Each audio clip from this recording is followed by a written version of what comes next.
Persuasion by Jane Austen. Chapter 1. Sir Walter Elliot of Kellynch Hall in Somersetshire was a man who, for his own amusement, never took up any book but the Barontage.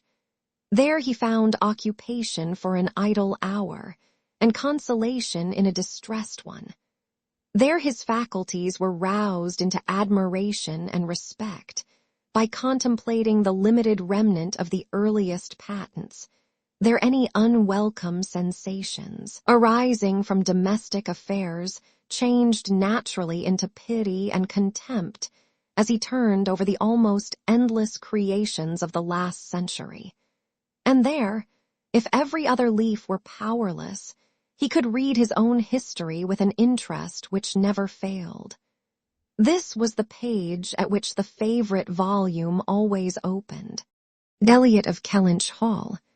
Walter Elliot, born March 1, 1760, married July 15, 1784, Elizabeth, daughter of James Stevenson, Esq., of South Park in the county of Gloucester, by which lady, who died 1800.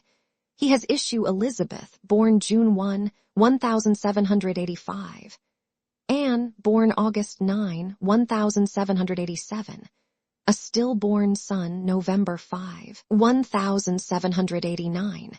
Mary, born November 20, 1791. Precisely such had the paragraph originally stood from the printer's hands.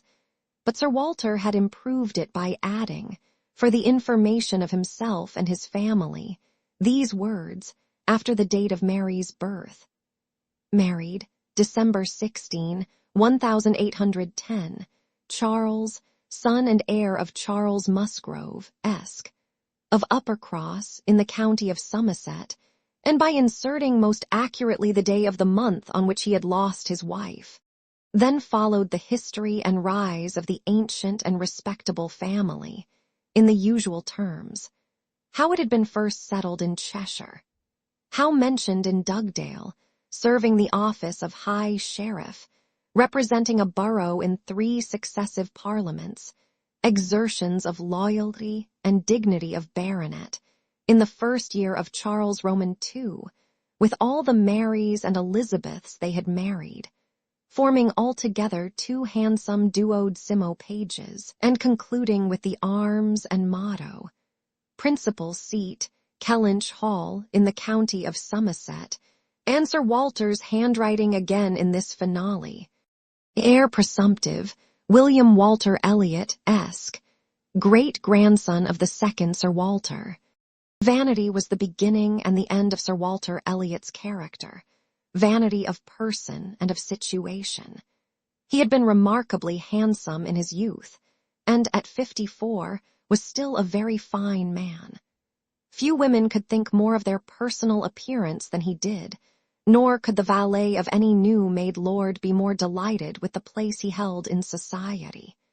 He considered the blessing of beauty as inferior only to the blessing of a baronetcy, and the Sir Walter Elliot, who united these gifts, was the constant object of his warmest respect and devotion.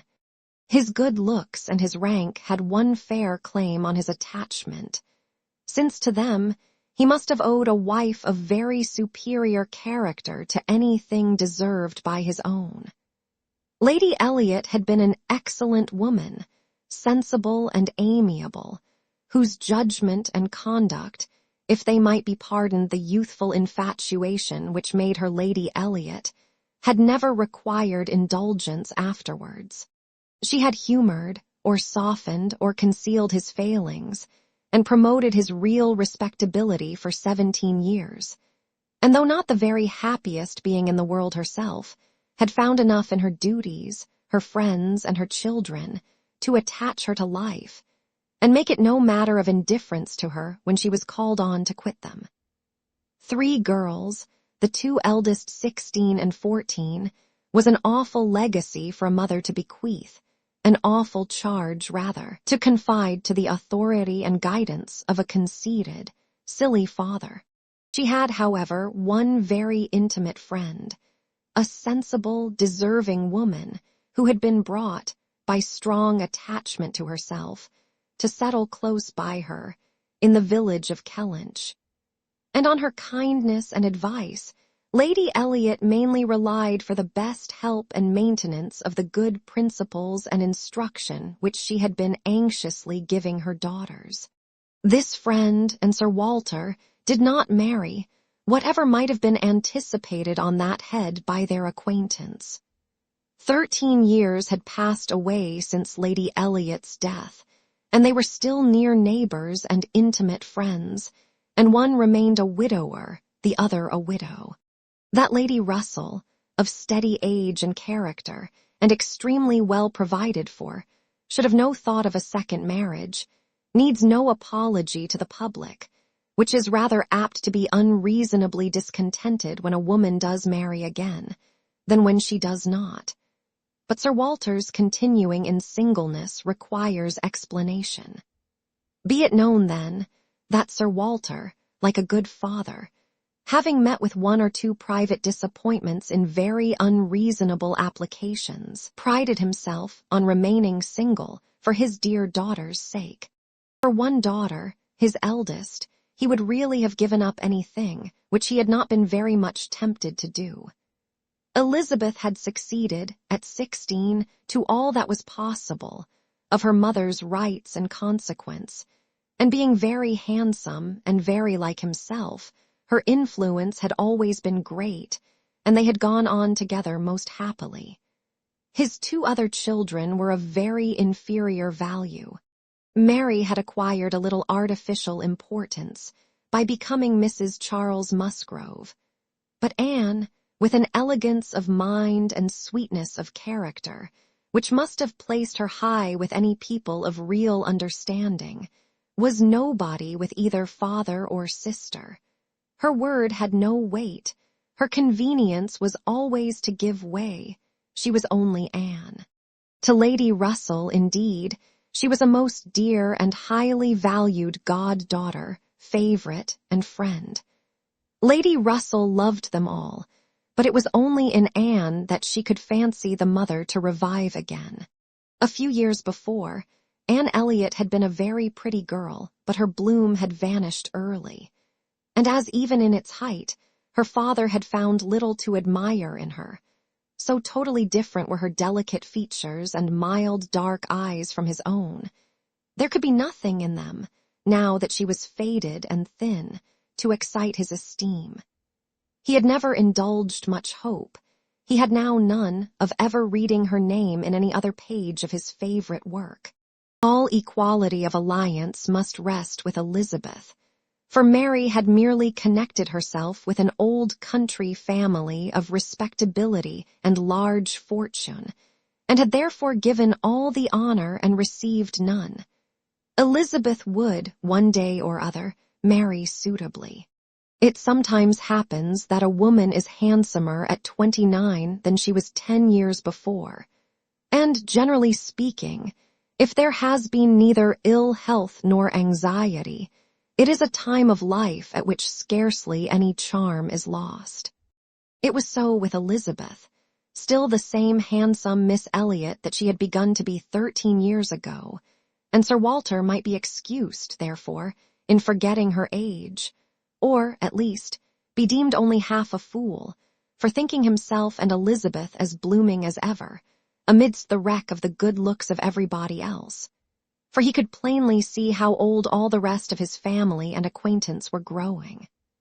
Anne haggard, Mary coarse, every face in the neighborhood worsting, and the rapid increase of the crow's foot about Lady Russell's temples had long been a distress to him. Elizabeth did not quite equal her father in personal contentment.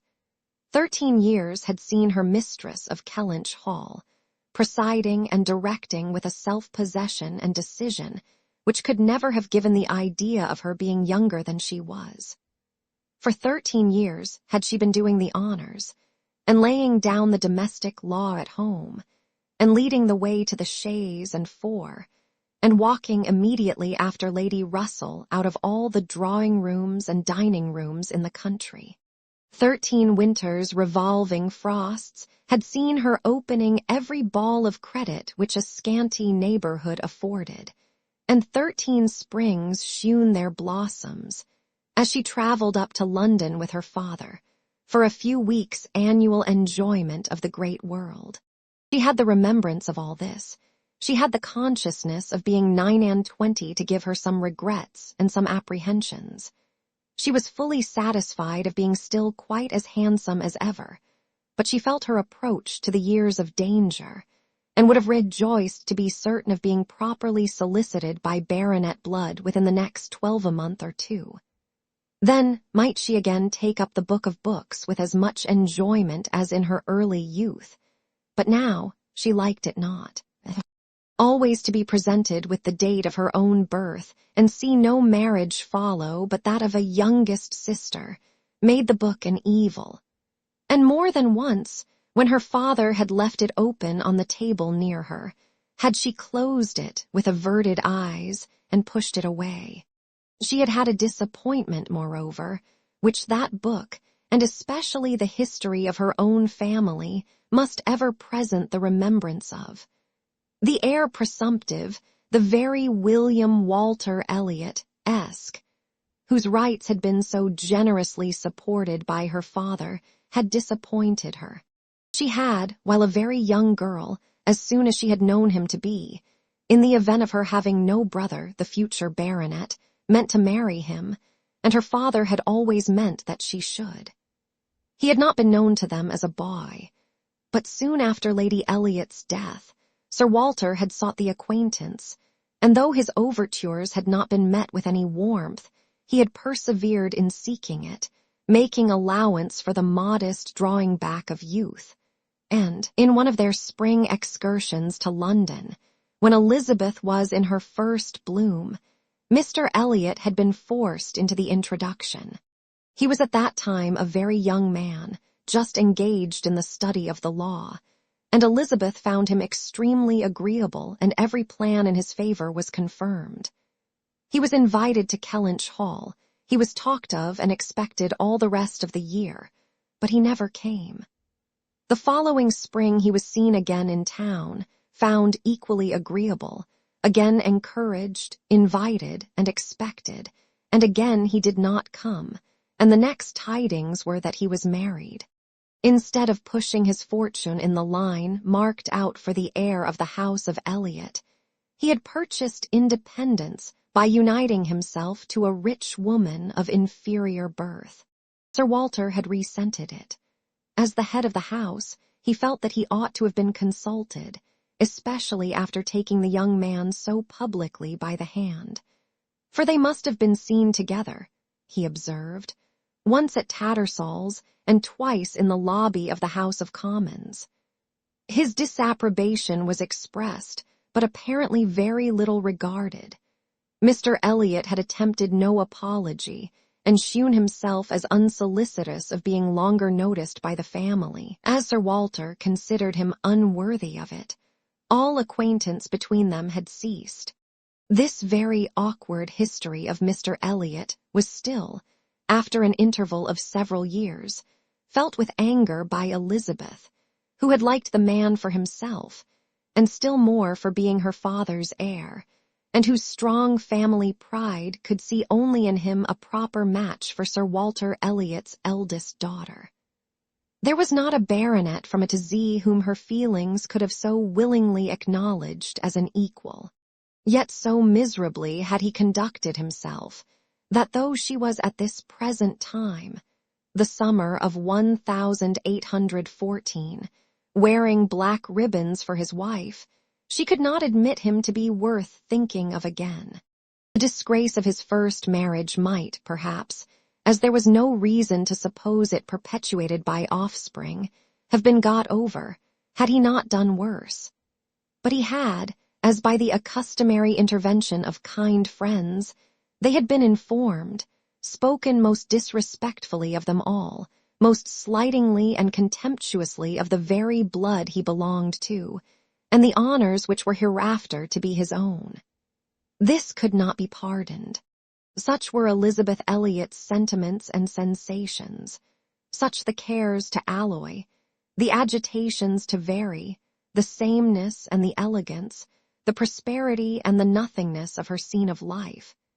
Such the feelings to give interest to a long, uneventful residence in one country circle, to fill the vacancies which there were no habits of utility abroad, no talents or accomplishments for home to occupy. But now, another occupation and solicitude of mind was beginning to be added to these. Her father was growing distressed for money. She knew that when he now took up the baronetage, it was to drive the heavy bills of his tradespeople and the unwelcome hints of Mr. Shepherd, his agent, from his thoughts. The Kellynch property was good, but not equal to Sir Walter's apprehension of the state required in its possessor. While Lady Elliot lived, there had been method, moderation, and economy, which had just kept him within his income. But with her had died all such right-mindedness, and from that period he had been constantly exceeding it. It had not been possible for him to spend less. He had done nothing but what Sir Walter Elliot was imperiously called on to do. But blameless as he was not only growing dreadfully in debt, but was hearing of it so often that it became vain to attempt concealing it longer, even partially, from his daughter. He had given her some hints of it the last spring in town. He had gone so far even as to say, "Can we retrench?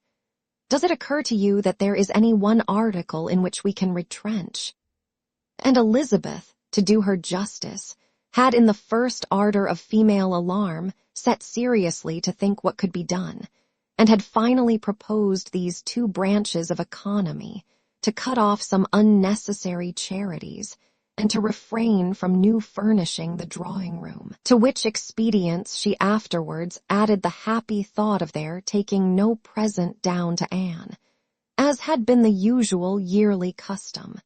But these measures, however good in themselves, were insufficient for the real extent of the evil, the whole of which Sir Walter found himself obliged to confess to her soon afterwards.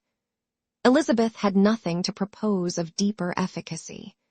She felt herself ill-used and unfortunate, as did her father, and they were neither of them able to devise any means of lessening their expenses without compromising their dignity, or relinquishing their comforts in a way not to be borne. There was only a small part of his estate that Sir Walter could dispose of, but had every acre been alienable, it would have made no difference. He had condescended to mortgage as far as he had the power, but he would never condescend to sell. No, he would never disgrace his name so far. The Kellynch estate should be transmitted whole and entire, as he had received it. Their two confidential friends, Mr. Shepherd, who lived in the neighboring market town, and Lady Russell, were called on to advise them, and both father and daughter seemed to expect that something should be struck out by one or the other to remove their embarrassments and reduce their expenditure, without involving the loss of any indulgence of taste or pride. Chapter 2.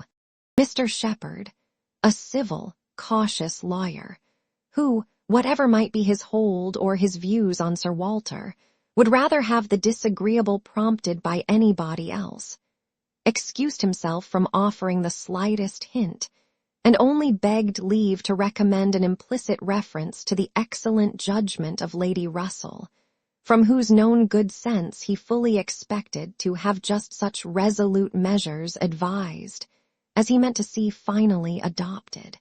Lady Russell was most anxiously zealous on the subject, and gave it much serious consideration. She was a woman rather of sound than of quick abilities, whose difficulties in coming to any decision in this instance were great, from the opposition of two leading principles. She was of strict integrity herself, with a delicate sense of honor, but she was as desirous of saving Sir Walter's feelings, as solicitous for the credit of the family, as aristocratic in her ideas of what was due to them, as anybody of sense and honesty could well be. She was a benevolent, charitable, good woman and capable of strong attachments, most correct in her conduct, strict in her notions of decorum, and with manners that were held a standard of good breeding. She had a cultivated mind and was, generally speaking, rational and consistent, but she had prejudices on the side of ancestry. She had a value for rank and consequence, which blinded her a little to the faults of those who possessed them. Herself the widow of only a knight, she gave the dignity of a baronet all its due.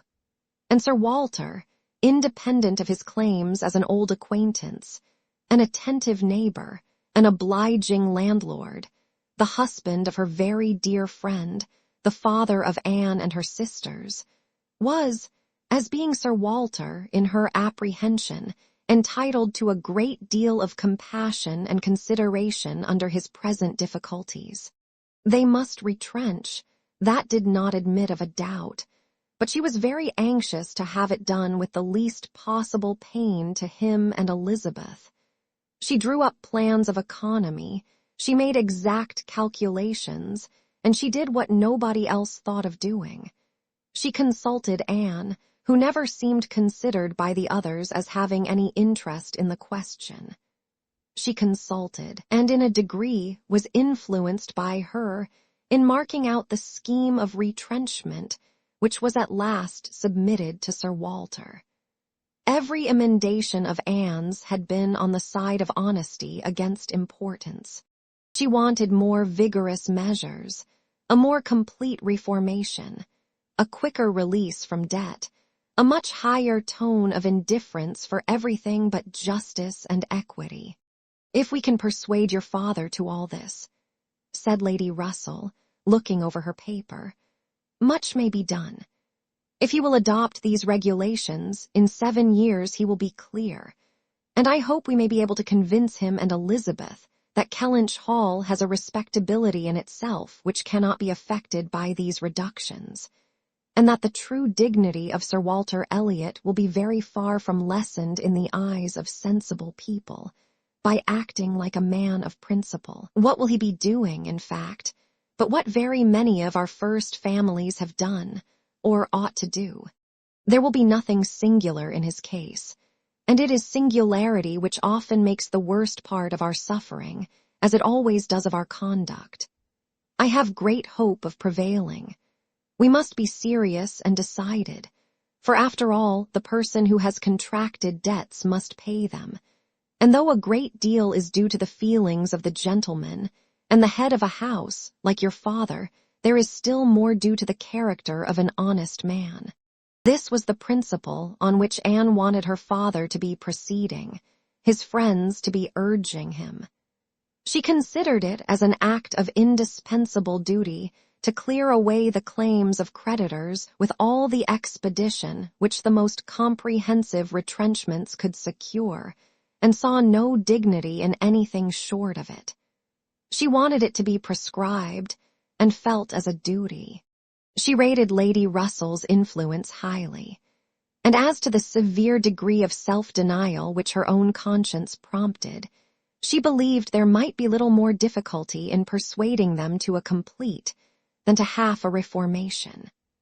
Her knowledge of her father and Elizabeth inclined her to think that the sacrifice of one pair of horses would be hardly less painful than of both, and so on, through the whole list of Lady Russell's 2 gentle reductions. How Anne's more rigid requisitions might have been taken is of little consequence. Lady Russell's had no success at all, could not be put up with, were not to be borne. What? Every comfort of life knocked off. Journeys, London, servants, horses, table, contractions and restrictions everywhere.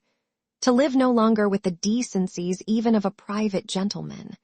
No, he would sooner quit Kellynch Hall at once than remain in it on such disgraceful terms. Quit Kellynch Hall. The hint was immediately taken up by Mr. Shepherd, whose interest was involved in the reality of Sir Walter's retrenching, and who was perfectly persuaded that nothing would be done without a change of abode. Since the idea had been started in the very quarter which ought to dictate, he had no scruple, he said, in confessing his judgment to be entirely on that side. It did not appear to him that Sir Walter could materially alter his style of living in a house, which had such a character of hospitality and ancient dignity to support. In any other place, Sir Walter might judge for himself, and would be looked up to as regulating the modes of life in whatever way he might choose to model his household. Sir Walter would quit Kellynch Hall, and after a very few days more of doubt and indecision, the great question of whither he should go was settled, and the first outline of this important change made out.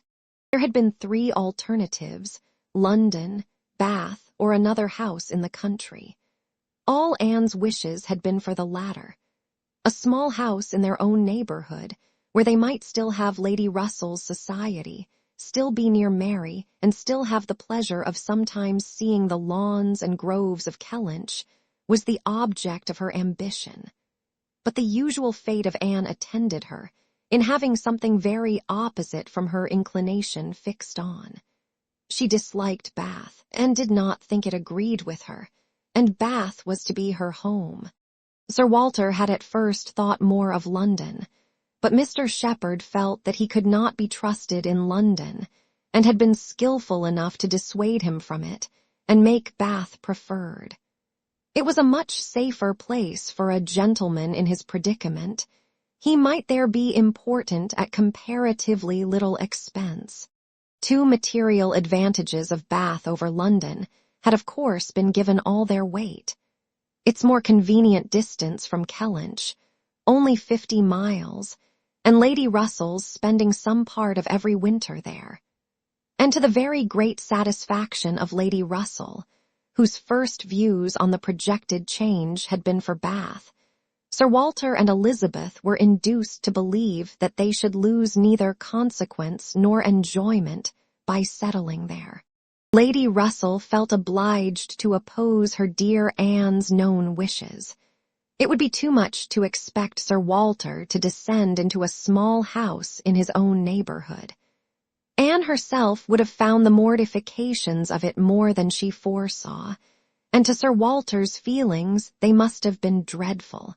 And with regard to Anne's dislike of Bath, she considered it as a prejudice and mistake arising, first, from the circumstance of her having been 3 years at school there, after her mother's death, and secondly, from her happening to be not in perfectly good spirits the only winter which she had afterwards spent there with herself. Lady Russell was fond of Bath, in short, and disposed to think it must suit them all, and as to her young friend's health, by passing all the warm months with her at Kellynch Lodge, every danger would be avoided, and it was, in fact, a change which must do both health and spirits good. Anne had been too little from home, too little seen. Her spirits were not high. A larger society would improve them. She wanted her to be more known.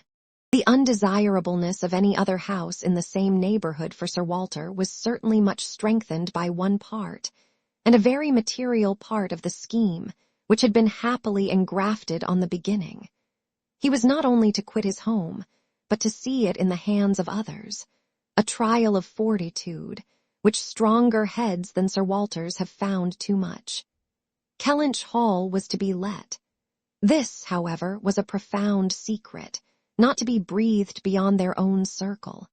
Sir Walter could not have borne the degradation of being known to design letting his house. Mr. Shepherd had once mentioned the word advertise, but never dared approach it again. Sir Walter spurned the idea of its being offered in any manner, forbade the slightest hint being dropped of his having such an intention, and it was only on the supposition of his being spontaneously solicited by some most unexceptionable applicant, on his own terms, and as a great favor, that he would let it at all. How quick come the reasons for approving what we like! Lady Russell had another excellent one at hand, for being extremely glad that Sir Walter and his family were to remove from the country. Elizabeth had been lately forming an intimacy, which she wished to see interrupted. It was with the daughter of Mr. Shepherd, who had returned, after an unprosperous marriage, to her father's house, with the additional burden of 2 children. She was a clever young woman, who understood the art of pleasing at least, at Kellynch Hall, and who had made herself so acceptable to Miss Elliot as to have been already staying there more than once, in spite of all that Lady Russell, who thought it a friendship quite out of place, could hint of caution and reserve. Lady Russell, indeed, had scarcely any influence with Elizabeth, and seemed to love her rather because she would love her than because Elizabeth deserved it. She had never received from her more than outward attention, nothing beyond the observances of complaisance, had never succeeded in any point which she wanted to carry, against previous inclination. She had been repeatedly very earnest in trying to get Anne included in the visit to London, sensibly open to all the injustice and all the discredit of the selfish arrangements which shut her out, and on many lesser occasions had endeavored to give Elizabeth the advantage of her own better judgment and experience, but always in vain.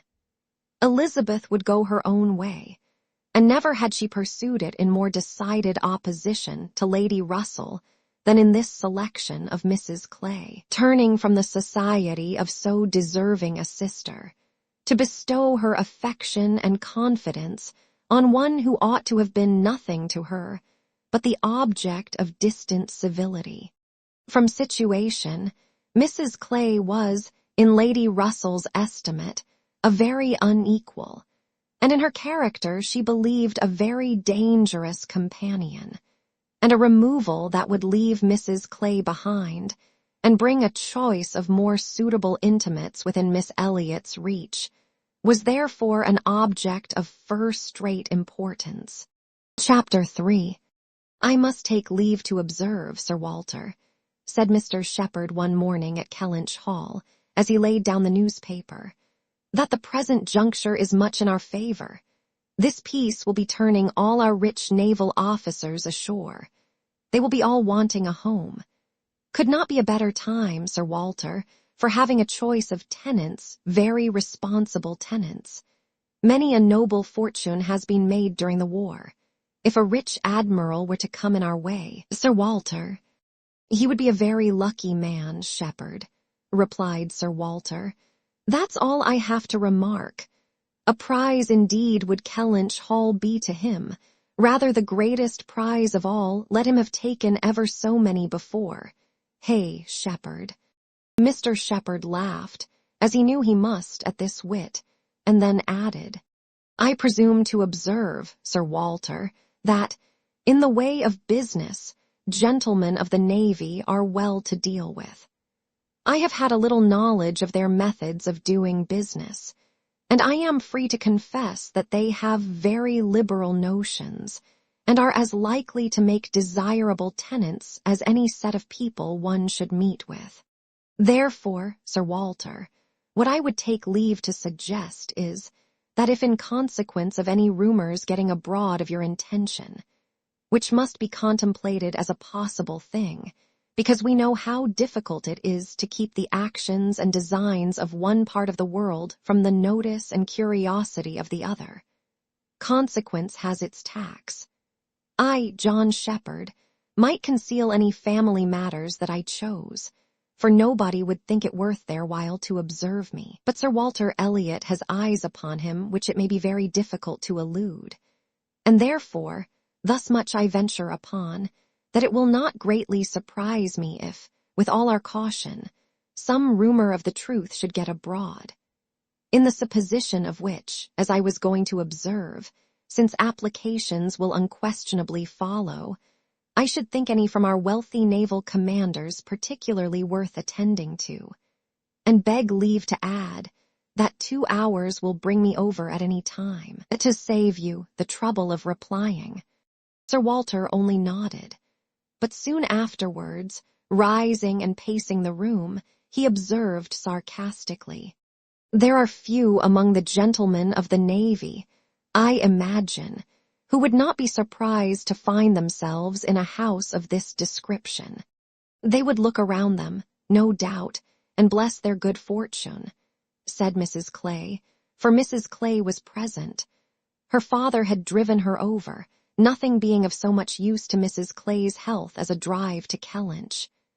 "But I quite agree with my father in thinking a sailor might be a very desirable tenant.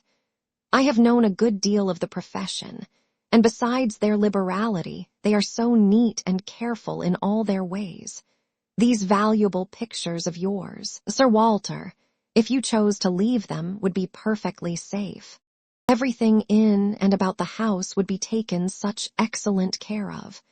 The gardens and shrubberies would be kept in almost as high order as they are now.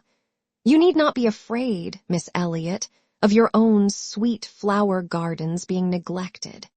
"As to all that," rejoined Sir Walter coolly, "supposing I were induced to let my house, I have by no means made up my mind as to the privileges to be annexed to it. I am not particularly disposed to favor a tenant.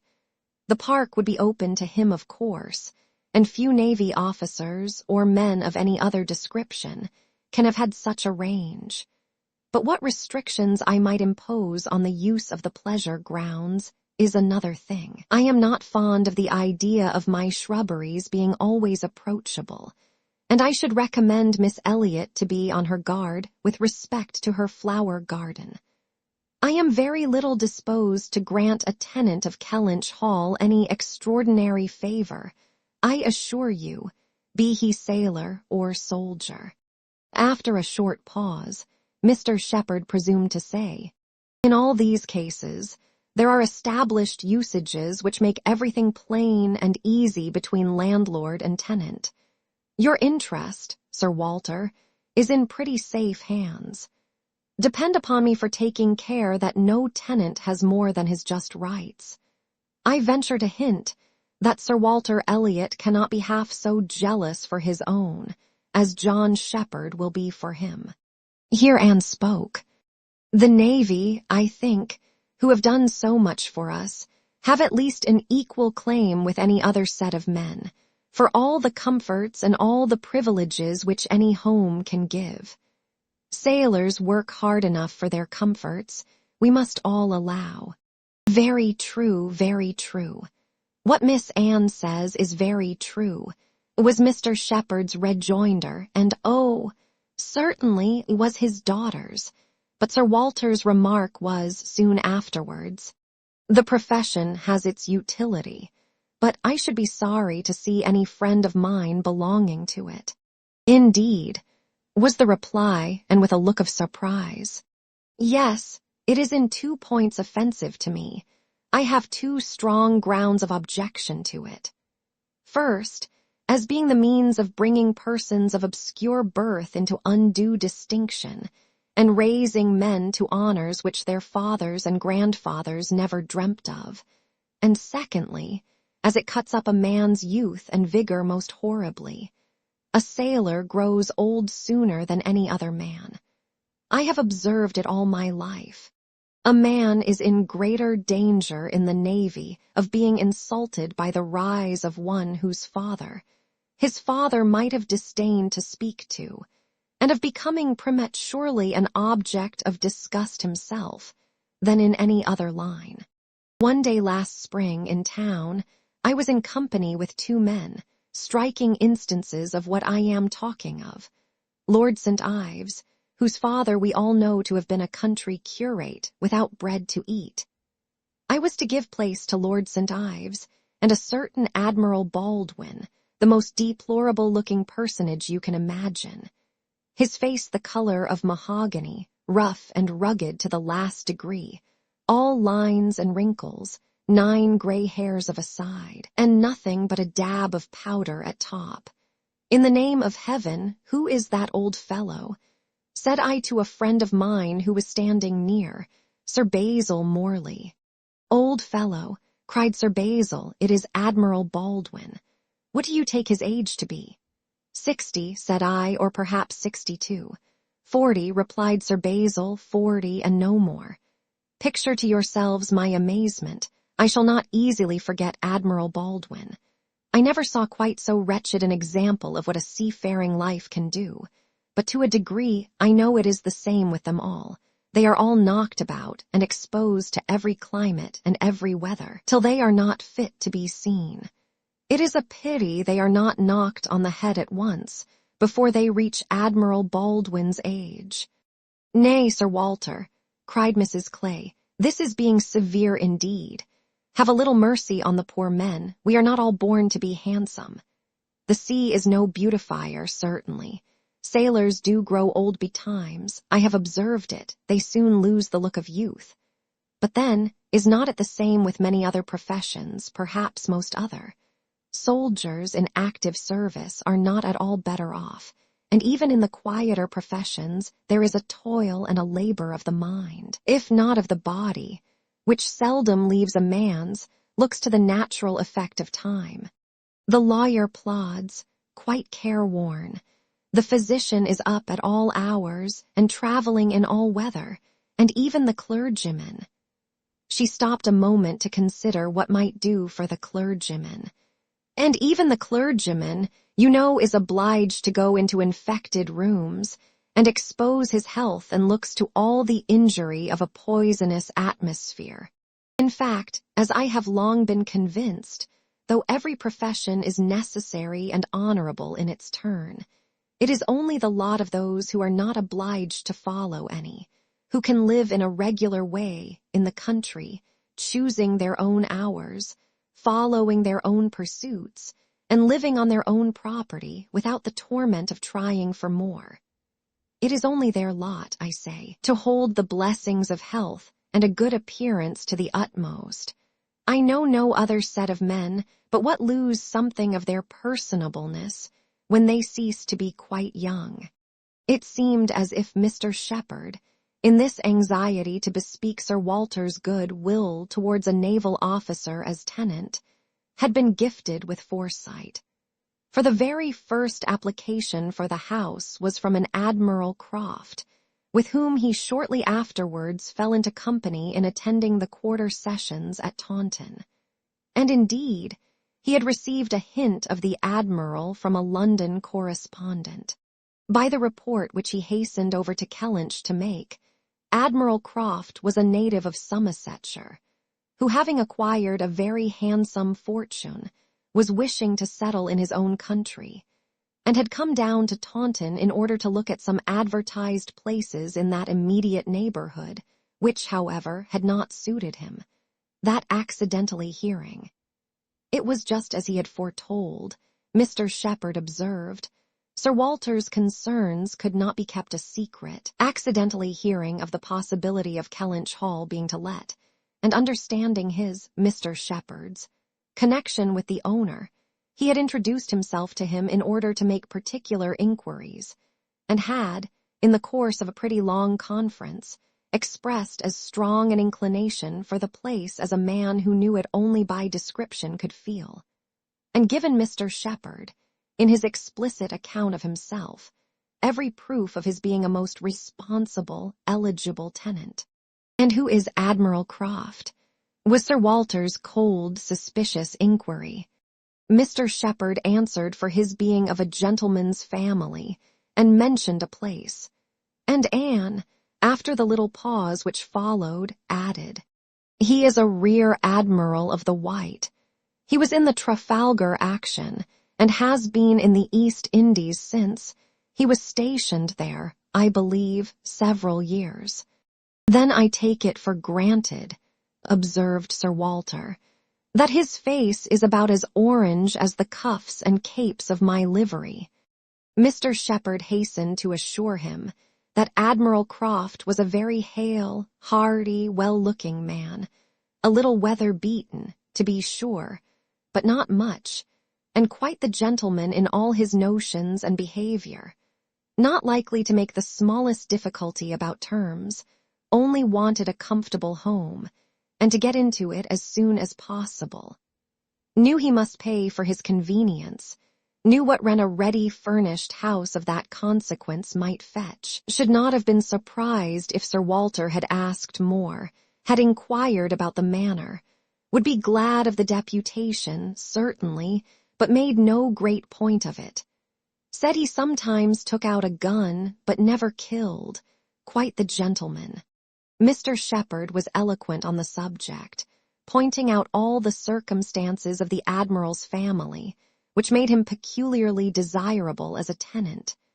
He was a married man, and without children, the very state to be wished for. A house was never taken good care of, Mr. Shepherd observed, without a lady.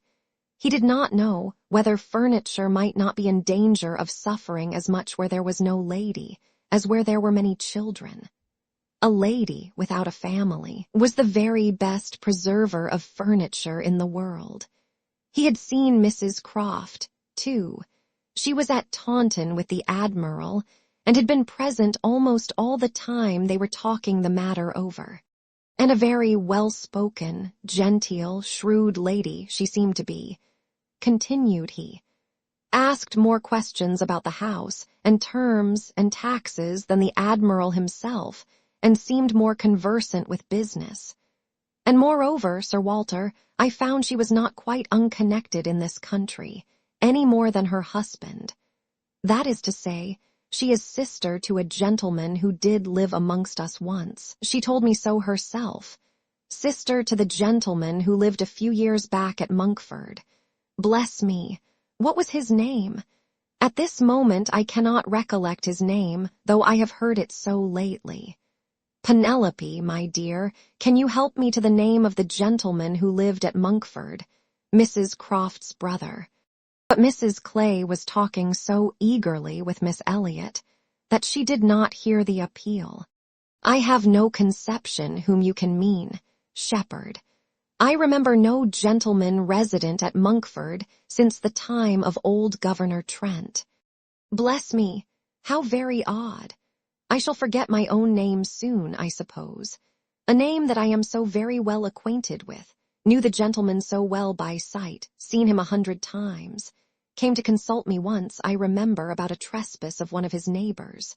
Farmer's man breaking into his orchard, wall torn down, apples stolen, caught in the fact, and afterwards, contrary to my judgment, submitted to an amicable compromise. Very odd indeed.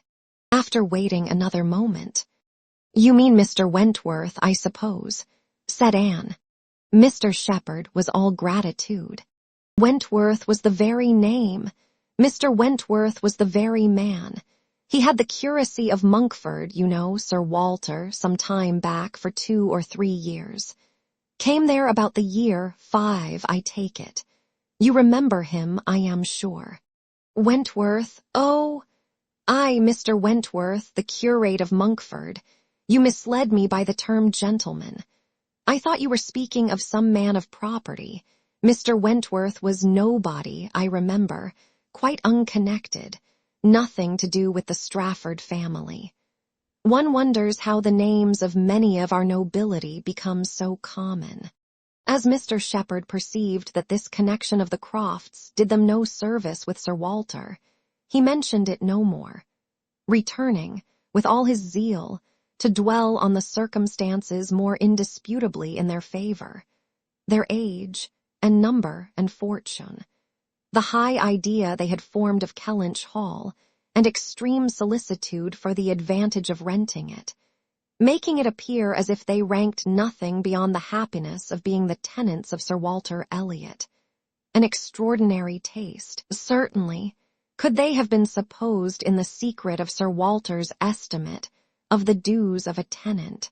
It succeeded, however, and though Sir Walter must ever look with an evil eye on anyone intending to inhabit that house, and think them infinitely too well off in being permitted to rent it on the highest terms, he was talked into allowing Mr. Shepherd to proceed in the treaty, and authorizing him to wait on Admiral Croft, who still remained at Taunton, and fix a day for the house being seen.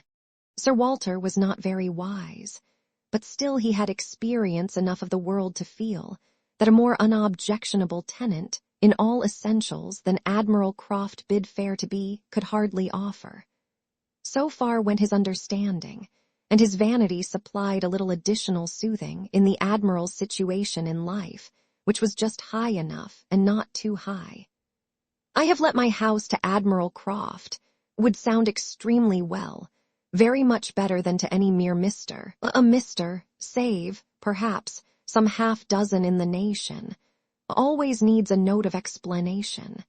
An admiral speaks his own consequence, and at the same time can never make a baronet look small.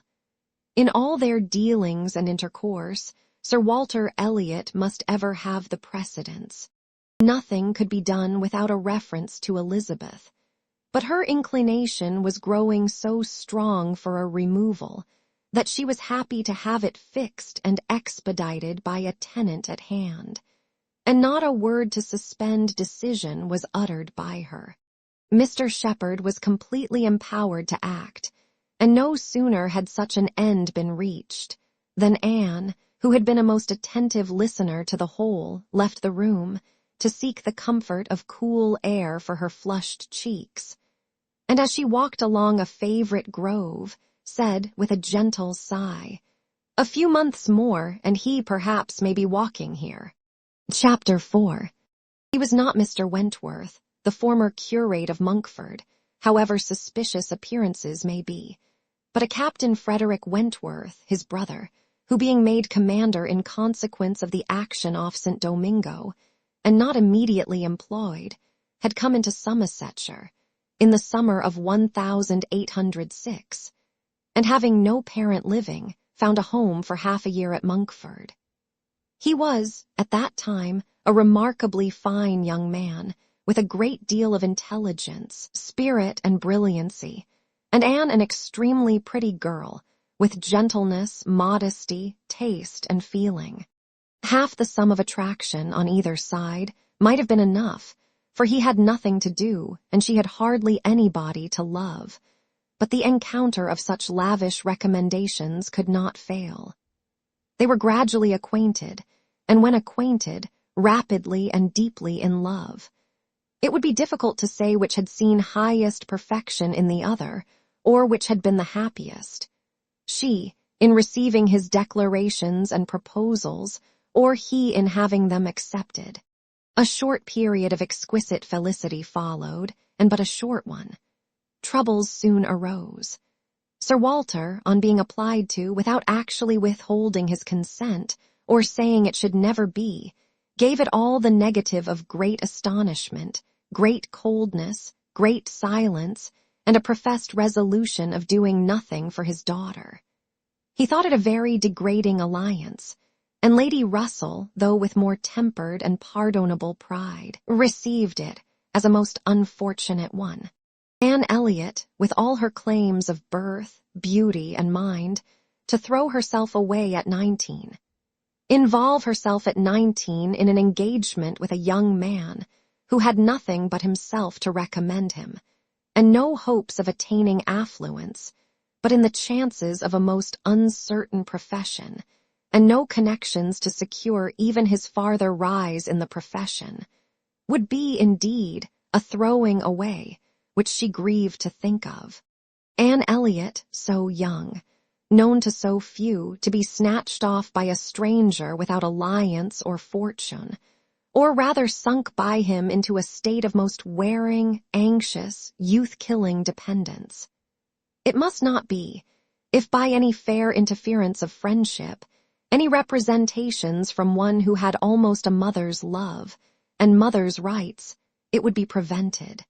Captain Wentworth had no fortune. He had been lucky in his profession, but spending freely what had come freely had realized nothing. But he was confident that he should soon be rich. Full of life and ardor, he knew that he should soon have a ship, and soon be on a station that would lead to everything he wanted. He had always been lucky. He knew he should be so still. Such confidence, powerful in its own warmth, and bewitching in the wit which often expressed it, must have been enough for Anne, But Lady Russell saw it very differently. His sanguine temper and fearlessness of mind operated very differently on her. She saw in it but an aggravation of the evil. It only added a dangerous character to himself. He was brilliant, he was headstrong. Lady Russell had little taste for wit, and of anything approaching to imprudence a horror. She deprecated the connection in every light. Such opposition, as these feelings produced, was more than Anne could combat. Young and gentle as she was, it might yet have been possible to withstand her father's ill will, though unsoftened by one kind word or look on the part of her sister. But Lady Russell, whom she had always loved and relied on, could not, with such steadiness of opinion and such tenderness of manner, be continually advising her in vain. She was persuaded to believe the engagement a wrong thing, indiscreet, improper, hardly capable of success, and not deserving it. But it was not a merely selfish caution, under which she acted, in putting an end to it. Had she not imagined herself consulting his good, even more than her own, she could hardly have given him up. The belief of being prudent and self-denying, principally for his advantage, was her chief consolation, under the misery of a parting, a final parting, and every consolation was required, for she had to encounter all the additional pain of opinions on his side, totally unconvinced and unbending, and of his feeling himself ill-used by so forced a relinquishment. He had left the country in consequence. A few months had seen the beginning and the end of their acquaintance, but not with a few months ended Anne's share of suffering from it. Her attachment and regrets had, for a long time, clouded every enjoyment of youth, and an early loss of bloom and spirits had been their lasting effect. More than 7 years were gone since this little history of sorrowful interest had reached its close, and time had softened down much, perhaps nearly all of peculiar attachment to him, but she had been too dependent on time alone. No aid had been given in change of place, except in one visit to Bath soon after the rupture, or in any novelty or enlargement of society. No one had ever come within the Kellynch circle who could bear a comparison with Frederick Wentworth, as he stood in her memory. No second attachment, the only thoroughly natural, happy, and sufficient cure, at her time of life, had been possible to the nice tone of her mind, the fastidiousness of her taste, in the small limits of the society around them. She had been solicited, when about 22, to change her name, by the young man, who not long afterwards found a more willing mind in her younger sister, and Lady Russell had lamented her refusal. For Charles Musgrove was the eldest son of a man, whose landed property and general importance were second in that country, only to Sir Walter's, and of good character and appearance. And however Lady Russell might have asked yet for something more, while Anne was 19, she would have rejoiced to see her at 22 so respectably removed from the partialities and injustice of her father's house, and settled so permanently near herself. But in this case, Anne had left nothing for advice to do, and though Lady Russell, as satisfied as ever with her own discretion, never wished the past undone, she began now to have the anxiety which borders on hopelessness for Anne's being tempted, by some man of talents and independence, to enter a state for which she held her to be peculiarly fitted by her warm affections and domestic habits. They knew not each other's opinion, either its constancy or its change, on the one leading point of Anne's conduct, for the subject was never alluded to. But Anne, at 27, thought very differently from what she had been made to think at 19. She did not blame Lady Russell, she did not blame herself for having been guided by her, but she felt that were any young person, in similar circumstances, to apply to her for counsel, they would never receive any of such certain immediate wretchedness, Such uncertain future good. She was persuaded that under every disadvantage of disapprobation at home, and every anxiety attending his profession, all their probable fears, delays, and disappointments, she should yet have been a happier woman in maintaining the engagement than she had been in the sacrifice of it. And this, she fully believed, had the usual share, had even more than the usual share of all such solicitudes and suspense been theirs, without reference to the actual results of their case, which, as it happened, would have bestowed earlier prosperity than could be reasonably calculated on. All his sanguine expectations, all his confidence had been justified. His genius and ardor had seemed to foresee and to command his prosperous path. He had, very soon after their engagement ceased, got employ, and all that he had told her would follow had taken place. He had distinguished himself and early gained the other step in rank, and must now, by successive captures, have made a handsome fortune. She had only navy lists and newspapers for her authority, but she could not doubt his being rich, and in favor of his constancy, she had no reason to believe him married. How eloquent could Anne Elliot have been? How eloquent, at least, were her wishes on the side of early warm attachment and a cheerful confidence in futurity, against that over-anxious caution which seems to insult exertion and distrust providence. She had been forced into prudence in her youth. She learned romance as she grew older, the natural sequel of an unnatural beginning. With all these circumstances, recollections, and feelings, she could not hear that Captain Wentworth's sister was likely to live at Kellynch without a revival of former pain, and many a stroll and many a sigh were necessary to dispel the agitation of the idea. She often told herself it was folly, before she could harden her nerves sufficiently to feel the continual discussion of the Crofts and their business no evil. She was assisted, however, by that perfect indifference and apparent unconsciousness, among the only three of her own friends in the secret of the past, which seemed almost to deny any recollection of it. She could do justice to the superiority of Lady Russell's motives in this, over those of her father and Elizabeth. She could honor all the better feelings of her calmness, but the general air of oblivion among them was highly important from whatever it sprung, and in the event of Admiral Croft's really taking Kellynch Hall, she rejoiced anew over the conviction which had always been most grateful to her, of the past being known to those three only among her connections, by whom no syllable, she believed, would ever be whispered, and in the trust that among his, the brother only with whom he had been residing, had received any information of their short-lived engagement.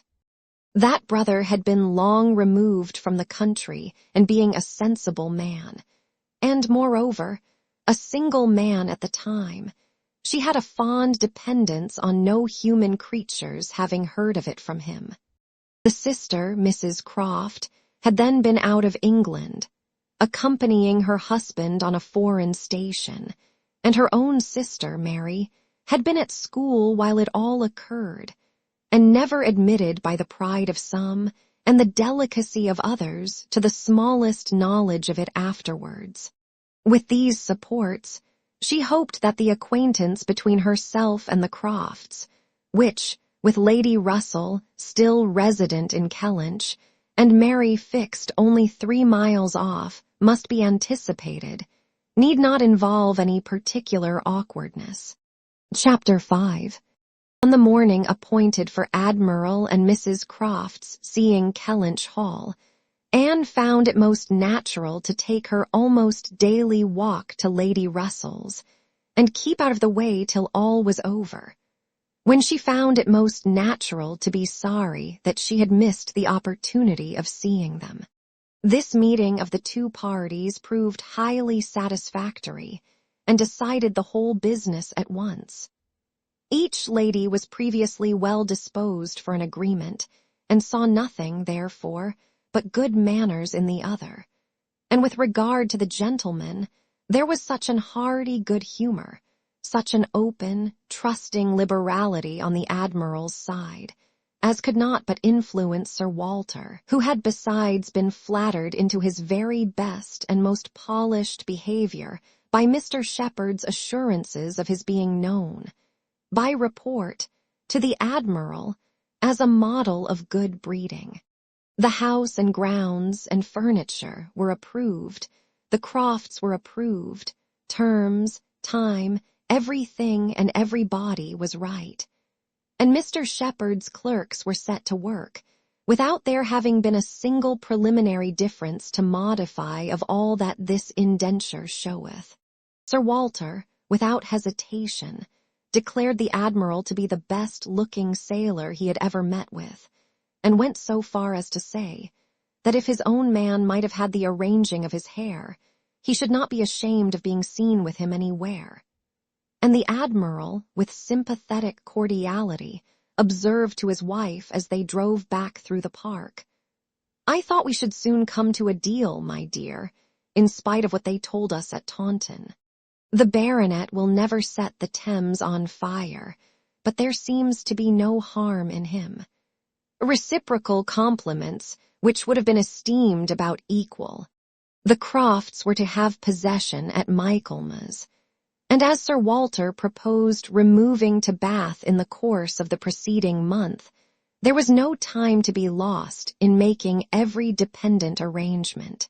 Lady Russell, convinced that Anne would not be allowed to be of any use, or any importance, in the choice of the house which they were going to secure, was very unwilling to have her hurried away so soon, and wanted to make it possible for her to stay behind till she might convey her to Bath herself after Christmas. But having engagements of her own which must take her from Kellynch for several weeks, she was unable to give the full invitation she wished, and Anne, though dreading the possible heats of September in all the white glare of Bath, and grieving to forego all the influence so sweet and so sad of the autumnal months in the country, did not think that, everything considered, she wished to remain. It would be most right and most wise, and therefore must involve least suffering to go with the others. Something occurred, however, to give her a different duty. Mary, often a little unwell, and always thinking a great deal of her own complaints, and always in the habit of claiming Anne when anything was the matter, was indisposed, and foreseeing that she should not have a day's health all the autumn, entreated, or rather required her, for it was hardly entreaty, to come to Uppercross Cottage, and bear her company as long as she should want her, instead of going to Bath. "I cannot possibly do without Anne," was Mary's reasoning, and Elizabeth's reply was, "Then I am sure Anne had better stay, for nobody will want her in Bath." To be claimed as a good, though in an improper style, is at least better than being rejected as no good at all. And Anne, glad to be thought of some use, glad to have anything marked out as a duty, and certainly not sorry to have the scene of it in the country, and her own dear country, readily agreed to stay. This invitation of Mary's removed all Lady Russell's difficulties, and it was consequently soon settled that Anne should not go to Bath till Lady Russell took her, and that all the intervening time should be divided between Uppercross Cottage and Kellynch Lodge. So far all was perfectly right, but Lady Russell was almost startled by the wrong of one part of the Kellynch Hall plan, when it burst on her, which was Mrs. Clay's being engaged to go to Bath with Sir Walter and Elizabeth, as a most important and valuable assistant to the latter in all the business before her. Lady Russell was extremely sorry that such a measure should have been resorted to at all, wondered, grieved, and feared, and the affront it contained to Anne, in Mrs. Clay's being of so much use, while Anne could be of none, was a very sore aggravation. Anne herself was become hardened to such affronts, but she felt the imprudence of the arrangement quite as keenly as Lady Russell. With a great deal of quiet observation and a knowledge, which she often wished less, of her father's character, she was sensible that results the most serious to his family from the intimacy were more than possible. She did not imagine that her father had at present an idea of the kind. Mrs. Clay had freckles, and a projecting tooth, and a clumsy wrist, which he was continually making severe remarks upon, in her absence. But she was young, and certainly altogether well-looking, and possessed, in an acute mind and assiduous pleasing manners, infinitely more dangerous attractions than any merely personal might have been. Anne was so impressed by the degree of their danger that she could not excuse herself from trying to make it perceptible to her sister. She had little hope of success, but Elizabeth, who in the event of such a reverse would be so much more to be pitied than herself, should never, she thought, have reason to reproach her for giving no warning. She spoke and seemed only to offend. Elizabeth could not conceive how such an absurd suspicion should occur to her, and indignantly answered for each party's, perfectly knowing their situation. "Mrs. Clay," said she warmly, "never forgets who she is, and as I am rather better acquainted with her sentiments than you can be, I can assure you that upon the subject of marriage they are particularly nice, and that she reprobates all inequality of condition and rank more strongly than most people. And as to my father, I really should not have thought that he, who has kept himself single so long for our sakes, need be suspected now. If Mrs. Clay were a very beautiful woman, I grant you, it might be wrong to have her so much with me. Not that anything in the world, I am sure, would induce my father to make a degrading match, but he might be rendered unhappy. But poor Mrs. Clay, who, with all her merits, can never have been reckoned tolerably pretty, I really think poor Mrs. Clay may be staying here in perfect safety. One would imagine you had never heard my father speak of her personal misfortunes, though I know you must 50 times. That tooth of hers and those freckles. Freckles do not disgust me so very much as they do him.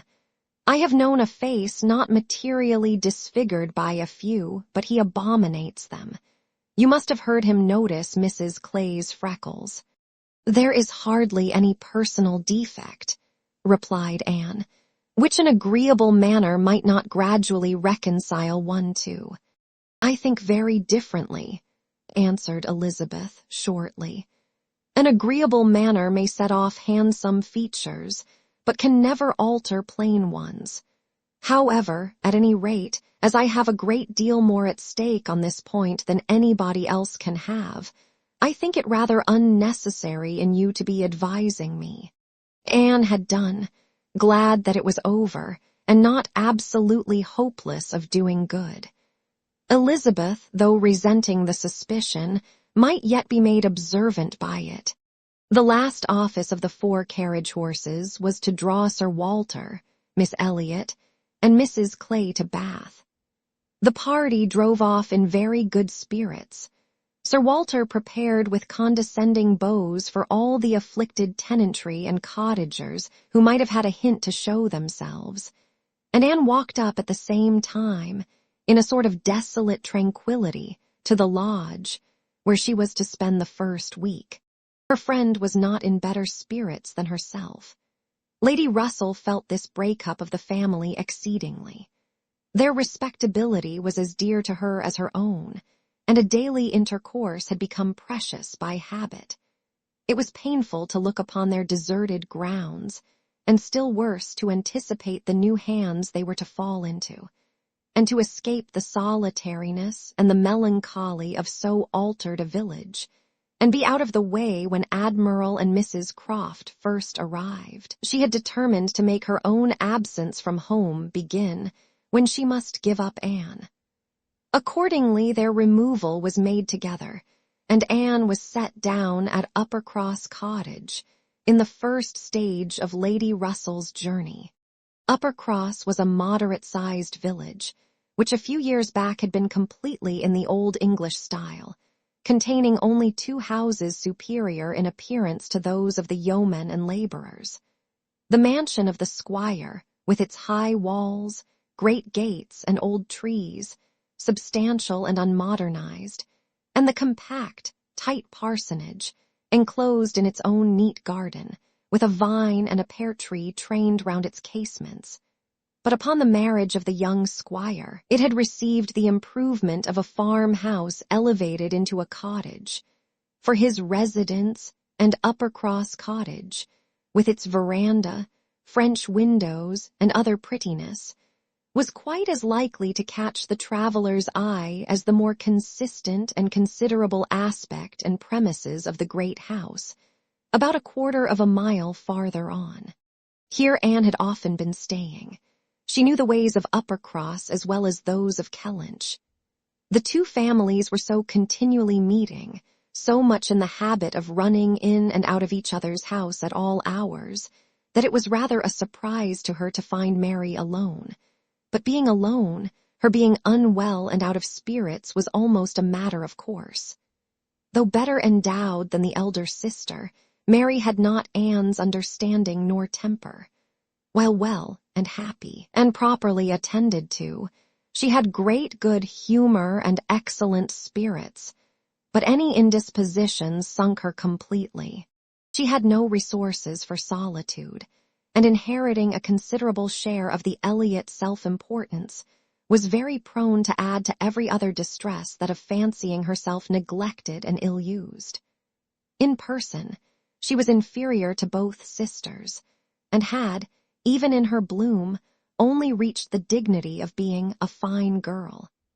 She was now lying on the faded sofa of the pretty little drawing-room, the once elegant furniture of which had been gradually growing shabby under the influence of 4 summers and 2 children, and, on Anne's appearing, greeted her with, "So you are come at last. I began to think I should never see you. I am so ill I can hardly speak. I have not seen a creature the whole morning." "I am sorry to find you unwell," replied Anne. "You sent me such a good account of yourself on Thursday." "Yes, I made the best of it. I always do. But I was very far from well at the time, and I do not think I ever was so ill in my life as I have been all this morning. Very unfit to be left alone, I am sure. Suppose I were to be seized of a sudden in some dreadful way, and not able to ring the bell. So, Lady Russell would not get out. I do not think she has been in this house 3 times this summer." Anne said what was proper and inquired after her husband. "Oh, Charles is out shooting. I have not seen him since 7 o'clock. He would go, though I told him how ill I was. He said he should not stay out long, but he has never come back, and now it is almost 1. I assure you I have not seen a soul this whole long morning." "You have had your little boys with you." "Yes, as long as I could bear their noise, but they are so unmanageable that they do me more harm than good. Little Charles does not mind a word I say, and Walter is growing quite as bad." "Well, you will soon be better now," replied Anne cheerfully. "You know I always cure you when I come. How are your neighbors at the great house?" "I can give you no account of them. I have not seen one of them today, except Mr. Musgrove, who just stopped and spoke through the window, but without getting off his horse. And though I told him how ill I was, not one of them have been near me. It did not happen to suit the Miss Musgroves, I suppose, and they never put themselves out of their way. You will see them yet, perhaps, before the morning is gone. It is early. I never want them, I assure you. They talk and laugh a great deal too much for me. Oh, Anne, I am so very unwell. It was quite unkind of you not to come on Thursday. My dear Mary, recollect what a comfortable account you sent me of yourself. You wrote in the cheerfulest manner, and said you were perfectly well, and in no hurry for me. And that being the case, you must be aware that my wish would be to remain with Lady Russell to the last. And besides what I felt on her account, I have really been so busy, have had so much to do, that I could not very conveniently have left Kellynch sooner. Dear me, what can you possibly have to do? A great many things, I assure you. More than I can recollect in a moment, but I can tell you some. I have been making a duplicate of the catalogue of my father's books and pictures. I have been several times in the garden with Mackenzie, trying to understand, and make him understand, which of Elizabeth's plants are for Lady Russell. I have had all my own little concerns to arrange, books and music to divide, and all my trunks to repack, from not having understood in time what was intended as to the wagons. And one thing I have had to do, Mary, of a more trying nature, going to almost every house in the parish as a sort of take-leave. I was told that they wished it, but all these things took up a great deal of time. Oh, well, and after a moment's pause, but you have never asked me one word about our dinner at the Pools yesterday. Did you go then? I have made no enquiries, because I concluded you must have been obliged to give up the party. Oh, yes, I went. I was very well yesterday, nothing at all the matter with me till this morning. It would have been strange if I had not gone. I am very glad you were well enough, and I hope you had a pleasant party. Nothing remarkable. One always knows beforehand what the dinner will be, and who will be there, and it is so very uncomfortable not having a carriage of one's own.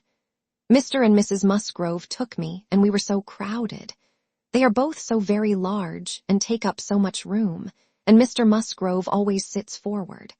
So, there was I, crowded into the back seat with Henrietta and Louisa, and I think it very likely that my illness today may be owing to it. A little further perseverance in patience and forced cheerfulness on Anne's side produced nearly a cure on Mary's. She could soon sit upright on the sofa, and began to hope she might be able to leave it by dinner time. Then, forgetting to think of it, she was at the other end of the room, beautifying a nosegay. Then she ate her cold meat, and then she was well enough to propose a little walk. "Where shall we go?" said she, when they were ready. "I suppose you will not like to call at the great house before they have been to see you." "I have not the smallest objection on that account," replied Anne. "I should never think of standing on such ceremony with people I know so well as Mrs. and the Miss Musgroves. Oh, but they ought to call upon you as soon as possible. They ought to feel what is due to you as my sister. However, we may as well go and sit with them a little while, and when we have that over, we can enjoy our walk." Anne had always thought such a style of intercourse highly imprudent, but she had ceased to endeavor to check it, from believing that, though there were on each side continual subjects of offense, neither family could now do without it.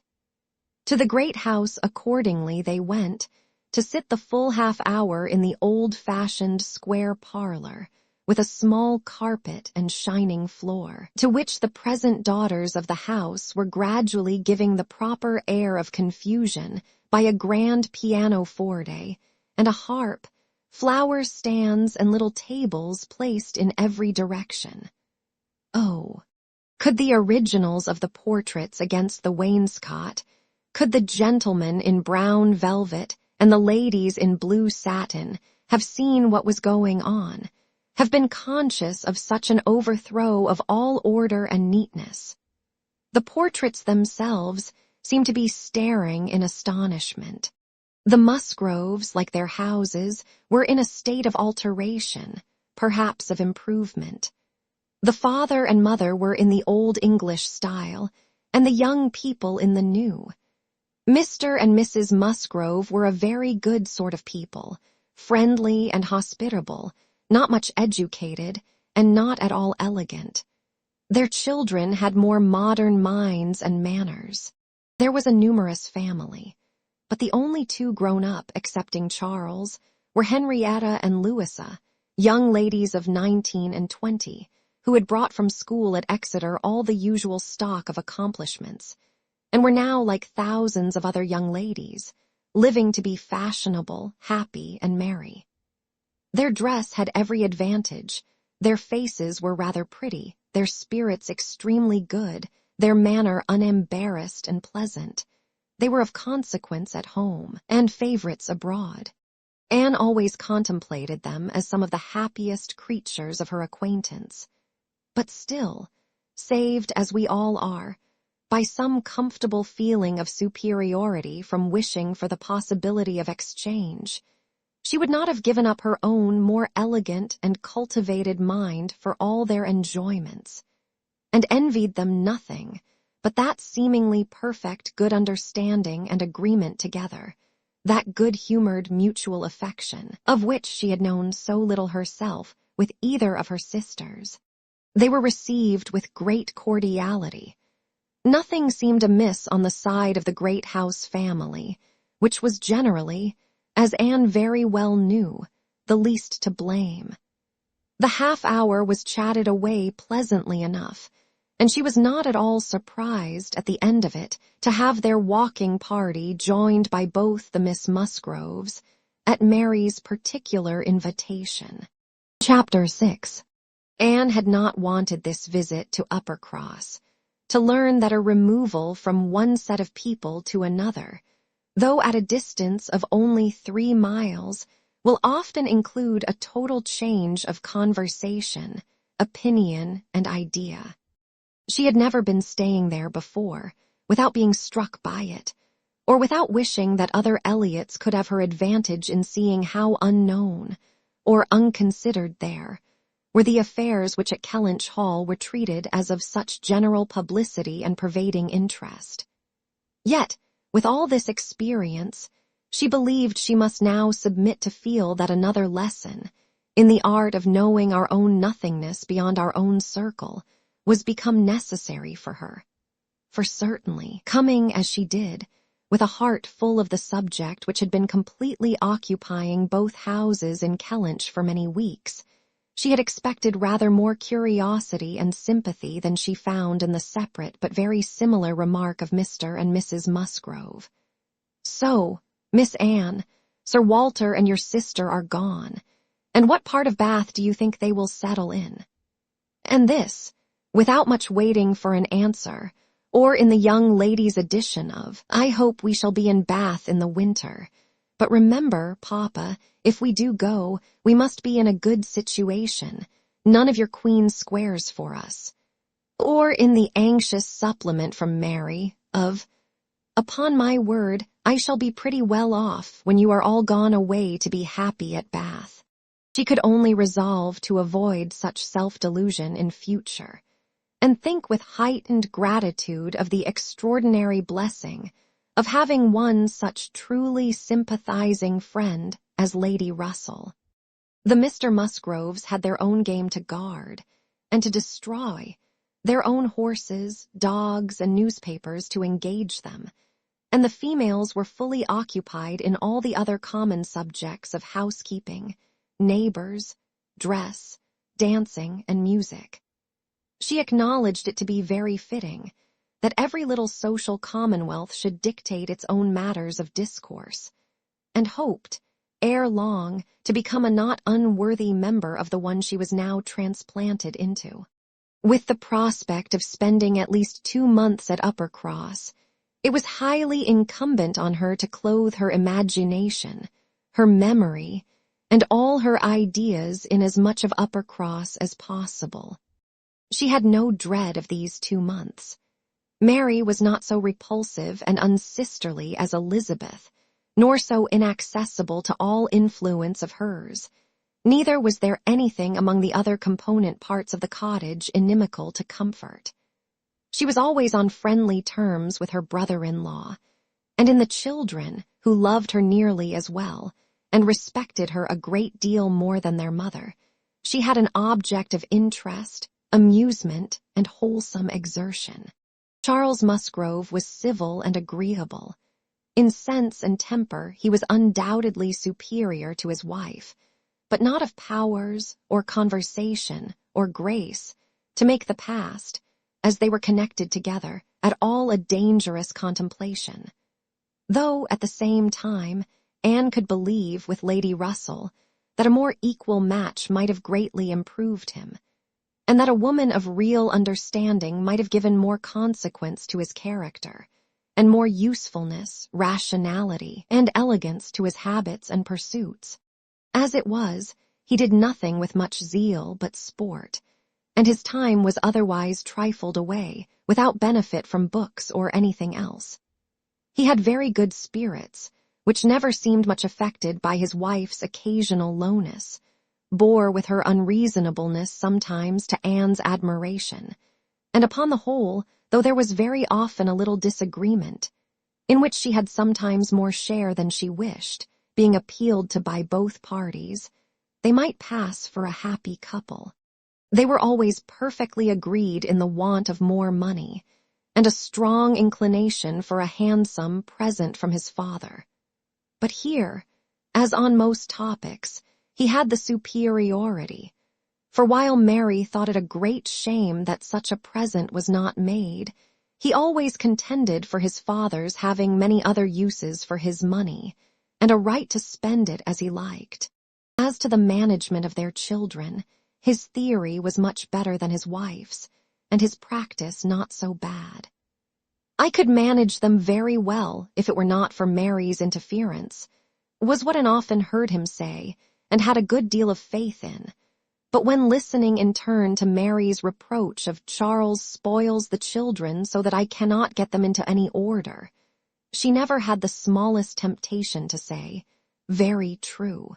One of the least agreeable circumstances of her residence there was her being treated with too much confidence by all parties, and being too much in the secret of the complaints of each house. Known to have some influence with her sister, she was continually requested, or at least receiving hints to exert it, beyond what was practicable. "I wish you could persuade Mary not to be always fancying herself ill," was Charles's language, and in an unhappy mood. Thus spoke Mary. "I do believe if Charles were to see me dying, he would not think there was anything the matter with me. I am sure, Anne, if you would, you might persuade him that I really am very ill, a great deal worse than I ever own." Mary's declaration was, "I hate sending the children to the great house, though their grandmamma is always wanting to see them, for she humors and indulges them to such a degree, and gives them so much trash and sweet things, that they are sure to come back sick and cross for the rest of the day." And Mrs. Musgrove took the first opportunity of being alone with Anne, to say, "Oh, Miss Anne, I cannot help wishing Mrs. Charles had a little of your method with those children. They are quite different creatures with you, but to be sure, in general they are so spoilt. It is a pity you cannot put your sister in the way of managing them.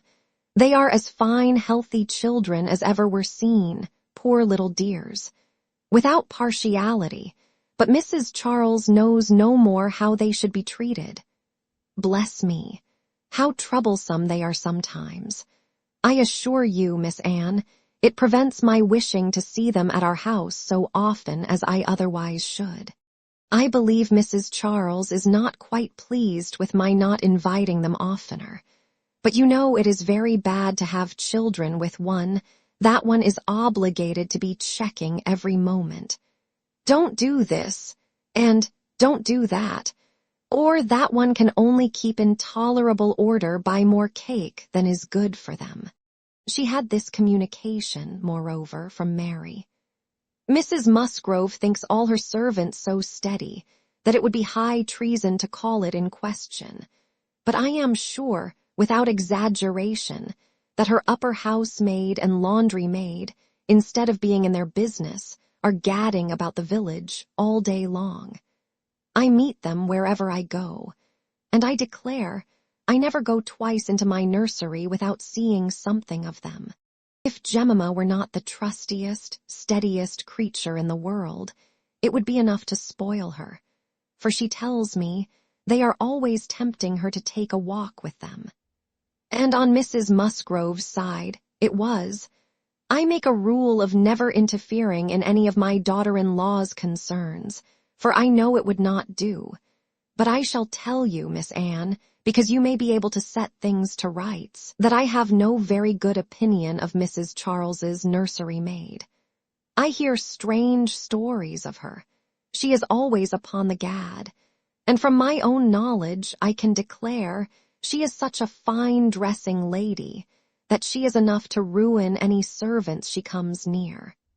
Mrs. Charles quite swears by her, I know, but I just give you this hint that you may be upon the watch, because if you see anything amiss, you need not be afraid of mentioning it.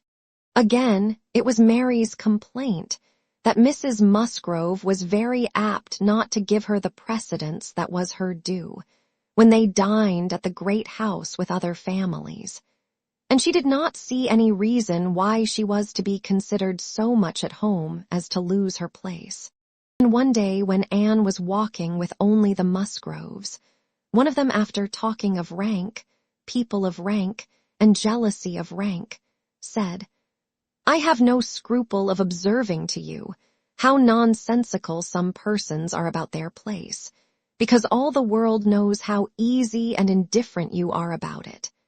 But I wish anybody could give Mary a hint that it would be a great deal better if she were not so very tenacious, especially if she would not be always putting herself forward to take place of Mamma.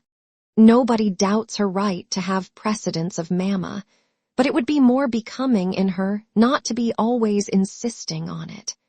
It is not that Mamma cares about it the least in the world, but I know it is taken notice of by many persons. How was Anne to set all these matters to rights? She could do little more than listen patiently, soften every grievance, and excuse each to the other.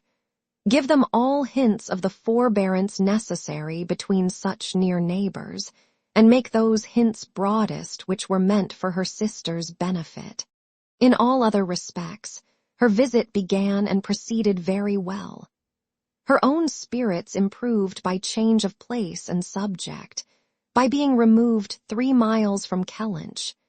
Mary's ailments lessened by having a constant companion, and their daily intercourse with the other family, since there was neither superior affection, confidence, nor employment in the cottage to be interrupted by it, was rather an advantage. It was certainly carried nearly as far as possible, for they met every morning, and hardly ever spent an evening asunder. But she believed they should not have done so well without the sight of Mr. and Mrs. Musgrove's respectable forms in the usual places, or without the talking, laughing, and singing of their daughters. She played a great deal better than either of the Miss Musgroves, but having no voice, no knowledge of the harp, and no fond parents, to sit by and fancy themselves delighted, her performance was little thought of, only out of civility, or to refresh the others, as she was well aware. She knew that when she played she was giving pleasure only to herself, but this was no new sensation. Excepting one short period of her life, she had never, since the age of 14, never since the loss of her dear mother, known the happiness of being listened to, or encouraged by any just appreciation or real taste. In music she had been always used to feel alone in the world, and Mr. and Mrs. Musgrove's fond partiality for their own daughter's performance, and total indifference to any other person's, gave her much more pleasure for their sakes than mortification for her own. The party at the great house was sometimes increased by other company. The neighborhood was not large, but the Musgroves were visited by everybody, and had more dinner parties, and more callers, more visitors by invitation and by chance than any other family. They were more completely popular. The girls were wild for dancing, and the evenings ended, occasionally, in an unpremeditated little ball. There was a family of cousins within a walk of Uppercross, in less affluent circumstances, who depended on the Musgroves for all their pleasures. They would come at any time, and help play at anything, or dance anywhere. And Anne, very much preferring the office of musician to a more active post, played country dances to them by the hour together. A kindness which always recommended her musical powers to the notice of Mr. and Mrs. Musgrove more than anything else, and often drew this compliment. "Well done, Miss Anne, very well done indeed. Lord bless me, how those little fingers of yours fly about." So passed the first 3 weeks. Michaelmas came, and now Anne's heart must be in Kellynch again. A beloved home made over to others, all the precious rooms and furniture, groves and prospects, beginning to own other eyes and other limbs. She could not think of much else on the 29th of September, and she had this sympathetic touch in the evening from Mary, who, on having occasion to note down the day of the month, exclaimed, "Dear me, is not this the day the Crofts were to come to Kellynch? I am glad I did not think of it before. How low it makes me." The Crofts took possession with true naval alertness, and were to be visited. Mary deplored the necessity for herself.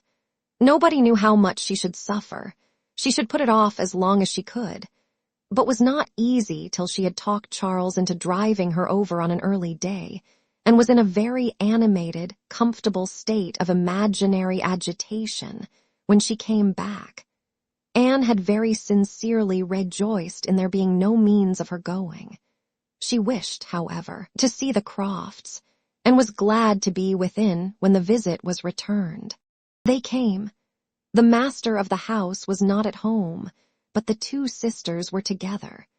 And as it chanced that Mrs. Croft fell to the share of Anne, while the Admiral sat by Mary, and made himself very agreeable by his good-humored notice of her little boys, she was well able to watch for a likeness, and if it failed her in the features, to catch it in the voice, or in the turn of sentiment and expression. Mrs. Croft, though neither tall nor fat, had a squareness, uprightness, and vigor of form which gave importance to her person. She had bright dark eyes, good teeth, and altogether an agreeable face, though her reddened and weather-beaten complexion, the consequence of her having been almost as much at sea as her husband, made her seem to have lived some years longer in the world than her real 28 and 30. Her manners were open, easy, and decided, like one who had no distrust of herself, and no doubts of what to do, without any approach to coarseness, however, or any want of good humor. Anne gave her credit, indeed, for feelings of great consideration towards herself, in all that related to Kellynch, and it pleased her, especially as she had satisfied herself in the very first half-minute, in the instant even of introduction, that there was not the smallest symptom of any knowledge or suspicion on Mrs. Croft's side, to give a bias of any sort. She was quite easy on that head, and consequently full of strength and courage, till for a moment electrified by Mrs. Croft's suddenly saying, "It was you, and not your sister, I find, that my brother had the pleasure of being acquainted with, when he was in this country." Anne hoped she had outlived the age of blushing, but the age of emotion she certainly had not. "Perhaps you may not have heard that he is married," added Mrs. Croft. She could now answer as she ought, and was happy to feel, when Mrs. Croft's next words explained it to be Mr. Wentworth of whom she spoke, that she had said nothing which might not do for either brother. She immediately felt how reasonable it was that Mrs. Croft should be thinking and speaking of Edward, and not of Frederick, and with shame at her own forgetfulness applied herself to the knowledge of their former neighbor's present state with proper interest. The rest was all tranquillity, till, just as they were moving, she heard the Admiral say to Mary, "We are expecting a brother of Mrs. Croft's here soon. I dare say you know him by name." He was cut short by the eager attacks of the little boys, clinging to him like an old friend, and declaring he should not go, and being too much engrossed by proposals of carrying them away in his coat pockets, and see. To have another moment for finishing or recollecting what he had begun, Anne was left to persuade herself, as well as she could, that the same brother must still be in question. She could not, however, reach such a degree of certainty as not to be anxious to hear whether anything had been said on the subject at the other house, where the Crofts had previously been calling. The folks of the great house were to spend the evening of this day at the cottage, and it being now too late in the year for such visits to be made on foot, the coach was beginning to be listened for, when the youngest Miss Musgrove walked in. That she was coming to apologize, and that they should have to spend the evening by themselves, was the first black idea, and Mary was quite ready to be affronted when Louisa made all right by saying that she only came on foot to leave more room for the harp, which was bringing in the carriage. "And I will tell you our reason," she added, "and all about it. I am come on to give you notice that Papa and Mamma are out of spirits this evening, especially Mamma. She is thinking so much of poor Richard, and we agreed it would be best to have the harp, for it seems to amuse her more than the pianoforte. I will tell you why she is out of spirits. When the Crofts called this morning, they called here afterwards, did not they? They happened to say that her brother, Captain Wentworth, is just returned to England, or paid off, or something, and is coming to see them almost directly. And most unluckily it came into Mamma's head, when they were gone, that Wentworth, or something very like it, was the name of poor Richard's captain at one time. I do not know when or where, but a great while before he died, poor fellow. And upon looking over his letters and things, she found it was so, and is perfectly sure that this must be the very man, and her head is quite full of it, and of poor Richard. So we must be as merry as we can, that she may not be dwelling upon such gloomy things. The real circumstances of this pathetic piece of family history were that the Musgroves had had the ill fortune of a very troublesome, hopeless son, and the good fortune to lose him before he reached his 20th year, that he had been sent to sea because he was stupid and unmanageable on shore, that he had been very little cared for at any time by his family, though quite as much as he deserved, seldom heard of, and scarcely at all regretted, when the intelligence of his death abroad had worked its way to Uppercross 2 years before. He had, in fact, though his sisters were now doing all they could for him, by calling him poor Richard, been nothing better than a thick-headed, unfeeling, unprofitable Dick Musgrove, who had never done anything to entitle himself to more than the abbreviation of his name, living or dead. He had been several years at sea, and had, in the course of those removals to which all midshipmen are liable, and especially such midshipmen as every captain wishes to get rid of, been 6 months on board Captain Frederick Wentworth's frigate, the Laconia. And from the Laconia he had, under the influence of his captain, written the only 2 letters which his father and mother had ever received from him during the whole of his absence. That is to say, the only 2 disinterested letters. All the rest had been mere applications for money.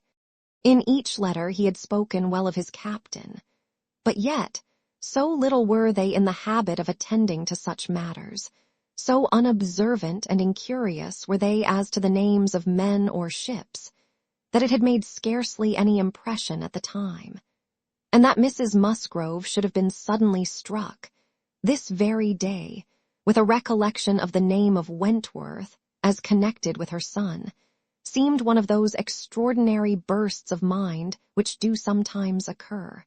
She had gone to her letters, and found it all as she supposed, and the reperusal of these letters, after so long an interval, her poor son gone forever, and all the strength of his faults forgotten, had affected her spirits exceedingly, and thrown her into greater grief for him than she had known on first hearing of his death. Mr. Musgrove was, in a lesser degree, affected likewise, and when they reached the cottage, they were evidently in want, first, of being listened to anew on this subject, and afterwards, of all the relief which cheerful companions could give them. To hear them talking so much of Captain Wentworth, repeating his name so often, puzzling over past years, and at last ascertaining that it probably would, turn out to be the very same Captain Wentworth whom they recollected meeting, once or twice, after their coming back from Clifton, a very fine young man. But they could not say whether it was 7 or 8 years ago, was a new sort of trial to Anne's nerves. She found, however, that it was one to which she must inure herself. Since he actually was expected in the country, she must teach herself to be insensible on such points.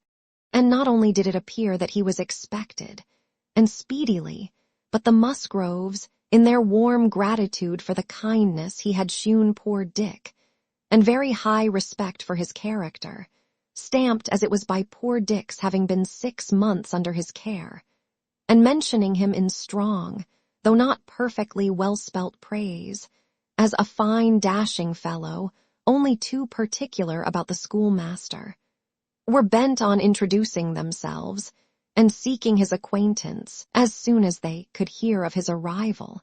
The resolution of doing so helped to form the comfort of their evening. Chapter 7.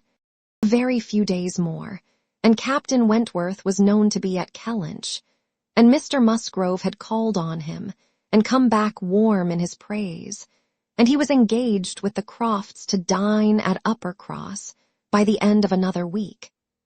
It had been a great disappointment to Mr. Musgrove to find that no earlier day could be fixed, so impatient was he to show his gratitude by seeing Captain Wentworth under his own roof, and welcoming him to all that was strongest and best in his cellars. But a week must pass, only a week in Anne's reckoning, and then, she supposed, they must meet, and soon she began to wish that she could feel secure even for a week. Captain Wentworth made a very early return to Mr. Musgrove's civility, and she was all but calling there in the same half-hour. She and Mary were actually setting forward for the great house, where, as she afterwards learnt, they must inevitably have found him, when they were stopped by the eldest boy's being at that moment brought home in consequence of a bad fall. The child's situation put the visit entirely aside, but she could not hear of her escape with indifference, even in the midst of the serious anxiety which they afterwards felt on his account. His collarbone was found to be dislocated, and such injury received in the back as roused the most alarming ideas. It was an afternoon of distress, and Anne had everything to do at once. The apothecary to send for, the father to have pursued and informed, the mother to support and keep from hysterics, the servants to control, the youngest child to banish, and the poor suffering one to attend and soothe. Besides sending, as soon as she recollected it, proper notice to the other house, which brought her an accession rather of frightened, inquiring companions, than of very useful assistance. Her brother's return was the first comfort. He could take best care of his wife, and the second blessing was the arrival of the apothecary. Till he came and had examined the child, their apprehensions were the worse for being vague. They suspected great injury, but knew not where. But now the collarbone was soon replaced, and though Mr. Robinson felt and rubbed, and looked grave, and spoke low words both to the father and the aunt, still they were all to hope the best, and to be able to part and eat their dinner in tolerable ease of mind.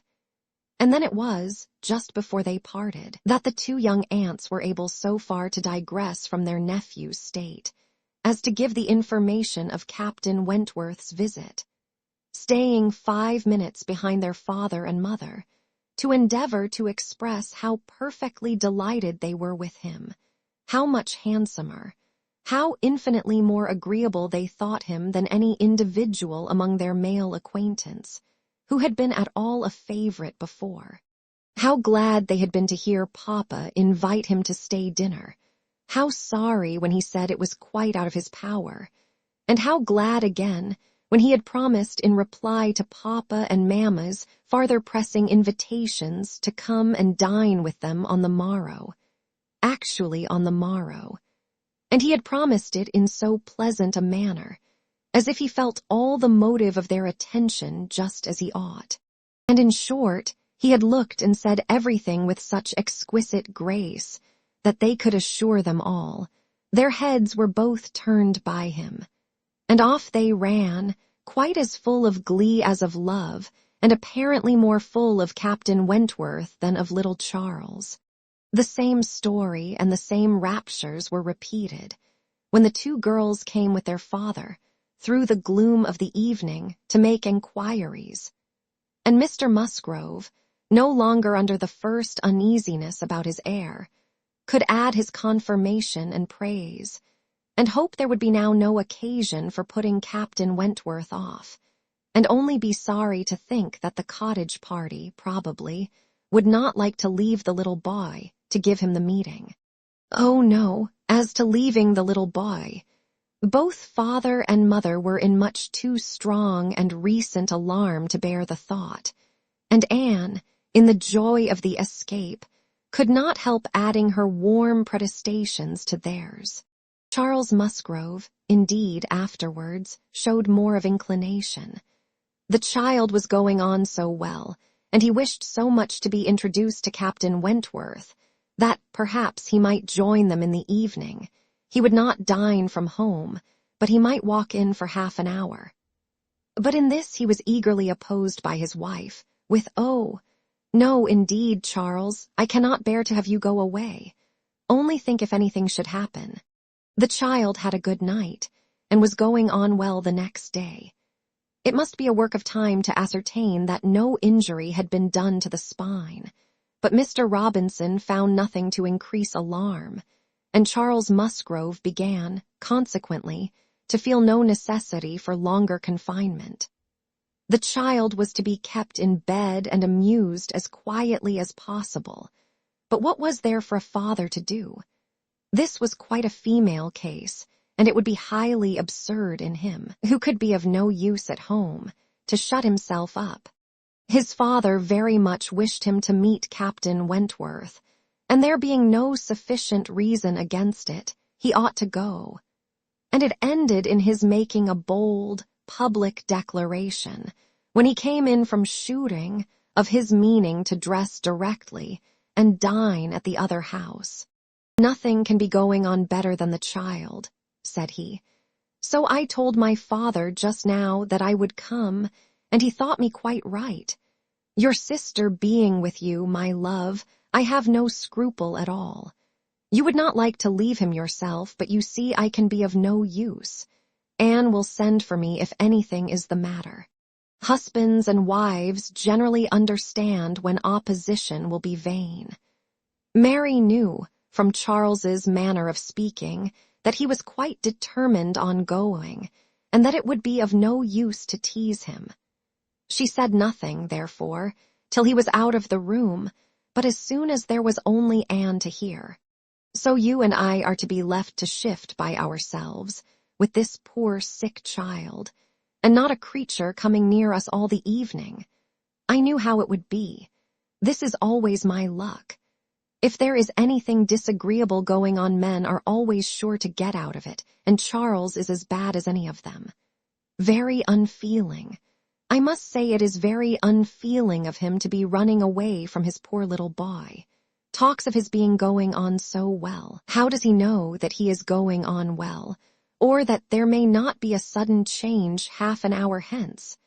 I did not think Charles would have been so unfeeling. So here he is to go away and enjoy himself, and because I am the poor mother, I am not to be allowed to stir. And yet, I am sure, I am more unfit than anybody else to be about the child. My being the mother is the very reason why my feelings should not be tried. I am not at all equal to it. You saw how hysterical I was yesterday. But that was only the effect of the suddenness of your alarm, of the shock. You will not be hysterical again. I dare say we shall have nothing to distress us. I perfectly understand Mr. Robinson's directions and have no fears. And indeed, Mary, I cannot wonder at your husband. Nursing does not belong to a man. It is not his province. A sick child is always the mother's property. Her own feelings generally make it so. I hope I am as fond of my child as any mother, but I do not know that I am of any more use in the sick room than Charles, for I cannot be always scolding and teasing the poor child when it is ill. And you saw this morning that if I told him to keep quiet, he was sure to begin kicking about. I have not nerves for the sort of thing. But could you be comfortable yourself, to be spending the whole evening away from the poor boy? Yes, you see his papa can, and why should not I? Jemima is so careful, and she could send us word every hour how he was. I really think Charles might as well have told his father we would all come. I am not more alarmed about little Charles now than he is. I was dreadfully alarmed yesterday, but the case is very different today. Well, if you do not think it too late to give notice for yourself, suppose you were to go, as well as your husband.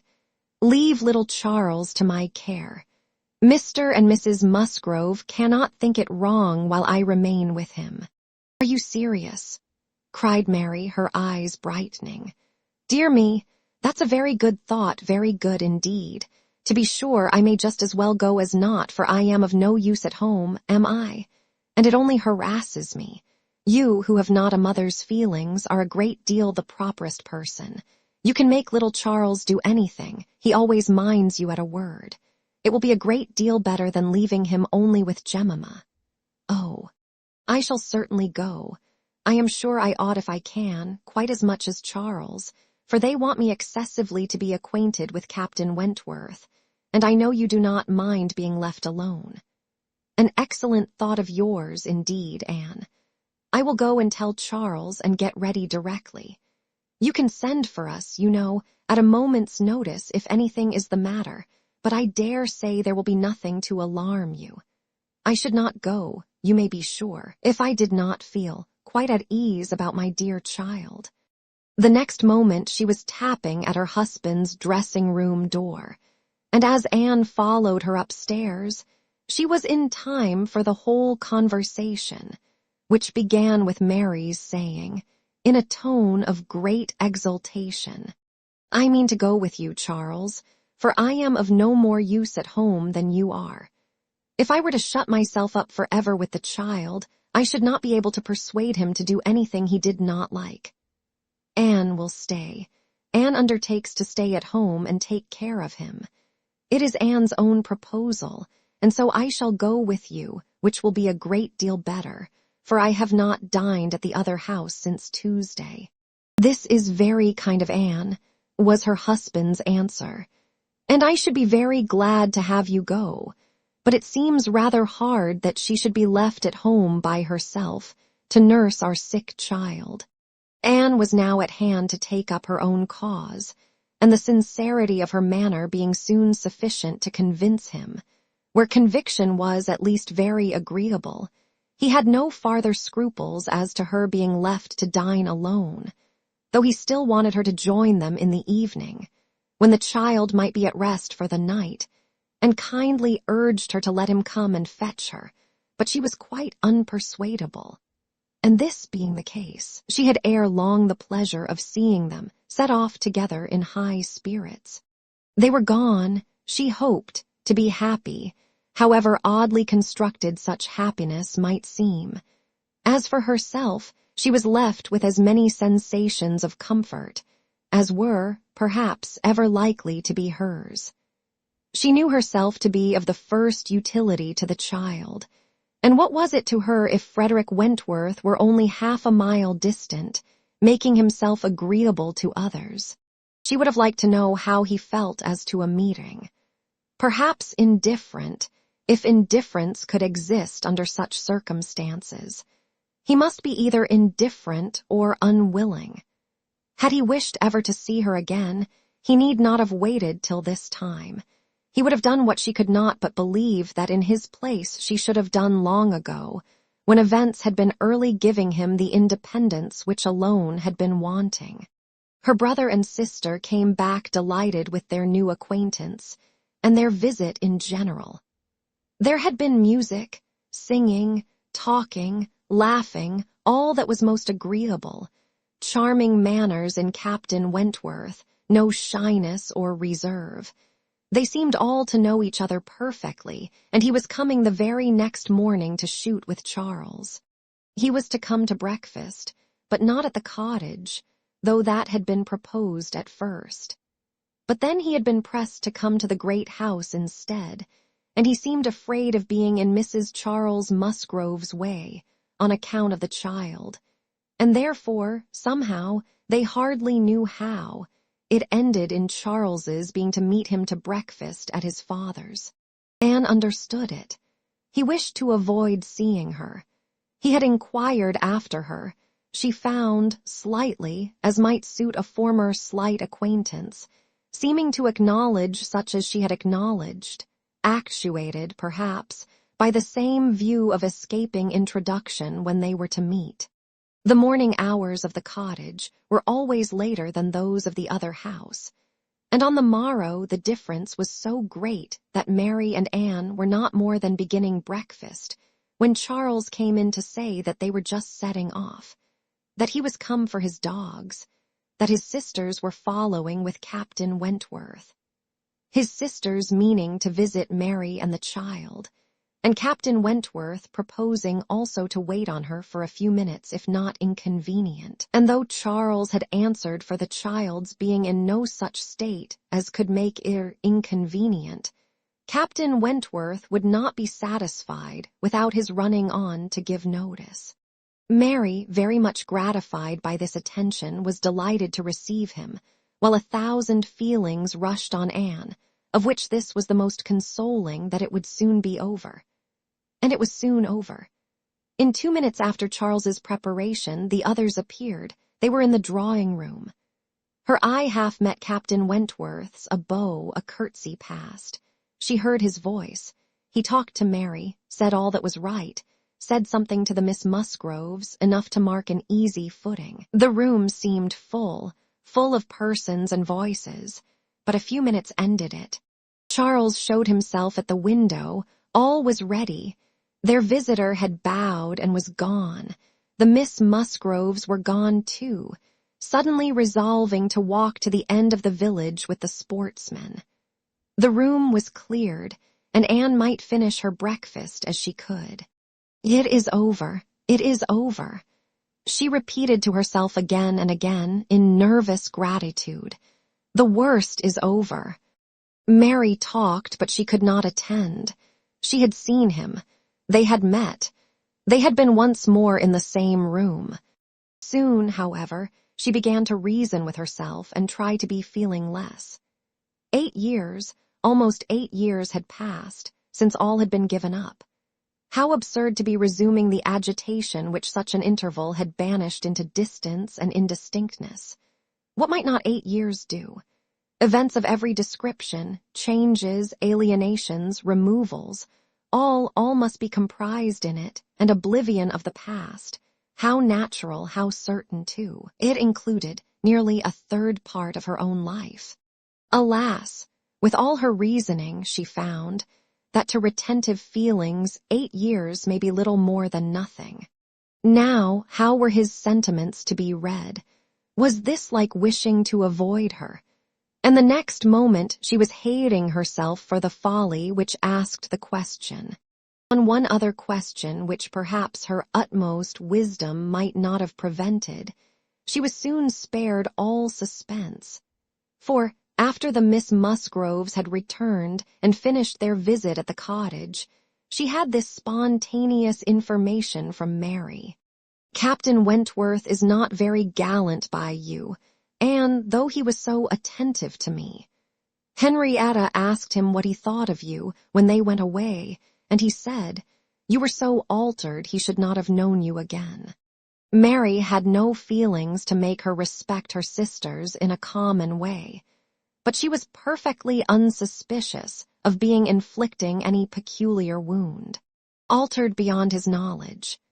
Anne fully submitted in silent, deep mortification. Doubtless it was so, and she could take no revenge, for he was not altered, or not for the worse. She had already acknowledged it to herself, and she could not think differently, let him think of her as he would. No, the years which had destroyed her youth and bloom had only given him a more glowing, manly, open look, in no respect lessening his personal advantages. She had seen the same Frederick Wentworth, so altered that he should not have known her again. These were words which could not but dwell with her, yet she soon began to rejoice that she had heard them.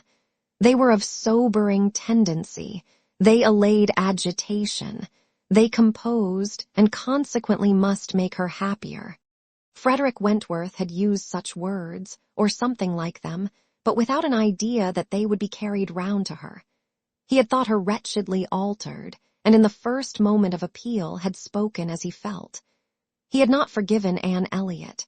She had used him ill, deserted and disappointed him, and worse, she had shewn a feebleness of character in doing so, which his own decided, confident temper could not endure. She had given him up to oblige others. It had been the effect of over-persuasion. It had been weakness and timidity. He had been most warmly attached to her, and had never seen a woman since whom he thought her equal, but, except from some natural sensation of curiosity, he had no desire of meeting her again. Her power with him was gone forever. It was now his object to marry. He was rich, and being turned on shore, fully intended to settle as soon as he could be properly tempted, actually looking round, ready to fall in love with all the speed which a clear head and a quick taste could allow. He had a heart for either of the Miss Musgroves if they could catch it, a heart, in short, for any pleasing young woman who came in his way, excepting Anne Elliot. This was his only secret exception, when he said to his sister, in answer to her suppositions, "Yes, here I am, Sophia, quite ready to make a foolish match.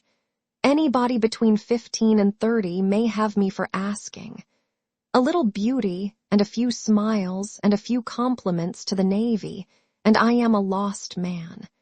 Should not this be enough for a sailor, who has had no society among women to make him nice?" He said it, she knew, to be contradicted.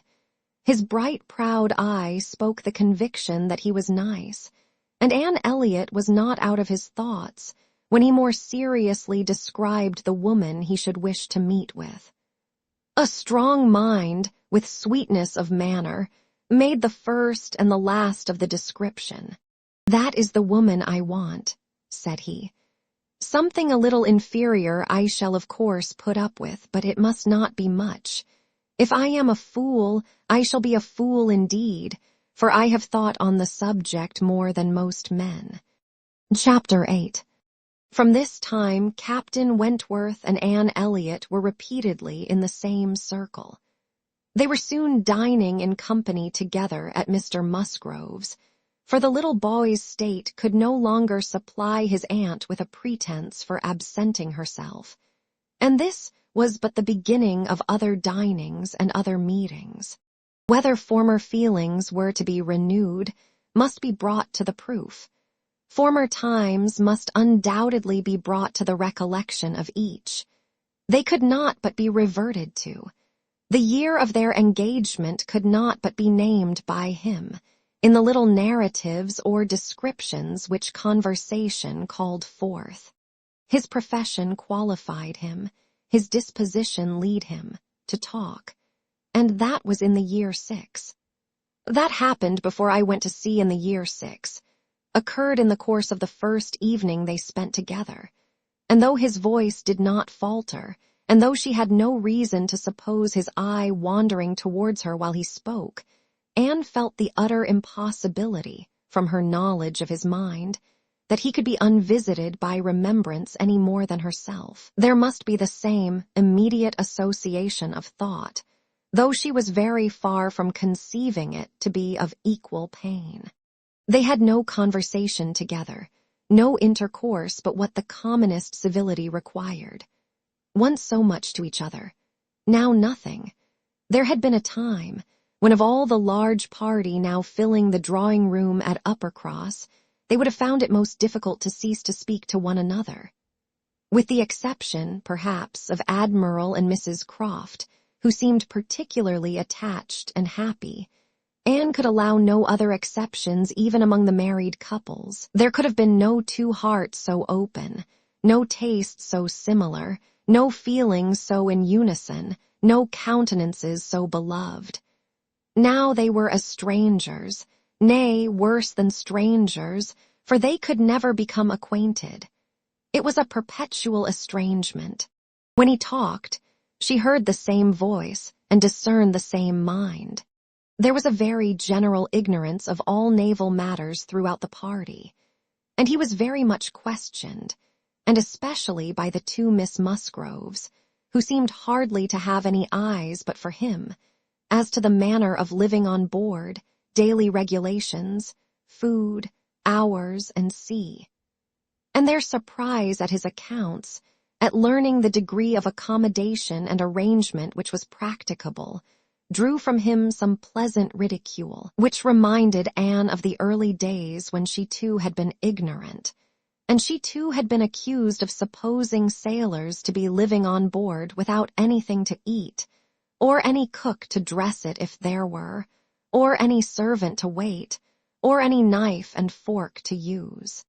From thus listening and thinking, she was roused by a whisper of Mrs. Musgrove's who, overcome by fond regrets, could not help saying, "Ah, Miss Anne, if it had pleased heaven to spare my poor son, I dare say he would have been just such another by this time."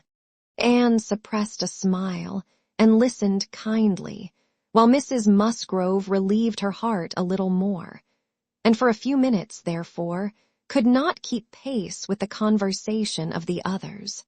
When she could let her attention take its natural course again, she found the Miss Musgroves just fetching the Navy list, their own Navy list, the first that had ever been at Uppercross, and sitting down together to pore over it, with the professed view of finding out the ships that Captain Wentworth had commanded.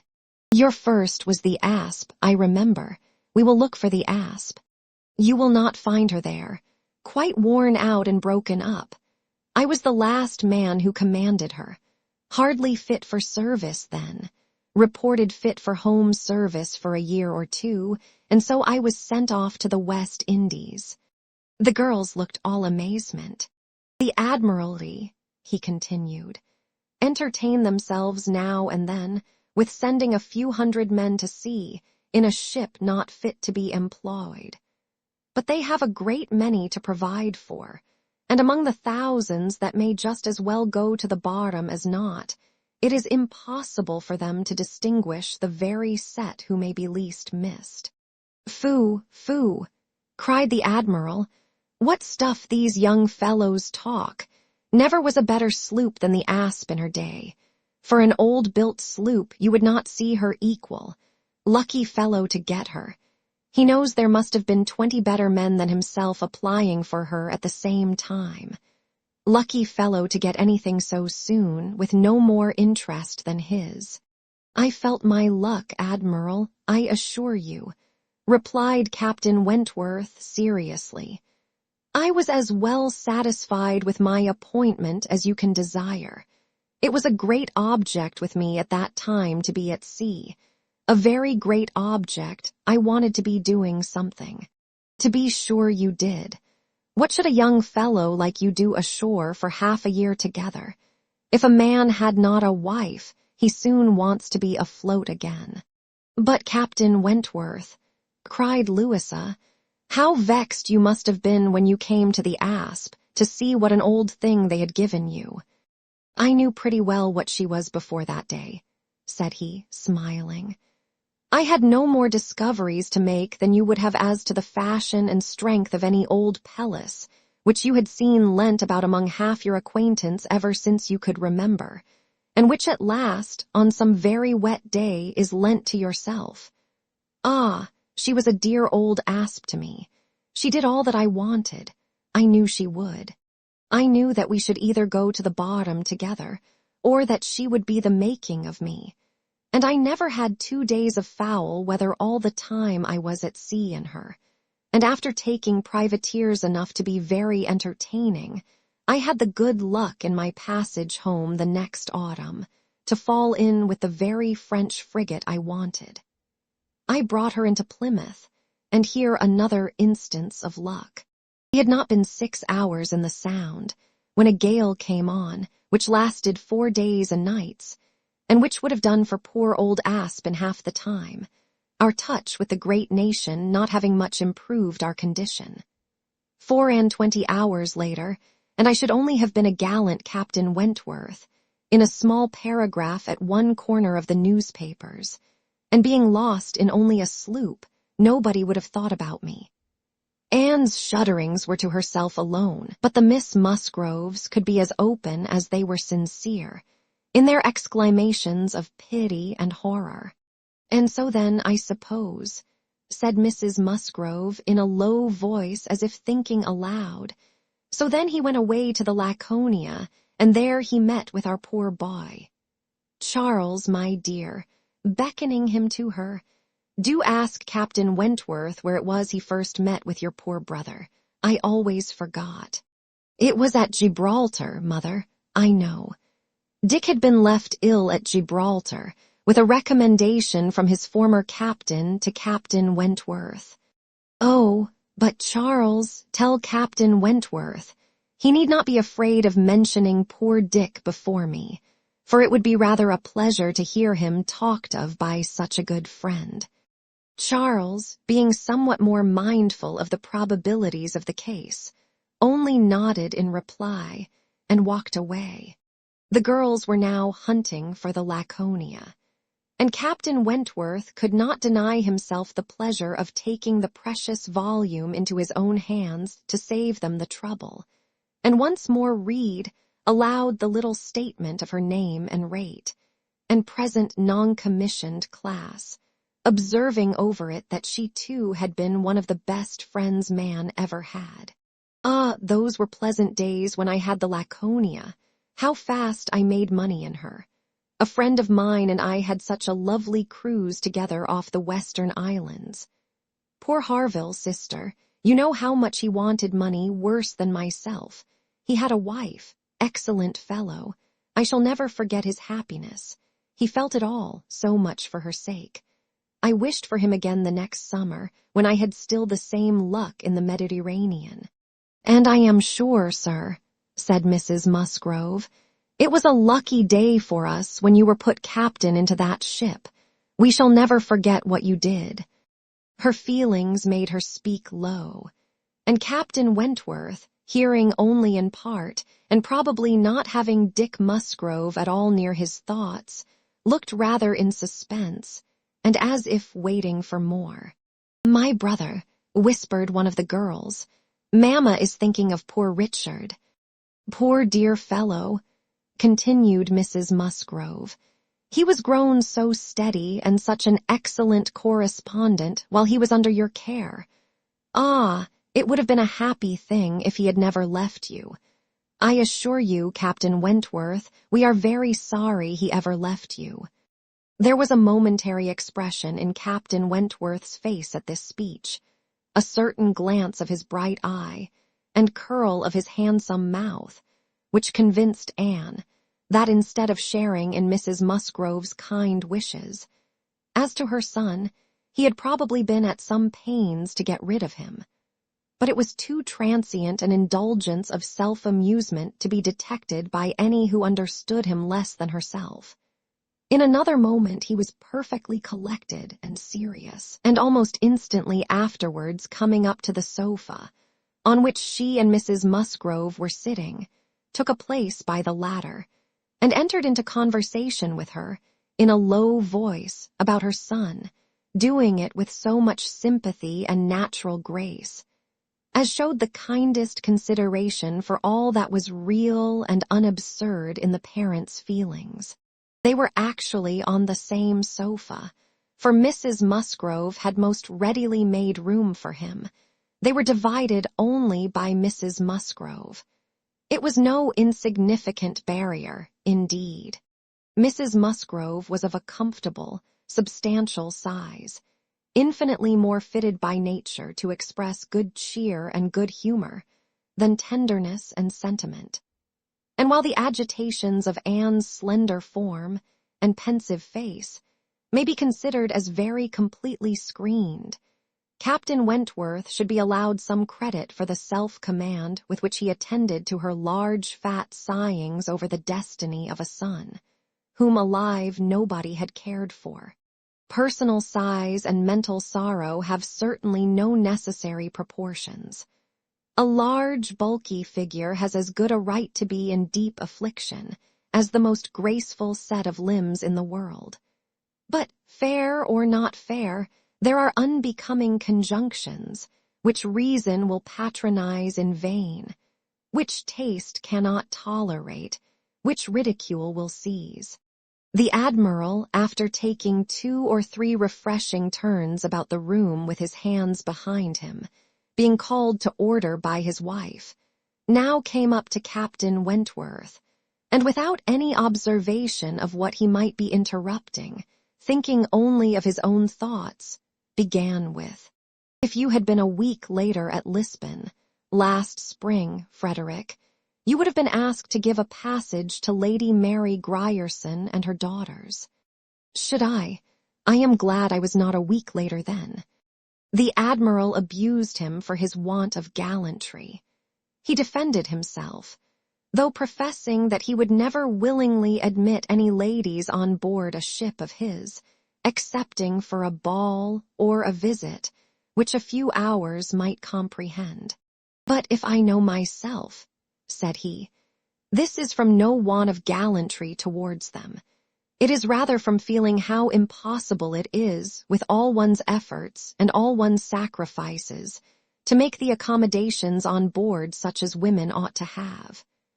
There can be no want of gallantry, Admiral, in rating the claims of women to every personal comfort high, and this is what I do. I hate to hear of women on board, or to see them on board, and no ship under my command shall ever convey a family of ladies anywhere, if I can help it." This brought his sister upon him. "Oh, Frederick, but I cannot believe it of you. All idle refinement. Women may be as comfortable on board as in the best house in England. I believe I have lived as much on board as most women, and I know nothing superior to the accommodations of a man-of-war. I declare I have not a comfort or an indulgence about me, even at Kellynch Hall," with a kind bow to Anne, "beyond what I always had in most of the ships I have lived in, and they have been 5 altogether." "Nothing to the purpose," replied her brother. "You were living with your husband and were the only woman on board. But you, yourself, brought Mrs. Harville, her sister, her cousin, and 3 children, round from Portsmouth to Plymouth. Where was this superfine, extraordinary sort of gallantry of yours then? All merged in my friendship, Sophia. I would assist any brother officer's wife that I could, and I would bring anything of Harville's from the world's end, if he wanted it. But do not imagine that I did not feel it an evil in itself. Depend upon it, they were all perfectly comfortable. I might not like them the better for that, perhaps.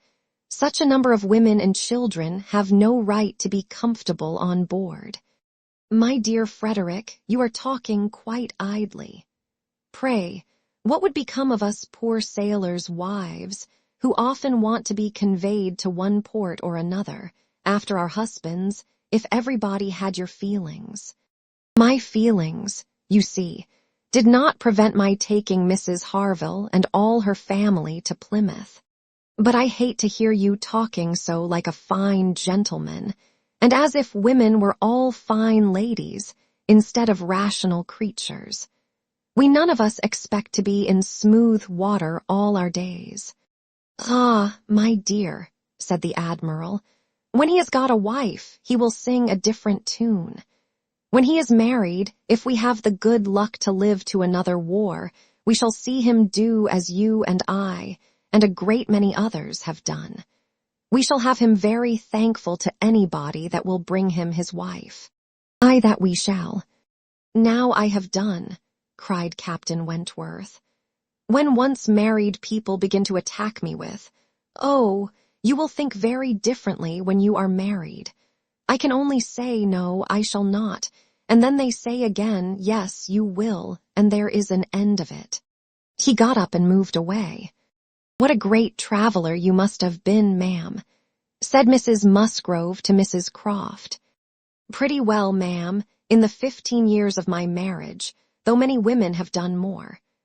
I have crossed the Atlantic 4 times, and have been once to the East Indies, and back again, and only once, besides being in different places about home, Cork and Lisbon and Gibraltar. But I never went beyond the Straits, and never was in the West Indies. We do not call Bermuda or Bahama, you know, the West Indies." Mrs. Musgrove had not a word to say in dissent. She could not accuse herself of having ever called them anything in the whole course of her life. "And I do assure you, ma'am," pursued Mrs. Croft, "that nothing can exceed the accommodations of a man-of-war. I speak, you know, of the higher rates. When you come to a frigate, of course, you are more confined, though any reasonable woman may be perfectly happy in one of them, and I can safely say that the happiest part of my life has been spent on board a ship. While we were together, you know, there was nothing to be feared. Thank God, I have always been blessed with excellent health, and no climate disagrees with me. A little disordered always the first 24 hours of going to sea, but never knew what sickness was afterwards. The only time I ever really suffered in body or mind, the only time that I ever fancied myself unwell, or had any ideas of danger, was the winter that I passed by myself at Deal, when the Admiral, Captain Croft then, was in the North Seas. I lived in perpetual fright at that time, and had all manner of imaginary complaints from not knowing what to do with myself, or when I should hear from him next. But as long as we could be together, nothing ever ailed me, and I never met with the smallest inconvenience. "Ay, to be sure. Yes, indeed, oh yes. I am quite of your opinion, Mrs. Croft," was Mrs. Musgrove's hearty answer. "There is nothing so bad as a separation. I am quite of your opinion. I know what it is, for Mr. Musgrove always attends the assizes, and I am so glad when they are over, and he is safe back again." The evening ended with dancing. On its being proposed, Anne offered her services, as usual, and though her eyes would sometimes fill with tears as she sat at the instrument, she was extremely glad to be employed, and desired nothing in return but to be unobserved. It was a merry, joyous party, and no one seemed in higher spirits than Captain Wentworth.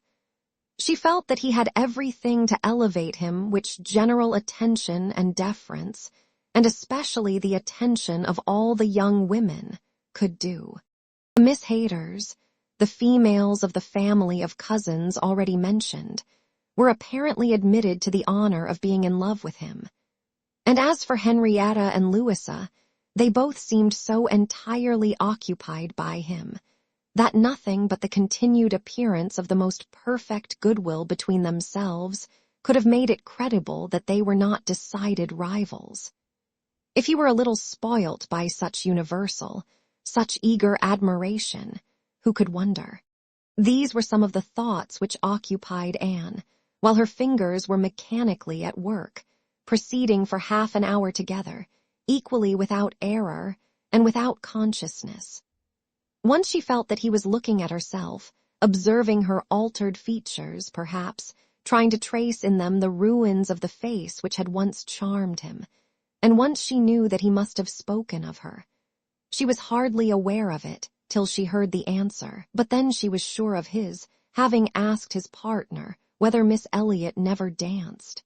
The answer was, "Oh, no, never. She has quite given up dancing. She had rather play. She is never tired of playing." Once, too, he spoke to her. She had left the instrument on the dancing being over, and he had sat down to try to make out an air which he wished to give the Miss Musgroves an idea of. Unintentionally, she returned to that part of the room. He saw her, and instantly rising, said, with studied politeness, "I beg your pardon, madam. This is your seat." And though she immediately drew back with a decided negative, he was not to be induced to sit down again. Anne did not wish for more of such looks and speeches. His cold politeness, his ceremonious grace, were worse than anything. Chapter 9. Captain Wentworth was come to Kellynch as to a home, to stay as long as he liked, being as thoroughly the object of the Admiral's fraternal kindness as of his wife's. He had intended, on first arriving, to proceed very soon into Shropshire, and visit the brothers settled in that country, but the attractions of Uppercross induced him to put this off. There was so much of friendliness, and of flattery, and of everything most bewitching in his reception there. The old were so hospitable, the young so agreeable, that he could not but resolve to remain where he was, and take all the charms and perfections of Edward's wife upon credit a little longer. It was soon Uppercross with him almost every day. The Musgroves could hardly be more ready to invite than he to come, particularly in the morning, when he had no companion at home. For the Admiral and Mrs. Croft were generally out of doors together, interesting themselves in their new possessions, their grass, and their sheep, and dawdling about in a way not endurable to a third person, or driving out in a gig, lately added to their establishment. Hitherto there had been but one opinion of Captain Wentworth among the Musgroves and their dependencies. It was unvarying, warm admiration everywhere. But this intimate footing was not more than established when a certain Charles Hayter returned among them, to be a good deal disturbed by it, and to think Captain Wentworth very much in the way. Charles Hayter was the eldest of all the cousins, and a very amiable, pleasing young man, between whom and Henrietta there had been a considerable appearance of attachment previous to Captain Wentworth's introduction. He was in orders, and having a curacy in the neighborhood, where residence was not required, lived at his father's house, only 2 miles from Uppercross.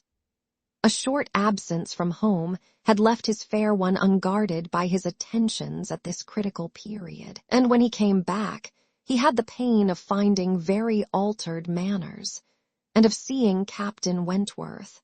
Mrs. Musgrove and Mrs. Hayter were sisters. They had each had money, but their marriages had made a material difference in their degree of consequence. Mr. Hayter had some property of his own, but it was insignificant compared with Mr. Musgrove's. And while the Musgroves were in the first class of society in the country, the young Hayters would, from their parents' inferior, retired, and unpolished way of living, and their own defective education, have been hardly in any class at all. But for their connection with Uppercross, this eldest son of course excepted, who had chosen to be a scholar and a gentleman, and who was very superior in cultivation and manners to all the rest. The 2 families had always been on excellent terms, there being no pride on one side and no envy on the other, and only such a consciousness of superiority in the Miss Musgroves as made them pleased to improve their cousins. Charles's attentions to Henrietta had been observed by her father and mother without any disapprobation. It would not be a great match for her, but if Henrietta liked him, and Henrietta did seem to like him. Henrietta fully thought so herself before Captain Wentworth came, But from that time cousin Charles had been very much forgotten. Which of the two sisters was preferred by Captain Wentworth was as yet quite doubtful, as far as Anne's observation reached. Henrietta was perhaps the prettiest, Louisa had the higher spirits, and she knew not now whether the more gentle or the more lively character were most likely to attract him. Mr. and Mrs. Musgrove, either from seeing little or from an entire confidence in the discretion of both their daughters, and of all the young men who came near them, seemed to leave everything to take its chance. There was not the smallest appearance of solicitude or remark about them in the mansion house, but it was different at the cottage. The young couple there were more disposed to speculate and wonder, and Captain Wentworth had not been above 4 or 5 times in the Miss Musgroves' company, and Charles Hayter had but just reappeared, when Anne had to listen to the opinions of her brother and sister, as to which was the one liked best. Charles gave it for Louisa, Mary for Henrietta, but quite agreeing that to have him marry either could be extremely delightful. Charles had never seen a pleasanter man in his life, and from what he had once heard Captain Wentworth himself say, was very sure that he had not made less than £20,000 by the war. Here was a fortune at once, besides which there would be the chance of what might be done in any future war, and he was sure Captain Wentworth was as likely a man to distinguish himself as any officer in the Navy. Oh, it would be a capital match for either of his sisters. Upon my word it would, replied Mary. Dear me, if he should rise to any very great honors, if he should ever be made a baronet. Lady Wentworth sounds very well. That would be a noble thing, indeed, for Henrietta. She would take place of me then, and Henrietta would not dislike that. Sir Frederick and Lady Wentworth. It would be but a new creation, however, and I never think much of your new creations. It suited Mary best to think Henrietta the one preferred on the very account of Charles Hayter, whose pretensions she wished to see put an end to. She looked down very decidedly upon the Hayters, and thought it would be quite a misfortune to have the existing connection between the families renewed. Very sad for herself and her children. You know, said she, I cannot think him at all a fit match for Henrietta, and considering the alliances which the Musgroves have made, she has no right to throw herself away. I do not think any young woman has a right to make a choice that may be disagreeable and inconvenient to the principal part of her family, and be giving bad connections to those who have not been used to them. And pray, who is Charles Hayter? Nothing but a country curate, a most improper match for Miss Musgrove of Uppercross. Her husband, however, would not agree with her here, for besides having a regard for his cousin, Charles Hayter was an eldest son, and he saw things as an eldest son himself. Now you are talking nonsense, Mary, was therefore his answer. It would not be a great match for Henrietta, but Charles has a very fair chance, through the Spicers, of getting something from the bishop in the course of a year or two, and you will please to remember that he is the eldest son. Whenever my uncle dies, he steps into very pretty property. The estate at Winthrop is not less than 250 acres, besides the farm near Taunton, which is some of the best land in the country. I grant you that any of them but Charles would be a very shocking match for Henrietta, and indeed it could not be. He is the only one that could be possible. But he is a very good-natured, good sort of a fellow, and whenever Winthrop comes into his hands, he will make a different sort of place of it and live in a very different sort of way. And with that property he will never be a contemptible man, good freehold property. No, no, Henrietta might do worse than marry Charles Hayter, and if she has him, and Louisa can get Captain Wentworth, I shall be very well satisfied. Charles may say what he pleases, cried Mary to Anne as soon as he was out of the room, but it would be shocking to have Henrietta marry Charles Hayter, a very bad thing for her, and still worse for me, and therefore it is very much to be wished that Captain Wentworth may soon put him quite out of her head, and I have very little doubt that he has. She took hardly any notice of Charles Hayter yesterday. I wish you had been there to see her behavior. And as to Captain Wentworth's liking Louisa as well as Henrietta, it is nonsense to say so, for he certainly does like Henrietta a great deal the best. But Charles is so positive. I wish you had been with us yesterday, for then you might have decided between us, and I am sure you would have thought as I did, unless you had been determined to give it against me. A dinner at Mr. Musgrove's had been the occasion when all these things should have been seen by Anne, but she had stayed at home, under the mixed plea of a headache of her own, and some return of indisposition in little Charles. She had thought only of avoiding Captain Wentworth, but an escape from being appealed to as umpire was now added to the advantages of a quiet evening. As to Captain Wentworth's views, she deemed it of more consequence that he should know his own mind early enough not to be endangering the happiness of either sister, or impeaching his own honor, than that he should prefer Henrietta to Louisa, or Louisa to Henrietta. Either of them would, in all probability, make him an affectionate, good-humored wife. With regard to Charles Hayter, she had delicacy which must be pained by any lightness of conduct in a well-meaning young woman, and a heart to sympathize in any of the sufferings it occasioned. But if Henrietta found herself mistaken in the nature of her feelings, the alteration could not be understood too soon.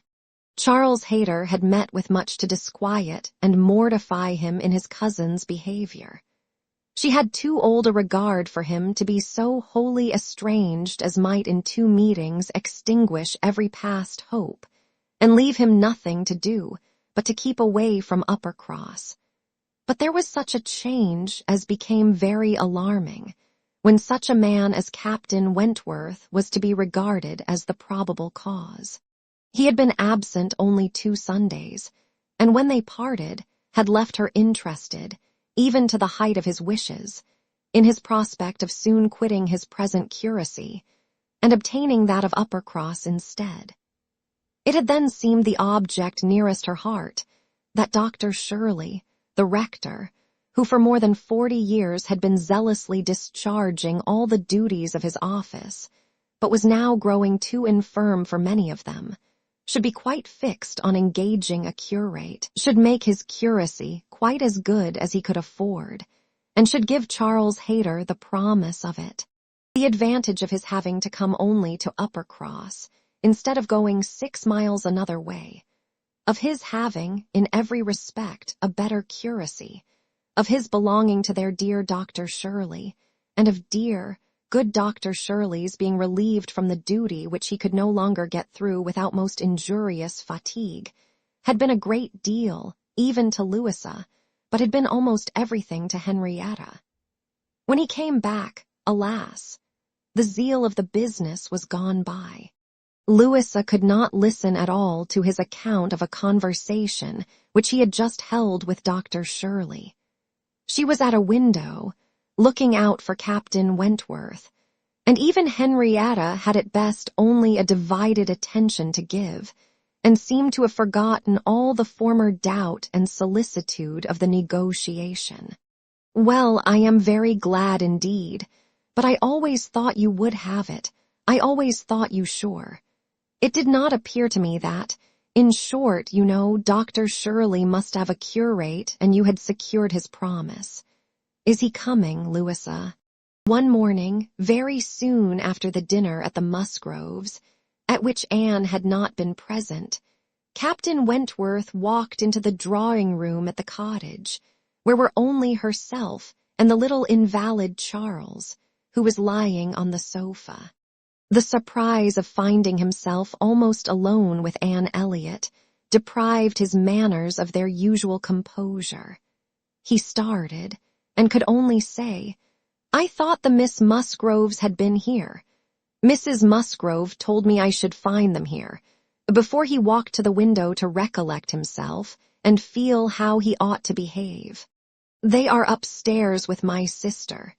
They will be down in a few moments, I dare say," had been Anne's reply in all the confusion that was natural.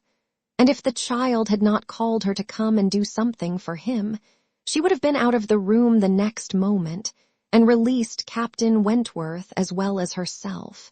He continued at the window, and after calmly and politely saying, "I hope the little boy is better," was silent.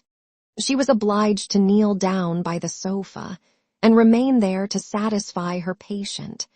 And thus they continued a few minutes, when, to her very great satisfaction, she heard some other person crossing the little vestibule. She hoped, on turning her head, to see the master of the house, but it proved to be one much less calculated for making matters easy, Charles Hayter, probably not at all better pleased by the sight of Captain Wentworth than Captain Wentworth had been by the sight of Anne. She only attempted to say, "How do you do? Will you not sit down? The others will be here presently." Captain Wentworth, however, came from his window, apparently not ill-disposed for conversation. But Charles Hayter soon put an end to his attempts by seating himself near the table and taking up the newspaper, and Captain Wentworth returned to his window. Another minute brought another addition. The younger boy, a remarkable stout, forward child of 2 years old, having got the door opened for him by someone without, made his determined appearance among them, and went straight to the sofa to see what was going on, and put in his claim to anything good that might be giving away. There being nothing to eat, he could only have some play, and as his aunt would not let him tease his sick brother, he began to fasten himself upon her, as she knelt, in such a way that, busy as she was about Charles, she could not shake him off. She spoke to him, ordered, entreated, and insisted in vain. Once she did contrive to push him away, but the boy had the greater pleasure in getting upon her back again directly. "Walter," said she, "get down this moment. You are extremely troublesome. I am very angry with you." "Walter," cried Charles Hayter, "why do you not do as you are bid? Do not you hear your aunt speak? Come to me, Walter, come to cousin Charles." But not a bit did Walter stir. In another moment, however, she found herself in the state of being released from him.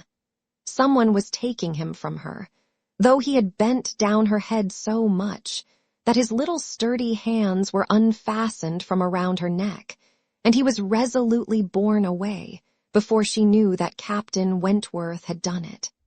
Her sensations on the discovery made her perfectly speechless. She could not even thank him. She could only hang over little Charles with most disordered feelings. His kindness in stepping forward to her relief, the manner, the silence in which it had passed, the little particulars of the circumstance, with the conviction soon forced on her by the noise he was studiously making with the child, that he meant to avoid hearing her thanks, and rather sought to testify that her conversation was the last of his wants, produced such a confusion of varying, but very painful agitation, as she could not recover from, till enabled by the entrance of Mary and the Miss Musgroves to make over her little patient to their cares, and leave the room. She could not stay.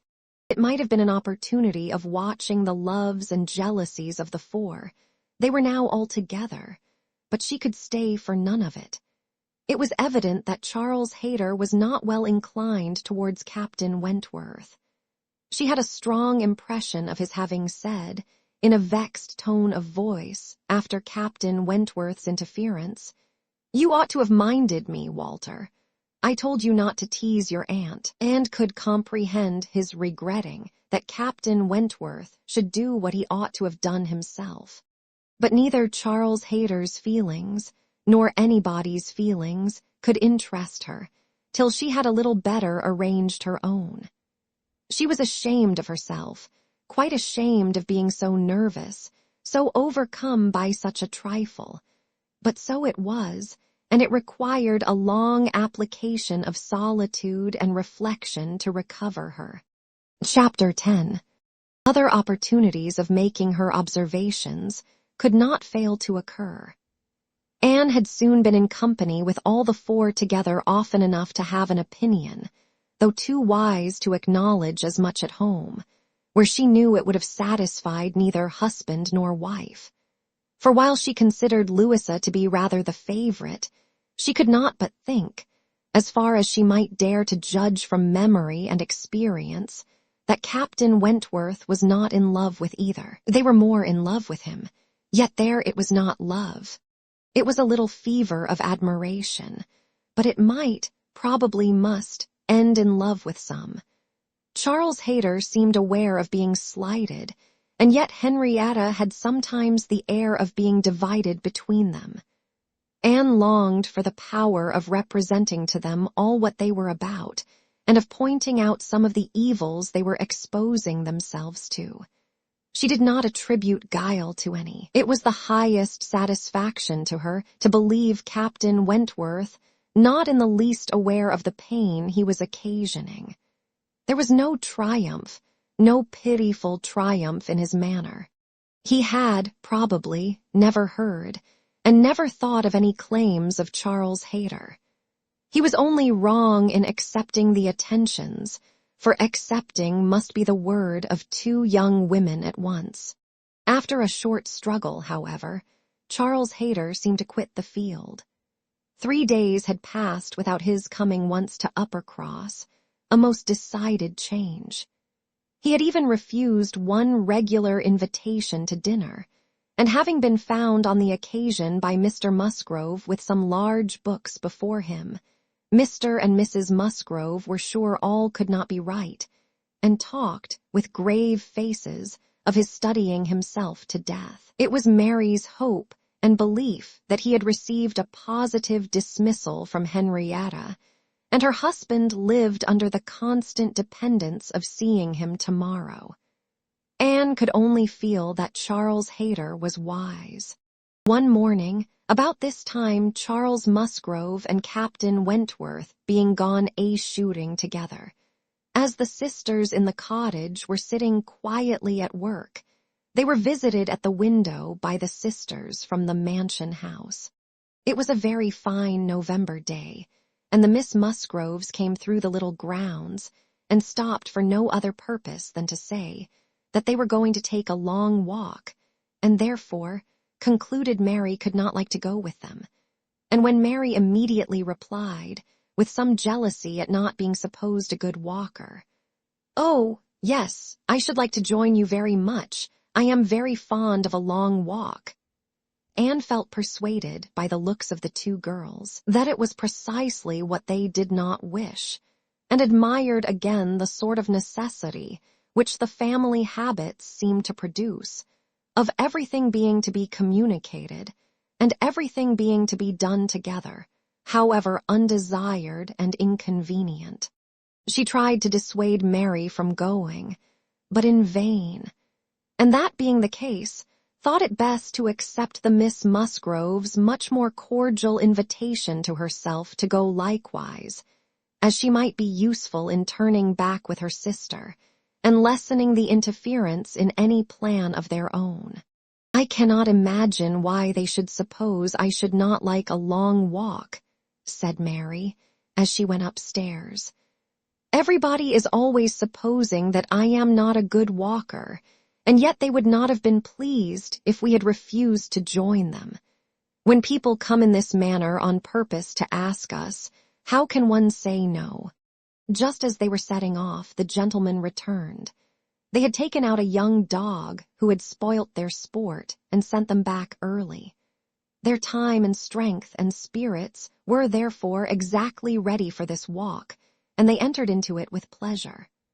Could Anne have foreseen such a junction, she would have stayed at home, but from some feelings of interest and curiosity, she fancied now that it was too late to retract, and the whole 6 set forward together in the direction chosen by the Miss Musgroves, who evidently considered the walk as under their guidance.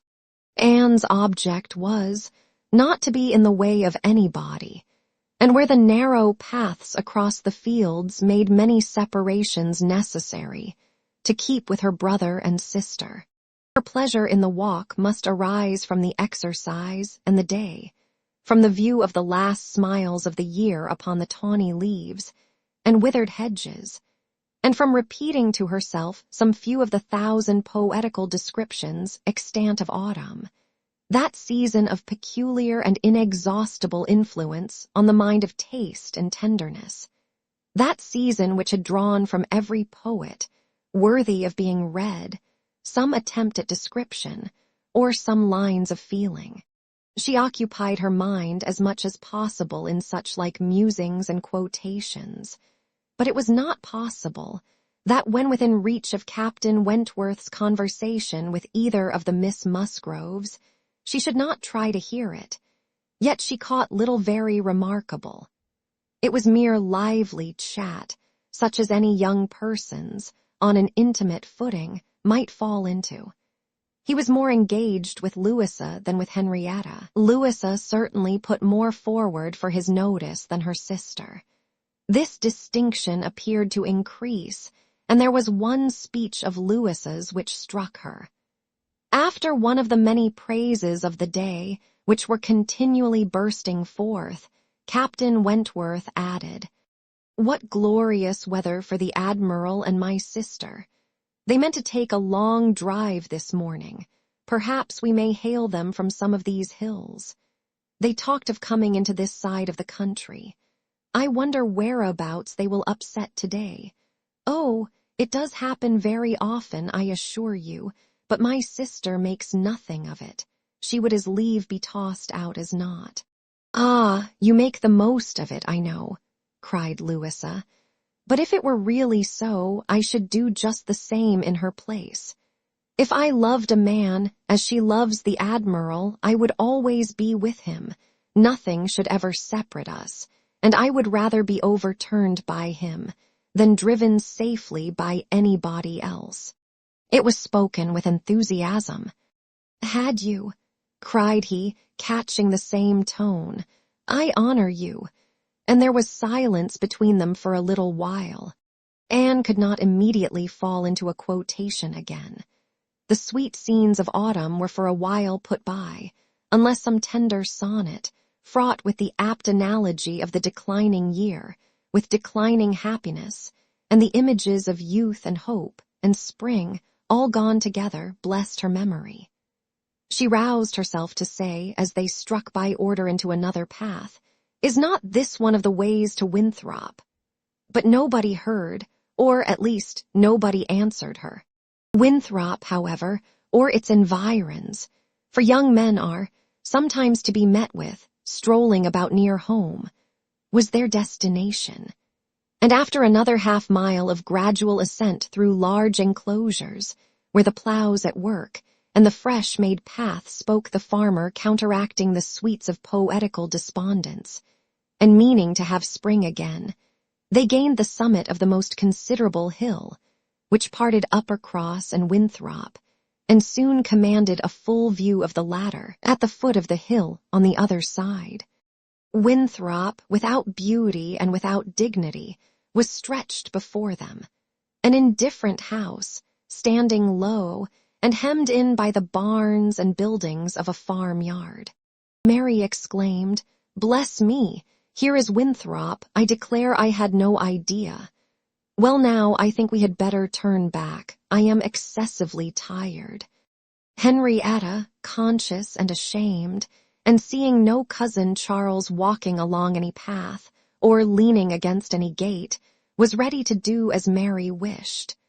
"But no," said Charles Musgrove, and "no, no," cried Louisa more eagerly, and taking her sister aside, seemed to be arguing the matter warmly.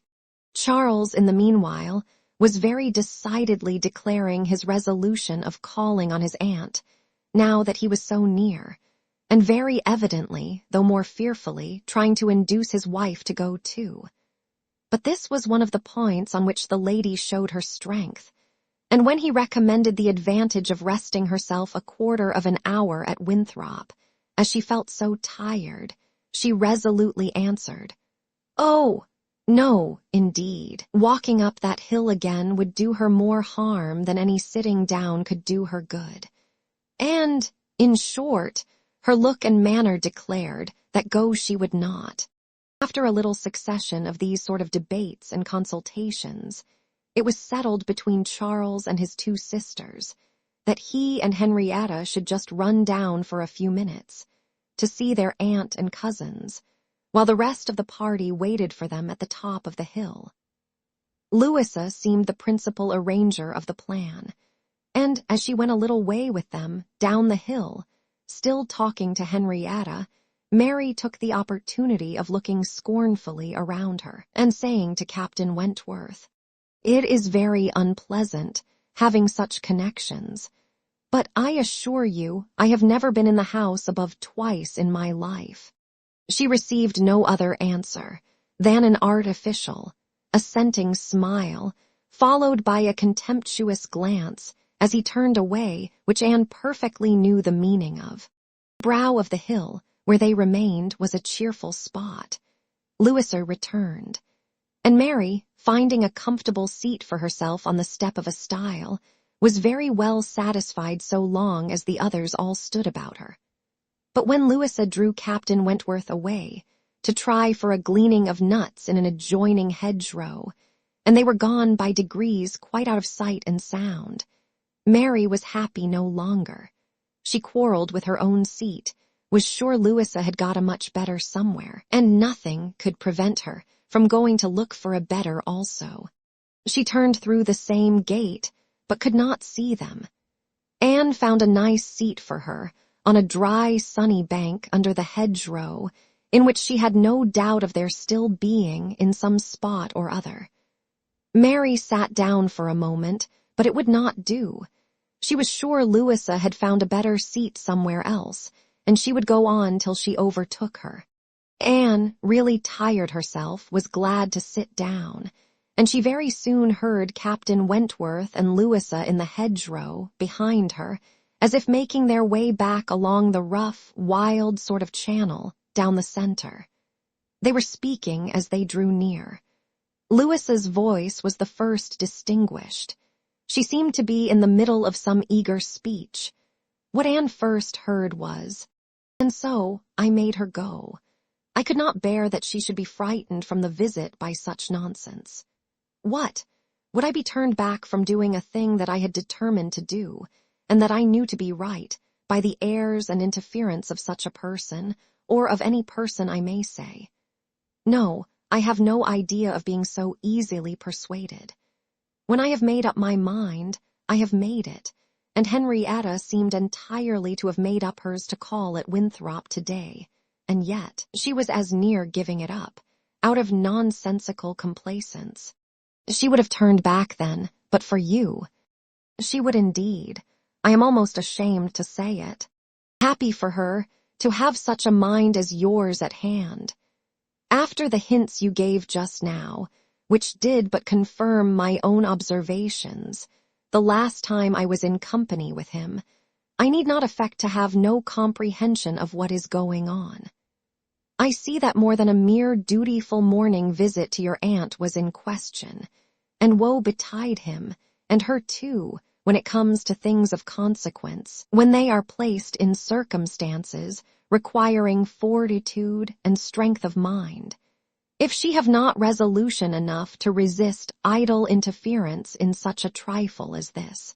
Your sister is an amiable creature, but yours is the character of decision and firmness, I see. If you value her conduct or happiness, infuse as much of your own spirit into her as you can. But this, no doubt, you have been always doing. It is the worst evil of too yielding and indecisive a character, that no influence over it can be depended on. You are never sure of a good impression being durable. Everybody may sway it. Let those who would be happy be firm. "Here is a nut," said he, catching one down from an upper bough, "to exemplify. A beautiful glossy nut which, blessed with original strength, has outlived all the storms of autumn. Not a puncture, not a weak spot anywhere.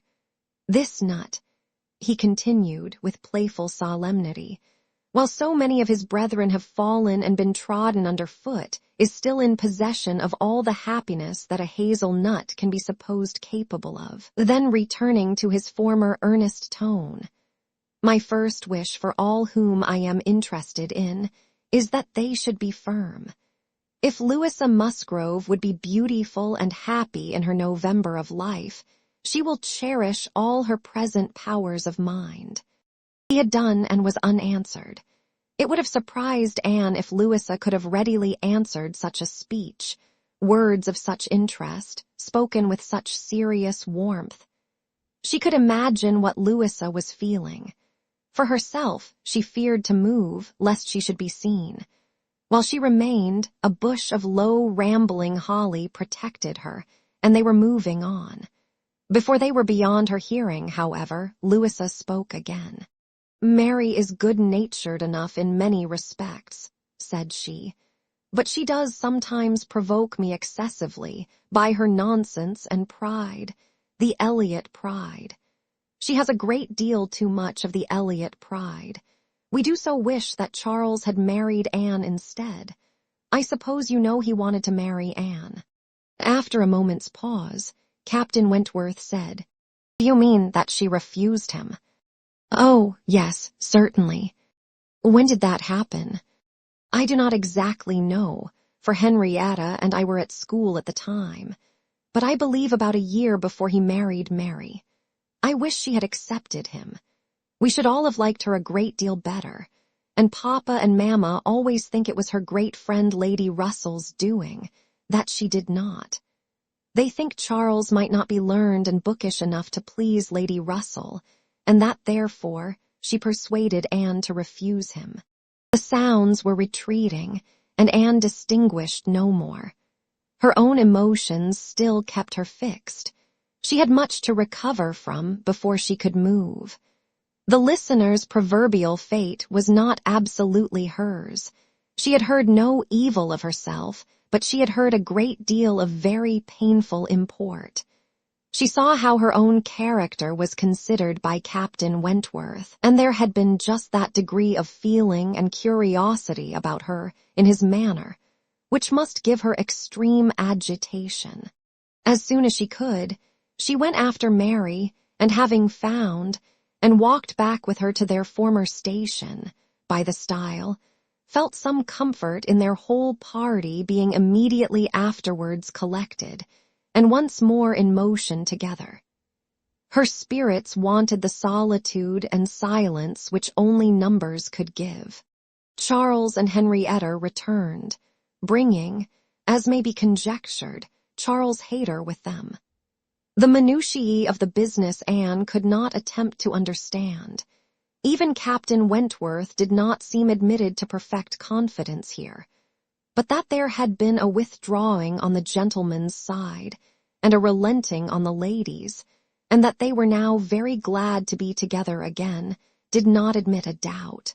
Henrietta looked a little ashamed, but very well pleased. Charles Hayter exceedingly happy, and they were devoted to each other almost from the first instant of their all setting forward for Uppercross. Everything now marked out Louisa for Captain Wentworth. Nothing could be plainer, and where many divisions were necessary, or even where they were not, they walked side by side nearly as much as the other two. In a long strip of meadow land, where there was ample space for all, they were thus divided, forming three distinct parties, and to that party of the three which boasted least animation and least complacence, Anne necessarily belonged.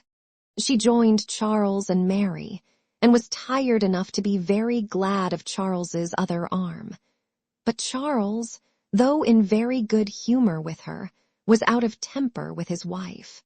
Mary had shewn herself disobliging to him, and was now to reap the consequence, which consequence was his dropping her arm almost every moment to cut off the heads of some nettles in the hedge with his switch.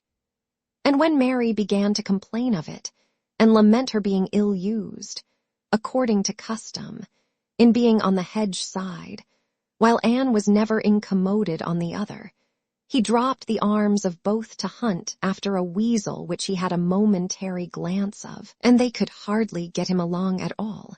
This long meadow bordered a lane, which their footpath, at the end of it was to cross, and when the party had all reached the gate of exit, the carriage advancing in the same direction, which had been some time heard, was just coming up, and proved to be Admiral Croft's gig. He and his wife had taken their intended drive, and were returning home.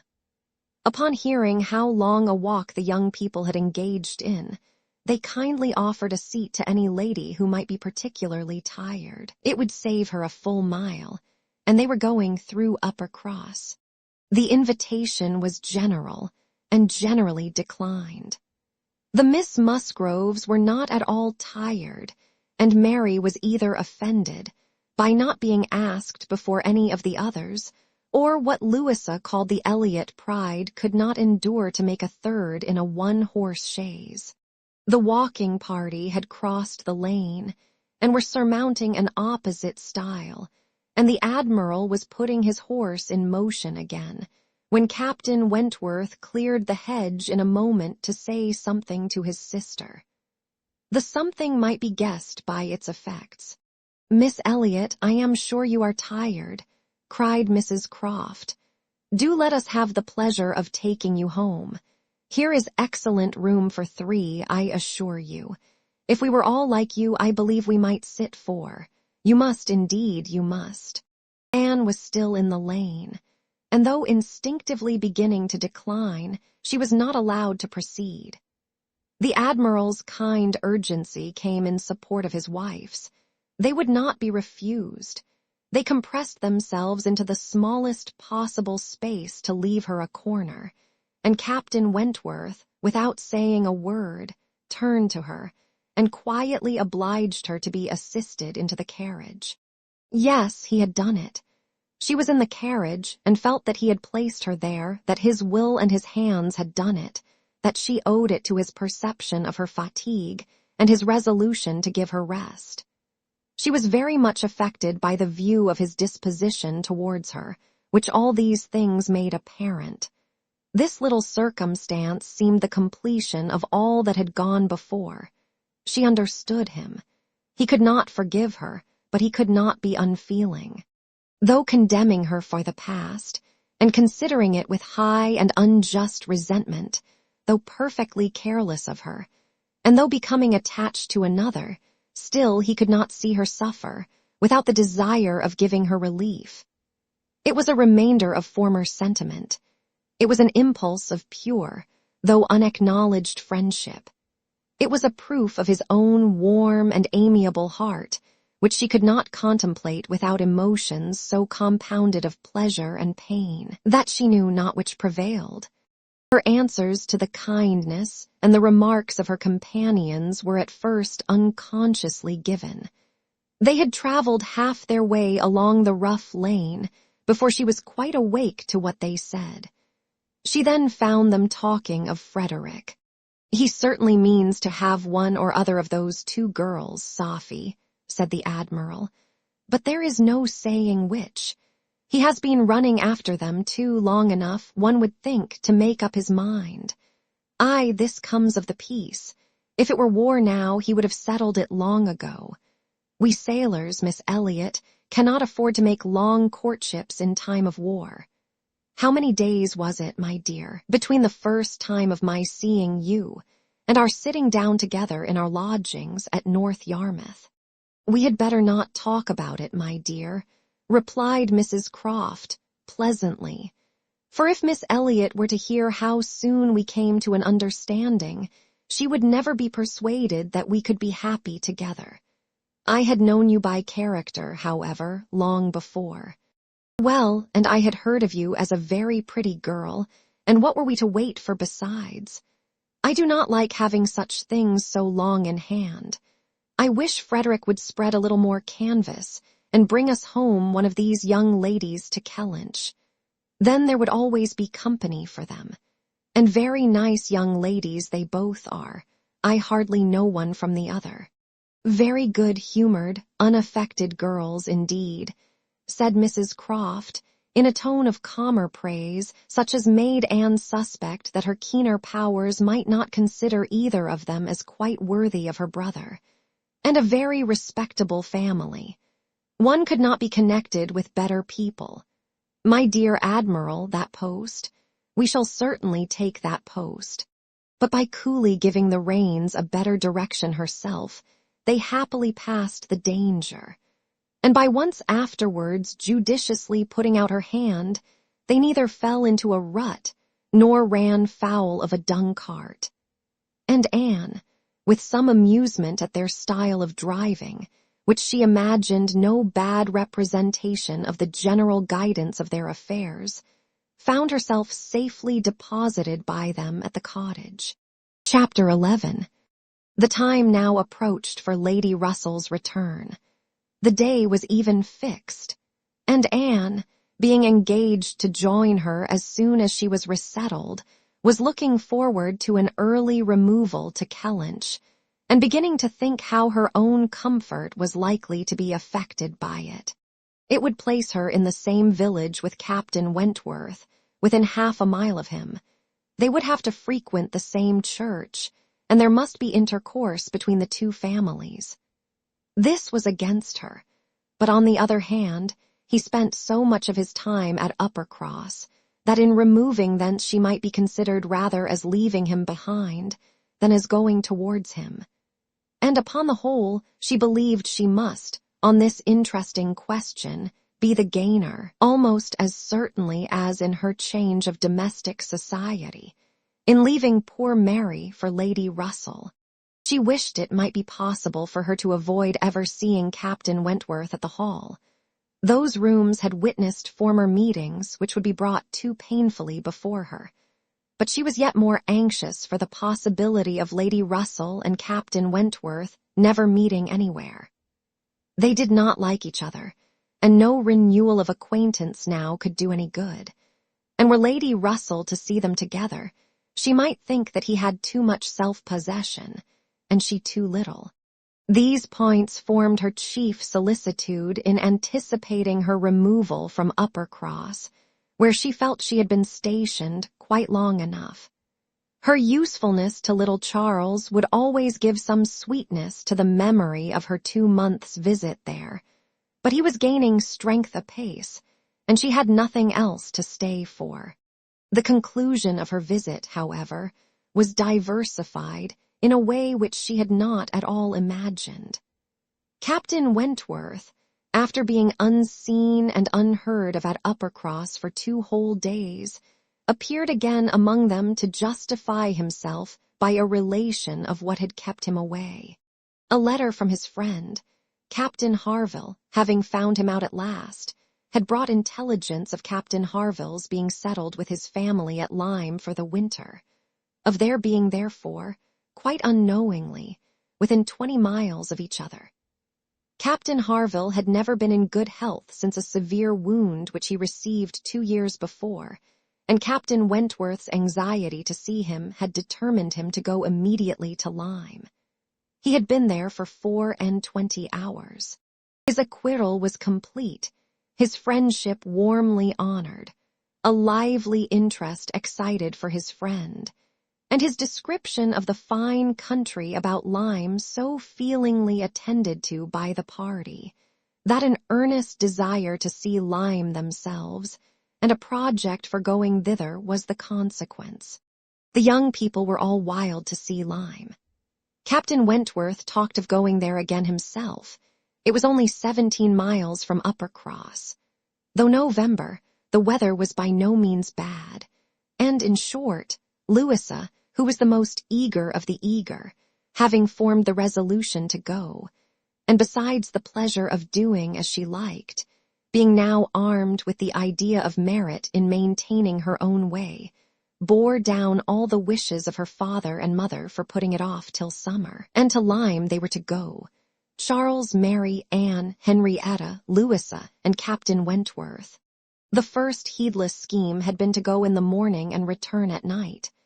But to this, Mr. Musgrove, for the sake of his horses, would not consent. And when it came to be rationally considered, a day in the middle of November would not leave much time for seeing a new place, after deducting 7 hours, as the nature of the country required, for going and returning. They were consequently to stay the night there, and not to be expected back till the next day's dinner. This was felt to be a considerable amendment. And though they all met at the great house at rather an early breakfast hour, and set off very punctually, it was so much past noon before the 2 carriages, Mr. Musgrove's coach containing the 4 ladies, and Charles's curricle, in which he drove Captain Wentworth, were descending the long hill into Lyme, and entering upon the still steeper street of the town itself, that it was very evident they would not have more than time for looking about them, before the light and warmth of the day were gone. After securing accommodations, and ordering a dinner at one of the inns, the next thing to be done was unquestionably to walk directly down to the sea. They were come too late in the year for any amusement or variety which Lyme, as a public place, might offer. The rooms were shut up, the lodgers almost all gone, scarcely any family but of the residents left. And as there is nothing to admire in the buildings themselves, the remarkable situation of the town, the principal street almost hurrying into the water, the walk to the Cobb, skirting round the pleasant little bay, which in the season is animated with bathing machines and company. The Cobb itself, its old wonders and new improvements, with the very beautiful line of cliffs stretching out to the east of the town, are what the stranger's eye will seek, and a very strange stranger it must be, who does not see charms in the immediate environs of Lyme, to make him wish to know it better. The scenes in its neighborhood, Charmouth, with its high grounds and extensive sweeps of country, and still more, its sweet, retired bay, backed by dark cliffs, where fragments of low rock among the sands make it the happiest spot for watching the flow of the tide, for sitting in unwearied contemplation, the woody varieties of the cheerful village of Up Lyme, and above all, Pinny, with its green chasms between romantic rocks, where the scattered forest trees and orchards of luxuriant growth declare that many a generation must have passed away since the first partial falling of the cliff prepared the ground for such a state, where a scene so wonderful and so lovely is exhibited, as may more than equal any of the resembling scenes of the far-famed Isle of Wight. These places must be visited, and visited again, to make the worth of Lyme understood. The party from Uppercross passing down by the now deserted and melancholy-looking rooms, and still descending, soon found themselves on the seashore, and lingering only, as all must linger and gaze on a first return to the sea, whoever deserved to look on it at all, proceeded towards the Cobb, equally their object in itself and on Captain Wentworth's account. For in a small house, near the foot of an old pier of unknown date, where the Harvilles settled, Captain Wentworth turned in to call on his friend. The others walked on, and he was to join them on the Cobb. They were by no means tired of wondering and admiring, and not even Louisa seemed to feel that they had parted with Captain Wentworth long, when they saw him coming after them, with 3 companions, all well known already, by description, to be Captain and Mrs. Harville, and a Captain Benwick, who was staying with them.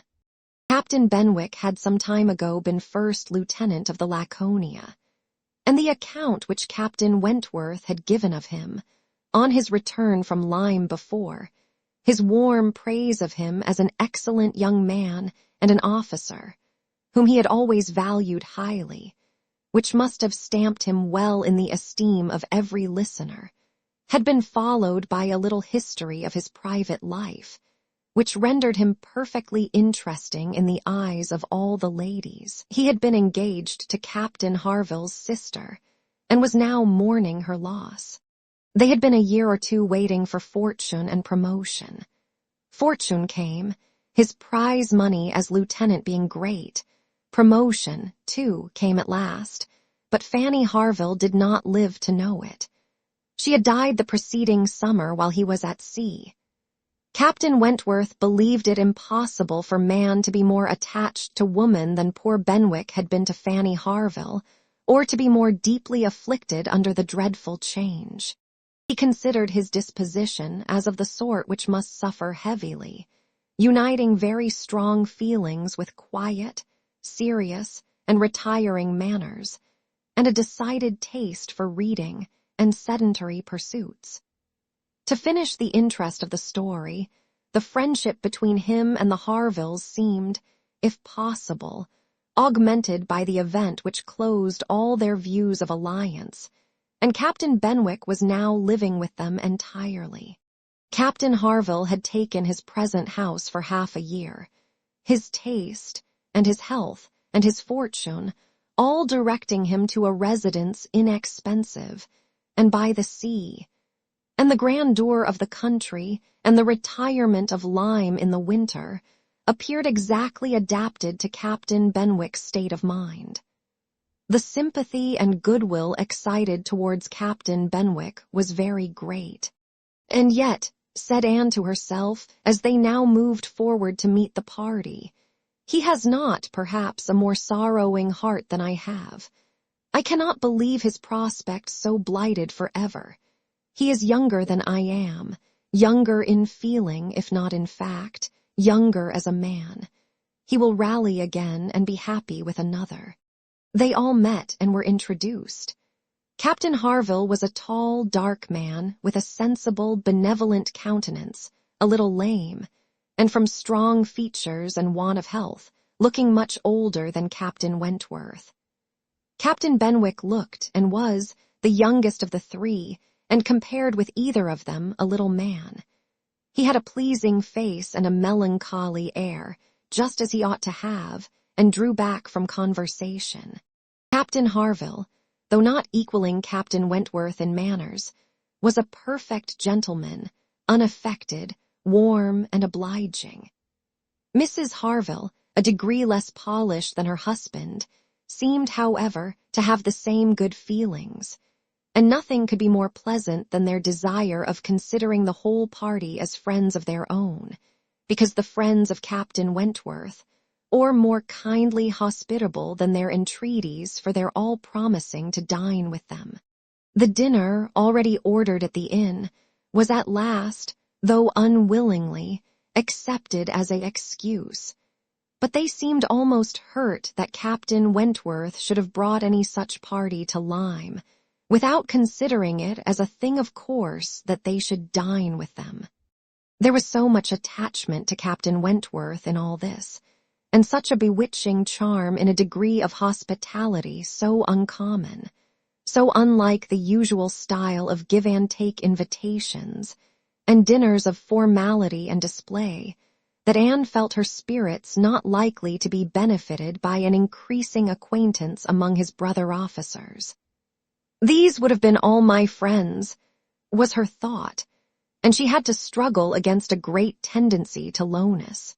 On quitting the Cobb, they all went indoors with their new friends, and found rooms so small as none, but those who invite from the heart could think capable of accommodating so many.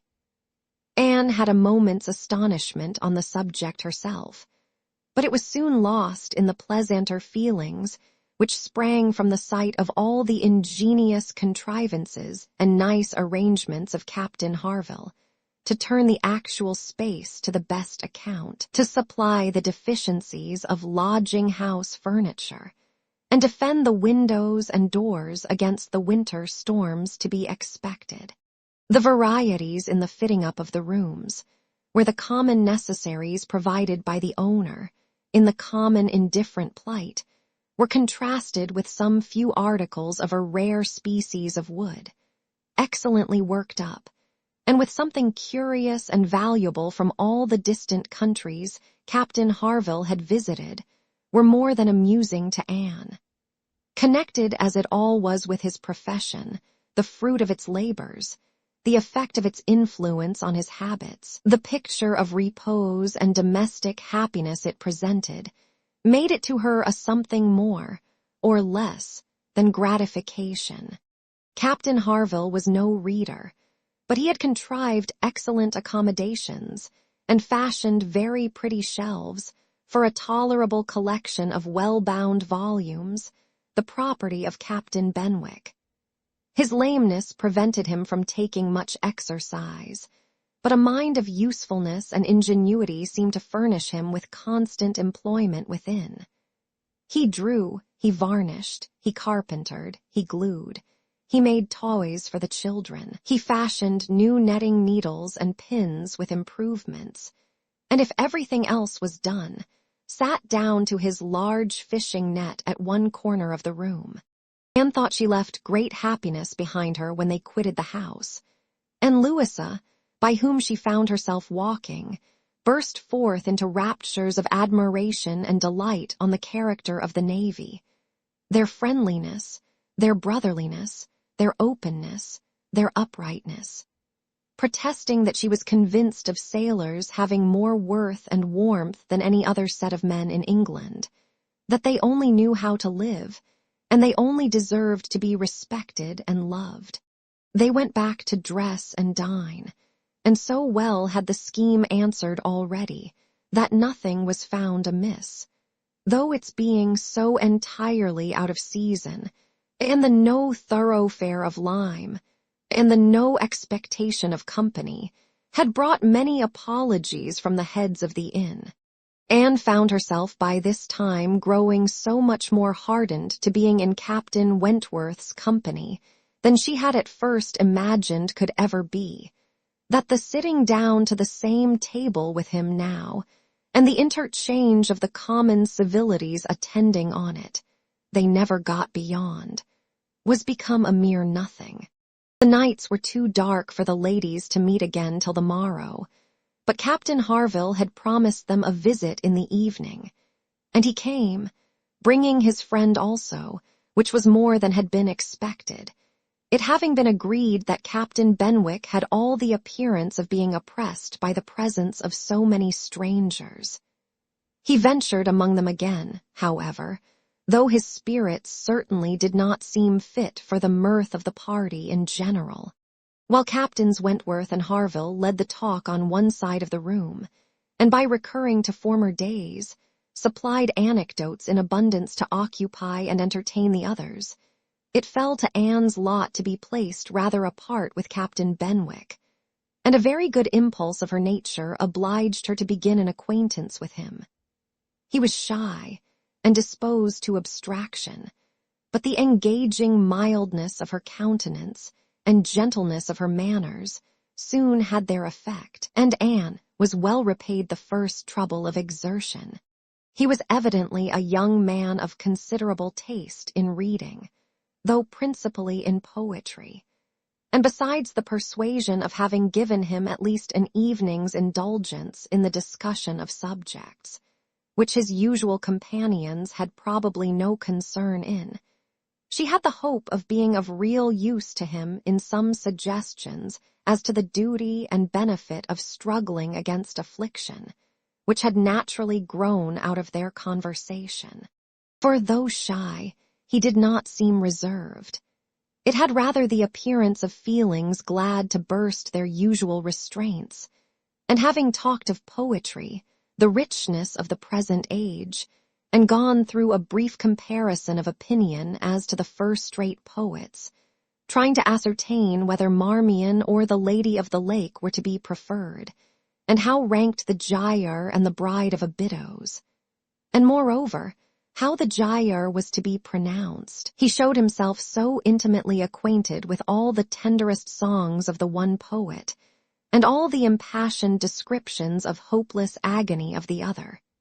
He repeated, with such tremulous feeling, the various lines which imaged a broken heart, or a mind destroyed by wretchedness, and looked so entirely as if he meant to be understood that she ventured to hope he did not always read only poetry, and to say that she thought it was the misfortune of poetry to be seldom safely enjoyed by those who enjoyed it completely, and that the strong feelings which alone could estimate it truly were the very feelings which ought to taste it but sparingly.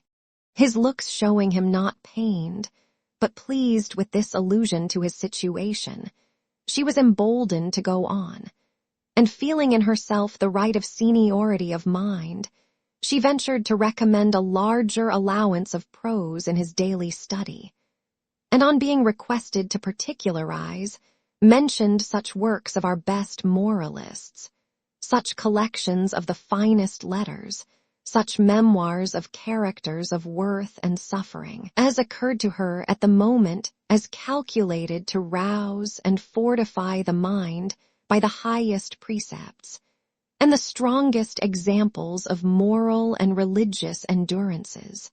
Captain Benwick listened attentively, and seemed grateful for the interest implied, and though with a shake of the head, and sighs which declared his little faith in the efficacy of any books on grief like his, noted down the names of those she recommended, and promised to procure and read them. When the evening was over, Anne could not but be amused at the idea of her coming to Lyme to preach patience and resignation to a young man whom she had never seen before. Nor could she help fearing, on more serious reflection, that, like many other great moralists and preachers, she had been eloquent on a point in which her own conduct would ill bear examination. Chapter 12. Anne and Henrietta, finding themselves the earliest of the party the next morning, agreed to stroll down to the sea before breakfast. They went to the sands to watch the flowing of the tide, which a fine southeasterly breeze was bringing in with all the grandeur which so flat a shore admitted. They praised the morning, gloried in the sea, sympathized in the delight of the fresh-feeling breeze, and were silent, till Henrietta suddenly began again with, "Oh, yes, I am quite convinced that, with very few exceptions, the sea air always does good. There can be no doubt of its having been of the greatest service to Dr. Shirley, after his illness, last spring 12-month. He declares himself, that coming to Lyme for a month did him more good than all the medicine he took, and that being by the sea always makes him feel young again. Now, I cannot help thinking it a pity that he does not live entirely by the sea. I do think he had better leave Uppercross entirely and fix at Lyme. Do not you, Anne? Do not you agree with me that it is the best thing he could do, both for himself and Mrs. Shirley? She has cousins here, you know, and many acquaintance, which would make it cheerful for her, and I am sure she would be glad to get to a place where she could have medical attendance at hand, in case of his having another seizure. Indeed, I think it quite melancholy to have such excellent people as Dr. and Mrs. Shirley, who have been doing good all their lives, wearing out their last days in a place like Uppercross, where, excepting our family, they seem shut out from all the world. I wish his friends would propose it to him. I really think they ought. And as to procuring a dispensation, there could be no difficulty at his time of life and with his character. My only doubt is whether anything could persuade him to leave his parish. He is so very strict and scrupulous in his notions, over-scrupulous, I must say. Do not you think, Anne, it is being over-scrupulous? Do not you think it is quite a mistaken point of conscience when a clergyman sacrifices his health for the sake of duties, which may be just as well performed by another person? And at Lyme, too, only 17 miles off, he would be near enough to hear, if people thought there was anything to complain of. Anne smiled more than once to herself during this speech, and entered into the subject, as ready to do good by entering into the feelings of a young lady as of a young man, though here it was good of a lower standard, for what could be offered but general acquiescence. She said all that was reasonable and proper on the business, felt the claims of Dr. Shirley to repose as she ought, saw how very desirable it was that he should have some active, respectable young man as a resident curate, and was even courteous enough to hint at the advantage of such resident curates being married. "I wish," said Henrietta, very well pleased with her companion, "I wish Lady Russell lived at Uppercross and were intimate with Dr. Shirley. I have always heard of Lady Russell as a woman of the greatest influence with everybody. I always look upon her as able to persuade a person to anything. I am afraid of her, as I have told you before, quite afraid of her, because she is so very clever. But I respect her amazingly, and wish we had such a neighbor at Uppercross."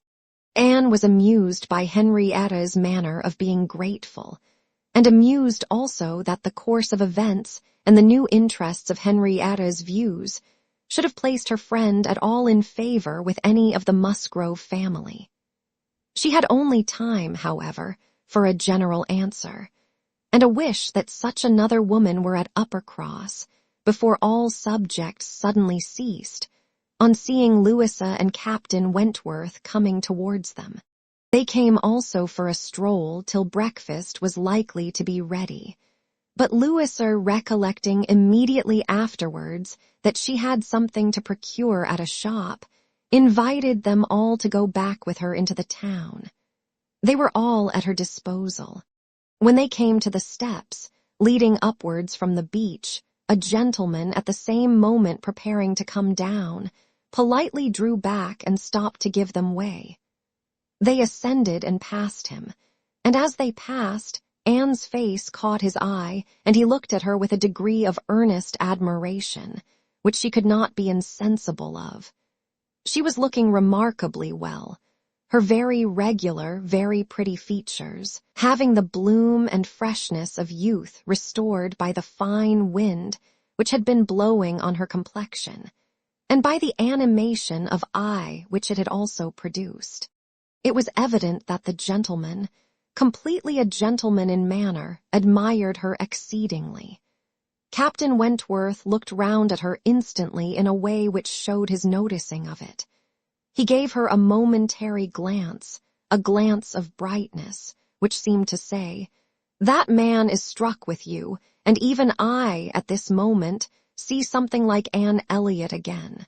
After attending Louisa through her business, and loitering about a little longer, they returned to the inn, and Anne, in passing afterwards quickly from her own chamber to their dining-room, had nearly run against the very same gentleman as he came out of an adjoining apartment.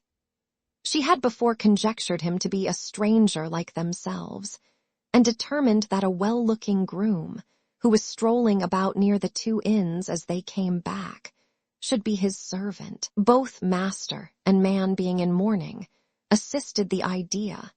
It was now proved that he belonged to the same inn as themselves, and this second meeting, short as it was, also proved again by the gentleman's looks that he thought hers very lovely, and by the readiness and propriety of his apologies that he was a man of exceedingly good manners. He seemed about 30, and though not handsome, had an agreeable person. Anne felt that she should like to know who he was. They had nearly done breakfast, when the sound of a carriage, almost the first they had heard since entering Lyme, drew half the party to the window. It was a gentleman's carriage, a curricle, but only coming round from the stable-yard to the front door. Somebody must be going away. It was driven by a servant in mourning. The word curricle made Charles Musgrove jump up that he might compare it with his own. The servant in mourning roused Anne's curiosity, and the whole 6 were collected to look. By the time the owner of the curricle was to be seen issuing from the door amidst the bows and civilities of the household, and taking his seat to drive off. "Ah!" cried Captain Wentworth instantly, and with half a glance at Anne. "It is the very man we passed." The Miss Musgroves agreed to it, and having all kindly watched him as far up the hill as they could, they returned to the breakfast table. The waiter came into the room soon afterwards. "Pray," said Captain Wentworth immediately, "can you tell us the name of the gentleman who has just gone away?" "Yes, sir, a Mr. Elliot, a gentleman of large fortune, came in last night from Sidmouth. Dare say you heard the carriage, sir, while you were at dinner, and going on now for Crewkerne in his way to Bath and London." Elliot. Many had looked on each other, and many had repeated the name, before all this had been got through, even by the smart rapidity of a waiter. "Bless me," cried Mary, "it must be our cousin, it must be our Mr. Elliot, it must indeed. Charles Anne must not it. In mourning, you see, just as our Mr. Elliot must be. How very extraordinary, in the very same inn with us. Anne, must not it be our Mr. Elliot, my father's next heir? Pray, sir," turning to the waiter, "did not you hear, did not his servant say whether he belonged to the Kellynch family?" "No, ma'am, he did not mention no particular family, but he said his master was a very rich gentleman, and would be a baronite some day." "There, you see," cried Mary in an ecstasy, "just as I said. Heir to Sir Walter Elliot, I was sure that would come out if it was so. Depend upon it, that is a circumstance which his servants take care to publish wherever he goes. But Anne, only conceive how extraordinary.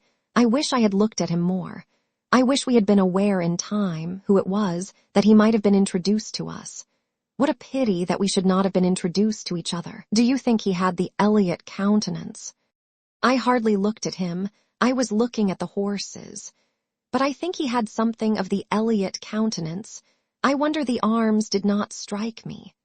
"Oh, the greatcoat was hanging over the panel and hid the arms, so it did. Otherwise, I am sure I should have observed them, and the livery too. If the servant had not been in mourning, one should have known him by the livery." "Putting all these very extraordinary circumstances together," said Captain Wentworth, "we must consider it to be the arrangement of Providence that you should not be introduced to your cousin." When she could command Mary's attention, Anne quietly tried to convince her that their father and Mr. Elliot had not, for many years, been on such terms as to make the power of attempting an introduction at all desirable.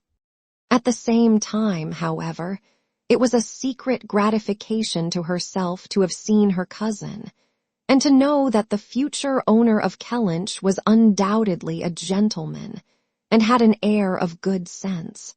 She would not, upon any account, mention her having met with him the second time.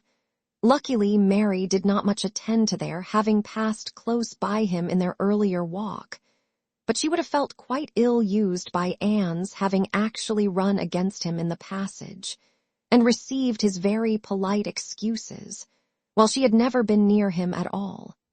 No, that cousinly little interview must remain a perfect secret. "Of course," said Mary, "you will mention our seeing Mr. Elliot the next time you write to Bath. I think my father certainly ought to hear of it. Do mention all about him." Anne avoided a direct reply, but it was just the circumstance which she considered as not merely unnecessary to be communicated, but as what ought to be suppressed. The offense which had been given her father many years back, she knew. Elizabeth's particular share in it she suspected, and that Mr. Elliot's idea always produced irritation in both was beyond a doubt. Mary never wrote to Bath herself. All the toil of keeping up a slow and unsatisfactory correspondence with Elizabeth fell on Anne. Breakfast had not been long over when they were joined by Captain and Mrs. Harville and Captain Benwick, with whom they had appointed to take their last walk about Lyme. They ought to be setting off for Uppercross by 1, and in the meanwhile were to be all together, and out of doors as long as they could. Anne found Captain Benwick getting near her, as soon as they were all fairly in the street. Their conversation the preceding evening did not disincline him to seek her again, and they walked together some time, talking as before of Mr. Scott and Lord Byron, and still as unable as before, and as unable as any other two readers, to think exactly alike of the merits of either, till something occasioned an almost general change amongst their party, and instead of Captain Benwick, she had Captain Harville by her side. "Miss Elliot," said he, speaking rather low, "you have done a good deed in making that poor fellow talk so much. I wish he could have such company oftener. It is bad for him, I know, to be shut up as he is, but what can we do? We cannot part." "No," said Anne, "that I can easily believe to be impossible, but in time, perhaps. We know what time does in every case of affliction, and you must remember, Captain Harville, that your friend may yet be called a young mourner. Only last summer, I understand. Aye, true enough, with a deep sigh, only June. And not known to him, perhaps, so soon. Not till the first week of August, when he came home from the Cape, just made into the Grappler. I was at Plymouth dreading to hear of him. He sent in letters, but the Grappler was under orders for Portsmouth. There the news must follow him, but who was to tell it? Not I. I would as soon have been run up to the yardarm. Nobody could do it but that good fellow," pointing to Captain Wentworth. "The Laconia had come into Plymouth the week before, no danger of her, being sent to sea again.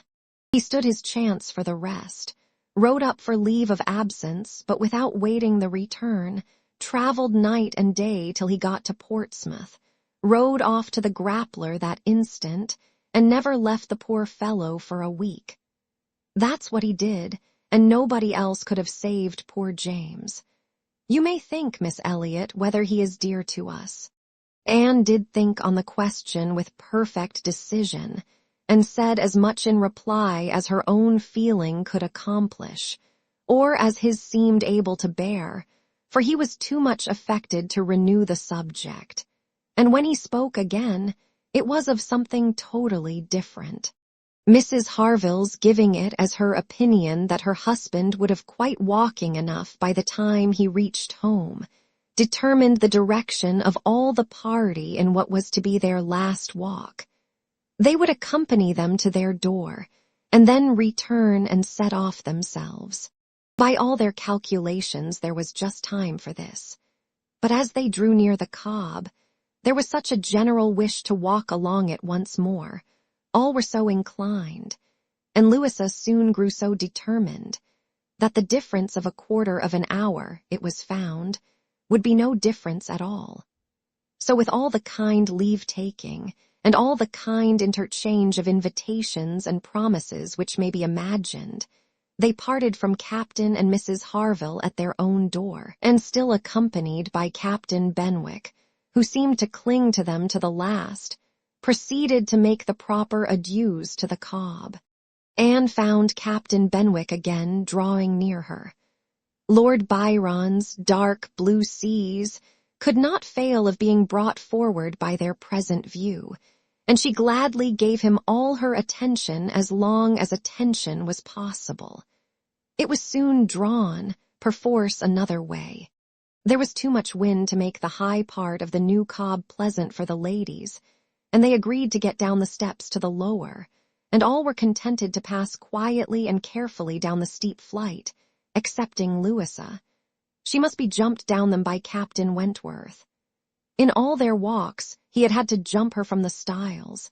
The sensation was delightful to her. The hardness of the pavement for her feet made him less willing upon the present occasion.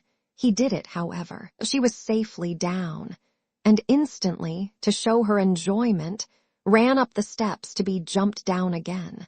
He advised her against it, thought the jar too great.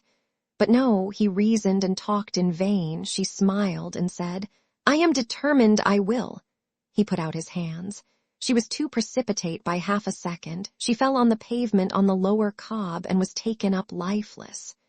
There was no wound, no blood, no visible bruise, but her eyes were closed, she breathed not, her face was like death. The horror of the moment to all who stood around. Captain Wentworth, who had caught her up, knelt with her in his arms, looking on her with a face as pallid as her own in an agony of silence. "She is dead! She is dead!" screamed Mary, catching hold of her husband and contributing with his own horror to make him immovable.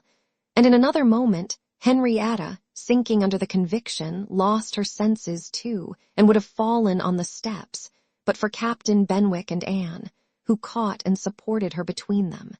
"Is there no one to help me?" were the first words which burst from Captain Wentworth in a tone of despair, and as if all his own strength were gone. Go to him, cried Anne.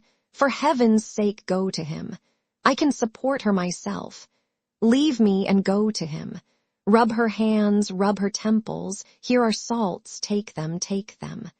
Captain Benwick obeyed, and Charles at the same moment, disengaging himself from his wife, they were both with him.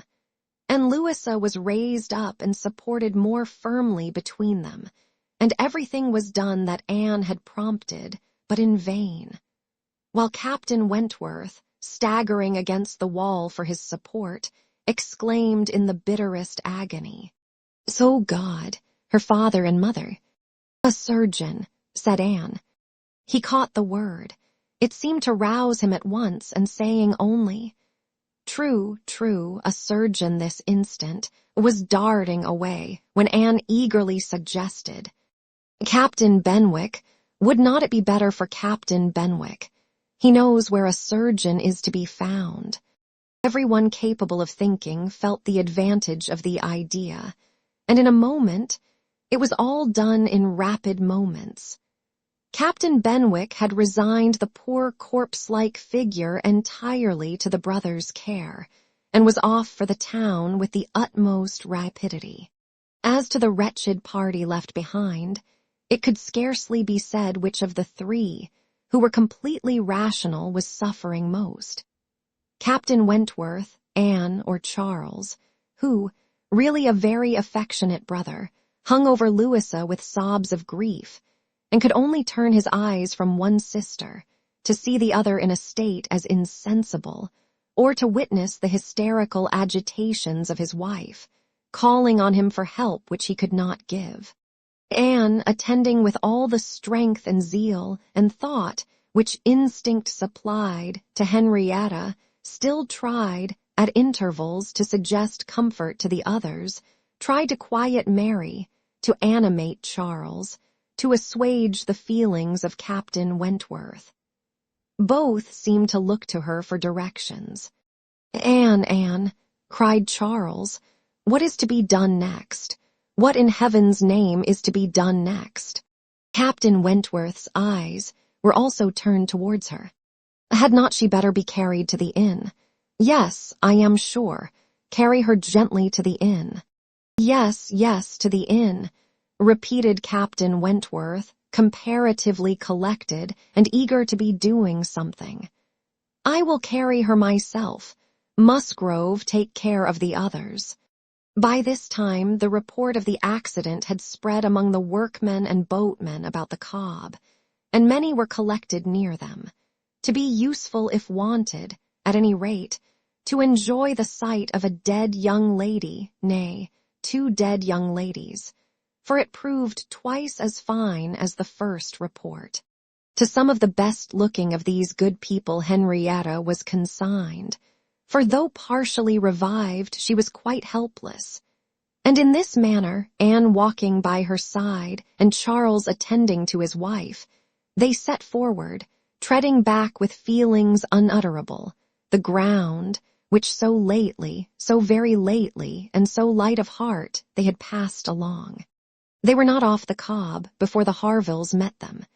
Captain Benwick had been seen flying by their house, with a countenance which showed something to be wrong, and they had set off immediately, informed and directed as they passed, towards the spot.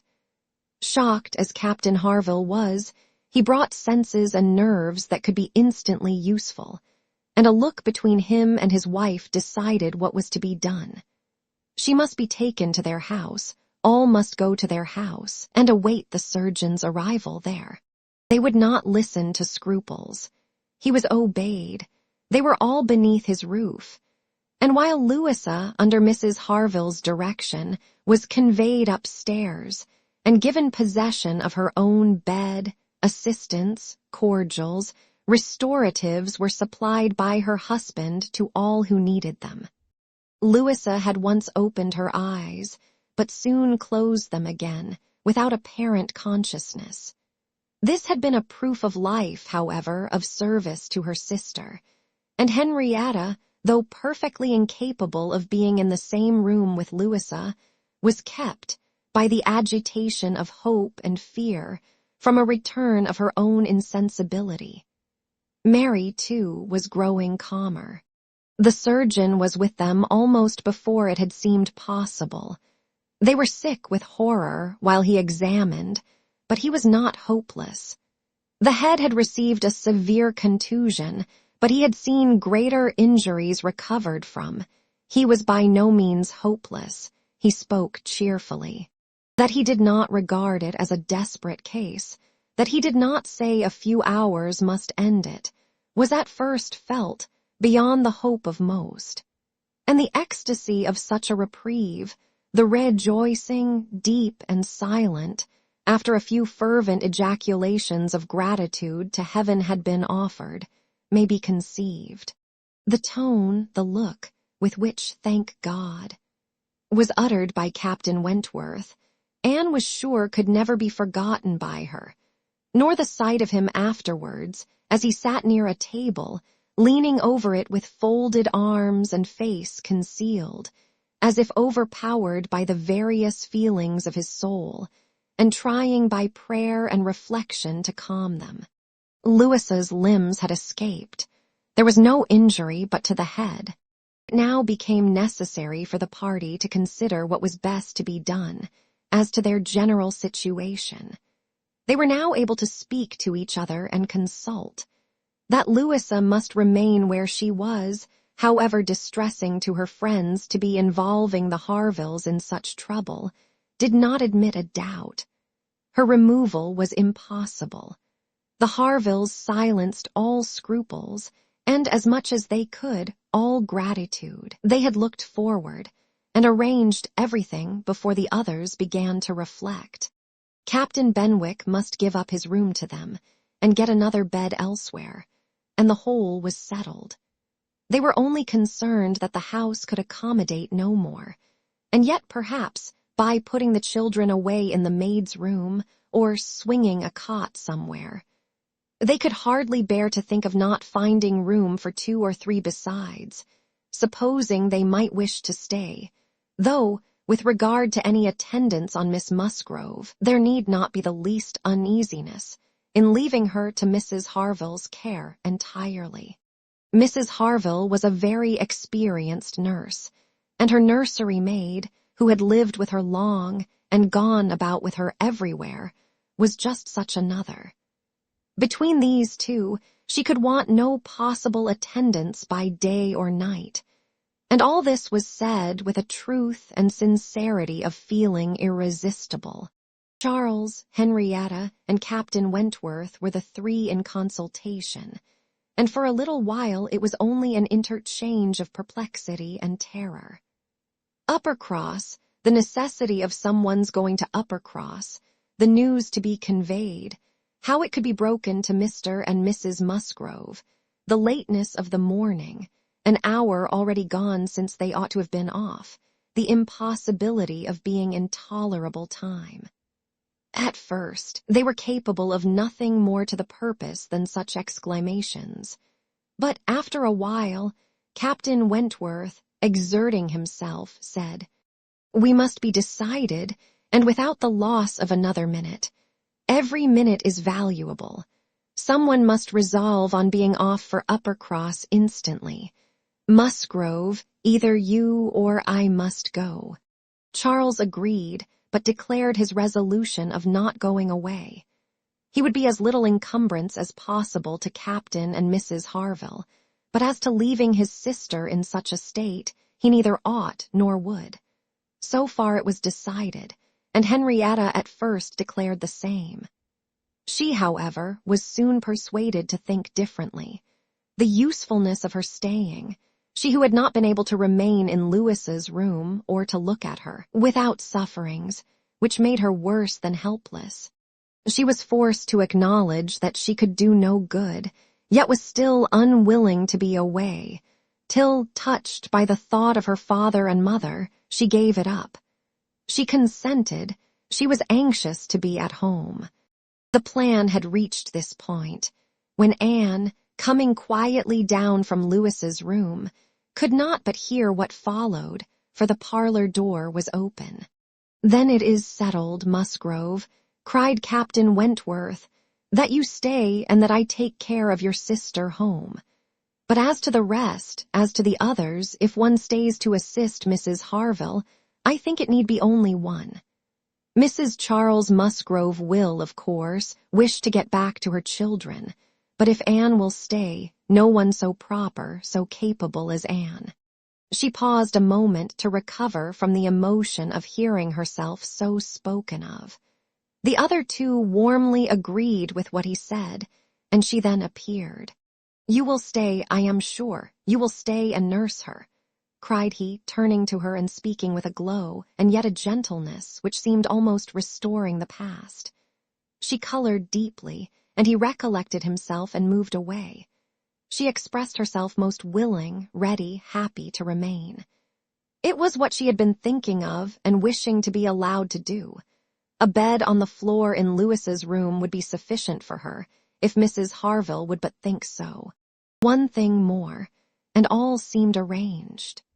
Though it was rather desirable that Mr. and Mrs. Musgrove should be previously alarmed by some share of delay, yet the time required by the Uppercross horses to take them back would be a dreadful extension of suspense.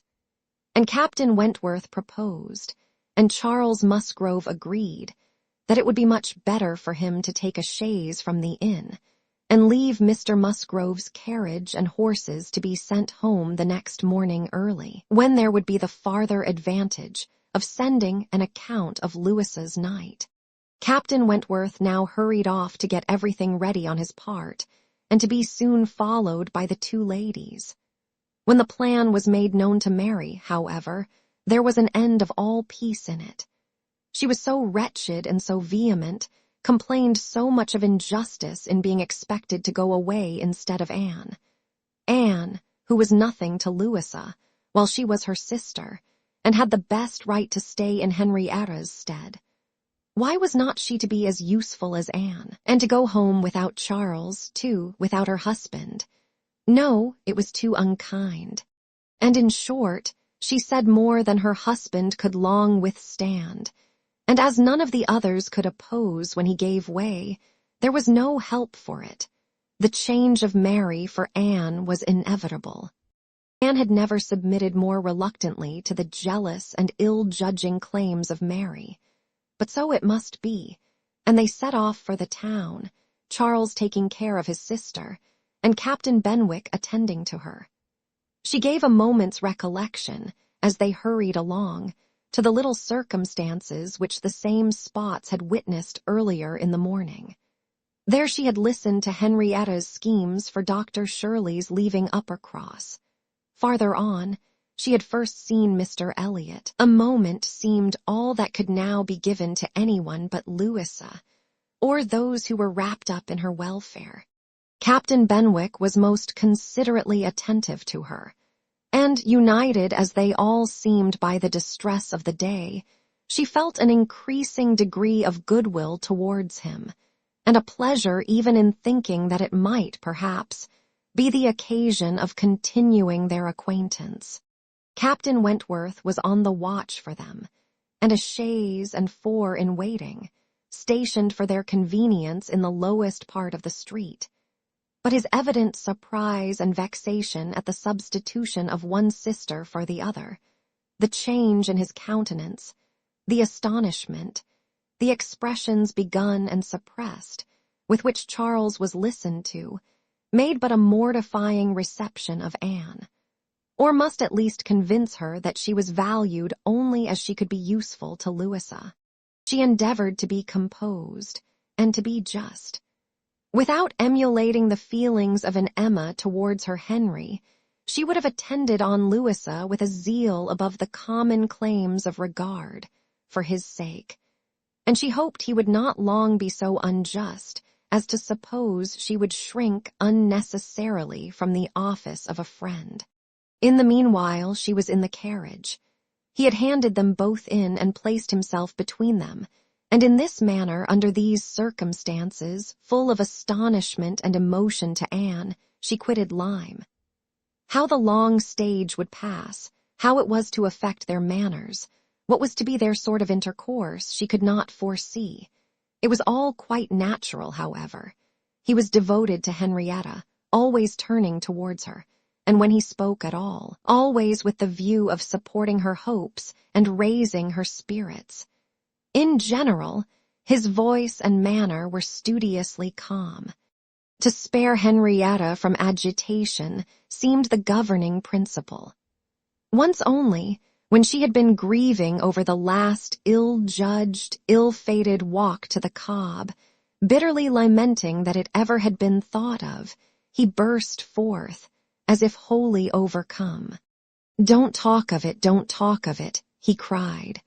"O God, that I had not given way to her at the fatal moment, had I done as I ought, but so eager and so resolute, dear, sweet Louisa." Anne wondered whether it ever occurred to him now to question the justness of his own previous opinion as to the universal felicity and advantage of firmness of character, and whether it might not strike him that, like all other qualities of the mind, it should have its proportions and limits.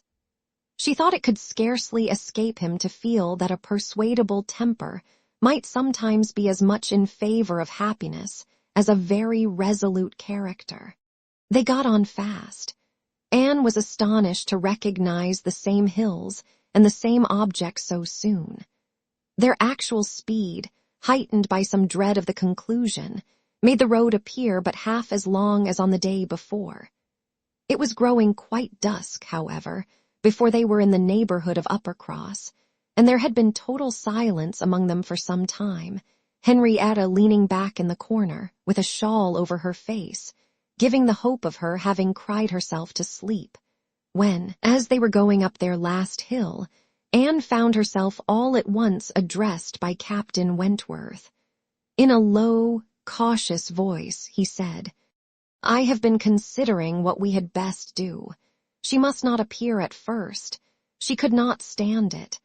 I have been thinking whether you had not better remain in the carriage with her, while I go in and break it to Mr. and Mrs. Musgrove. Do you think this is a good plan?" She did. He was satisfied and said no more. But the remembrance of the appeal remained a pleasure to her, as a proof of friendship, and of deference for her judgment, a great pleasure. And when it became a sort of parting proof, its value did not lessen. When the distressing communication at Uppercross was over, and he had seen the father and mother quite as composed as could be hoped, and the daughter all the better for being with them, he announced his intention of returning in the same carriage to Lyme, and when the horses were baited, he was off. End of Volume 1. Chapter 13. The remainder of Anne's time at Uppercross, comprehending only 2 days, was spent entirely at the mansion house, and she had the satisfaction of knowing herself extremely useful there, both as an immediate companion and as assisting in all those arrangements for the future, which, in Mr. and Mrs. Musgrove's distressed state of spirits, would have been difficulties. They had an early account from Lyme the next morning. Louisa was much the same. No symptoms worse than before had appeared. Charles came a few hours afterwards to bring a later and more particular account. He was tolerably cheerful. A speedy cure must not be hoped, but everything was going on as well as the nature of the case admitted. In speaking of the Harvilles, he seemed unable to satisfy his own sense of their kindness, especially of Mrs. Harville's exertions as a nurse. She really left nothing for Mary to do. He and Mary had been persuaded to go early to their inn last night. Mary had been hysterical again this morning. When he came away, she was going to walk out with Captain Benwick, which, he hoped, would do her good. He almost wished she had been prevailed on to come home the day before, but the truth was that Mrs. Harville left nothing for anybody to do. Charles was to return to Lyme the same afternoon, and his father had at first half a mind to go with him, but the ladies could not consent. It would be going only to multiply trouble to the others and increase his own distress, and a much better scheme followed and was acted upon. A chaise was sent for from Crewkerne, and Charles conveyed back a far more useful person in the old nursery maid of the family, one who, having brought up all the children and seen the very last, the lingering and long-petted Master Harry, sent to school after his brothers, was now living in her deserted nursery to mend stockings and dress all the blains and bruises she could get near her, and who, consequently, was only too happy in being allowed to go and help nurse dear Miss Louisa. Vague wishes of getting Sarah thither had occurred before to Mrs. Musgrove and Henrietta, but without Anne, it would hardly have been resolved on and found practicable so soon.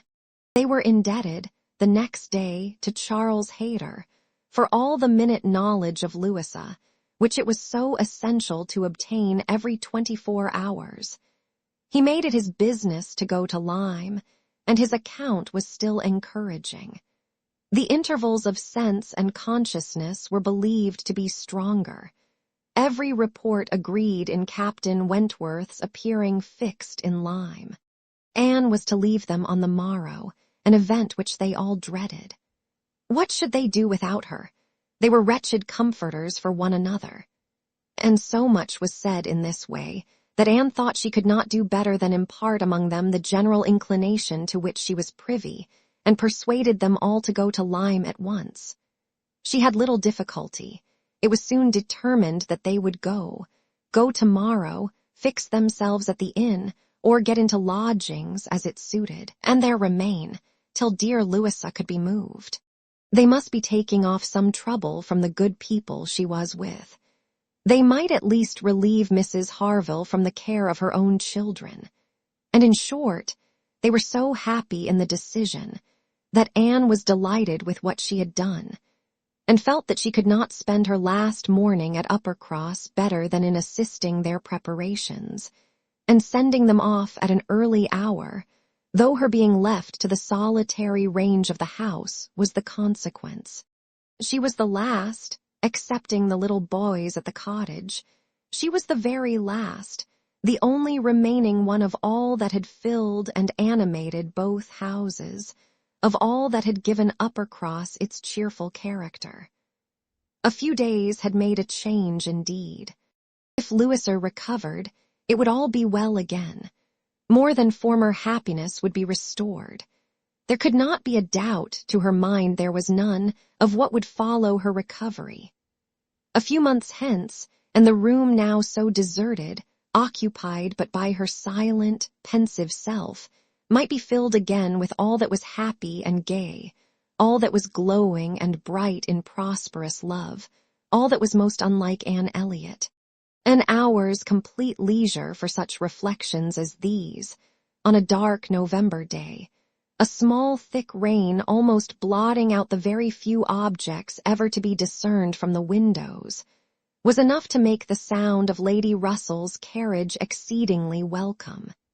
And yet, though desirous to be gone, she could not quit the mansion house, or look an adieu to the cottage, with its black, dripping and comfortless veranda, or even notice through the misty glasses the last humble tenements of the village, without a saddened heart.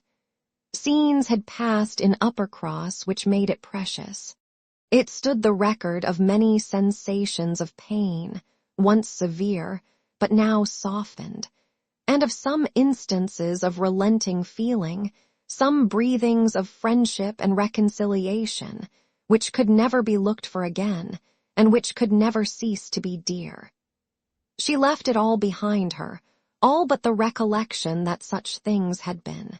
Anne had never entered Kellynch since her quitting Lady Russell's house in September. It had not been necessary, and the few occasions of its being possible for her to go to the hall she had contrived to evade and escape from. Her first return was to resume her place in the modern and elegant apartments of the lodge, and to gladden the eyes of its mistress. There was some anxiety mixed with Lady Russell's joy in meeting her. She knew who had been frequenting Uppercross. But happily, either Anne was improved in plumpness and looks, or Lady Russell fancied her so, and Anne, in receiving her compliments on the occasion, had the amusement of connecting them with the silent admiration of her cousin, and of hoping that she was to be blessed with a second spring of youth and beauty. When they came to converse, she was soon sensible of some mental change. The subjects of which her heart had been full on leaving Kellynch, and which she had felt slighted and been compelled to smother among the Musgroves, were now become but of secondary interest. She had lately lost sight even of her father and sister and Bath.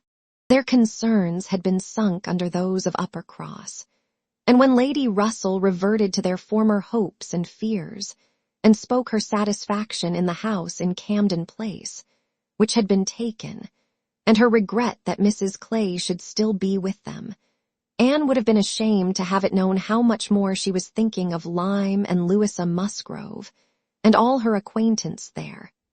How much more interesting to her was the home and the friendship of the Harvilles and Captain Benwick than her own father's house in Camden Place, or her own sister's intimacy with Mrs. Clay.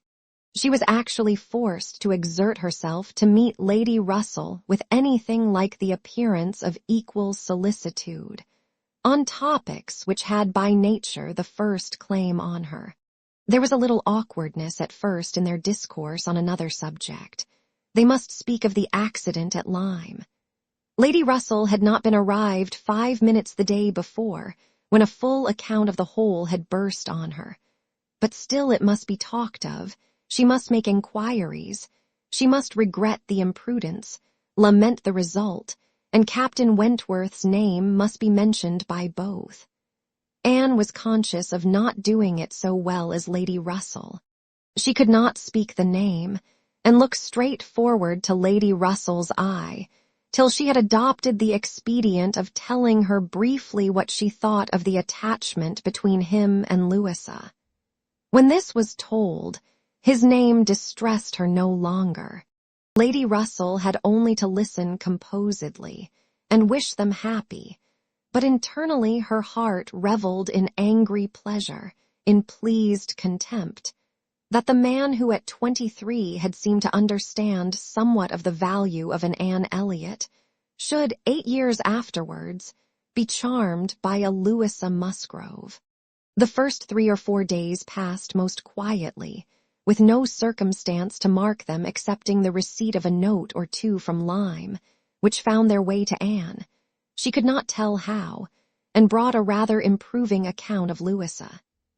At the end of that period, Lady Russell's politeness could repose no longer, and the fainter self-threatenings of the past became in a decided tone. "I must call on Mrs. Croft. I really must call upon her soon.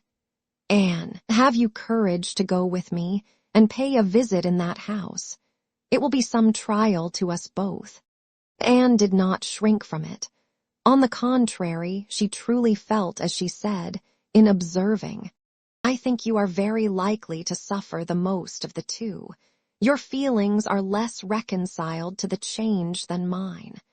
By remaining in the neighborhood, I am become inured to it." She could have said more on the subject, for she had in fact so high an opinion of the Crofts, and considered her father so very fortunate in his tenants. felt the parish to be so sure of a good example, and the poor of the best attention and relief, that however sorry and ashamed for the necessity of the removal, she could not but in conscience feel that they were gone who deserved not to stay, and that Kellynch Hall had passed into better hands than its owners. These convictions must unquestionably have their own pain, and severe was its kind. But they precluded that pain which Lady Russell would suffer in entering the house again, and returning through the well-known apartments. In such moments Anne had no power of saying to herself, "These rooms ought to belong only to us. Oh, how fallen in their destination, how unworthily occupied, an ancient family to be so driven away, strangers filling their place." No, except when she thought of her mother and remembered where she had been used to sit and preside, she had no sigh of that description to heave. Mrs. Croft always met her with a kindness which gave her the pleasure of fancying herself a favorite, and on the present occasion, receiving her in that house, there was particular attention. The sad accident at Lyme was soon the prevailing topic, and on comparing their latest accounts of the invalid, it appeared that each lady dated her intelligence from the same hour of yestermorn, that Captain Wentworth had been in Kellynch yesterday, the first time since the accident, had brought Anne the last note, which she had not been able to trace the exact steps of, had stayed a few hours and then returned again to Lyme, and without any present intention of quitting it any more. He had inquired after her, she found, particularly, had expressed his hope of Miss Elliot's not being the worse for her exertions, and had spoken of those exertions as great. This was handsome, and gave her more pleasure than almost anything else could have done. As to the sad catastrophe itself, it could be canvassed only in one style by a couple of steady, sensible women, whose judgments had to work on ascertained events, and it was perfectly decided that it had been the consequence of much thoughtlessness and much imprudence, that its effects were most alarming, and that it was frightful to think how long Miss Musgrove's recovery might yet be doubtful, and how liable she would still remain to suffer from the concussion hereafter. The Admiral wound it up summarily by exclaiming, "Aye, a very bad business indeed. A new sort of way this, for a young fellow to be making love, by breaking his mistress's head, is not it, Miss Elliot? This is breaking a head and giving a plaster, truly." Admiral Croft's manners were not quite of the tone to suit Lady Russell, but they delighted Anne. His goodness of heart and simplicity of character were irresistible. "Now this must be very bad for you," said he, suddenly rousing from a little reverie, "to be coming and finding us here. I had not recollected it before, I declare, but it must be very bad. But now do not stand upon ceremony. Get up and go over all the rooms in the house if you like it." "Another time, sir. I thank you, not now." "Well, whenever it suits you. You can slip in from the shrubbery at any time, and there you will find we keep our umbrellas hanging up by that door. A good place is not it. But," checking himself, "you will not think it a good place, for yours were always kept in the butler's room. Aye, so it always is, I believe. One man's ways may be as good as another's, but we all like our own best, and so you must judge for yourself whether it would be better for you to go about the house or not." Anne, finding she might decline it, did so, very gratefully. "We have made very few changes either," continued the Admiral, after thinking a moment. "Very few. We told you about the laundry door at Uppercross. That has been a very great improvement. The wonder was how any family upon earth could bear with the inconvenience of its opening as it did so long. You will tell Sir Walter what we have done, and that Mr. Shepherd thinks it the greatest improvement the house ever had. Indeed, I must do ourselves the justice to say that the few alterations we have made have been all very much for the better. My wife should have the credit of them, however. I have done very little besides sending away some of the large looking-glasses from my dressing room, which was your father's. A very good man, and very much the gentleman, I am sure. But I should think, Miss Elliot, looking with serious reflection, I should think he must be rather a dressy man for his time of life. Such a number of looking-glasses, oh Lord! There was no getting away from one's self. So I got Sophy to lend me a hand, and we soon shifted their quarters. And now I am quite snug, with my little shaving glass in one corner, and another great thing that I never go near. Anne, amused in spite of herself, was rather distressed for an answer.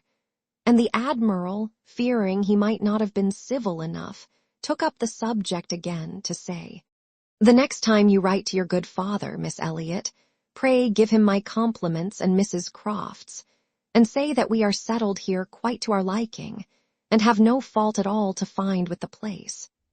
The breakfast-room chimney smokes a little, I grant you, but it is only when the wind is due north and blows hard, which may not happen 3 times a winter. And take it altogether, now that we have been into most of the houses hereabouts and can judge, there is not one that we like better than this. Pray say so with my compliments. He will be glad to hear it." Lady Russell and Mrs. Croft were very well pleased with each other, but the acquaintance which this visit began was fated not to proceed far at present. For when it was returned, the Crofts announced themselves to be going away for a few weeks, to visit their connections in the north of the county, and probably might not be at home again before Lady Russell would be removing to Bath. So ended all danger to Anne of meeting Captain Wentworth at Kellynch Hall, or of seeing him in company with her friend. Everything was safe enough, and she smiled over the many anxious feelings she had wasted on the subject. Chapter 14. Though Charles and Mary had remained at Lyme much longer after Mr. and Mrs. Musgrove's going than Anne conceived they could have been at all wanted, they were yet the first of the family to be at home again, and as soon as possible after their return to Uppercross, they drove over to the lodge. They had left Louisa beginning to sit up, but her head, though clear, was exceedingly weak, and her nerves susceptible to the highest extreme of tenderness. And though she might be pronounced to be altogether doing very well, it was still impossible to say when she might be able to bear the removal home. And her father and mother, who must return in time to receive their younger children for the Christmas holidays, had hardly a hope of being allowed to bring her with them. They had been all in lodgings together. Mrs. Musgrove had got Mrs. Harville's children away as much as she could. Every possible supply from Uppercross had been furnished, to lighten the inconvenience to the Harvilles, while the Harvilles had been wanting them to come to dinner every day. And in short, it seemed to have been only a struggle on each side as to which should be most disinterested and hospitable. Mary had had her evils, but upon the whole, as was evident by her staying so long, she had found more to enjoy than to suffer.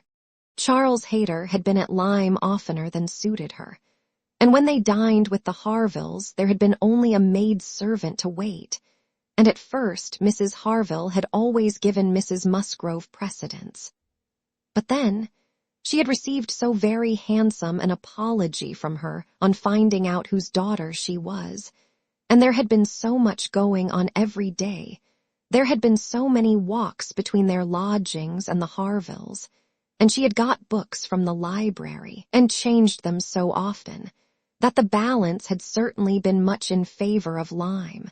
She had been taken to Charmouth too, and she had bathed, and she had gone to church, and there were a great many more people to look at in the church at Lyme than at Uppercross.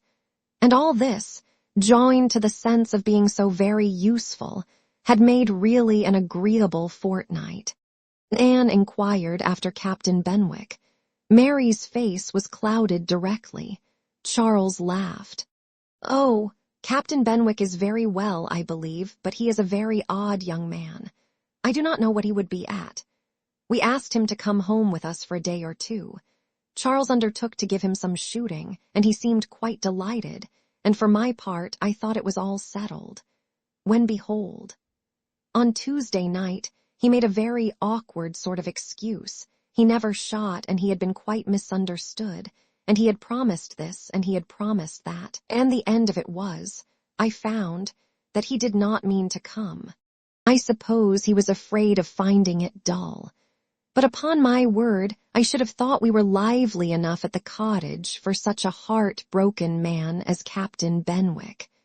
Charles laughed again and said, "Now, Mary, you know very well how it really was. It was all your doing." Turning to Anne.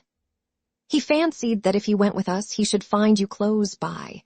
He fancied everybody to be living in Uppercross, and when he discovered that Lady Russell lived 3 miles off, his heart failed him, and he had not courage to come. That is the fact, upon my honor. Mary knows it is." But Mary did not give into it very graciously, whether from not considering Captain Benwick entitled by birth and situation to be in love with an Elliot, or from not wanting to believe Anne a greater attraction to Uppercross than herself, must be left to be guessed. Anne's goodwill, however, was not to be lessened by what she heard. She boldly acknowledged herself flattered, and continued her inquiries. "Oh, he talks of you," cried Charles, "in such terms—" Mary interrupted him. "I declare, Charles, I never heard him mention Anne twice all the time I was there. I declare, Anne, he never talks of you at all." "No," admitted Charles. "I do not know that he ever does in a general way, but however, it is a very clear thing that he admires you exceedingly. His head is full of some books that he is reading upon your recommendation, and he wants to talk to you about them. He has found out something or other in one of them which he thinks. Oh, I cannot pretend to remember it, but it was something very fine. I overheard him telling Henrietta all about it, and then Miss Elliot was spoken of in the highest terms. Now, Mary, I declare it was so. I heard it myself, and you were in the other room. Elegance, sweetness, beauty. Oh, there was no end of Miss Elliot's charms. And I am sure," cried Mary warmly, "it was a very little to his credit if he did. Miss Harville only died last June. Such a heart is very little worth having, is it, Lady Russell? I am sure you will agree with me." "I must see Captain Benwick before I decide," said Lady Russell, smiling. "And that you are very likely to do very soon, I can tell you, ma'am," said Charles. Though he had not nerves for coming away with us, and setting off again afterwards to pay a formal visit here, he will make his way over to Kellynch one day by himself, you may depend on it. I told him the distance and the road, and I told him of the churches being so very well worth seeing. For as he has a taste for those sort of things, I thought that would be a good excuse, and he listened with all his understanding and soul, and I am sure from his manner that you will have him calling here soon. So, I give you notice, Lady Russell. Any acquaintance of Anne's will always be welcome to me," was Lady Russell's kind answer. "Oh, as to being Anne's acquaintance," said Mary, "I think he is rather my acquaintance, for I have been seeing him every day this last fortnight." "Well, as your joint acquaintance, then, I shall be very happy to see Captain Benwick. You will not find anything very agreeable in him, I assure you, ma'am.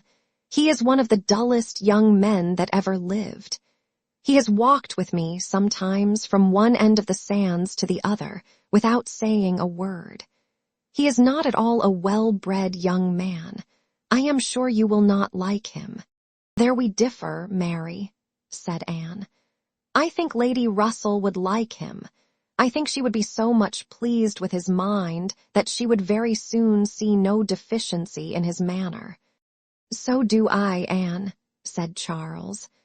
I am sure Lady Russell would like him. He is just Lady Russell's sort. Give him a book and he will read all day long." "Yes, that he will," exclaimed Mary tauntingly. "He will sit poring over his book and not know when a person speaks to him, or when one drops one's scissors, or anything that happens.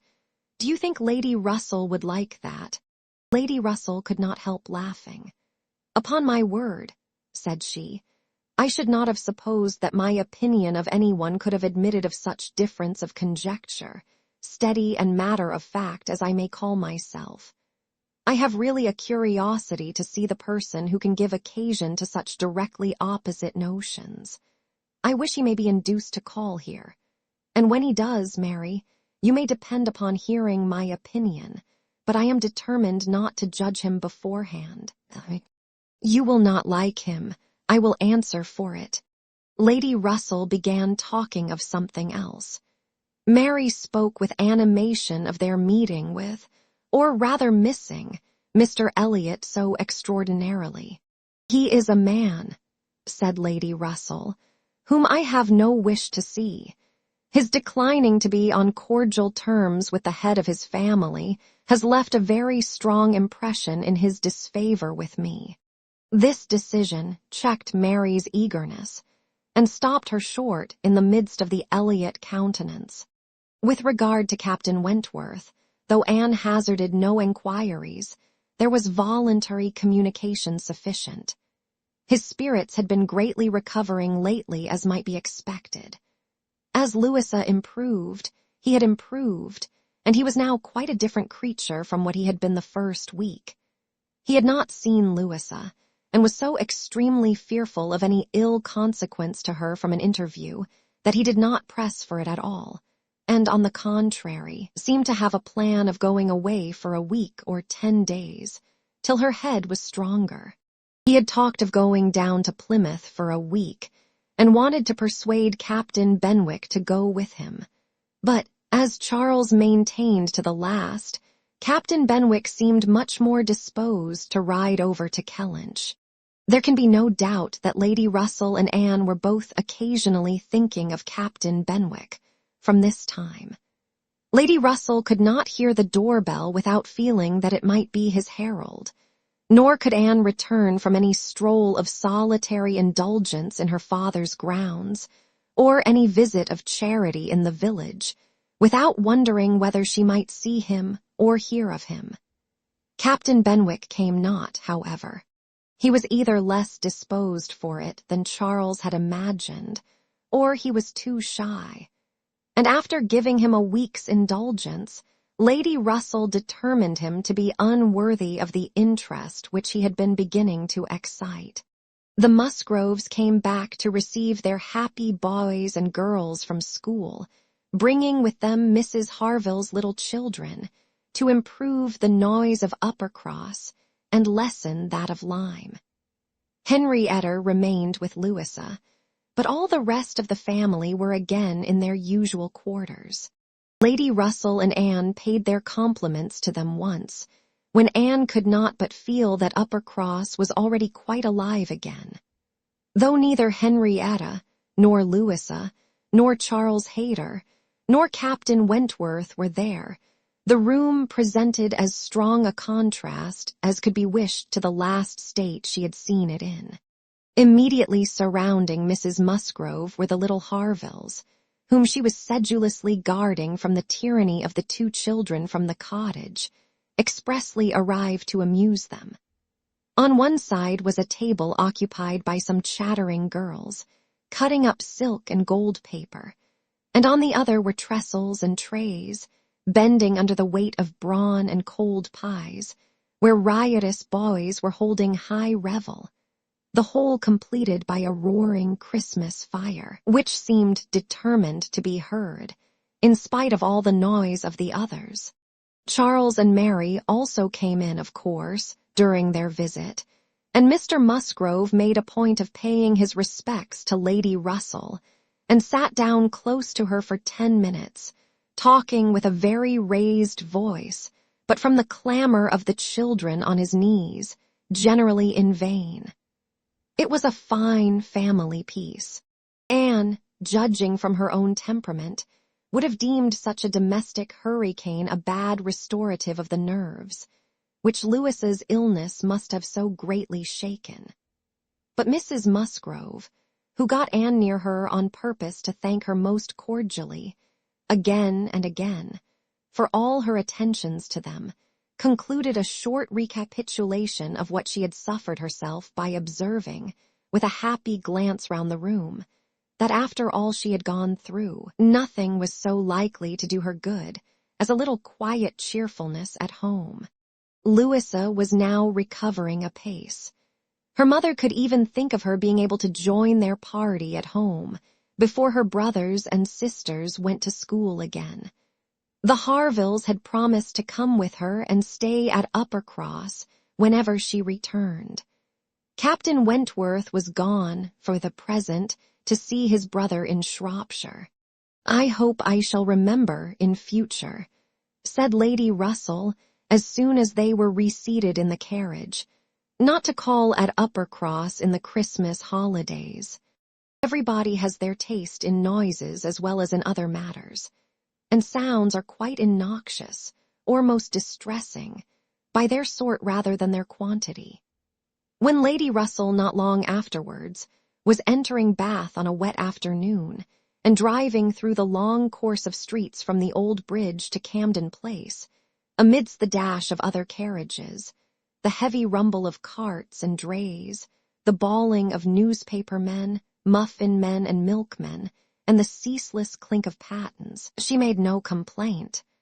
No, these were noises which belonged to the winter pleasures.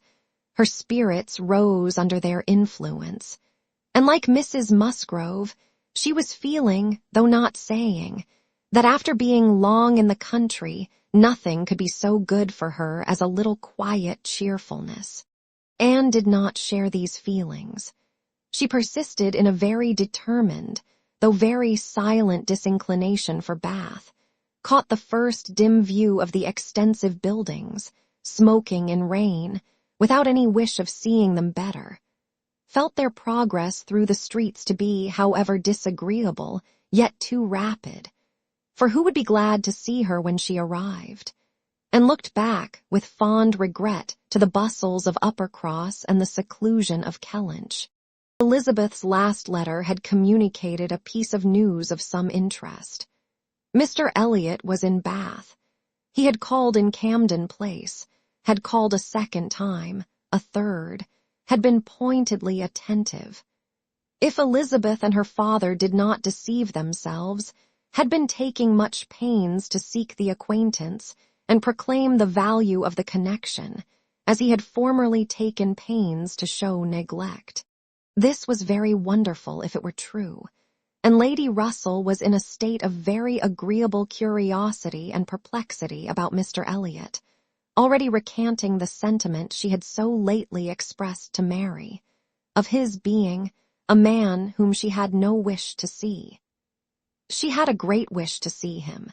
If he really sought to reconcile himself like a dutiful branch, he must be forgiven for having dismembered himself from the paternal tree. Anne was not animated to an equal pitch by the circumstance, but she felt that she would rather see Mr. Elliot again than not, which was more than she could say for many other persons in Bath. She was put down in Camden Place, and Lady Russell then drove to her own lodgings in Rivers Street. Chapter 15. Sir Walter had taken a very good house in Camden Place, a lofty, dignified situation, such as becomes a man of consequence, and both he and Elizabeth were settled there, much to their satisfaction. Anne entered it with a sinking heart, anticipating an imprisonment of many months, and anxiously saying to herself, "Oh, when shall I leave you again?" A degree of unexpected cordiality, however, in the welcome she received, did her good. Her father and sister were glad to see her, for the sake of showing her the house and furniture, and met her with kindness. Her making a fourth, when they sat down to dinner, was noticed as an advantage. Mrs. Clay was very pleasant and very smiling, but her courtesies and smiles were more a matter of course. Anne had always felt that she would pretend what was proper on her arrival, but the complacence of the others was unlooked for. They were evidently in excellent spirits, and she was soon to listen to the causes. They had no inclination to listen to her. After laying out for some compliments of being deeply regretted in their old neighborhood, which Anne could not pay, they had only a few faint inquiries to make before the talk must be all their own. Uppercross excited no interest, Kellynch very little. It was all Bath. They had the pleasure of assuring her that Bath more than answered their expectations in every respect. Their house was undoubtedly the best in Camden Place.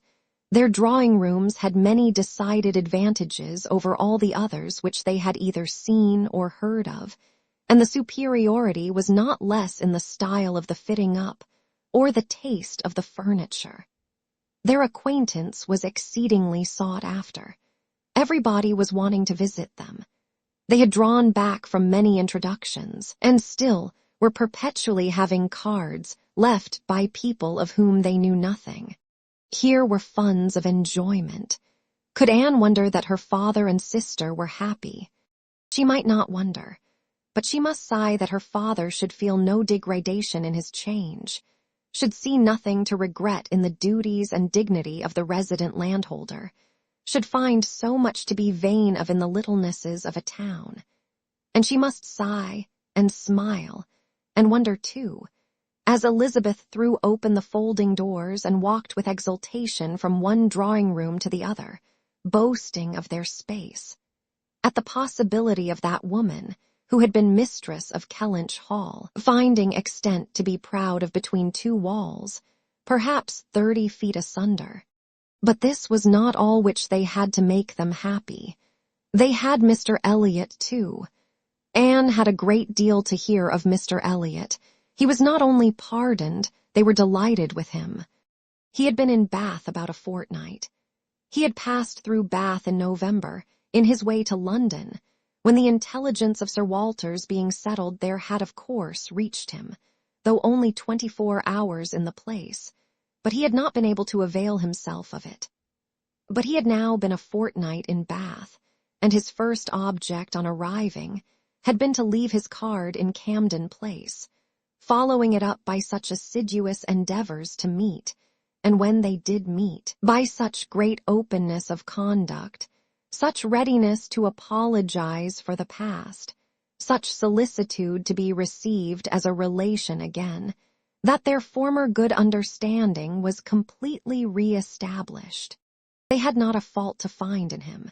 He had explained away all the appearance of neglect on his own side. It had originated in misapprehension entirely. He had never had an idea of throwing himself off.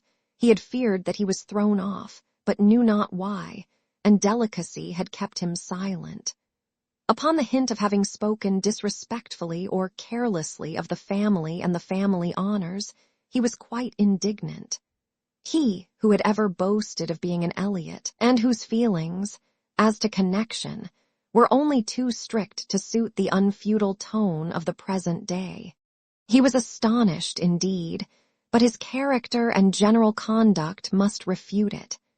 He could refer Sir Walter to all who knew him, and certainly the pains he had been taking on this, the first opportunity of reconciliation, to be restored to the footing of a relation and heir presumptive, was a strong proof of his opinions on the subject. The circumstances of his marriage, too, were found to admit of much extenuation. This was an article not to be entered on by himself, but a very intimate friend of his, a Colonel Wallis, a highly respectable man, perfectly the gentleman, and not an ill-looking man, Sir Walter added, who was living in very good style in Marlborough Buildings, and had, at his own particular request, been admitted to their acquaintance through Mr. Elliot, had mentioned 1 or 2 things relative to the marriage, which made a material difference in the discredit of it. Colonel Wallis had known Mr. Elliot long, had been well acquainted also with his wife, had perfectly understood the whole story. She was certainly not a woman of family, but well educated, accomplished, rich, and excessively in love with his friend. There had been the charm. She had sought him. Without that attraction, not all her money would have tempted Eliot, and Sir Walter was, moreover, assured of her having been a very fine woman.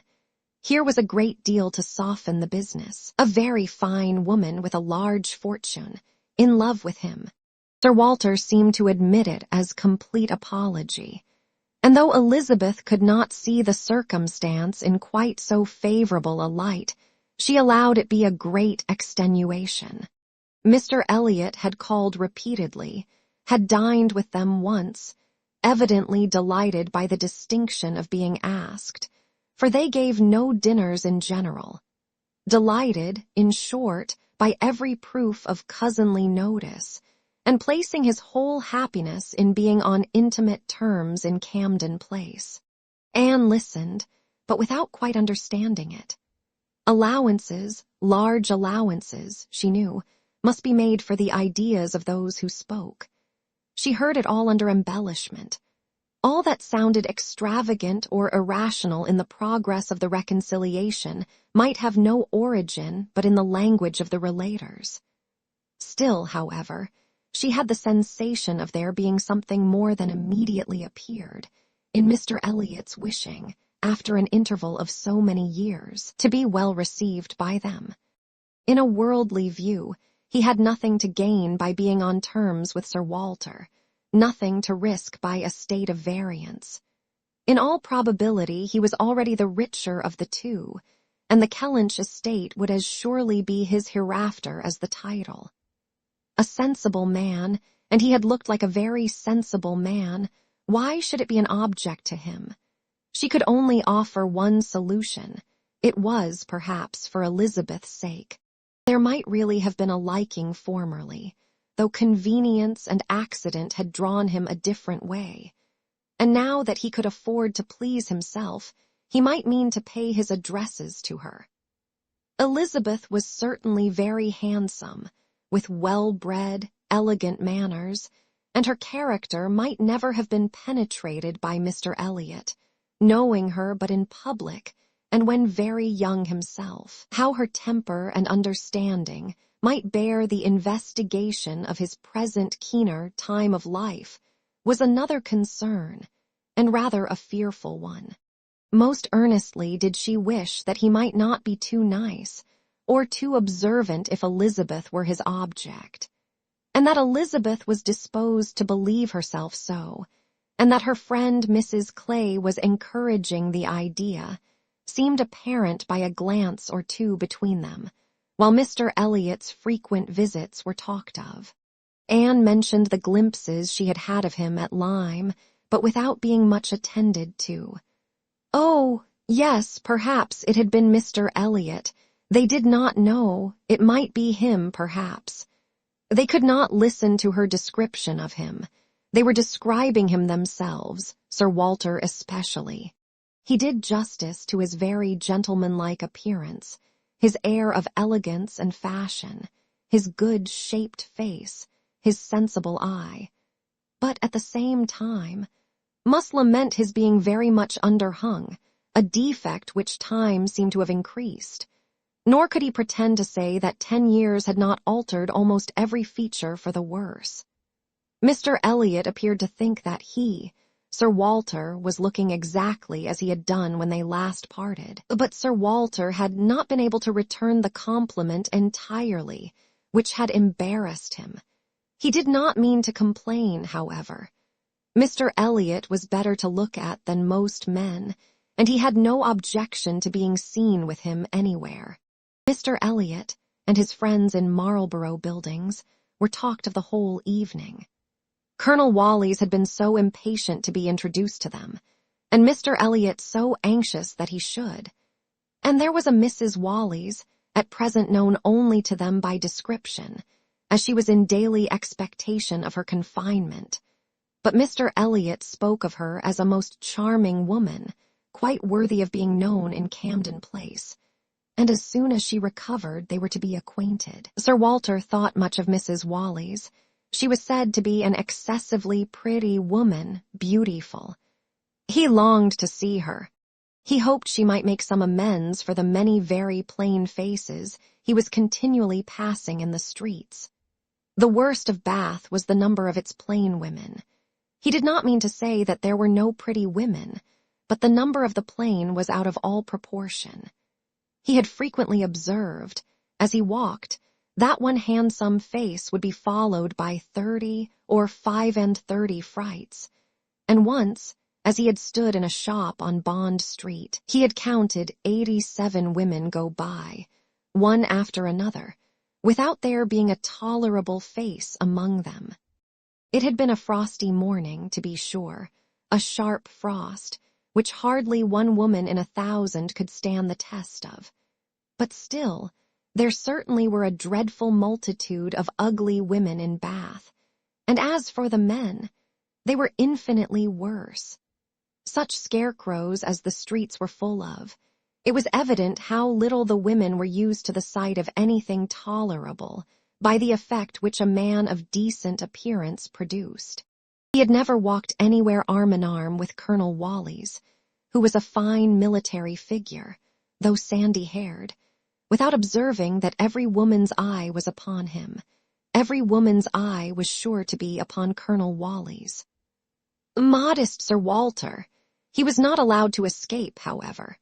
His daughter and Mrs. Clay united in hinting that Colonel Wallis's companion might have as good a figure as Colonel Wallis, and certainly was not sandy-haired. "How is Mary looking?" said Sir Walter, in the height of his good humor. "The last time I saw her she had a red nose, but I hope that may not happen every day." "Oh, no, that must have been quite accidental. In general, she has been in very good health and very good looks since Michaelmas. If I thought it would not tempt her to go out in sharp winds and grow coarse, I would send her a new hat and pelisse." Anne was considering whether she should venture to suggest that a gown or a cap would not be liable to any such misuse, when a knock at the door suspended everything. A knock at the door, and so late, it was 10 o'clock. Could it be Mr. Elliot? They knew he was to dine in Lansdowne Crescent. It was possible that he might stop in his way home to ask them how they did. They could think of no one else. Mrs. Clay decidedly thought it Mr. Elliot's knock. Mrs. Clay was right. With all the state which a butler and footboy could give, Mr. Elliot was ushered into the room. It was the very same man, with no difference but of dress. Anne drew a little back, while the others received his compliments, and her sister his apologies for calling at so unusual an hour, but he could not be so near without wishing to know that neither she nor her friend had taken cold the day before, and see, which was all as politely done, and as politely taken as possible, but her part must follow then. Sir Walter talked of his youngest daughter. Mr. Elliot must give him leave to present him to his youngest daughter. There was no occasion for remembering Mary. And Anne, smiling and blushing, very becomingly showed to Mr. Elliot the pretty features which he had by no means forgotten, and instantly saw, with amusement at his little start of surprise, that he had not been at all aware of who she was. He looked completely astonished, but not more astonished than pleased. His eyes brightened, and with the most perfect alacrity he welcomed the relationship, alluded to the past, and entreated to be received as an acquaintance already. He was quite as good-looking as he had appeared at Lyme, his countenance improved by speaking, and his manners were so exactly what they ought to be, so polished, so easy, so particularly agreeable, that she could compare them in excellence to only one person's manners. They were not the same, but they were, perhaps, equally good. He sat down with them and improved their conversation very much. There could be no doubt of his being a sensible man. 10 minutes were enough to certify that.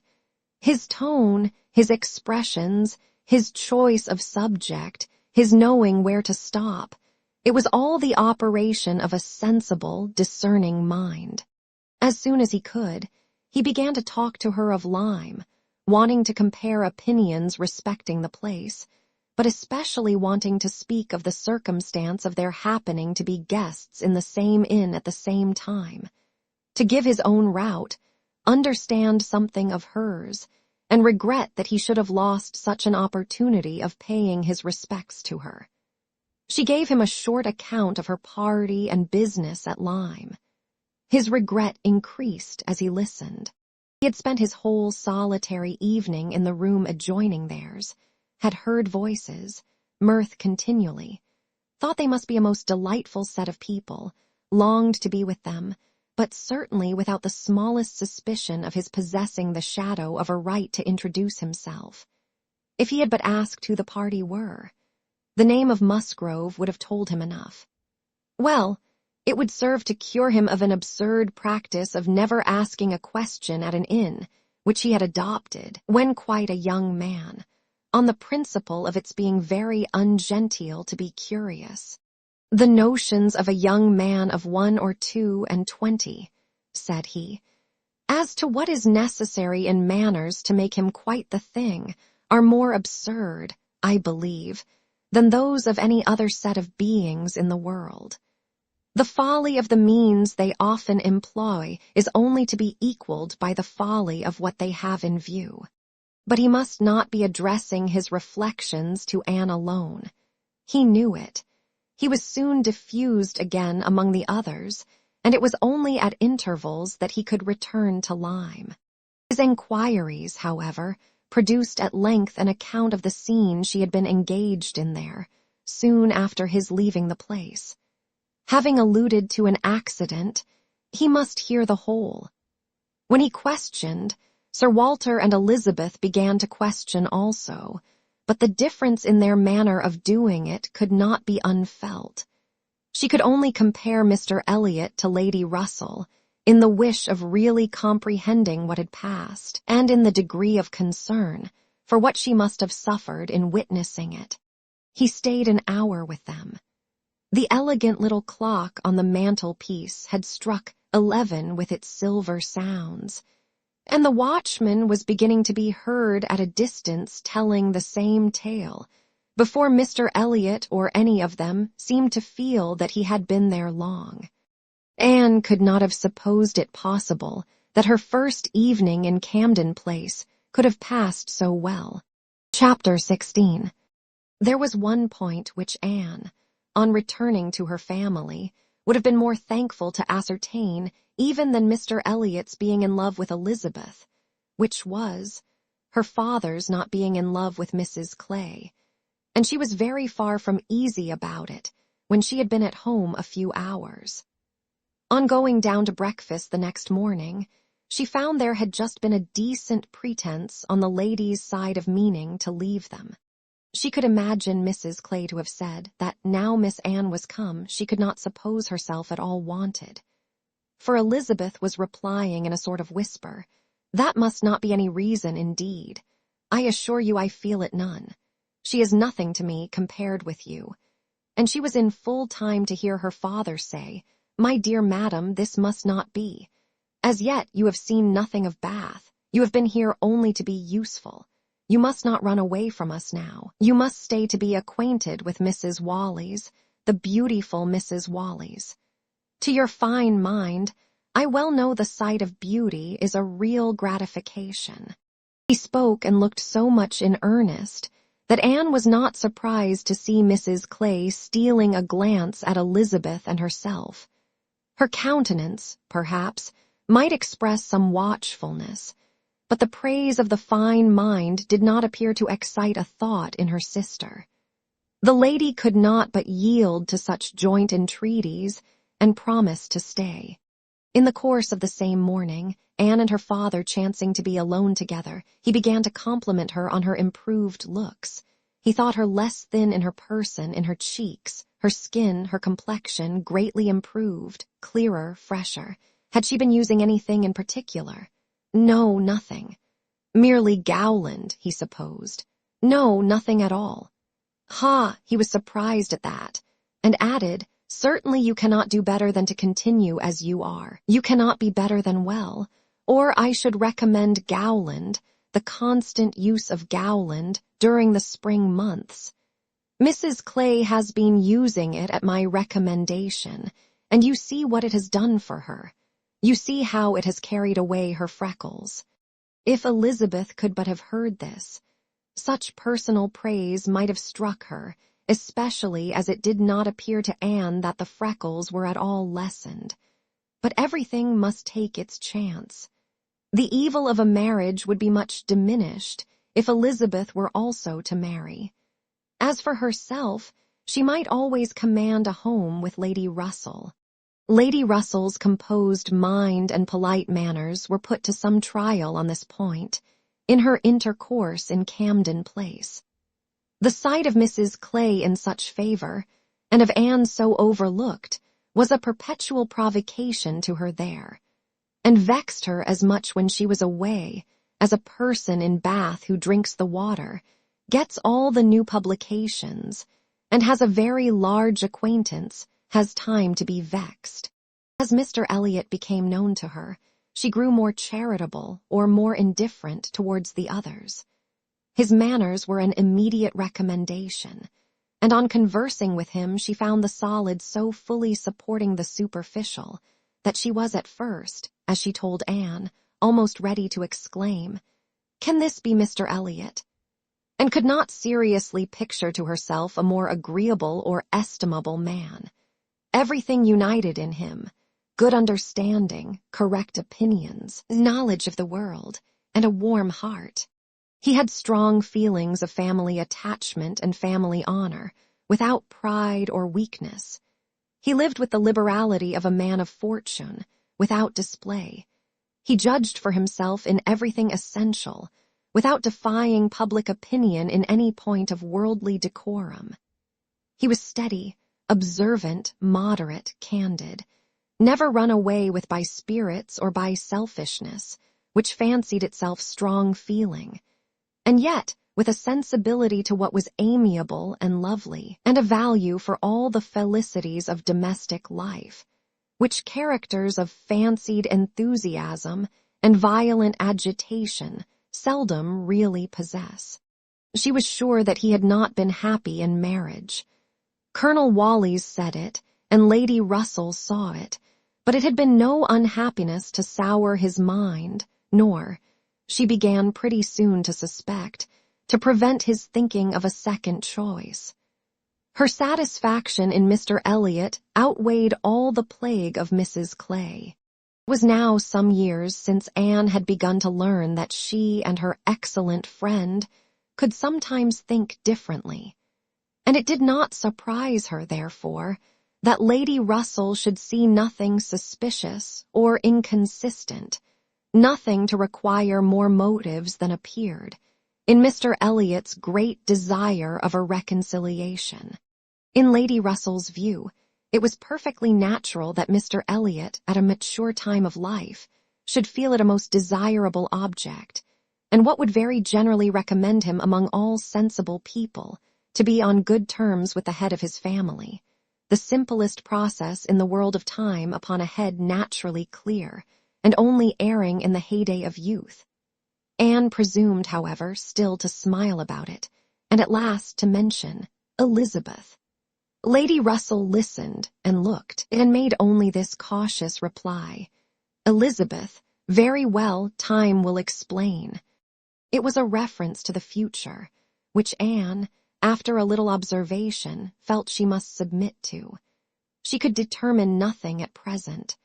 In that house Elizabeth must be first, and she was in the habit of such general observance as Miss Elliot, that any particularity of attention seemed almost impossible.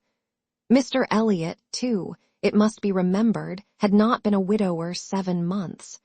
A little delay on his side might be very excusable. In fact, Anne could never see the crape round his hat, without fearing that she was the inexcusable one, in attributing to him such imaginations.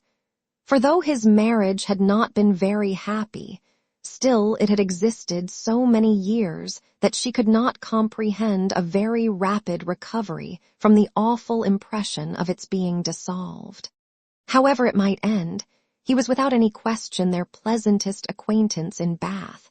She saw nobody equal to him, and it was a great indulgence now and then to talk to him about Lyme, which he seemed to have as lively a wish to see again, and to see more of, as herself.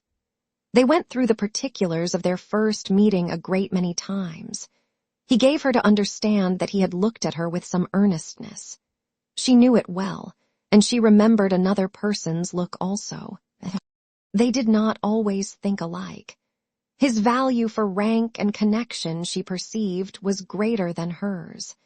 It was not merely complacence, it must be a liking to the cause, which made him enter warmly into her father and sister's solicitudes on a subject which she thought unworthy to excite them.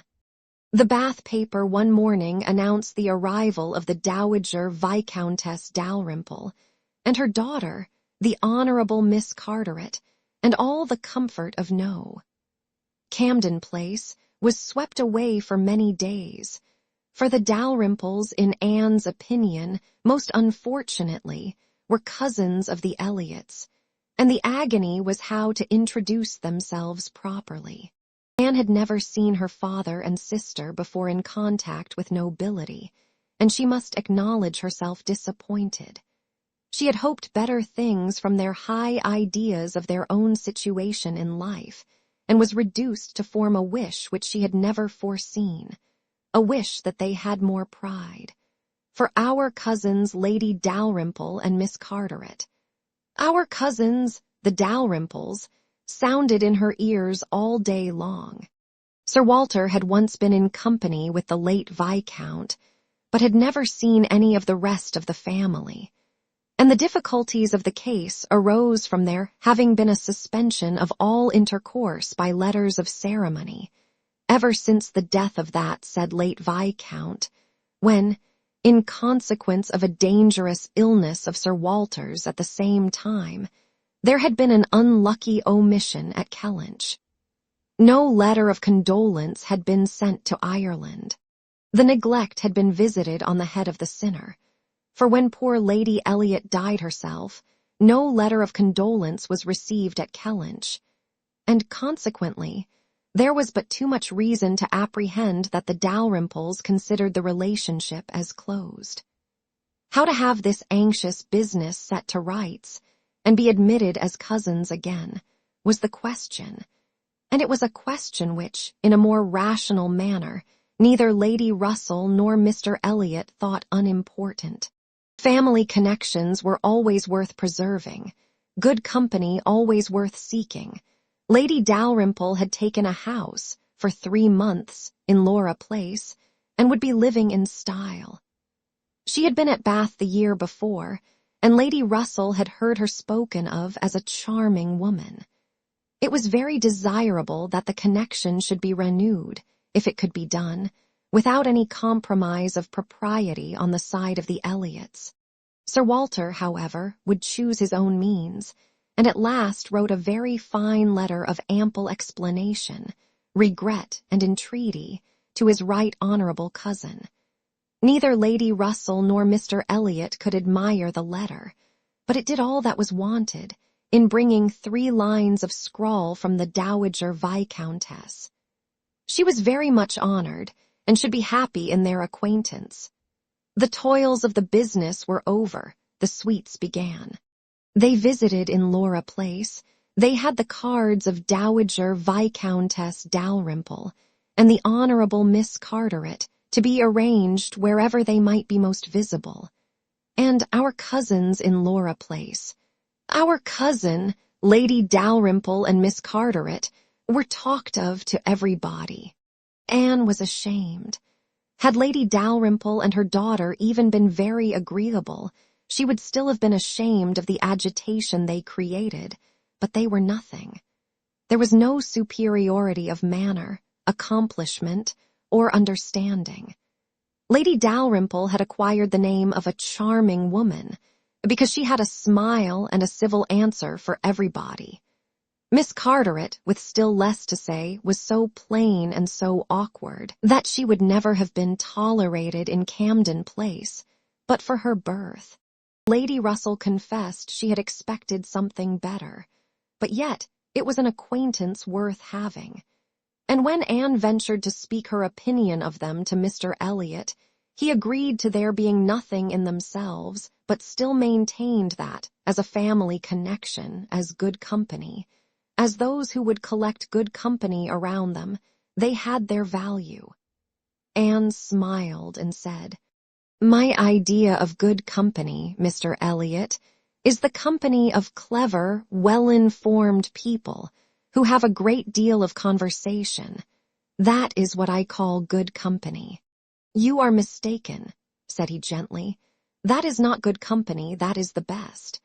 Good company requires only birth, education, and manners, and with regard to education is not very nice.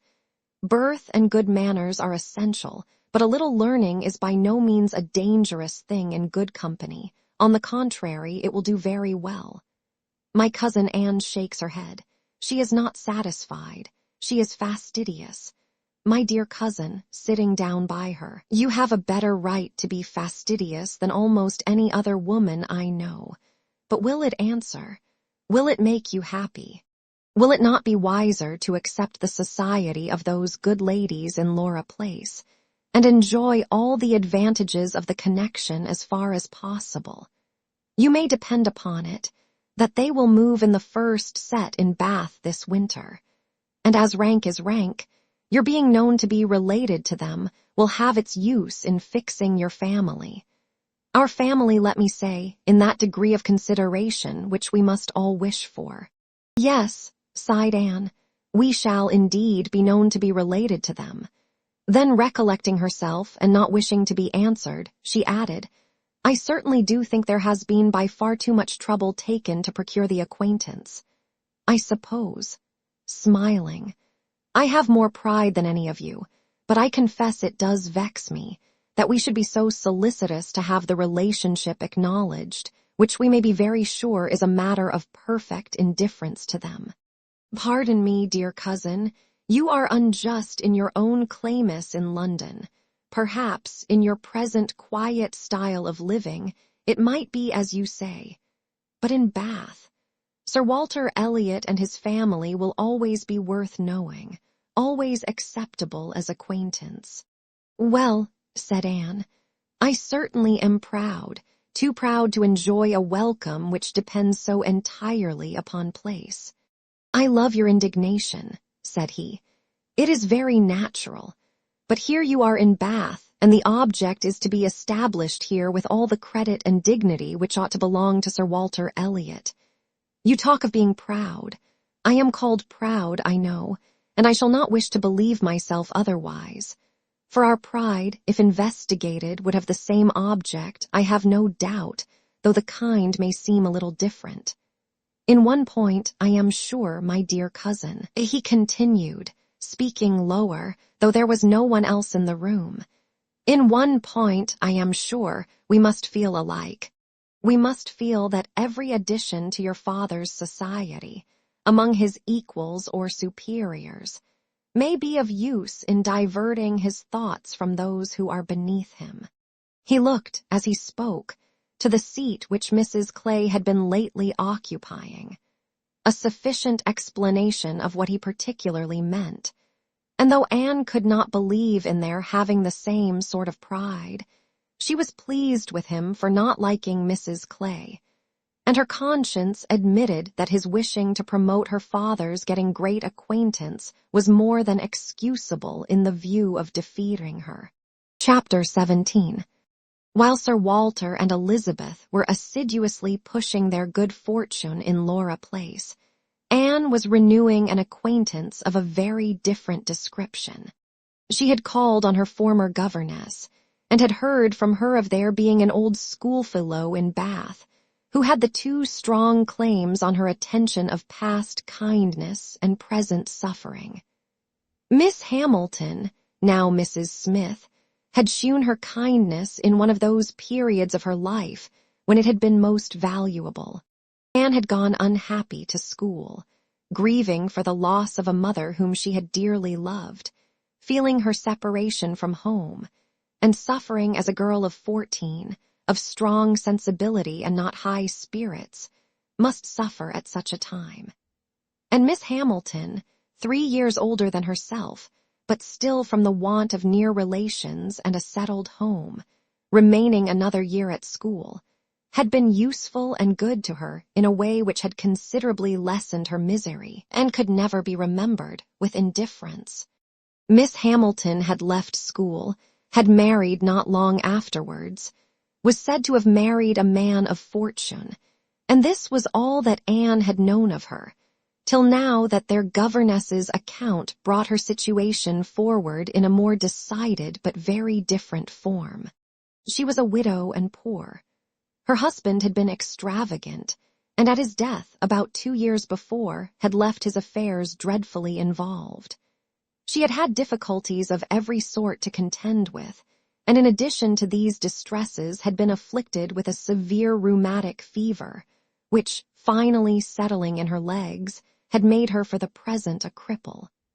She had come to Bath on that account, and was now in lodgings near the hot baths, living in a very humble way, unable even to afford herself the comfort of a servant, and of course almost excluded from society. Their mutual friend answered for the satisfaction which a visit from Miss Elliot would give Mrs. Smith, and Anne therefore lost no time in going. She mentioned nothing of what she had heard, or what she intended, at home. It would excite no proper interest there. She only consulted Lady Russell, who entered thoroughly into her sentiments, and was most happy to convey her as near to Mrs. Smith's lodgings in Westgate Buildings, as Anne chose to be taken. The visit was paid, their acquaintance re-established, their interest in each other more than rekindled. The first 10 minutes had its awkwardness and its emotion. 12 years were gone since they had parted, and each presented a somewhat different person from what the other had imagined. 12 years had changed Anne from the blooming, silent, unformed girl of 15 to the elegant little woman of 27, with every beauty except bloom, and with manners as consciously right as they were invariably gentle. And 12 years had transformed the fine-looking, well-grown Miss Hamilton, in all the glow of health and confidence of superiority, into a poor, infirm, helpless widow, receiving the visit of her former protégé as a favor. But all that was uncomfortable in the meeting had soon passed away, and left only the interesting charm of remembering former partialities and talking over old times. Anne found in Mrs. Smith the good sense and agreeable manners which she had almost ventured to depend on, and a disposition to converse and be cheerful beyond her expectation. Neither the dissipations of the past, and she had lived very much in the world, nor the restrictions of the present, neither sickness nor sorrow seemed to have closed her heart or ruined her spirits. In the course of a second visit, she talked with great openness, and Anne's astonishment increased. She could scarcely imagine a more cheerless situation in itself than Mrs. Smith's. She had been very fond of her husband. She had buried him. She had been used to affluence. It was gone. She had no child to connect her with life and happiness again, no relations to assist in the arrangement of perplexed affairs, no health to make all the rest supportable. Her accommodations were limited to a noisy parlor, and a dark bedroom behind, with no possibility of moving from one to the other without assistance, which there was only one servant in the house to afford, and she never quitted the house but to be conveyed into the warm bath. Yet, in spite of all this, Anne had reason to believe that she had moments only of languor and depression, to hours of occupation and enjoyment. How could it be? She watched, observed, reflected, and finally determined that this was not a case of fortitude or of resignation only. A submissive spirit might be patient, A strong understanding would supply resolution, but here was something more. Here was that elasticity of mind, that disposition to be comforted, that power of turning readily from evil to good, and of finding employment which carried her out of herself, which was from nature alone. It was the choicest gift of heaven, and Anne viewed her friend as one of those instances in which, by a merciful appointment, it seems designed to counterbalance almost every other want. There had been a time, Mrs. Smith told her, when her spirits had nearly failed. She could not call herself an invalid now, compared with her state on first reaching Bath.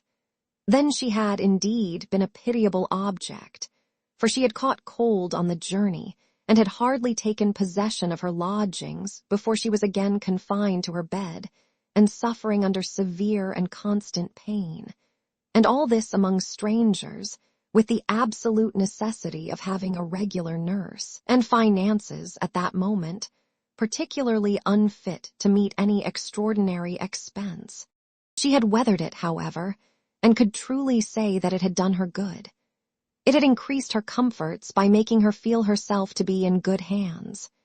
She had seen too much of the world to expect sudden or disinterested attachment anywhere, but her illness had proved to her that her landlady had a character to preserve, and would not use her ill, and she had been particularly fortunate in her nurse, as a sister of her landlady, a nurse by profession, and who had always a home in that house when unemployed, chanced to be at liberty just in time to attend her. And she, said Mrs. Smith, besides nursing me most admirably, has really proved an invaluable acquaintance. As soon as I could use my hands, she taught me to knit, which has been a great amusement, and she put me in the way of making these little thread cases, pin cushions, and card racks, which you always find me so busy about, and which supply me with the means of doing a little good to one or two very poor families in this neighborhood. She had a large acquaintance, of course professionally, among those who can afford to buy, and she disposes of my merchandise. She always takes the right time for applying. Everybody's heart is open, you know, when they have recently escaped from severe pain or are recovering the blessing of health, and Nurse Rook thoroughly understands when to speak. She is a shrewd, intelligent, sensible woman. Hers is a line for seeing human nature, and she has a fund of good sense and observation, which, as a companion, make her infinitely superior to thousands of those who, having only received the best education in the world, know nothing worth attending to. Call it gossip, if you will, but when Nurse Rook has half an hour's leisure to bestow on me, she is sure to have something to relate that is entertaining and profitable, something that makes one know one's species better. One likes to hear what is going on, to be au fait as to the newest modes of being trifling and silly. To me, who live so much alone, her conversation, I assure you, is a treat. Anne, far from wishing to cavil at the pleasure, replied, I can easily believe it. Women of that class have great opportunities, and if they are intelligent may be well worth listening to. Such varieties of human nature as they are in the habit of witnessing. And it is not merely in its follies that they are well read, for they see it occasionally under every circumstance that can be most interesting or affecting. What instances must pass before them of ardent, disinterested, self-denying attachment, of heroism, fortitude, patience, resignation, of all the conflicts and all the sacrifices that ennoble us most. A sick chamber may often furnish the worth of volumes. Yes, said Mrs. Smith more doubtingly. Sometimes it may, though I fear its lessons are not often in the elevated style you describe. Here and there, human nature may be great in times of trial, but generally speaking, it is its weakness and not its strength that appears in a sick chamber. It is selfishness and impatience rather than generosity and fortitude that one hears of. There is so little real friendship in the world, and unfortunately, speaking low and tremulously, there are so many who forget to think seriously till it is almost too late. Anne saw the misery of such feelings. The husband had not been what he ought, and the wife had been led among that part of mankind which made her think worse of the world than she hoped it deserved. It was but a passing emotion, however, with Mrs. Smith. She shook it off, and soon added in a different tone, "I do not suppose the situation my friend Mrs. Rook is in at present will furnish much either to interest or edify me. She is only nursing Mrs. Wallis of Marlborough Buildings, a mere pretty, silly, expensive, fashionable woman, I believe, and of course will have nothing to report but of lace and finery. I mean to make my profit of Mrs. Wallis, however. She has plenty of money, and I intend she shall buy all the high-priced things I have in hand now." Anne had called several times on her friend before the existence of such a person was known in Camden Place. At last, it became necessary to speak of her. Sir Walter, Elizabeth, and Mrs. Clay returned one morning from Laura Place with a sudden invitation from Lady Dalrymple for the same evening, and Anne was already engaged to spend that evening in Westgate Buildings. She was not sorry for the excuse. They were only asked, she was sure, because Lady Dalrymple, being kept at home by a bad cold, was glad to make use of the relationship which had been so pressed on her, and she declined on her own account with great alacrity. She was engaged to spend the evening with an old schoolfellow. They were not much interested in anything relative to Anne, but still there were questions enough asked to make it understood what this old schoolfellow was, and Elizabeth was disdainful and Sir Walter severe. "Westgate Buildings," said he, "and who is Miss Anne Elliot to be visiting in Westgate Buildings? A Mrs. Smith, a widow Mrs. Smith, and who was her husband? One of 5,000 Mr. Smiths whose names are to be met with everywhere. And what is her attraction? That she is old and sickly. Upon my word, Miss Anne Elliot, you have the most extraordinary taste. Everything that revolts other people, low company, paltry rooms, foul air, disgusting associations are inviting to you. But surely you may put off this old lady till tomorrow. She is not so near her end, I presume, but that she may hope to see another day. What is her age? 40. No, sir, she is not 31, but I do not think I can put off my engagement, because it is the only evening for some time which will at once suit her and myself. She goes into the warm bath tomorrow, and for the rest of the week, you know, we are engaged. But what does Lady Russell think of this acquaintance? Asked Elizabeth. She sees nothing to blame in it, replied Anne. On the contrary, she approves it, and has generally taken me when I have called on Mrs. Smith. Westgate Buildings must have been rather surprised by the appearance of a carriage drawn up near its pavement, observed Sir Walter. Sir Henry Russell's widow, indeed, has no honours to distinguish her arms, but still it is a handsome equipage, and no doubt is well known to convey a Miss Elliot. A widow Mrs. Smith lodging in Westgate Buildings. A poor widow barely able to live, between 30 and 40. A mere Mrs. Smith, an everyday Mrs. Smith, of all people and all names in the world, to be the chosen friend of Miss Anne Elliot, and to be preferred by her to her own family connections among the nobility of England and Ireland. Mrs. Smith, such a name.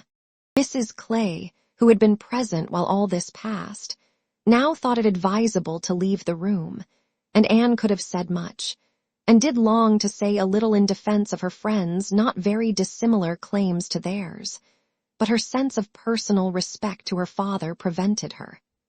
She made no reply.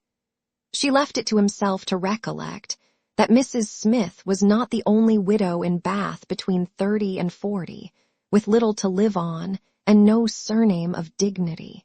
Anne kept her appointment. The others kept theirs. And of course, she heard the next morning that they had had a delightful evening. She had been the only one of the set absent, for Sir Walter and Elizabeth had not only been quite at her ladyship's service themselves, but had actually been happy to be employed by her in collecting others, and had been at the trouble of inviting both Lady Russell and Mr. Elliot. And Mr. Elliot had made a point of leaving Colonel Wally's early, and Lady Russell had fresh arranged all her evening engagements in order to wait on her. Anne had the whole history of all that such an evening could supply from Lady Russell. To her, its greatest interest must be in having been very much talked of between her friend and Mr. Elliot, in having been wished for, regretted, and at the same time honored for staying away in such a cause. Her kind, compassionate visits to this old schoolfellow, sick and reduced, seemed to have quite delighted Mr. Elliot. He thought her a most extraordinary young woman, in her temper, manners, mind, a model of female excellence. He could meet even Lady Russell in a discussion of her merits, and Anne could not be given to understand so much by her friend, could not know herself to be so highly rated by a sensible man, without many of those agreeable sensations which her friend meant to create. Lady Russell was now perfectly decided in her opinion of Mr. Elliot.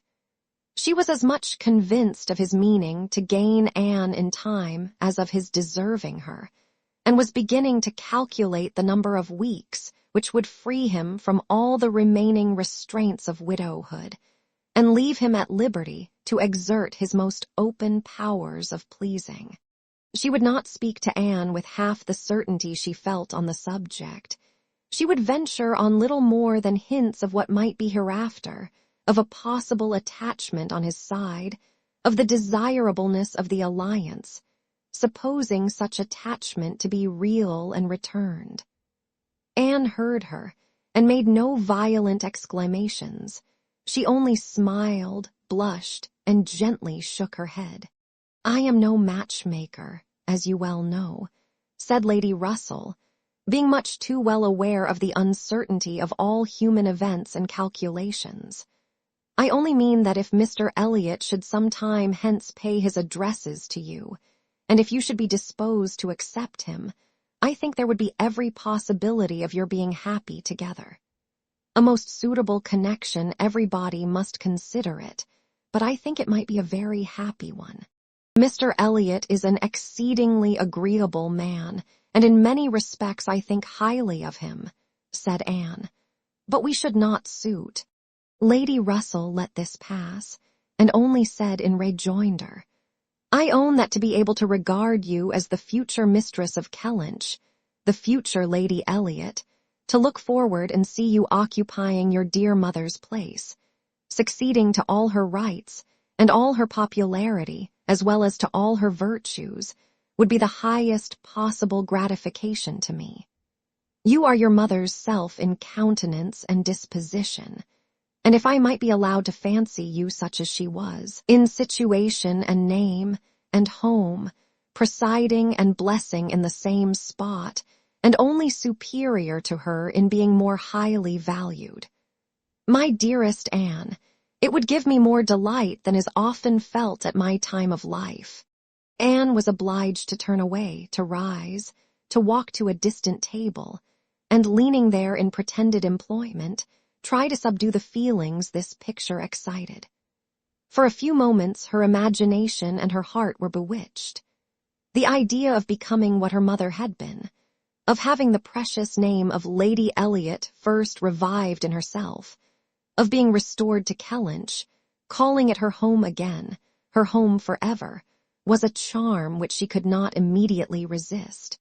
Lady Russell said not another word, willing to leave the matter to its own operation, and believing that, could Mr. Elliot at that moment with propriety have spoken for himself. She believed, in short, what Anne did not believe. The same image of Mr. Elliot speaking for himself brought Anne to composure again. The charm of Kellynch and of Lady Elliot all faded away. She never could accept him. And it was not only that her feelings were still adverse to any man save one. Her judgment, on a serious consideration of the possibilities of such a case, was against Mr. Elliot. Though they had now been acquainted a month, she could not be satisfied that she really knew his character. That he was a sensible man, an agreeable man, that he talked well, professed good opinions, seemed to judge properly, and as a man of principle, this was all clear enough. He certainly knew what was right, nor could she fix on any one article of moral duty evidently transgressed. But yet she would have been afraid to answer for his conduct. She distrusted the past, if not the present. The names which occasionally dropped of former associates, the allusions to former practices and pursuits, suggested suspicions not favorable of what he had been. She saw that there had been bad habits, that Sunday traveling had been a common thing, that there had been a period of his life, and probably not a short one, when he had been, at least, careless in all serious matters. And though he might now think very differently, who could answer for the true sentiments of a clever, cautious man, grown old enough to appreciate a fair character? How could it ever be ascertained that his mind was truly cleansed? Mr. Elliot was rational, discreet, polished, but he was not open. There was never any burst of feeling, any warmth of indignation or delight at the evil or good of others. This, to Anne, was a decided imperfection. Her early impressions were incurable. She prized the frank, the open-hearted, the eager character beyond all others. Warmth and enthusiasm did captivate her still. She felt that she could so much more depend upon the sincerity of those who sometimes looked or said a careless or a hasty thing, than of those whose presence of mind never varied, whose tongue never slipped. Mr. Elliot was too generally agreeable. Various as were the tempers in her father's house, he pleased them all. He endured too well, stood too well with every body. He had spoken to her with some degree of openness of Mrs. Clay, had appeared completely to see what Mrs. Clay was about, and to hold her in contempt, and yet Mrs. Clay found him as agreeable as any body. Lady Russell saw either less or more than her young friend, for she saw nothing to excite distrust. She could not imagine a man more exactly what he ought to be than Mr. Elliot, nor did she ever enjoy a sweeter feeling than the hope of seeing him receive the hand of her beloved Anne in Kellynch Church in the course of the following autumn. Chapter 18. It was the beginning of February, and Anne, having been a month in Bath, was growing very eager for news from Uppercross and Lyme. She wanted to hear much more than Mary had communicated. It was 3 weeks since she had heard at all. She only knew that Henrietta was at home again, and that Louisa, though considered to be recovering fast, was still in Lyme, and she was thinking of them all very intently one evening, when a thicker letter than usual from Mary was delivered to her, and, to quicken the pleasure and surprise, with Admiral and Mrs. Croft's compliments. The Crofts must be in Bath, a circumstance to interest her. They were people whom her heart turned to very naturally. "What is this?" cried Sir Walter. "The Crofts have arrived in Bath, the Crofts who rent Kellynch. What have they brought you?"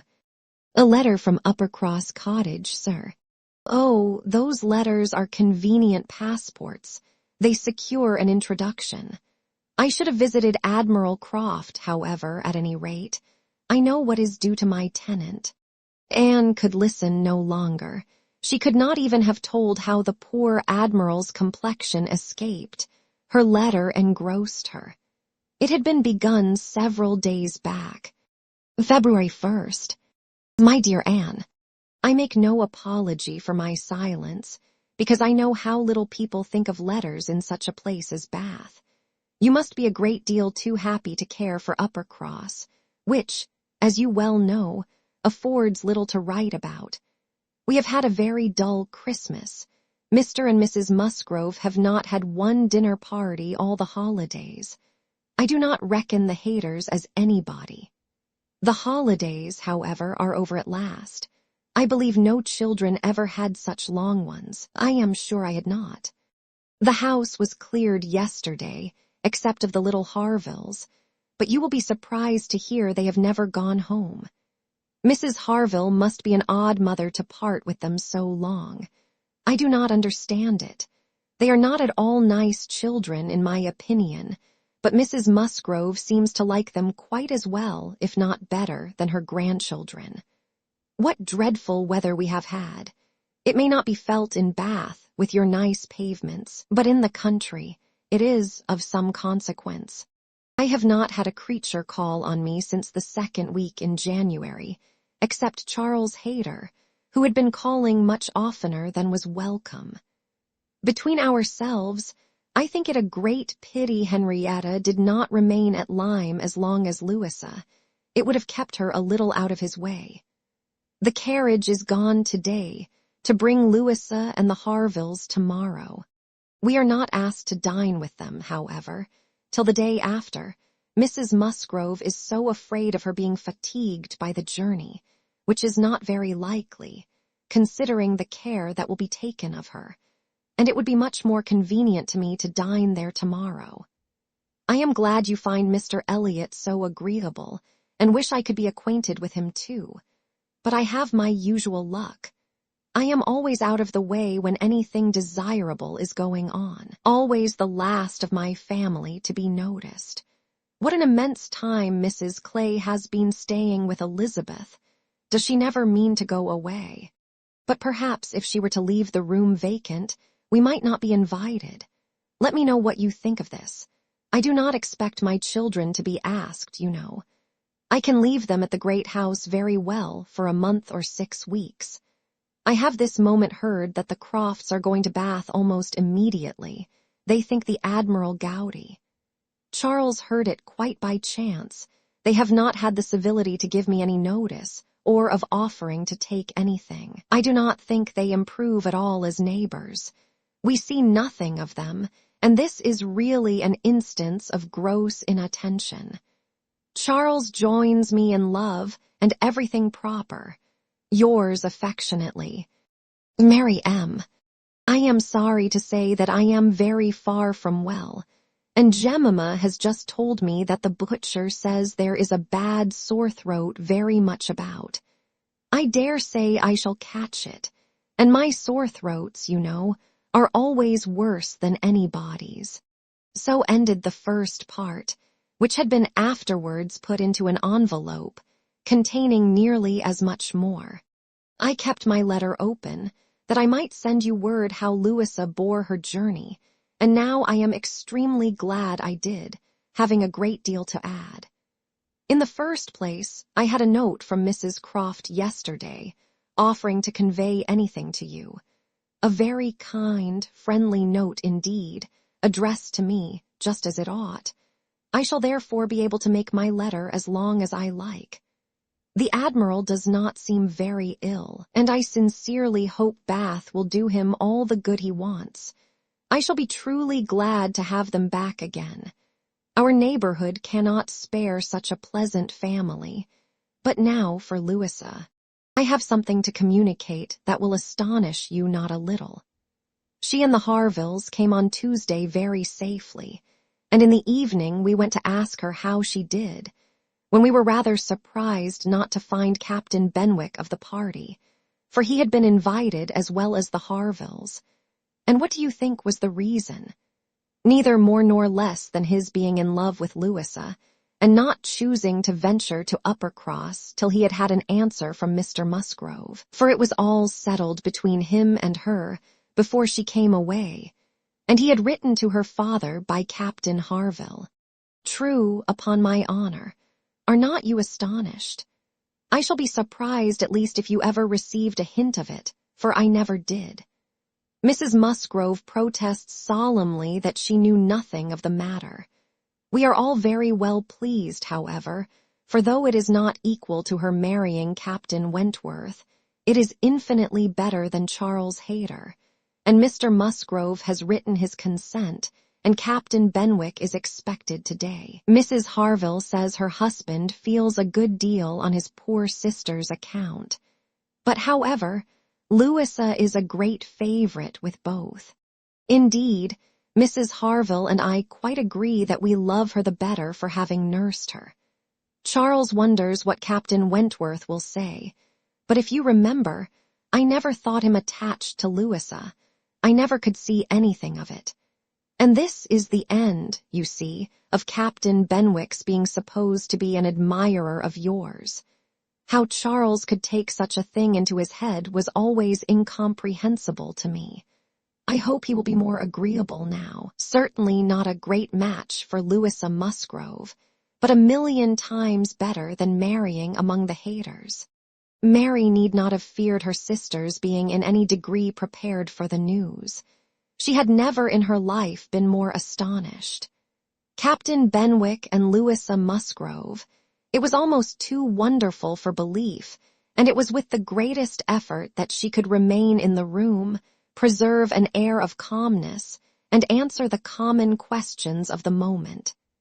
Happily for her, they were not many. Sir Walter wanted to know whether the Crofts travelled with 4 horses, and whether they were likely to be situated in such a part of Bath as it might suit Miss Elliot and himself to visit in, but had little curiosity beyond. "How is Mary?" said Elizabeth, and without waiting for an answer, "And pray what brings the Crofts to Bath?" "They come on the Admiral's account. He is thought to be gouty." "Gout and decrepitude," said Sir Walter. "Poor old gentleman." "Have they any acquaintance here?" asked Elizabeth. "I do not know, but I can hardly suppose that, at Admiral Croft's time of life, and in his profession, he should not have many acquaintance in such a place as this." "I suspect," said Sir Walter coolly, "that Admiral Croft will be best known in Bath as the renter of Kellynch Hall. Elizabeth, may we venture to present him and his wife in Laura Place?" "Oh, no, I think not. Situated as we are with Lady Dalrymple, cousins, we ought to be very careful not to embarrass her with acquaintance she might not approve. If we were not related, it would not signify, but as cousins, she would feel scrupulous as to any proposal of ours. We had better leave the Crofts to find their own level. There are several odd-looking men walking about here, who, I am told, are sailors. The Crofts will associate with them." This was Sir Walter and Elizabeth's share of interest in the letter. When Mrs. Clay had paid her tribute of more decent attention, in an inquiry after Mrs. Charles Musgrove and her fine little boys, Anne was at liberty. In her own room, she tried to comprehend it. Well might Charles wonder how Captain Wentworth would feel. Perhaps he had quitted the field, had given Louisa up, had ceased to love, had found he did not love her. She could not endure the idea of treachery or levity, or anything akin to ill usage between him and his friend. She could not endure that such a friendship as theirs should be severed unfairly. Captain Benwick and Louisa Musgrove, the high-spirited, joyous-talking Louisa Musgrove, and the dejected, thinking, feeling, reading Captain Benwick, seemed each of them everything that would not suit the other. Their minds most dissimilar. Where could have been the attraction? The answer soon presented itself. It had been in situation. They had been thrown together several weeks. They had been living in the same small family party. Since Henrietta's coming away, they must have been depending almost entirely on each other, and Louisa, just recovering from illness, had been in an interesting state, and Captain Benwick was not inconsolable. That was a point which Anne had not been able to avoid suspecting before, and instead of drawing the same conclusion as Mary from the present course of events, they served only to confirm the idea of his having felt some dawning of tenderness toward herself. She did not mean, however, to derive much more from it to gratify her vanity than Mary might have allowed. She was persuaded that any tolerably pleasing young woman who had listened and seemed to feel for him would have received the same compliment. He had an affectionate heart. He must love somebody. She saw no reason against their being happy. Louisa had fine naval fervor to begin with, and they would soon grow more alike. He would gain cheerfulness, and she would learn to be an enthusiast for Scott and Lord Byron. Nay, that was probably learnt already. Of course they had fallen in love over poetry. The idea of Louisa Musgrove turned into a person of literary taste, and sentimental reflection was amusing, but she had no doubt of its being so. The day at Lyme, the fall from the Cobb, might influence her health, her nerves, her courage, her character to the end of her life, as thoroughly as it appeared to have influenced her fate. The conclusion of the whole was that if the woman who had been sensible of Captain Wentworth's merits could be allowed to prefer another man, there was nothing in the engagement to excite lasting wonder. And if Captain Wentworth lost no friend by it, certainly nothing to be regretted. No, it was not regret which made Anne's heart beat in spite of herself, and brought the color into her cheeks when she thought of Captain Wentworth unshackled and free. She had some feelings which she was ashamed to investigate. They were too much like joy, senseless joy. She longed to see the Crofts, but when the meeting took place, it was evident that no rumor of the news had yet reached them. The visit of ceremony was paid and returned, and Louisa Musgrove was mentioned, and Captain Benwick, too, without even half a smile. The Crofts had placed themselves in lodgings in Gay Street, perfectly to Sir Walter's satisfaction. He was not at all ashamed of the acquaintance, and did, in fact, think and talk a great deal more about the Admiral than the Admiral ever thought or talked about him. The Crofts knew quite as many people in Bath as they wished for, and considered their intercourse with the Elliots as a mere matter of form, and not in the least likely to afford them any pleasure. They brought with them their country habit of being almost always together. He was ordered to walk to keep off the gout, and Mrs. Croft seemed to go shares with him in everything, and to walk for her life to do him good. Anne saw them wherever she went. Lady Russell took her out in her carriage almost every morning, and she never failed to think of them, and never failed to see them. Knowing their feelings as she did, it was a most attractive picture of happiness to her. She always watched them as long as she could, delighted to fancy she understood what they might be talking of, as they walked along in happy independence, or equally delighted to see the Admiral's hearty shake of the hand when he encountered an old friend, and observe their eagerness of conversation when occasionally forming into a little knot of the Navy. Mrs. Croft looking as intelligent and keen as any of the officers around her.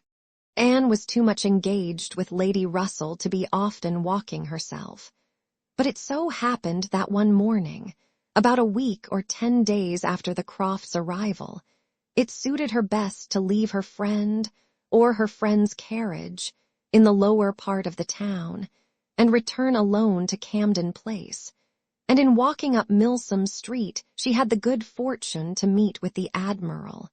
He was standing by himself at a print-shop window, with his hands behind him, in earnest contemplation of some print, and she not only might have passed him unseen, but was obliged to touch as well as address him before she could catch his notice.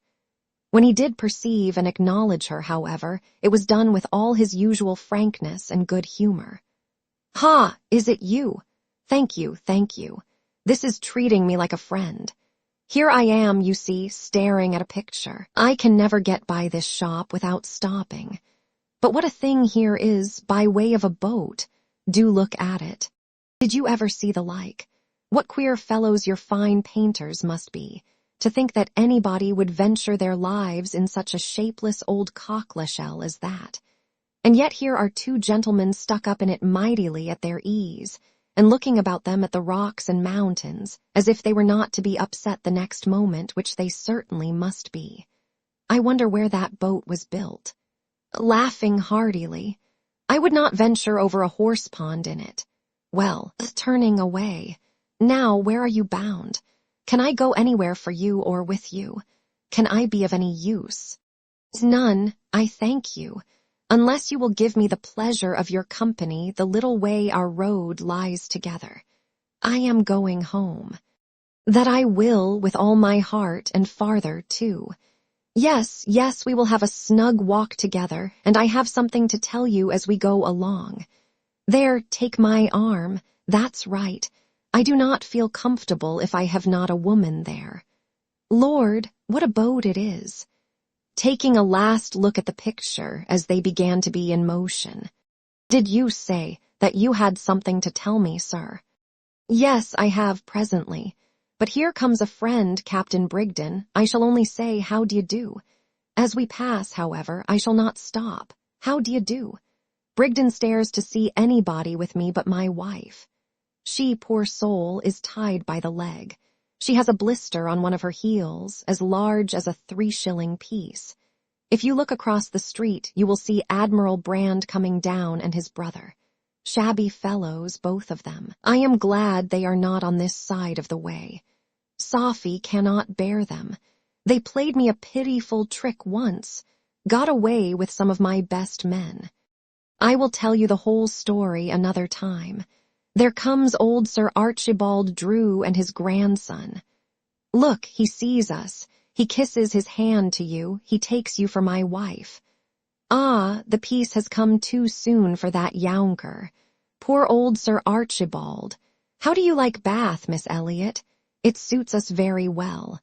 We are always meeting with some old friend or other. The street's full of them every morning, sure to have plenty of chat. And then we get away from them all and shut ourselves in our lodgings and draw in our chairs, and are as snug as if we were at Kellynch, aye, or as we used to be even at North Yarmouth and Deal.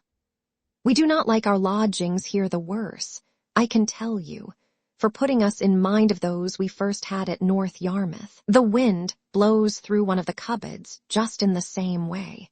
When they were got a little farther, Anne ventured to press again for what he had to communicate. She hoped when clear of Milsom Street to have her curiosity gratified, but she was still obliged to wait, for the Admiral had made up his mind not to begin till they had gained the greater space and quiet of Belmont, and as she was not really Mrs. Croft, she must let him have his own way. As soon as they were fairly ascending Belmont, he began. Well, now you shall hear something that will surprise you. But first of all, you must tell me the name of the young lady I am going to talk about. That young lady, you know, that we have all been so concerned for. The Miss Musgrove that all this has been happening to. Her Christian name, I always forget her Christian name. Anne had been ashamed to appear to comprehend so soon as she really did. But now, she could safely suggest the name of Louisa. Aye, Miss Louisa Musgrove, that is the name. I wish young ladies had not such a number of fine Christian names. I should never be out if they were all Sophies, or something of that sort. Well, this Miss Louisa, we all thought, you know, was to marry Frederick. He was courting her week after week. The only wonder was what they could be waiting for till the business at Lyme came. Then, indeed, it was clear enough that they must wait till her brain was set to right. But even then, there was something odd in their way of going on. Instead of staying at Lyme, he went off to Plymouth, and then he went off to see Edward. When we came back from Minehead, he was gone down to Edward's, and there he has been ever since. We have seen nothing of him since November. Even Sophie could not understand it. But now, the matter has taken the strangest turn of all, for this young lady, the same Miss Musgrove, instead of being to marry Frederick, is to marry James Benwick. You know James Benwick. So little. I am a little acquainted with Captain Benwick. Well, she is to marry him. Nay, most likely they are married already, for I do not know what they should wait for. I thought Captain Benwick a very pleasing young man, said Anne, and I understand that he bears an excellent character. Oh, yes, there is not a word to be said against James Benwick. He is only a commander, it is true, made last summer, and these are bad times for getting on, but he has not another fault that I know of. An excellent, good-hearted fellow, I assure you. A very active, zealous officer, too, which is more than you would think for, perhaps, for that soft sort of manner does not do him justice. Indeed, you are mistaken there, sir. I should never augur want of spirit from Captain Benwick's manners. I thought them particularly pleasing, and I will answer for it, they would generally please. Well, ladies are the best judges, but James Benwick is rather too piano for me, and though very likely it is all our partiality, Sophy, and I cannot help thinking Frederick's manners better than his. There is something about Frederick more to our taste. Anne was caught. She had only meant to oppose the too common idea of spirit and gentleness being incompatible with each other, not at all to represent Captain Benwick's manners as the very best that could possibly be. And after a little hesitation, she was beginning to say, I was not entering into any comparison of the two friends, but the Admiral interrupted her with, and the thing is certainly true. It is not a mere bit of gossip. We have it from Frederick himself. His sister had a letter from him yesterday in which he tells us of it, and he had just had it in a letter from Harville, written upon the spot from Uppercross. I fancy they are all at Uppercross. This was an opportunity which Anne could not resist. She said, therefore, I hope, Admiral, I hope there is nothing in the style of Captain Wentworth's letter to make you and Mrs. Croft particularly uneasy. It did seem, last autumn, as if there were an attachment between him and Louisa Musgrove, but I hope it may be understood to have worn out on each side equally, and without violence. I hope his letter does not breathe the spirit of an ill-used man. Not at all, not at all. There is not an oath or a murmur from beginning to end. Anne looked down to hide her smile. No, Frederick is not a man to whine and complain. He has too much spirit for that. If the girl likes another man better, it is very fit she should have him. Certainly.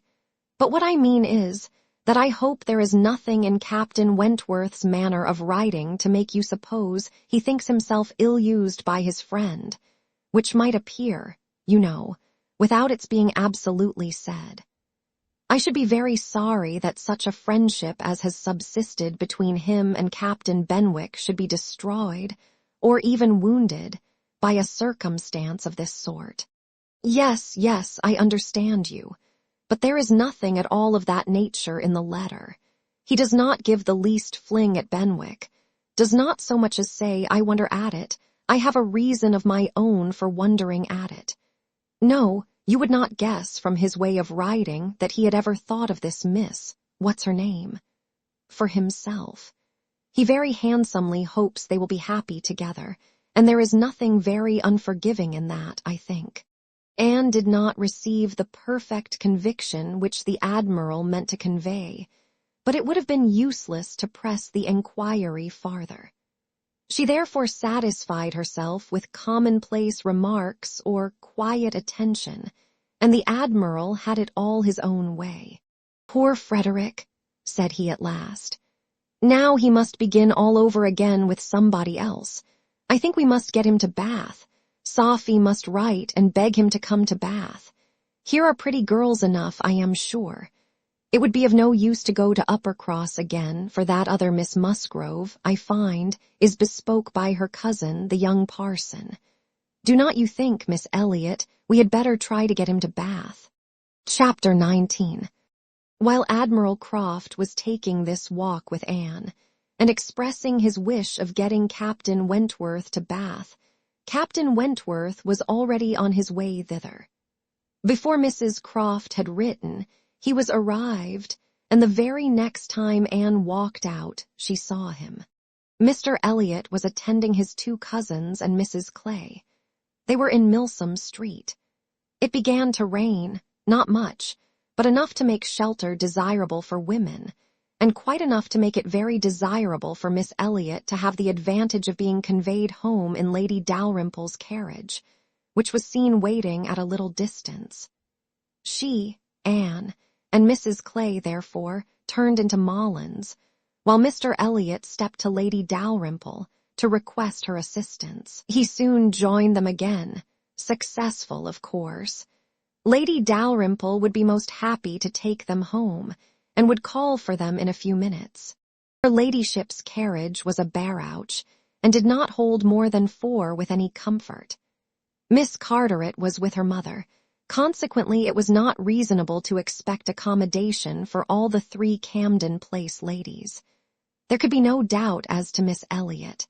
Whoever suffered inconvenience, she must suffer none, but it occupied a little time to settle the point of civility between the other 2. The rain was a mere trifle, and Anne was most sincere in preferring a walk with Mr. Elliot. But the rain was also a mere trifle to Mrs. Clay. She would hardly allow it even to drop at all, and her boots were so thick, much thicker than Miss Anne's, and, in short, her civility rendered her quite as anxious to be left to walk with Mr. Elliot as Anne could be, and it was discussed between them with a generosity so polite and so determined that the others were obliged to settle it for them.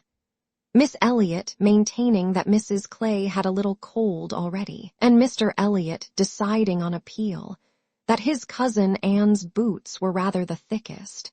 It was fixed accordingly that Mrs. Clay should be of the party in the carriage, and they had just reached this point when Anne, as she sat near the window, descried most decidedly and distinctly Captain Wentworth walking down the street. Her start was perceptible only to herself, but she instantly felt that she was the greatest simpleton in the world, the most unaccountable and absurd. For a few minutes she saw nothing before her. It was all confusion. She was lost, and when she had scolded back her senses, she found the others still waiting for the carriage, and Mr. Elliot, always obliging, just setting off for Union Street on a commission of Mrs. Clay's. She now felt a great inclination to go to the outer door. She wanted to see if it rained.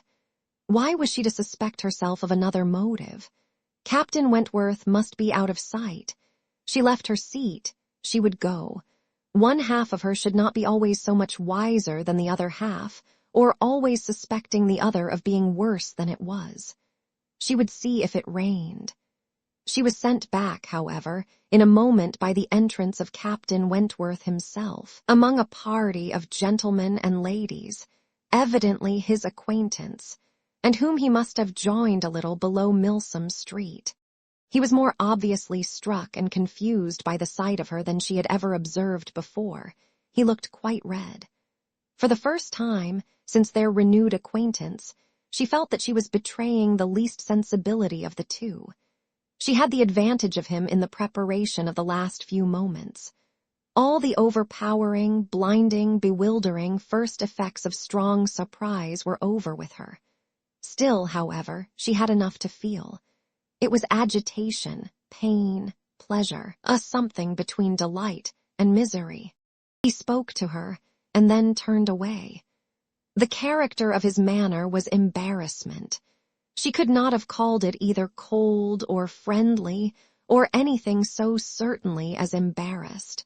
After a short interval, however, he came towards her and spoke again. Mutual inquiries on common subjects passed, neither of them, probably, much the wiser for what they heard, and Anne continuing fully sensible of his being less at ease than formerly. They had, by dint of being so very much together, got to speak to each other with a considerable portion of apparent indifference and calmness, but he could not do it now. Time had changed him, or Louisa had changed him. There was consciousness of some sort or other. He looked very well, not as if he had been suffering in health or spirits, and he talked of Uppercross, of the Musgroves, nay, even of Louisa, and had even a momentary look of his own arch significance as he named her. But yet it was Captain Wentworth not comfortable, not easy, not able to feign that he was. It did not surprise, but it grieved Anne to observe that Elizabeth would not know him. She saw that he saw Elizabeth, that Elizabeth saw him, that there was complete internal recognition on each side.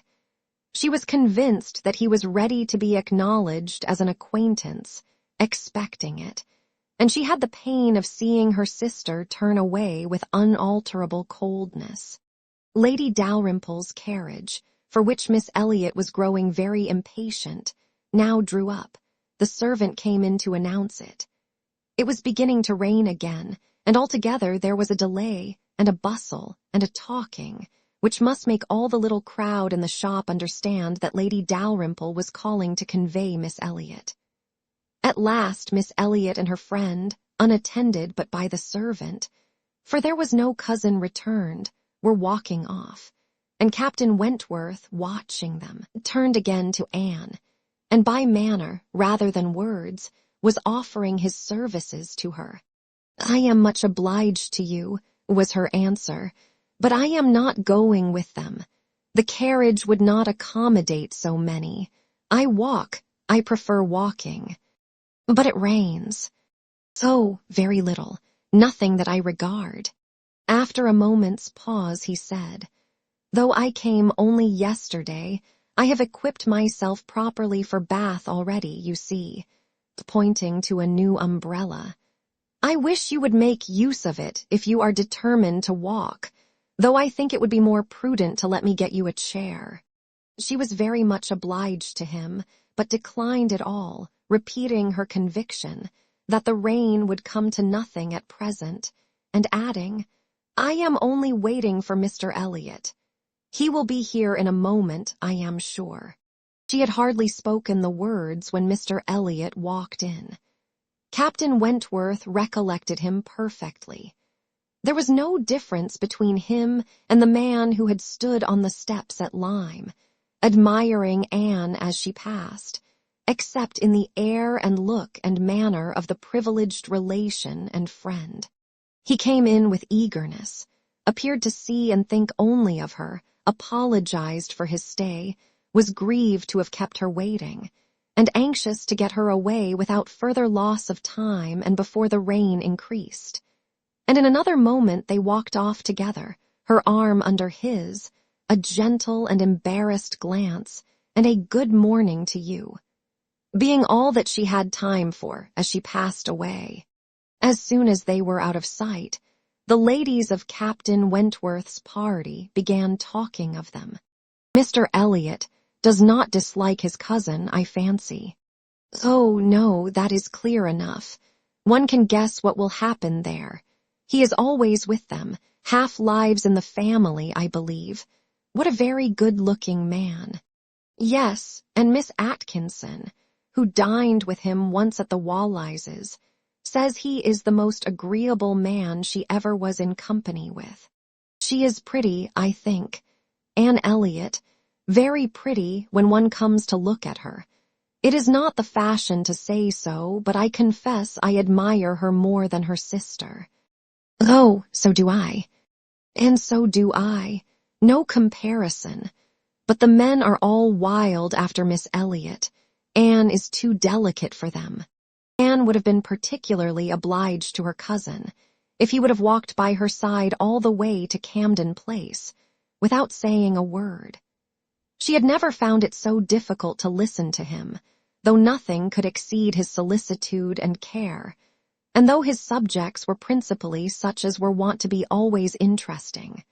Praise, warm, just, and discriminating, of Lady Russell, and insinuations highly rational against Mrs. Clay. But just now she could think only of Captain Wentworth.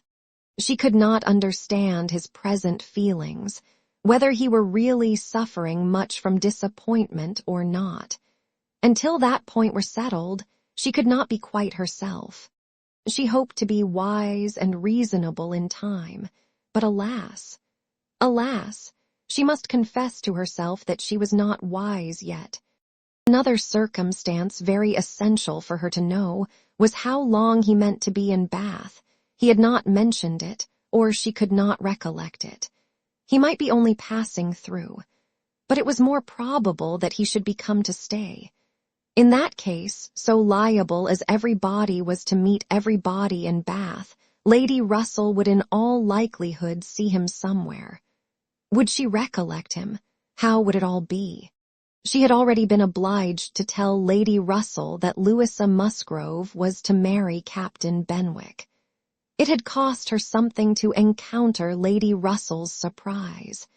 And now, if she were by any chance to be thrown into company with Captain Wentworth, her imperfect knowledge of the matter might add another shade of prejudice against him. The following morning Anne was out with her friend, and for the first hour, in an incessant and fearful sort of watch for him in vain. But at last, in returning down Pulteney Street, she distinguished him on the right-hand pavement at such a distance as to have him in view the greater part of the street. There were many other men about him, many groups walking the same way, but there was no mistaking him. She looked instinctively at Lady Russell, but not from any mad idea of her recognizing him so soon as she did herself. No, it was not to be supposed that Lady Russell would perceive him till they were nearly opposite. She looked at her, however, from time to time, anxiously, and when the moment approached which must point him out, though not daring to look again, for her own countenance she knew was unfit to be seen, she was yet perfectly conscious of Lady Russell's eyes being turned exactly in the direction for him, of her being, in short, intently observing him. She could thoroughly comprehend the sort of fascination he must possess over Lady Russell's mind. The difficulty it must be for her to withdraw her eyes, the astonishment she must be feeling that 8 or 9 years should have passed over him, and in foreign climes and in active service too, without robbing him of one personal grace. At last, Lady Russell drew back her head. Now, how would she speak of him? "You will wonder," said she, "what has been fixing my eye so long, but I was looking after some window curtains, which Lady Alicia and Mrs. Frankland were telling me of last night. They described the drawing-room window curtains of one of the houses on this side of the way, and this part of the street, as being the handsomest and best hung of any in Bath, but could not recollect the exact number, and I have been trying to find out which it could be, but I confess I can see no curtains hereabouts that answer their description." Anne sighed and blushed and smiled, in pity and disdain, either at her friend or herself. The part which provoked her most was that in all this waste of foresight and caution, she should have lost the right moment for seeing whether he saw them. A day or two passed without producing anything. The theatre or the rooms, where he was most likely to be, were not fashionable enough for the Elliots, whose evening amusements were solely in the elegant stupidity of private parties, in which they were getting more and more engaged. And Anne, wearied of such a state of stagnation, sick of knowing nothing, and fancying herself stronger because her strength was not tried, was quite impatient for the concert evening. It was a concert for the benefit of a person patronized by Lady Dalrymple. Of course, they must attend. It was really expected to be a good one, and Captain Wentworth was very fond of music. If she could only have a few minutes' conversation with him again, she fancied she should be satisfied. And as to the power of addressing him, she felt all over courage if the opportunity occurred. Elizabeth had turned from him, Lady Russell overlooked him. Her nerves were strengthened by these circumstances. She felt that she owed him attention. She had once partly promised Mrs. Smith to spend the evening with her, But in a short, hurried call, she excused herself and put it off, with the more decided promise of a longer visit on the morrow. Mrs. Smith gave a most good-humored acquiescence. "By all means," said she. "Only tell me all about it when you do come. Who is your party?" Anne named them all. Mrs. Smith made no reply, but when she was leaving her said, and with an expression half serious, half arch, "Well, I heartily wish your concert may answer, and do not fail me tomorrow if you can come, for I begin to have a foreboding that I may not have many more visits from you." Anne was startled and confused, but after standing in a moment's suspense, was obliged, and not sorry to be obliged, to hurry away. Chapter 20. Sir Walter, his 2 daughters, and Mrs. Clay were the earliest of all their party at the rooms in the evening, and as Lady Dalrymple must be waited for, they took their station by one of the fires in the octagon room. But hardly were they so settled, when the door opened again, and Captain Wentworth walked in alone. Anne was the nearest to him, and making yet a little advance, she instantly spoke. He was preparing only to bow and pass on, but her gentle, "How do you do?" brought him out of the straight line to stand near her, and make inquiries in return, in spite of the formidable father and sister in the background. Their being in the background was a support to Anne. She knew nothing of their looks, and felt equal to everything which she believed right to be done. While they were speaking, a whispering between her father and Elizabeth caught her ear. She could not distinguish, but she must guess the subject, and on Captain Wentworth's making a distant bow, she comprehended that her father had judged so well as to give him that simple acknowledgment of acquaintance, and she was just in time by a side glance to see a slight curtsy from Elizabeth herself. This, though late, and reluctant, and ungracious, was yet better than nothing, and her spirits improved. After talking, however, of the weather, and Bath, and the concert, their conversation began to flag, and so little was said at last that she was expecting him to go every moment, but he did not. He seemed in no hurry to leave her, and presently with renewed spirit, with a little smile, a little glow, he said, "I have hardly seen you since our day at Lyme. I am afraid you must have suffered from the shock, and the more from its not overpowering you at the time." She assured him that she had not.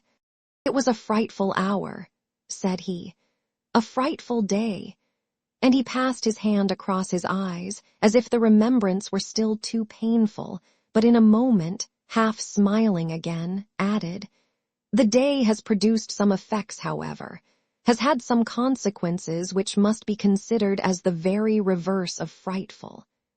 When you had the presence of mind to suggest that Benwick would be the properest person to fetch a surgeon, you could have little idea of his being eventually one of those most concerned in her recovery." "Certainly I could have none, but it appears, I should hope it would be a very happy match. There are on both sides good principles and good temper." "Yes," said he, looking not exactly forward, "but there, I think, ends the resemblance. With all my soul I wish them happy, and rejoice over every circumstance in favor of it. They have no difficulties to contend with at home, no opposition, no caprice, no delays. The Musgroves are behaving like themselves, most honorably and kindly, only anxious with true parental hearts to promote their daughter's comfort. All this is much, very much in favor of their happiness, more than perhaps."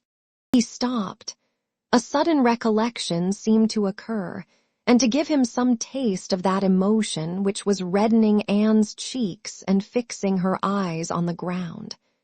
After clearing his throat, however, he proceeded thus, "I confess that I do think there is a disparity, too great a disparity, and in a point no less essential than mind. I regard Louisa Musgrove as a very amiable, sweet-tempered girl, and not deficient in understanding, but Benwick is something more. He is a clever man, a reading man, and I confess that I do consider his attaching himself to her with some surprise. Had it been the effect of gratitude, had he learnt to love her because he believed her to be preferring him, it would have been another thing, but I have no reason to suppose it so. It seems, on the contrary, to have been a perfectly spontaneous, untaught feeling on his side, and this surprises me. A man like him in his situation, with a heart pierced, wounded, almost broken. Fanny Harville was a very superior creature, and his attachment to her was indeed attachment. A man does not recover from such a devotion of the heart to such a woman. He ought not, he does not. Either from the consciousness, however, that his friend had recovered, or from other consciousness, he went no farther. And Anne, who, in spite of the agitated voice in which the latter part had been uttered, and in spite of all the various noises of the room, the almost ceaseless slam of the door and ceaseless buzz of persons walking through, had distinguished every word, was struck, gratified, confused, and beginning to breathe very quick, and feel 100 things in a moment. It was impossible for her to enter on such a subject, and yet, after a pause, feeling the necessity of speaking, and having not the smallest wish for a total change, she only deviated so far as to say, "You were a good while at Lyme, I think." "About a fortnight. I could not leave it till Lewis's doing well was quite ascertained. I had been too deeply concerned in the mischief to be soon at peace. It had been my doing, solely mine. She would not have been obstinate if I had not been weak. The country round Lyme is very fine. I walked and rode a great deal, and the more I saw, the more I found to admire. I should very much like to see Lyme again," said Anne. "Indeed, I should not have supposed that you could have found anything in Lyme to inspire such a feeling. The horror and distress you were involved in, the stretch of mind, the wear of spirits.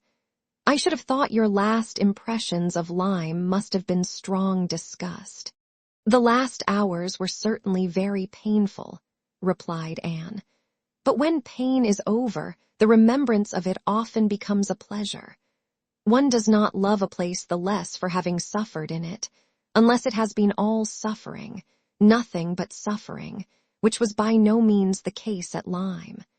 We were only in anxiety and distress during the last 2 hours, and previously there had been a great deal of enjoyment.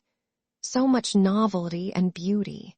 I have traveled so little that every fresh place would be interesting to me, but there is real beauty at Lyme, and in short, with a faint blush at some recollections, altogether my impressions of the place are very agreeable." As she ceased, the entrance door opened again, and the very party appeared for whom they were waiting. Lady Dalrymple, was the rejoicing sound, and with all the eagerness compatible with anxious elegance, Sir Walter and his 2 ladies stepped forward to meet her. Lady Dalrymple and Miss Carteret, escorted by Mr. Elliot and Colonel Wallis, who had happened to arrive nearly at the same instant, advanced into the room. The others joined them, and it was a group in which Anne found herself also necessarily included. She was divided from Captain Wentworth. Their interesting, almost too interesting conversation must be broken up for a time, but slight was the penance compared with the happiness which brought it on. She had learnt, in the last 10 minutes, more of his feelings towards Louisa, more of all his feelings than she dared to think of, and she gave herself up to the demands of the party, to the needful civilities of the moment, with exquisite, though agitated sensations. She was in good humor with all. She had received ideas which disposed her to be courteous and kind to all, and to pity everyone, as being less happy than herself. The delightful emotions were a little subdued, when on stepping back from the group to be joined again by Captain Wentworth, she saw that he was gone. She was just in time to see him turn into the concert room. He was gone. He had disappeared. She felt a moment's regret. But they should meet again. He would look for her. He would find her out before the evening were over. And at present, perhaps, it was as well to be asunder. She was in need of a little interval for recollection. Upon Lady Russell's appearance soon afterwards, the whole party was collected, and all that remained was to marshal themselves, and proceed into the concert room, and be of all the consequence in their power, draw as many eyes, excite as many whispers, and disturb as many people as they could.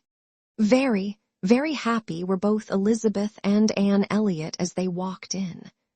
Elizabeth arm in arm with Miss Carteret, and looking on the broad back of the Dowager Viscountess Dalrymple before her, had nothing to wish for which did not seem within her reach. And Anne, but it would be an insult to the nature of Anne's felicity to draw any comparison between it and her sister's, the origin of one all-selfish vanity, of the other all-generous attachment. Anne saw nothing, thought nothing of the brilliancy of the room. Her happiness was from within. Her eyes were bright and her cheeks glowed, but she knew nothing about it. She was thinking only of the last half-hour, and as they passed to their seats, her mind took a hasty range over it. His choice of subjects, his expressions, and still more his manner and look, had been such as she could see in only one light. His opinion of Louisa Musgrove's inferiority, an opinion which he had seemed solicitous to give, his wonder at Captain Benwick, his feelings as to a first, strong attachment. Sentences begun which he could not finish, his half-averted eyes and more than half-expressive glance, all declared that he had a heart returning to her at least, that anger, resentment, avoidance were no more, and that they were succeeded not merely by friendship and regard, but by the tenderness of the past. Yes, some share of the tenderness of the past. She could not contemplate the change as implying less. He must love her. These were thoughts, with their attendant visions, which occupied and flurried her too much to leave her any power of observation. And she passed along the room without having a glimpse of him, without even trying to discern him. When their places were determined on, and they were all properly arranged, she looked round to see if he should happen to be in the same part of the room, but he was not. Her eye could not reach him, and the concert being just opening, she must consent for a time to be happy in a humbler way. The party was divided and disposed of on two contiguous benches. Anne was among those on the foremost, and Mr. Elliot had manoeuvred so well, with the assistance of his friend Colonel Wallis, as to have a seat by her. Miss Elliot, surrounded by her cousins, and the principal object of Colonel Wallis's gallantry, was quite contented. Anne's mind was in a most favorable state for the entertainment of the evening. It was just occupation enough. She had feelings for the tender, spirits for the gay, attention for the scientific, and patience for the wearisome, and had never liked a concert better, at least during the first act. Towards the close of it, in the interval succeeding an Italian song, she explained the words of the song to Mr. Elliot. They had a concert bill between them. "This," said she, "is nearly the sense, or rather the meaning of the words, for certainly the sense of an Italian love song must not be talked of, but it is as nearly the meaning as I can give, for I do not pretend to understand the language. I am a very poor Italian scholar." "Yes, yes, I see you are. I see you know nothing of the matter. You have only knowledge enough of the language to translate at sight these inverted, transposed, curtailed Italian lines into clear, comprehensible, elegant English. You need not say anything more of your ignorance. Here is complete proof. I will not oppose such kind politeness, but I should be sorry to be examined by a real proficient. "I have not had the pleasure of visiting in Camden Place so long," replied he, "without knowing something of Miss Anne Elliot, and I do regard her as one who is too modest for the world in general to be aware of half her accomplishments, and too highly accomplished for modesty to be natural in any other woman. For shame, this is too much flattery. I forget what we are to have next," turning to the bill. "Perhaps," said Mr. Elliot, speaking low, "I have had a longer acquaintance with your character than you are aware of." "Indeed? How so? You can have been acquainted with it only since I came to Bath, excepting as you might hear me previously spoken of in my own family. I knew you by report long before you came to Bath. I had heard you described by those who knew you intimately.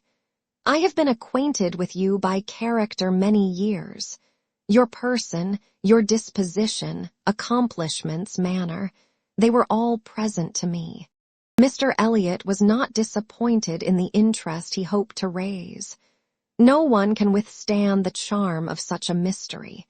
To have been described long ago to a recent acquaintance by nameless people is irresistible, and Anne was all curiosity.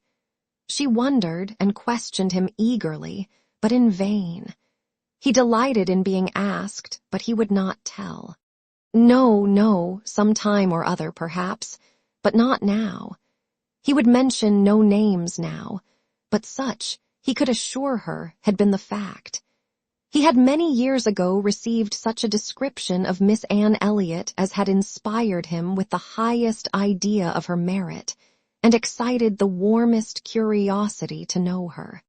Anne could think of no one so likely to have spoken with partiality of her many years ago as the Mr. Wentworth of Monkford, Captain Wentworth's brother. He might have been in Mr. Elliot's company, but she had not courage to ask the question. "The name of Anne Elliot," said he, "has long had an interesting sound to me.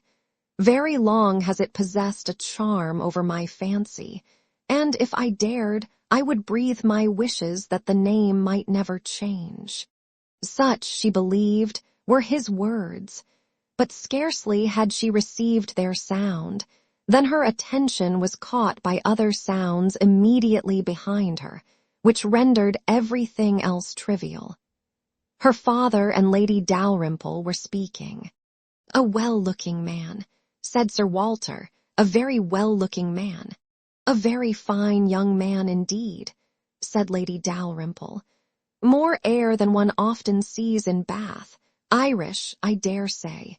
"No, I just know his name. A bowing acquaintance.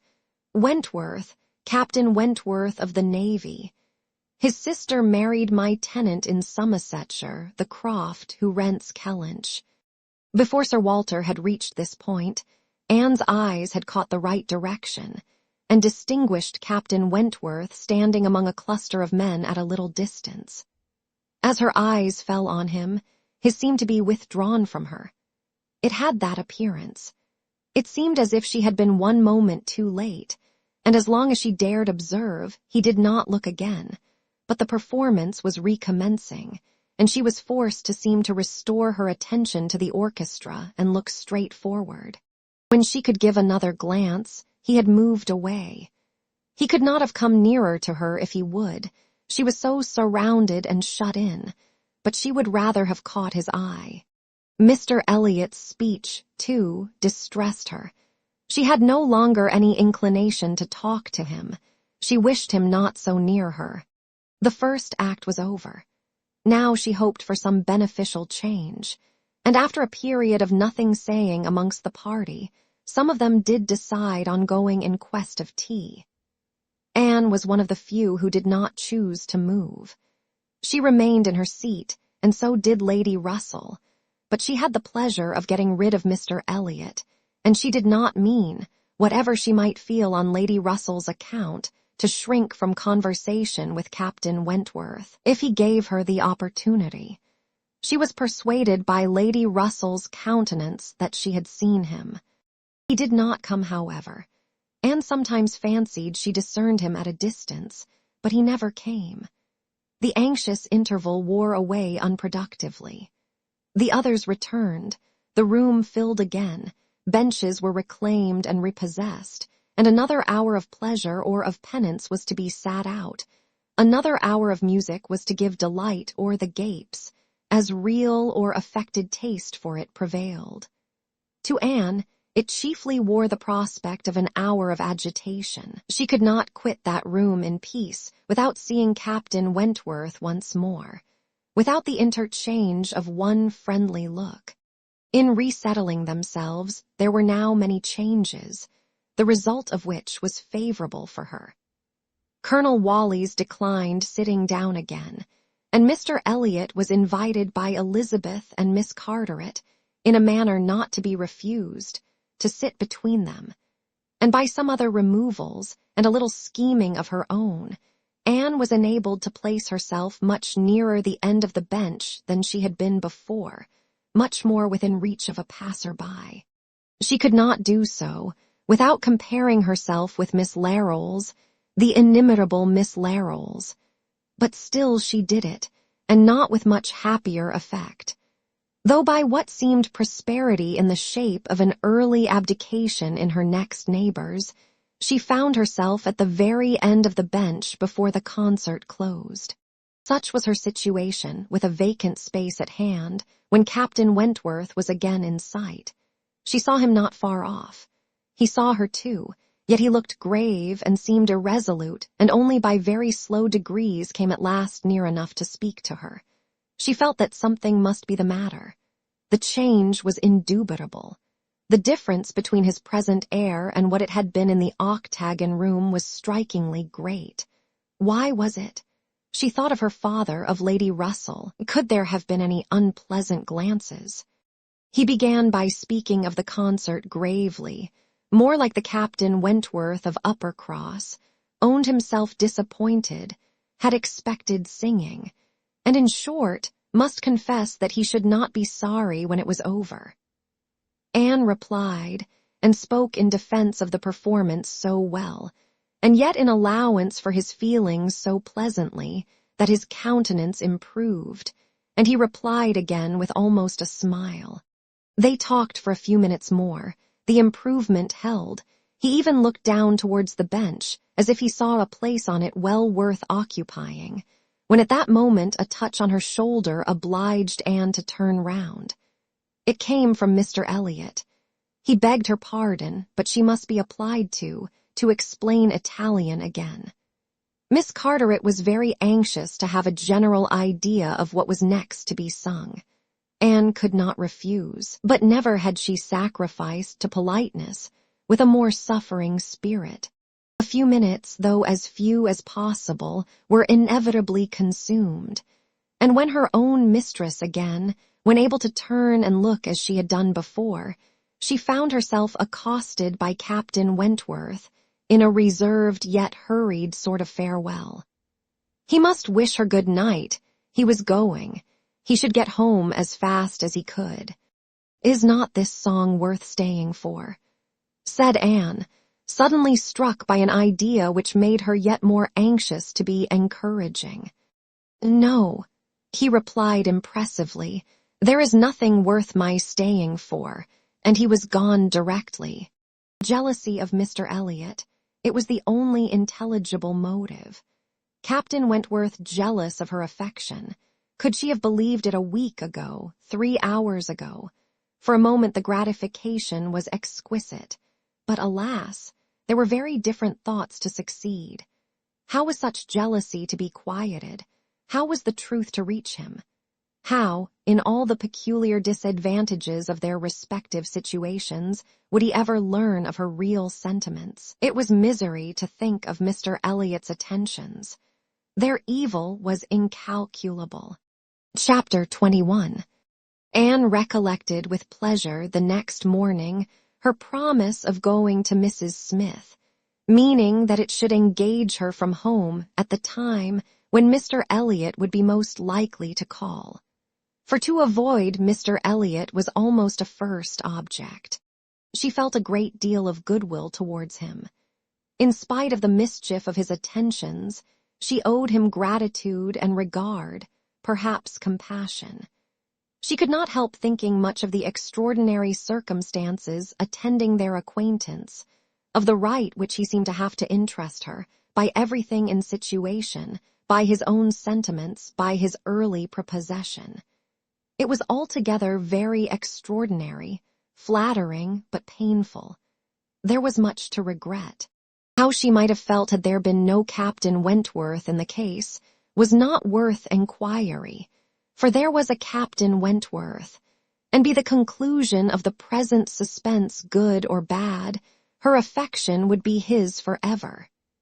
Their union, she believed, could not divide her more from other men than their final separation. Prettier musings of high-wrought love and eternal constancy could never have passed along the streets of Bath than Anne was sporting with from Camden Place to Westgate Buildings. It was almost enough to spread purification and perfume all the way. She was sure of a pleasant reception, and her friend seemed this morning particularly obliged to her for coming, seemed hardly to have expected her, though it had been an appointment. An account of the concert was immediately claimed, and Anne's recollections of the concert were quite happy enough to animate her features and make her rejoice to talk of it.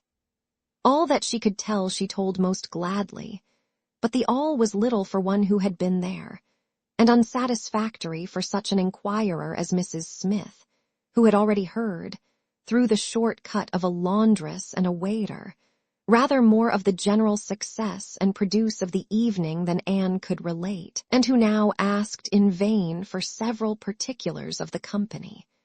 Everybody of any consequence or notoriety in Bath was well known by name to Mrs. Smith.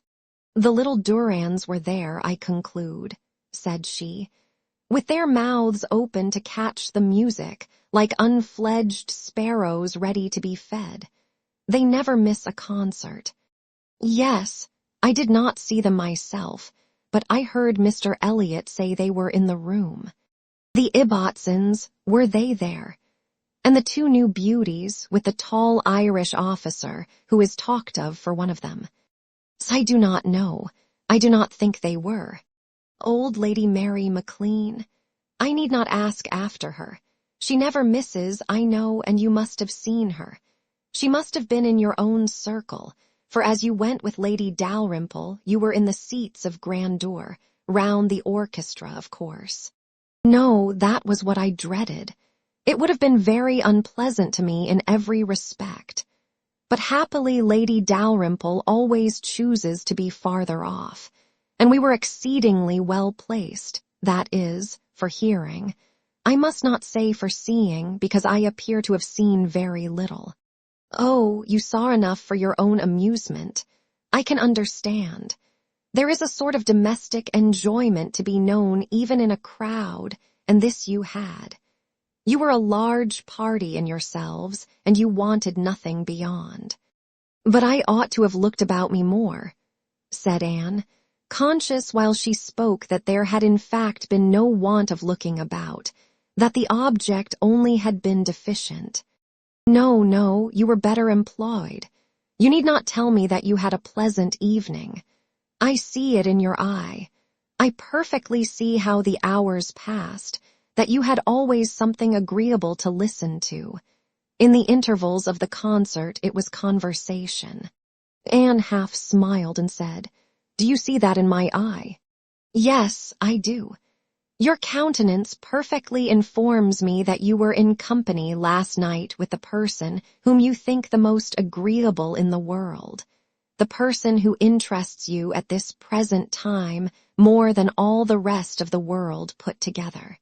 A blush overspread Anne's cheeks. She could say nothing. "And such being the case," continued Mrs. Smith, after a short pause, "I hope you believe that I do know how to value your kindness in coming to me this morning. It is really very good of you to come and sit with me, when you must have so many pleasanter demands upon your time." Anne heard nothing of this. She was still in the astonishment and confusion excited by her friend's penetration, unable to imagine how any report of Captain Wentworth could have reached her.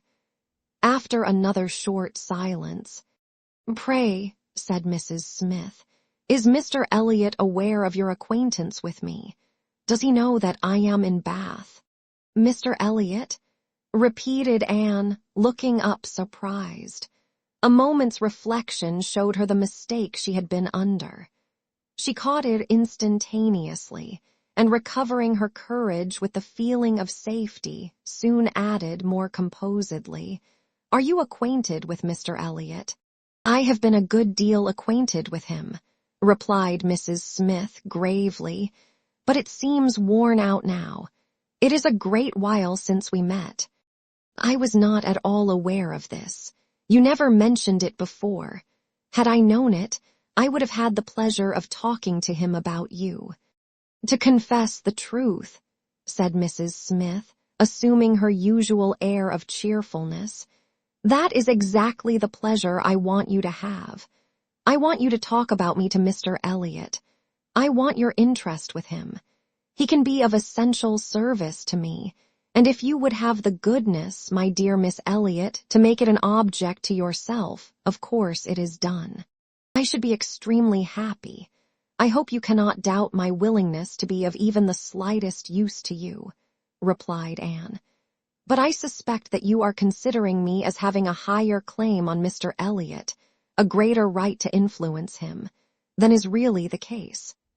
I am sure you have, somehow or other, imbibed such a notion. You must consider me only as Mr. Elliot's relation. If in that light there is anything which you suppose his cousin might fairly ask of him, I beg you would not hesitate to employ me."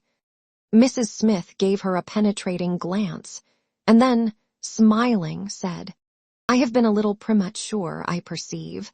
I beg your pardon. I ought to have waited for official information. But now, my dear Miss Elliot, as an old friend, do give me a hint as to when I may speak." "Next week. To be sure, by next week I may be allowed to think it all settled, and build my own selfish schemes on Mr. Elliot's good fortune." "No," replied Anne, "nor next week, nor next, nor next. I assure you that nothing of the sort you are thinking of will be settled any week. I am not going to marry Mr. Elliot.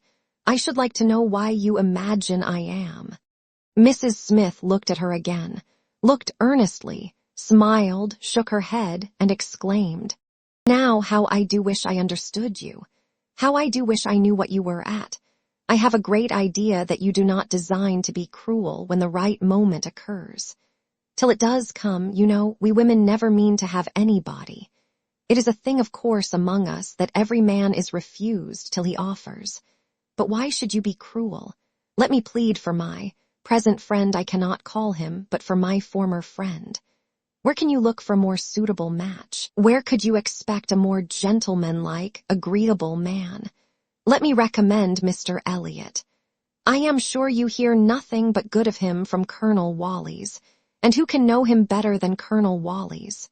My dear Mrs. Smith, Mr. Elliot's wife has not been dead much above half a year. He ought not to be supposed to be paying his addresses to anyone." "Oh, if these are your only objections," cried Mrs. Smith archly, "Mr. Elliot is safe, and I shall give myself no more trouble about him. Do not forget me when you are married, that's all. Let him know me to be a friend of yours, and then he will think little of the trouble required, which it is very natural for him now, with so many affairs and engagements of his own, to avoid and get rid of as he can. Very natural, perhaps. 99 out of 100 would do the same. Of course, he cannot be aware of the importance to me. Well, my dear Miss Elliot, I hope and trust you will be very happy. Mr. Elliot has sense to understand the value of such a woman. Your peace will not be shipwrecked as mine has been. You are safe in all worldly matters and safe in his character. He will not be led astray. He will not be misled by others to his ruin. No, said Anne. "I can readily believe all that of my cousin. He seems to have a calm, decided temper, not at all open to dangerous impressions. I consider him with great respect. I have no reason, from anything that has fallen within my observation, to do otherwise. But I have not known him long, and he is not a man, I think, to be known intimately soon.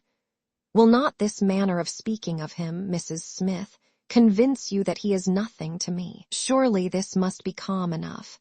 And upon my word, he is nothing to me. Should he ever propose to me, which I have very little reason to imagine he has any thought of doing, I shall not accept him. I assure you I shall not. I assure you, Mr. Elliot had not the share which you have been supposing in whatever pleasure the concert of last night might afford. Not Mr. Elliot. It is not Mr. Elliot that—" She stopped, regretting with a deep blush that she had implied so much. But less would hardly have been sufficient. Mrs. Smith would hardly have believed so soon in Mr. Elliot's failure, but from the perception of there being a somebody else. As it was, she instantly submitted, and with all the semblance of seeing nothing beyond. And Anne, eager to escape farther notice, was impatient to know why Mrs. Smith should have fancied she was to marry Mr. Elliot, where she could have received the idea, or from whom she could have heard it. "Do tell me how it first came into your head." "It first came into my head," replied Mrs. Smith, "upon finding how much you were together, and feeling it to be the most probable thing in the world to be wished for by everybody belonging to either of you. And you may depend upon it that all your acquaintance have disposed of you in the same way. But I never heard it spoken of till 2 days ago." "And has it indeed been spoken of? Did you observe the woman who opened the door to you when you called yesterday?" "No. Was not it Mrs. Speed, as usual, or the maid?" "I observed no one in particular." "It was my friend Mrs. Rook, Nurse Rook, who, by the by, had a great curiosity to see you, and was delighted to be in the way to let you in.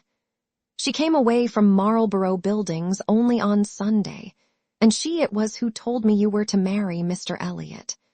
She had had it from Mrs. Wallis herself, which did not seem bad authority. She sat an hour with me on Monday evening, and gave me the whole history." "The whole history," repeated Anne, laughing. "She could not make a very long history, I think, of one such little article of unfounded news." Mrs. Smith said nothing. "But," continued Anne presently, "though there is no truth in my having this claim on Mr. Elliot, I should be extremely happy to be of use to you in any way that I could. Shall I mention to him your being in Bath? Shall I take any message?" "No, I thank you. No, certainly not. In the warmth of the moment and under a mistaken impression, I might, perhaps, have endeavored to interest you in some circumstances, but not now. No, I thank you, I have nothing to trouble you with. I think you spoke of having known Mr. Elliot many years." "I did." "Not before he was married, I suppose?" "Yes, he was not married when I knew him first." "And were you much acquainted?" "Intimately." "Indeed. Then do tell me what he was at that time of life. I have a great curiosity to know what Mr. Elliot was as a very young man. Was he at all such as he appears now?" "I have not seen Mr. Elliot these 3 years," was Mrs. Smith's answer, given so gravely that it was impossible to pursue the subject farther, and Anne felt that she had gained nothing but an increase of curiosity. They were both silent, Mrs. Smith very thoughtful. At last, "I beg your pardon, my dear Miss Elliot," she cried, in her natural tone of cordiality. "I beg your pardon for the short answers I have been giving you, but I have been uncertain what I ought to do. I have been doubting and considering as to what I ought to tell you. There were many things to be taken into the account. One hates to be officious, to be giving bad impressions, making mischief. Even the smooth surface of family union seems worth preserving, though there may be nothing durable beneath. However, I have determined. I think I am right. I think you ought to be made acquainted with Mr. Eliot's real character. Though I fully believe that, at present, you have not the smallest intention of accepting him, there is no saying what may happen. You might, some time or other, be differently affected towards him. Hear the truth, therefore, now, while you are unprejudiced. Mr. Eliot is a man without heart or conscience, a designing, wary, cold-blooded being who thinks only of himself, whom for his own interest or ease would be guilty of any cruelty or any treachery that could be perpetrated without risk of his general character. He has no feeling for others. Those whom he has been the chief cause of leading into ruin, he can neglect and desert without the smallest compunction. He is totally beyond the reach of any sentiment of justice or compassion. Oh, he is black at heart, hollow and black. Anne's astonished air and exclamation of wonder made her pause, and in a calmer manner she added, "My expressions startle you. You must allow for an injured, angry woman, but I will try to command myself. I will not abuse him. I will only tell you what I have found him. Facts shall speak. He was the intimate friend of my dear husband, who trusted and loved him, and thought him as good as himself. The intimacy had been formed before our marriage. I found them most intimate friends, and I, too, became excessively pleased with Mr. Eliot, and entertained the highest opinion of him.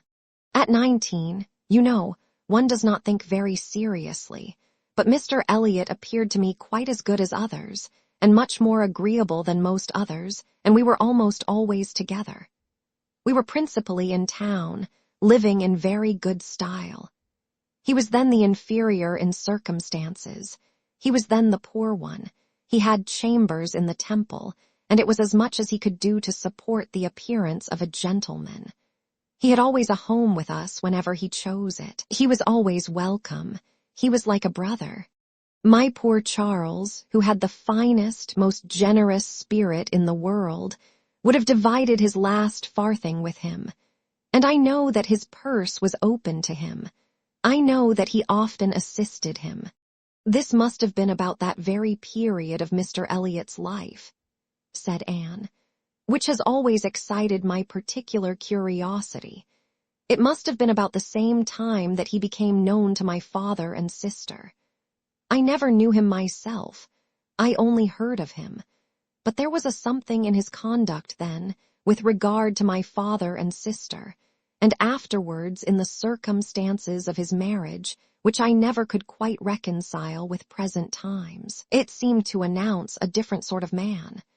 "I know it all, cried Mrs. Smith. "He had been introduced to Sir Walter and your sister before I was acquainted with him, but I heard him speak of them forever.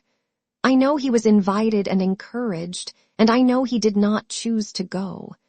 I can satisfy you, perhaps, on points which you would little expect, and as to his marriage, I knew all about it at the time. I was privy to all the fors and againsts.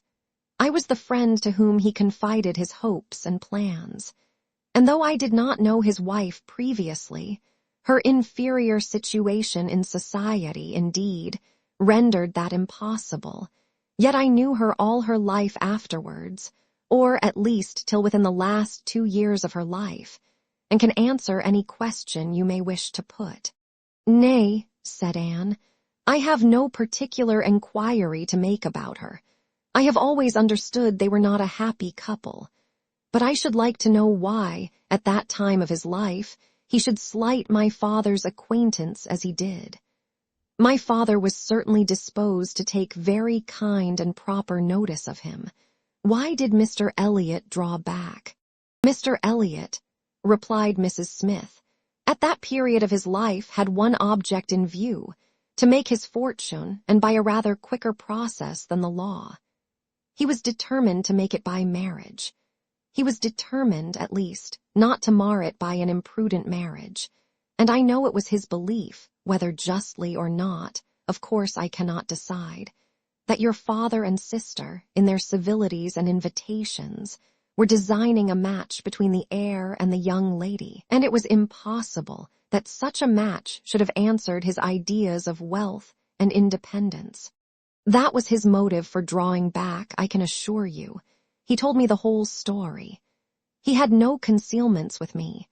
It was curious that having just left you behind me in Bath, my first and principal acquaintance on marrying should be your cousin, and that, through him, I should be continually hearing of your father and sister.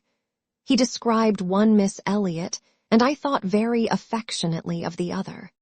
Perhaps, cried Anne, struck by a sudden idea, you sometimes spoke of me to Mr. Elliot. To be sure I did, very often. I used to boast of my own Anne Elliot, and vouch for your being a very different creature from. She checked herself just in time. This accounts for something which Mr. Elliot said last night, cried Anne. This explains it. I found he had been used to hear of me. I could not comprehend how. What wild imaginations one forms where dear self is concerned. How sure to be mistaken. But I beg your pardon, I have interrupted you. Mr. Elliot married then completely for money. The circumstances, probably, which first opened your eyes to his character. Mrs. Smith hesitated a little here. Oh, those things are too common. When one lives in the world, a man or woman's marrying for money is too common to strike one as it ought. I was very young and associated only with the young, and we were a thoughtless, gay set, without any strict rules of conduct. We lived for enjoyment. I think differently now. Time and sickness and sorrow have given me other notions. But at that period, I must own I saw nothing reprehensible in what Mr. Elliot was doing. To do the best for himself passed as a duty. But was not she a very low woman? Yes, which I objected to, but he would not regard. Money was all that he wanted. Her father was a grazier, her grandfather had been a butcher, but that was all nothing. She was a fine woman, had had a decent education, was brought forward by some cousins, thrown by chance into Mr. Elliot's company, and fell in love with him, and not a difficulty or a scruple was there on his side, with respect to her birth. All his caution was spent in being secured of the real amount of her fortune, before he committed himself. Depend upon it, whatever esteem Mr. Elliot may have for his own situation in life now, as a young man he had not the smallest value for it. His chance for the Kellynch estate was something, but all the honor of the family he held as cheap as dirt. I have often heard him declare that if baronetcies were saleable, anybody should have his for £50, arms and motto, name and livery included. But I will not pretend to repeat half that I used to hear him say on that subject. It would not be fair, and yet you ought to have proof, for what is all this but assertion, and you shall have proof. Indeed, my dear Mrs. Smith, I want none, cried Anne. You have asserted nothing contradictory to what Mr. Elliot appeared to be some years ago. This is all in confirmation, rather, of what we used to hear and believe. I am more curious to know why he should be so different now. But for my satisfaction, if you will have the goodness to ring for Mary. Stay, I am sure you will have the still greater goodness of going yourself into my bedroom, and bringing me the small inlaid box which you will find on the upper shelf of the closet. Anne, seeing her friend to be earnestly bent on it, did as she was desired. The box was brought and placed before her, and Mrs. Smith, sighing over it as she unlocked it, said, "This is full of papers belonging to him, to my husband, a small portion only of what I had to look over when I lost him. The letter I am looking for was one written by Mr. Elliot to him before our marriage, and happened to be saved. Why, one can hardly imagine. But he was careless and immethodical, like other men, about those things, and when I came to examine his papers, I found it with others still more trivial, from different people scattered here and there, while many letters and memorandums of real importance had been destroyed. Here it is. I would not burn it, because being even then very little satisfied with Mr. Elliot, I was determined to preserve every document of former intimacy. I have now another motive for being glad that I can produce it. This was the letter directed to Charles Smith, Esq., Tunbridge Wells, and dated from London as far back as July 1803. Dear Smith, I have received yours. Your kindness almost overpowers me. I wish nature had made such hearts as yours more common, but I have lived 23 years in the world, and have seen none like it. At present, believe me, I have no need of your services, being in cash again. Give me joy. I have got rid of Sir Walter and Miss. They are gone back to Kellynch, and almost made me swear to visit them this summer. But my first visit to Kellynch will be with a surveyor, to tell me how to bring it with best advantage to the hammer. The baronet, nevertheless, is not unlikely to marry again. He is quite fool enough. If he does, however, they will leave me in peace, which may be a decent equivalent for the reversion. He is worse than last year. I wish I had any name but Elliot. I am sick of it. The name of Walter I can drop, thank God, and I desire you will never insult me with my second W. Again, meaning, for the rest of my life, to be only yours truly. W.M. Elliot. Such a letter could not be read without putting Anne in a glow. And Mrs. Smith, observing the high color in her face, said, "The language, I know, is highly disrespectful. Though I have forgot the exact terms, I have a perfect impression of the general meaning. But it shows you the man. Mark his professions to my poor husband. Can anything be stronger?" Anne could not immediately get over the shock and mortification of finding such words applied to her father.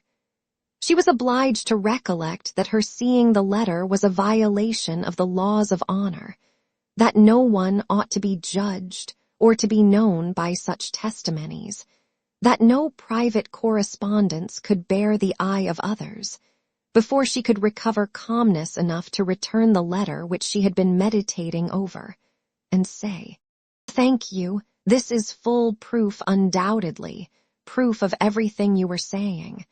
But why be acquainted with us now?" "I can explain this too," cried Mrs. Smith, smiling. "Can you really?" "Yes, I have shewn you Mr. Elliot as he was a dozen years ago, and I will show him as he is now. I cannot produce written proof again, but I can give as authentic oral testimony as you can desire of what he is now wanting and what he is now doing. He is no hypocrite now. He truly wants to marry you. His present attentions to your family are very sincere, quite from the heart. I will give you my authority, his friend Colonel Wally's." "Colonel Wally's? You are acquainted with him?" "No, it does not come to me in quite so direct a line as that. It takes a bend or two, but nothing of consequence. The stream is as good as at first. The little rubbish it collects in the turnings is easily moved away. Mr. Elliot talks unreservedly to Colonel Wally's of his views on you, which said Colonel Wally's, I imagine to be in himself a sensible, careful, discerning sort of character. But Colonel Wally's has a very pretty silly wife, to whom he tells things which he had better not, and he repeats it all to her. She, in the overflowing spirits of her recovery, repeats it all to her nurse, and the nurse, knowing my acquaintance with you, very naturally brings it all to me. On Monday evening, my good friend Mrs. Rook let me thus much into the secrets of Marlborough Buildings. When I talked of a whole history, therefore, you see I was not romancing so much as you supposed. My dear Mrs. Smith, your authority is deficient. This will not do. Mr. Elliot's having any views on me will not in the least account for the efforts he made towards a reconciliation with my father. That was all prior to my coming to Bath. I found them on the most friendly terms when I arrived. I know you did. I know it all perfectly, but— Indeed, Mrs. Smith, we must not expect to get real information in such a line. Facts or opinions which are to pass through the hands of so many, to be misconceived by folly in one, and ignorance in another, can hardly have much truth left. Only give me a hearing. You will soon be able to judge of the general credit due, by listening to some particulars which you can yourself immediately contradict or confirm. Nobody supposes that you were his first inducement. He had seen you indeed before he came to Bath and admired you, but without knowing it to be you. So says my historian, at least. Is this true? Did he see you last summer or autumn, somewhere down in the West, to use her own words, without knowing it to be you? He certainly did. So far it is very true. At Lyme. I happened to be at Lyme. Well, continued Mrs. Smith, triumphantly, grant my friend the credit due to the establishment of the first point asserted. He saw you then at Lyme, and liked you so well as to be exceedingly pleased to meet with you again in Camden Place, as Miss Anne Elliot, and from that moment, I have no doubt, had a double motive in his visits there. But there was another, and an earlier, which I will now explain. If there is anything in my story which you know to be either false or improbable, stop me. My account states that your sister's friend, the lady now staying with you, whom I have heard you mention, came to Bath with Miss Elliot and Sir Walter as long ago as September, in short when they first came themselves, and has been staying there ever since. That she is a clever, insinuating, handsome woman, poor and plausible, and altogether such in situation and manner, as to give a general idea among Sir Walter's acquaintance of her meaning to be Lady Elliot, and as general a surprise that Miss Elliot should be apparently blind to the danger. Here Mrs. Smith paused a moment, but Anne had not a word to say, and she continued. This was the light in which it appeared to those who knew the family, long before you returned to it, and Colonel Wallis had his eye upon your father enough to be sensible of it, though he did not then visit in Camden Place. But his regard for Mr. Elliot gave him an interest in watching all that was going on there, and when Mr. Elliot came to Bath for a day or two, as he happened to do a little before Christmas, Colonel Wallis made him acquainted with the appearance of things, and the reports beginning to prevail. Now you are to understand. That time had worked a very material change in Mr. Elliot's opinions as to the value of a baronetcy. Upon all points of blood and connection, he is a completely altered man. Having long had as much money as he could spend, nothing to wish for on the side of avarice or indulgence, he has been gradually learning to pin his happiness upon the consequence he is heir to. I thought it coming on before our acquaintance ceased, but it is now a confirmed feeling. He cannot bear the idea of not being Sir William. You may guess, therefore, that the news he heard from his friend could not be very agreeable, and you may guess what it produced. The resolution of coming back to Bath as soon as possible, and of fixing himself here for a time, with the view of renewing his former acquaintance, and recovering such a footing in the family as might give him the means of ascertaining the degree of his danger, and of circumventing the lady if he found it material. This was agreed upon between the two friends as the only thing to be done, and Colonel Wallis was to assist in every way that he could. He was to be introduced, and Mrs. Wallis was to be introduced, and everybody was to be introduced. Mr. Elliot came back accordingly, and on application was forgiven, as you know, and readmitted into the family. And there it was his constant object, and his only object, till your arrival added another motive, to watch Sir Walter and Mrs. Clay. He omitted no opportunity of being with them, threw himself in their way, called at all hours, but I need not be particular on this subject. You can imagine what an artful man would do, and with this guide, perhaps, may recollect what you have seen him do." "Yes," said Anne, "you tell me nothing which does not accord with what I have known or could imagine. There is always something offensive in the details of cunning. The maneuvers of selfishness and duplicity must ever be revolting, but I have heard nothing which really surprises me. I know those who would be shocked by such a representation of Mr. Elliot, who would have difficulty in believing it, but I have never been satisfied. I have always wanted some other motive for his conduct than appeared.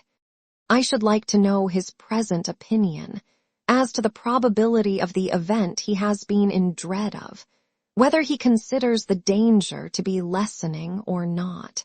"Lessening, I understand," replied Mrs. Smith. "He thinks Mrs. Clay afraid of him, aware that he sees through her, and not daring to proceed as she might do in his absence. But since he must be absent some time or other, I do not perceive how he can ever be secure while she holds her present influence. Mrs. Wallis has an amusing idea, as nurse tells me, that it is to be put into the marriage articles when you and Mr. Elliot marry, that your father is not to marry Mrs. Clay. A scheme worthy of Mrs. Wallis's understanding, by all accounts, but my sensible nurse Rook sees the absurdity of it. "Why, to be sure, ma'am," said she, "it would not prevent his marrying anybody else. And indeed, to own the truth, I do not think nurse, in her heart, is a very strenuous opposer of Sir Walter's making a second match. She must be allowed to be a favorer of matrimony, you know, and since self will intrude, who can say that she may not have some flying visions of attending the next Lady Elliot through Mrs. Wallis's recommendation?" "I am very glad to know all this," said Anne, after a little thoughtfulness. "It will be more painful to me in some respects to be in company with him, but I shall know better what to do. My line of conduct will be more direct. Mr. Elliot is evidently a disingenuous, artificial, worldly man, who has never had any better principle to guide him than selfishness." Mr. Elliot was not done with. Mrs. Smith had been carried away from her first direction, and Anne had forgotten, in the interest of her own family concerns, how much had been originally implied against him. But her attention was now called to the explanation of those first hints, and she listened to a recital which, if it did not perfectly justify the unqualified bitterness of Mrs. Smith, proved him to have been very unfeeling in his conduct towards her, very deficient both in justice and compassion.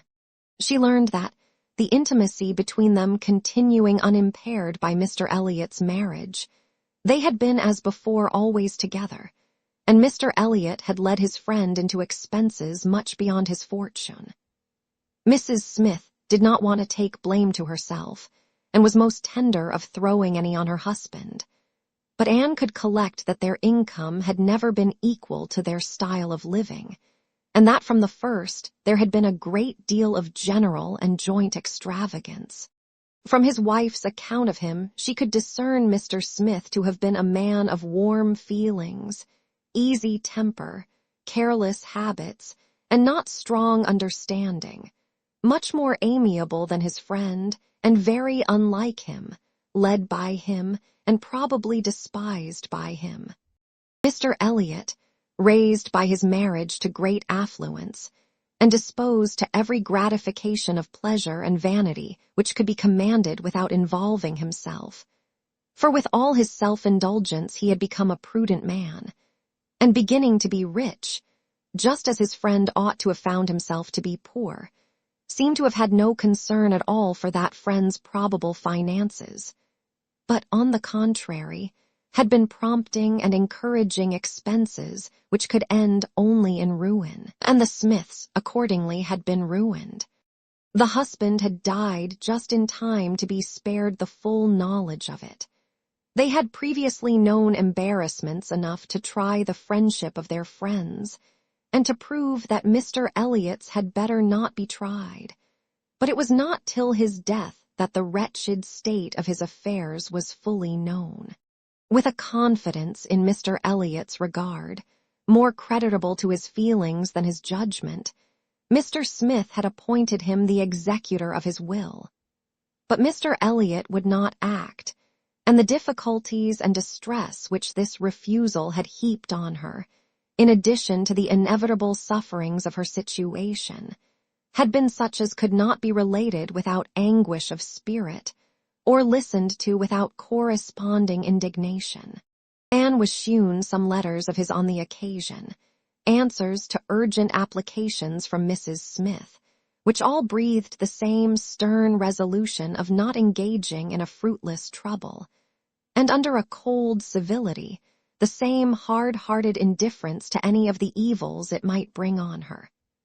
It was a dreadful picture of ingratitude and inhumanity, and Anne felt, at some moments, that no flagrant open crime could have been worse. She had a great deal to listen to, all the particulars of past sad scenes, all the minutiae of distress upon distress, which in former conversations had been merely hinted at, were dwelt on now with a natural indulgence. Anne could perfectly comprehend the exquisite relief, and was only the more inclined to wonder at the composure of her friend's usual state of mind. There was one circumstance in the history of her grievances of particular irritation. She had good reason to believe that some property of her husband in the West Indies, which had been for many years under a sort of sequestration for the payment of its own encumbrances, might be recoverable by proper measures, and this property, though not large, would be enough to make her comparatively rich. But there was nobody to stir in it. Mr. Elliot would do nothing, and she could do nothing herself, equally disabled from personal exertion by her state of bodily weakness, and from employing others by her want of money. She had no natural connections to assist her even with their counsel, and she could not afford to purchase the assistance of the law. This was a cruel aggravation of actually straitened means.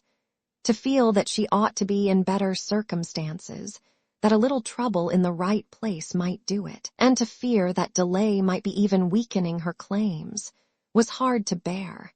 It was on this point that she had hoped to engage Anne's good offices with Mr. Elliot.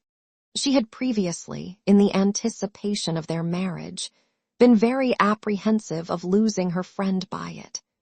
But on being assured that he could have made no attempt of that nature, since he did not even know her to be in Bath, it immediately occurred that something might be done in her favor by the influence of the woman he loved, and she had been hastily preparing to interest Anne's feelings, as far as the observances due to Mr. Elliot's character would allow, when Anne's refutation of the supposed engagement changed the face of everything.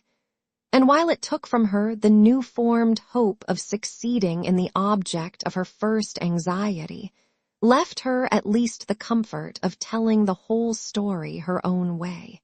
After listening to this full description of Mr. Elliot, Anne could not but express some surprise at Mrs. Smith's having spoken of him so favorably in the beginning of their conversation.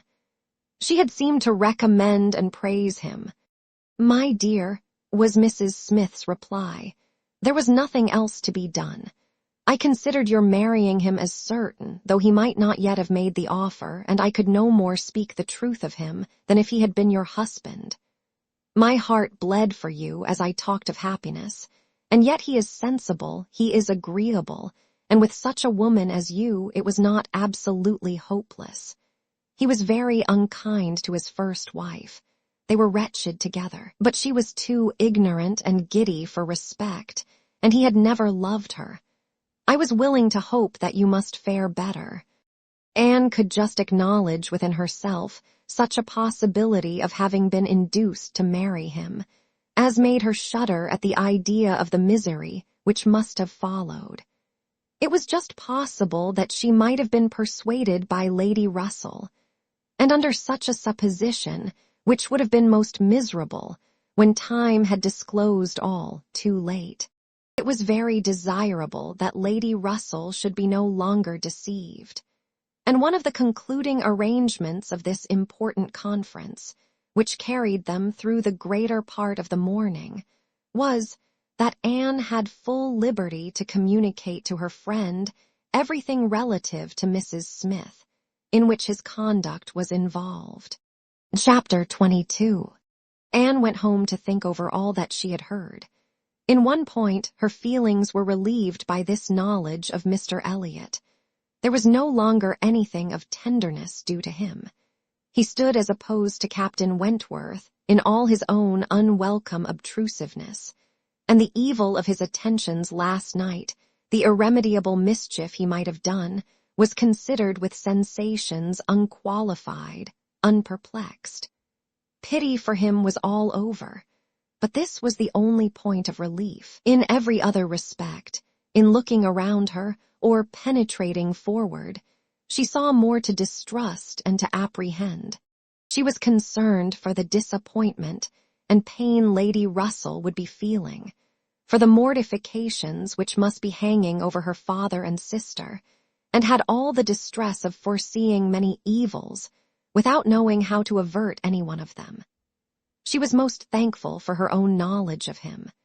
She had never considered herself as entitled to reward for not slighting an old friend like Mrs. Smith, but here was a reward indeed springing from it. Mrs. Smith had been able to tell her what no one else could have done.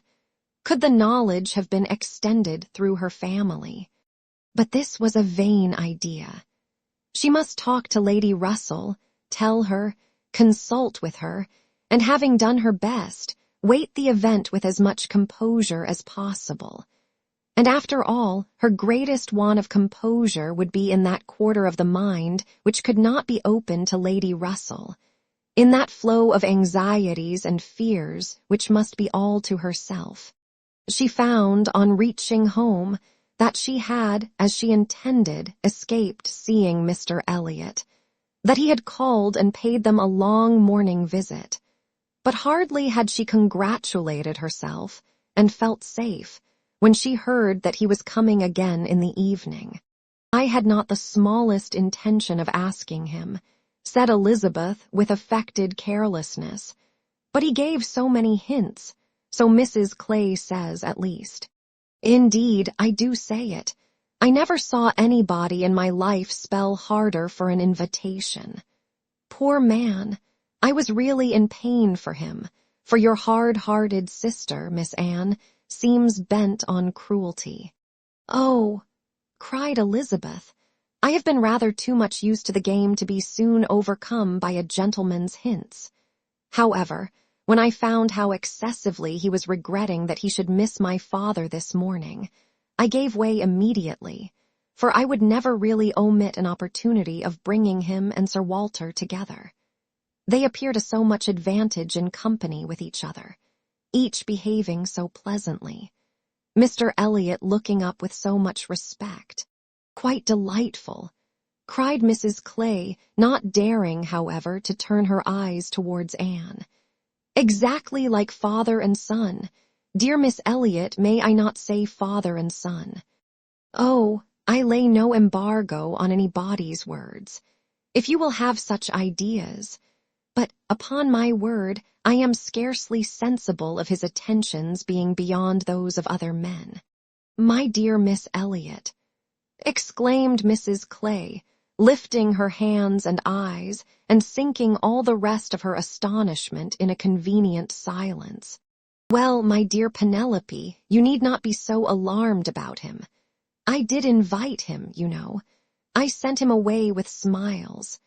When I found he was really going to his friends at Thornbury Park for the whole day tomorrow, I had compassion on him." Anne admired the good acting of the friend, in being able to show such pleasure as she did, in the expectation and in the actual arrival of the very person whose presence must really be interfering with her prime object. It was impossible, but that Mrs. Clay must hate the sight of Mr. Elliot. And yet she could assume a most obliging, placid look, and appear quite satisfied with the curtailed license of devoting herself only half as much to Sir Walter as she would have done otherwise. To Anne herself, it was most distressing to see Mr. Elliot enter the room, and quite painful to have him approach and speak to her. She had been used before to feel that he could not be always quite sincere, but now she saw insincerity in everything. His attentive deference to her father, contrasted with his former language, was odious, and when she thought of his cruel conduct towards Mrs. Smith, she could hardly bear the sight of his present smiles and mildness, or the sound of his artificial good sentiments. She meant to avoid any such alteration of manners as might provoke a remonstrance on his side. It was a great object to her to escape all inquiry or éclat, but it was her intention to be as decidedly cool to him as might be compatible with their relationship, and to retrace, as quietly as she could, the few steps of unnecessary intimacy she had been gradually led along. She was accordingly more guarded and more cool than she had been the night before. He wanted to animate her curiosity again as to how and where he could have heard her formerly praised, wanted very much to be gratified by more solicitation. But the charm was broken. He found that the heat and animation of a public room was necessary to kindle his modest cousin's vanity. He found, at least, that it was not to be done now, by any of those attempts which he could hazard among the two commanding claims of the others. He little surmised that it was a subject acting now exactly against his interest, bringing immediately to her thoughts all those parts of his conduct which were least excusable. She had some satisfaction in finding that he was really going out of Bath the next morning, going early, and that he would be gone the greater part of 2 days.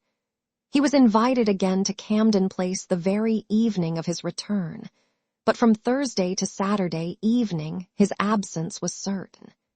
It was bad enough that a Mrs. Clay should be always before her, but that a deeper hypocrite should be added to their party seemed the destruction of everything like peace and comfort.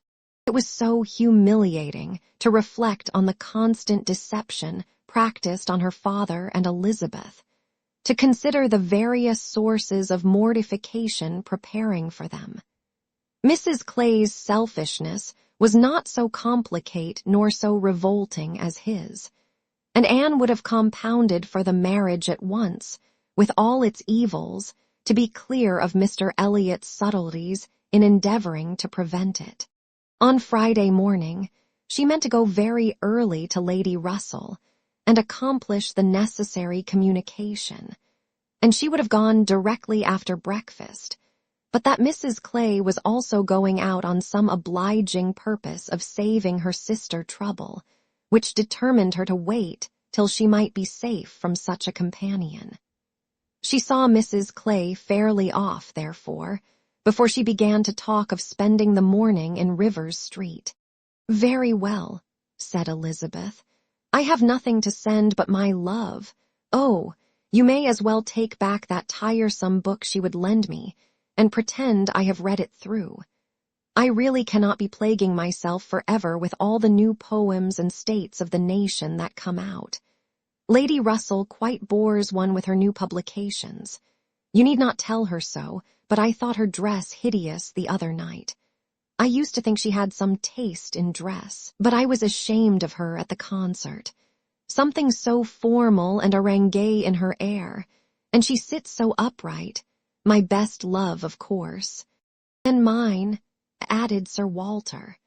"Kindest regards, and you may say that I mean to call upon her soon, make a civil message, but I shall only leave my card.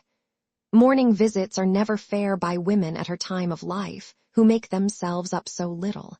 If she would only wear rouge, she would not be afraid of being seen, but last time I called, I observed the blinds were let down immediately."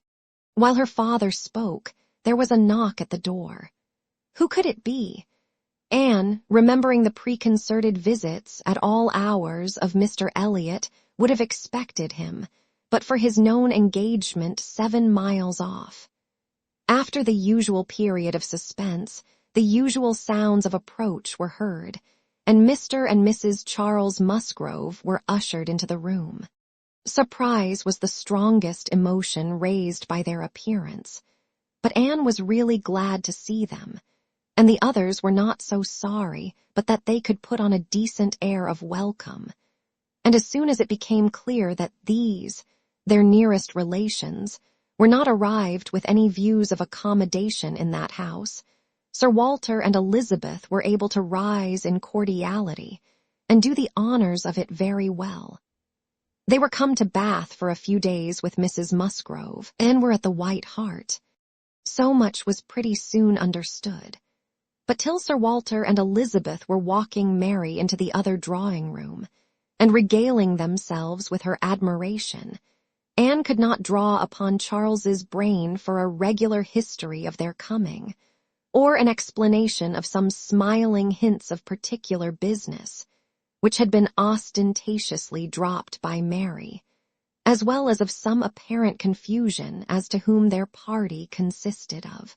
She then found that it consisted of Mrs. Musgrove, Henrietta, and Captain Harville, beside their 2 selves.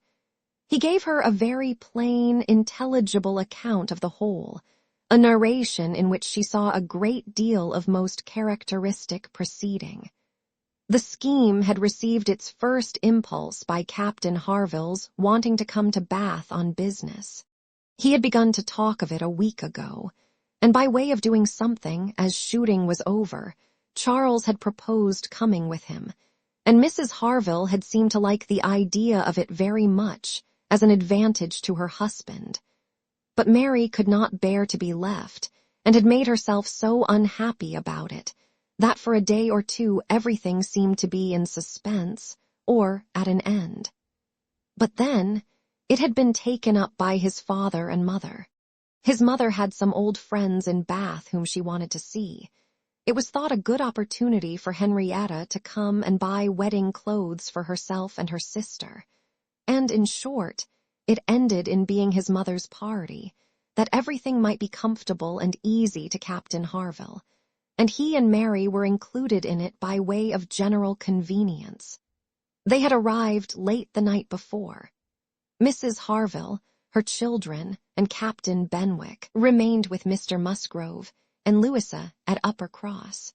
Anne's only surprise was that affairs should be in forwardness enough for Henrietta's wedding clothes to be talked of.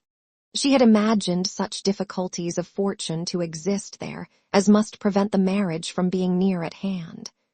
But she learned from Charles that, very recently, since Mary's last letter to herself, Charles Hayter had been applied to by a friend to hold a living for a youth who could not possibly claim it under many years, and that on the strength of his present income, with almost a certainty of something more permanent long before the term in question, the 2 families had consented to the young people's wishes, and that their marriage was likely to take place in a few months, quite as soon as Louisa's. And a very good living it was, Charles added, only 25 miles from Uppercross and in a very fine country, fine part of Dorsetshire, in the centre of some of the best preserves in the kingdom, surrounded by 3 great proprietors, each more careful and jealous than the other, and to 2 of the 3 at least, Charles Hayter might get a special recommendation. Not that he will value it as he ought, he observed. Charles is too cool about sporting. That's the worst of him. I am extremely glad indeed, cried Anne, particularly glad that this should happen, and that of 2 sisters, who both deserve equally well and who have always been such good friends. The pleasant prospect of one should not be dimming those of the other, that they should be so equal in their prosperity and comfort. I hope your father and mother are quite happy with regard to both. Oh, yes. My father would be well pleased if the gentleman were richer, but he has no other fault to find. Money, you know, coming down with money, 2 daughters at once. It cannot be a very agreeable operation, and it straightens him as to many things. However, I do not mean to say they have not a right to it. It is very fit they should have daughters' shares, and I am sure he has always been a very kind, liberal father to me. Mary does not above half like Henrietta's match. She never did, you know. But she does not do him justice, nor think enough about Winthrop. I cannot make her attend to the value of the property. It is a very fair match, as times go, and I have liked Charles Hayter all my life, and I shall not leave off now. Such excellent parents as Mr. and Mrs. Musgrove, exclaimed Anne, should be happy in their children's marriages. They do everything to confer happiness, I am sure. What a blessing to young people to be in such hands. Your father and mother seem so totally free from all those ambitious feelings which have led to so much misconduct and misery, both in young and old. I hope you think Louisa perfectly recovered now. He answered rather hesitatingly. Yes, I believe I do. Very much recovered, but she is altered. There is no running or jumping about, no laughing or dancing. It is quite different. If one happens only to shut the door a little hard, she starts and wriggles like a young dabchick in the water, and Benwick sits at her elbow, reading verses or whispering to her all day long. Anne could not help laughing. That cannot be much to your taste, I know, said she, but I do believe him to be an excellent young man. To be sure he is.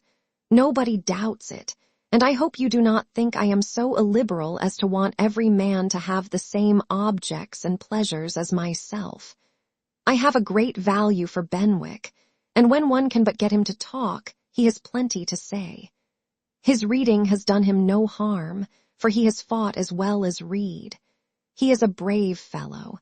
I got more acquainted with him last Monday than ever I did before. We had a famous set-to at rat hunting all the morning in my father's great barns, and he played his part so well that I have liked him the better ever since.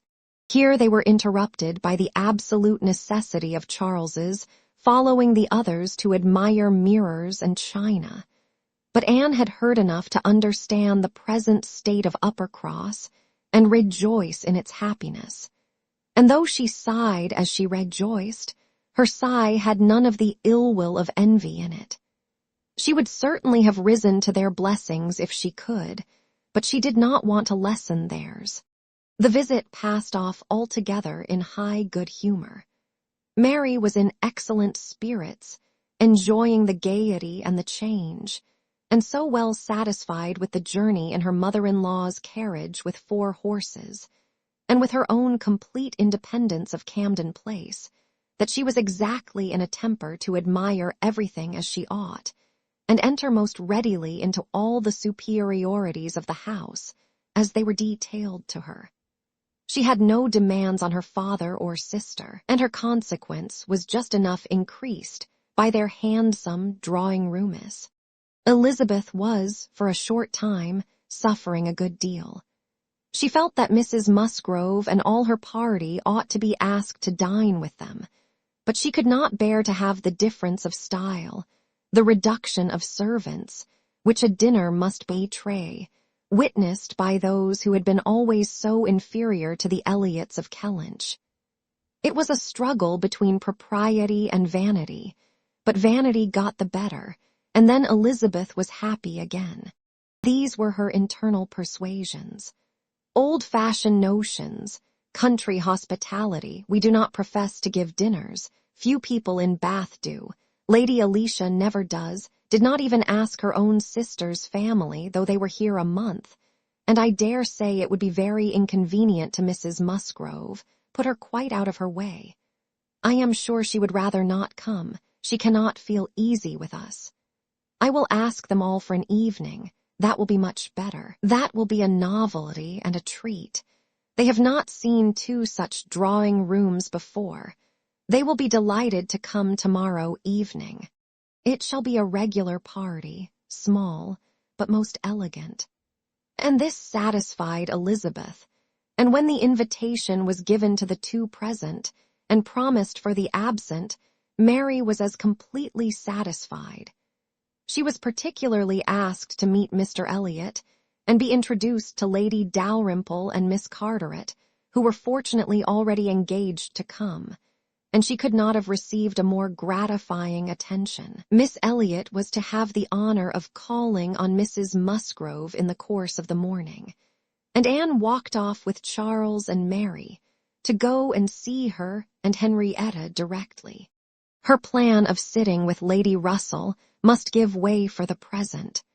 They all three called in Rivers Street for a couple of minutes, but Anne convinced herself that a day's delay of the intended communication could be of no consequence, and hastened forward to the White Hart to see again the friends and companions of the last autumn, with an eagerness of goodwill which many associations contributed to form.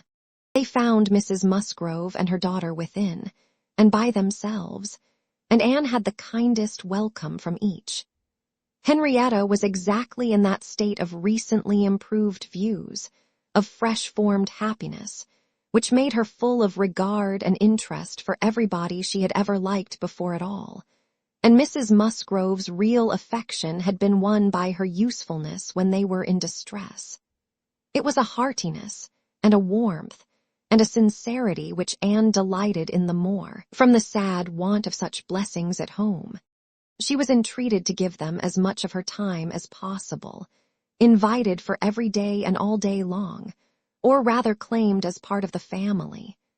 And, in return, she naturally fell into all her wonted ways of attention and assistance, and on Charles's leaving them together, was listening to Mrs. Musgrove's history of Louisa, and to Henrietta's of herself, giving opinions on business and recommendations to shops, with intervals of every help which Mary required, from altering her ribbon to settling her accounts, from finding her keys and assorting her trinkets, to trying to convince her that she was not ill-used by anybody, which Mary, well amused as she generally was, in her station at a window overlooking the entrance to the pump-room, could not but have her moments of imagining.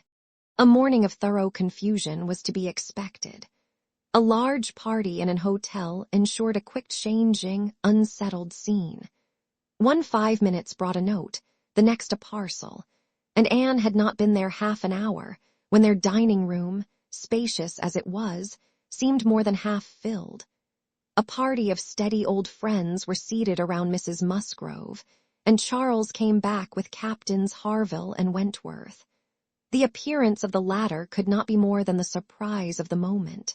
It was impossible for her to have forgotten to feel that this arrival of their common friends must be soon bringing them together again.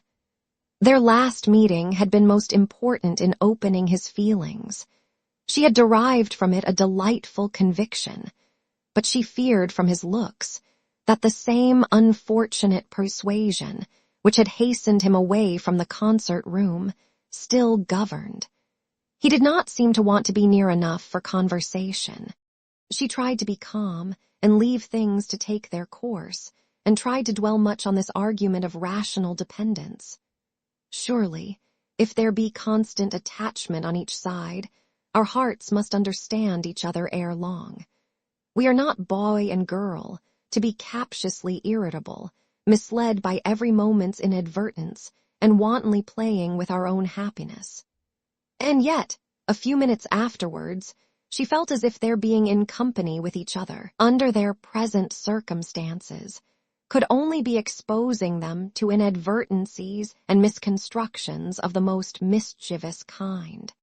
"Anne," cried Mary, still at her window, "there is Mrs. Clay, I am sure, standing under the colonnade, and a gentleman with her.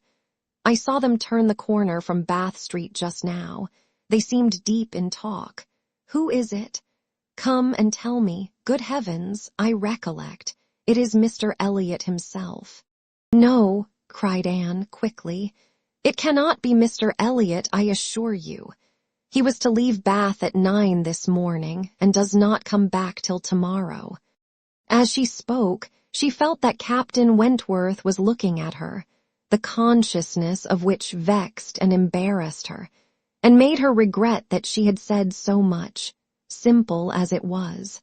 Mary, resenting that she should be supposed not to know her own cousin, began talking very warmly about the family features, and protesting still more positively that it was Mr. Elliot, calling again upon Anne to come and look for herself.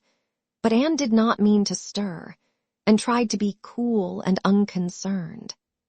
Her distress returned, however, on perceiving smiles and intelligent glances pass between 2 or 3 of the lady visitors, as if they believed themselves quite in the secret.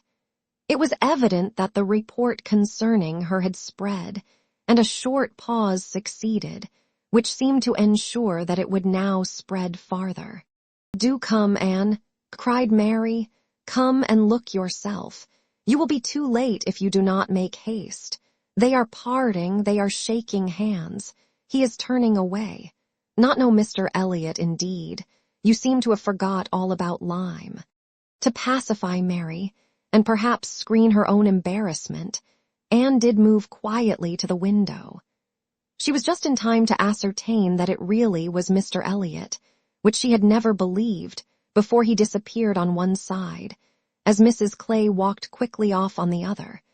And checking the surprise which she could not but feel at such an appearance of friendly conference between 2 persons of totally opposite interest, she calmly said, "Yes, it is Mr. Elliot, certainly.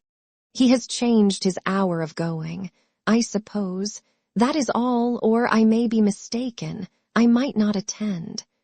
And walked back to her chair, recomposed, and with the comfortable hope of having acquitted herself well. The visitors took their leave, and Charles, having civilly seen them off and then made a face at them, and abused them for coming, began with, "Well, Mother, I have done something for you that you will like. I have been to the theater and secured a box for tomorrow night. And I a good boy. I know you love a play, and there is room for us all. It holds 9. I have engaged Captain Wentworth. Anne will not be sorry to join us, I am sure. We all like a play. Have not I done well, Mother?" Mrs. Musgrove was good-humoredly beginning to express her perfect readiness for the play, if Henrietta and all the others liked it, when Mary eagerly interrupted her by exclaiming, "Good heavens, Charles! How can you think of such a thing? Take a box for tomorrow night. Have you forgot that we are engaged to Camden Place tomorrow night, and that we were most particularly asked to meet Lady Dalrymple and her daughter, and Mr. Elliot, and all the principal family connections, on purpose to be introduced to them? How can you be so forgetful?"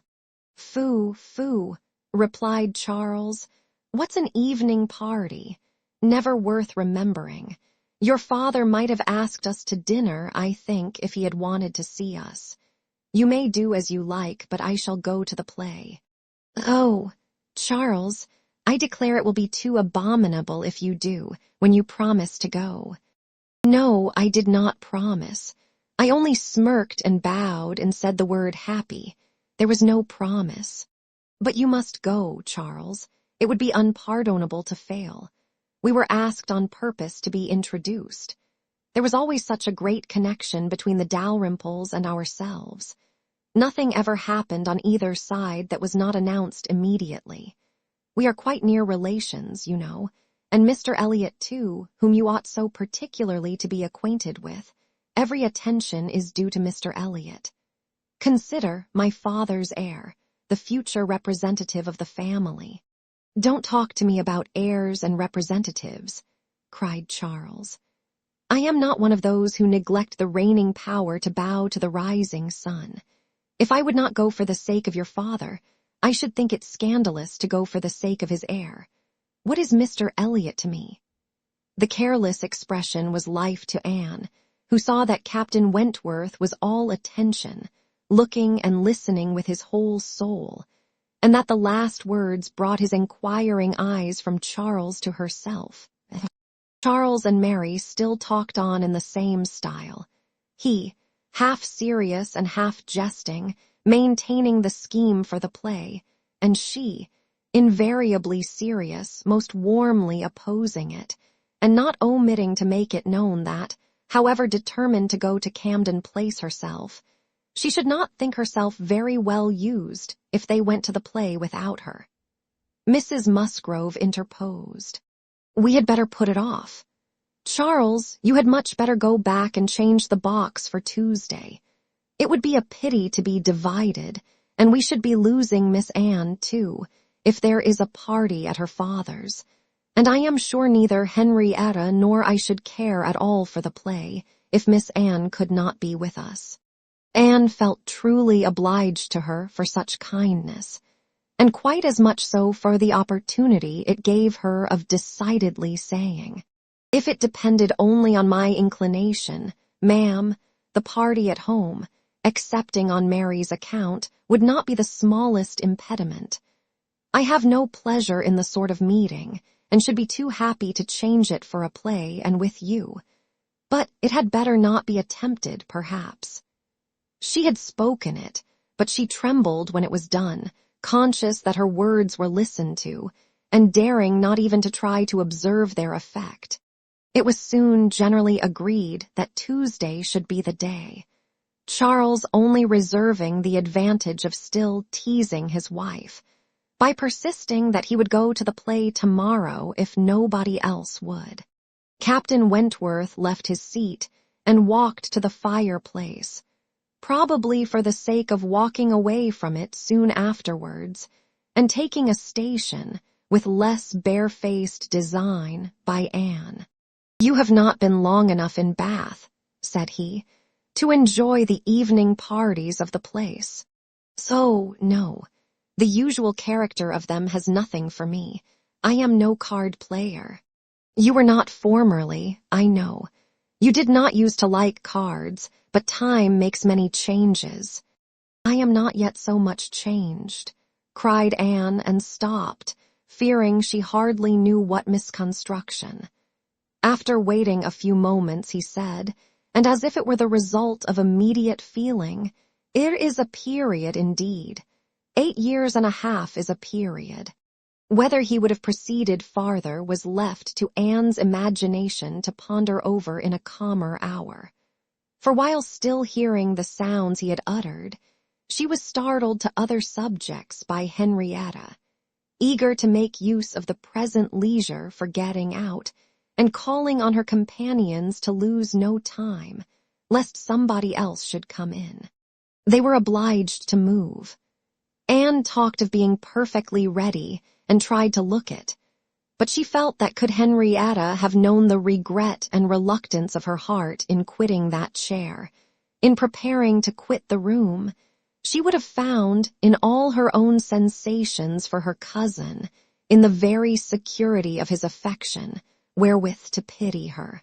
Their preparations, however, were stopped short.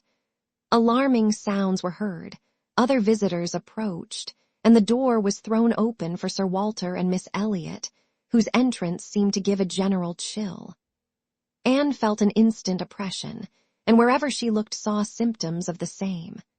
The comfort, the freedom, the gaiety of the room was over, hushed into cold composure, determined silence, or insipid talk, to meet the heartless elegance of her father and sister. How mortifying to feel that it was so! Her jealous eye was satisfied in one particular. Captain Wentworth was acknowledged again by each, by Elizabeth more graciously than before. She even addressed him once, and looked at him more than once.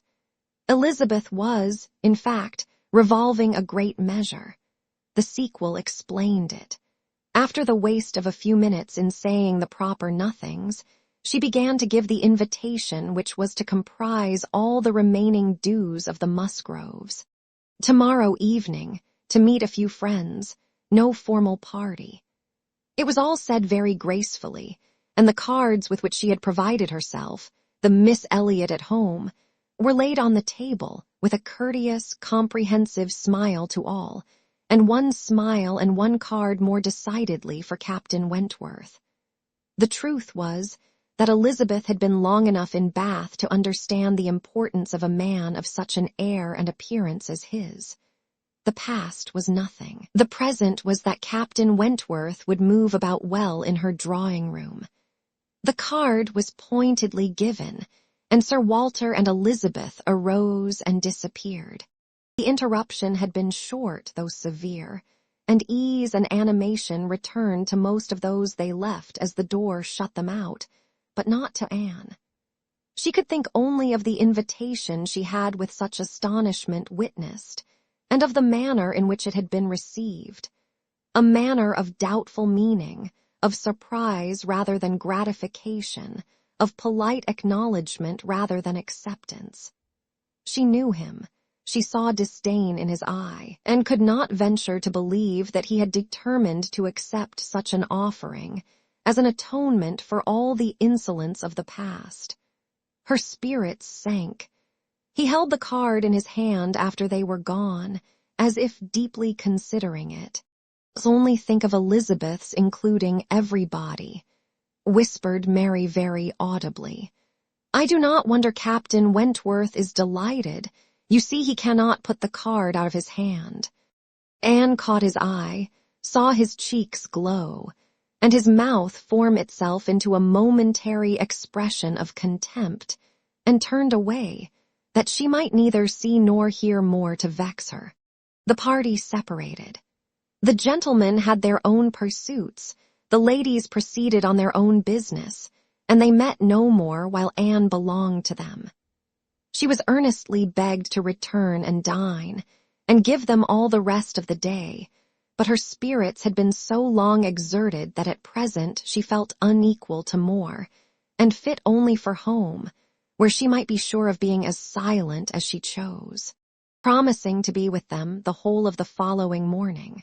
Therefore, she closed the fatigues of the present by a toilsome walk to Camden Place, there to spend the evening chiefly in listening to the busy arrangements of Elizabeth and Mrs. Clay for the morrow's party, the frequent enumeration of the persons invited, and the continually improving detail of all the embellishments which were to make it the most completely elegant of its kind in Bath, while harassing herself with the never-ending question of whether Captain Wentworth would come or not.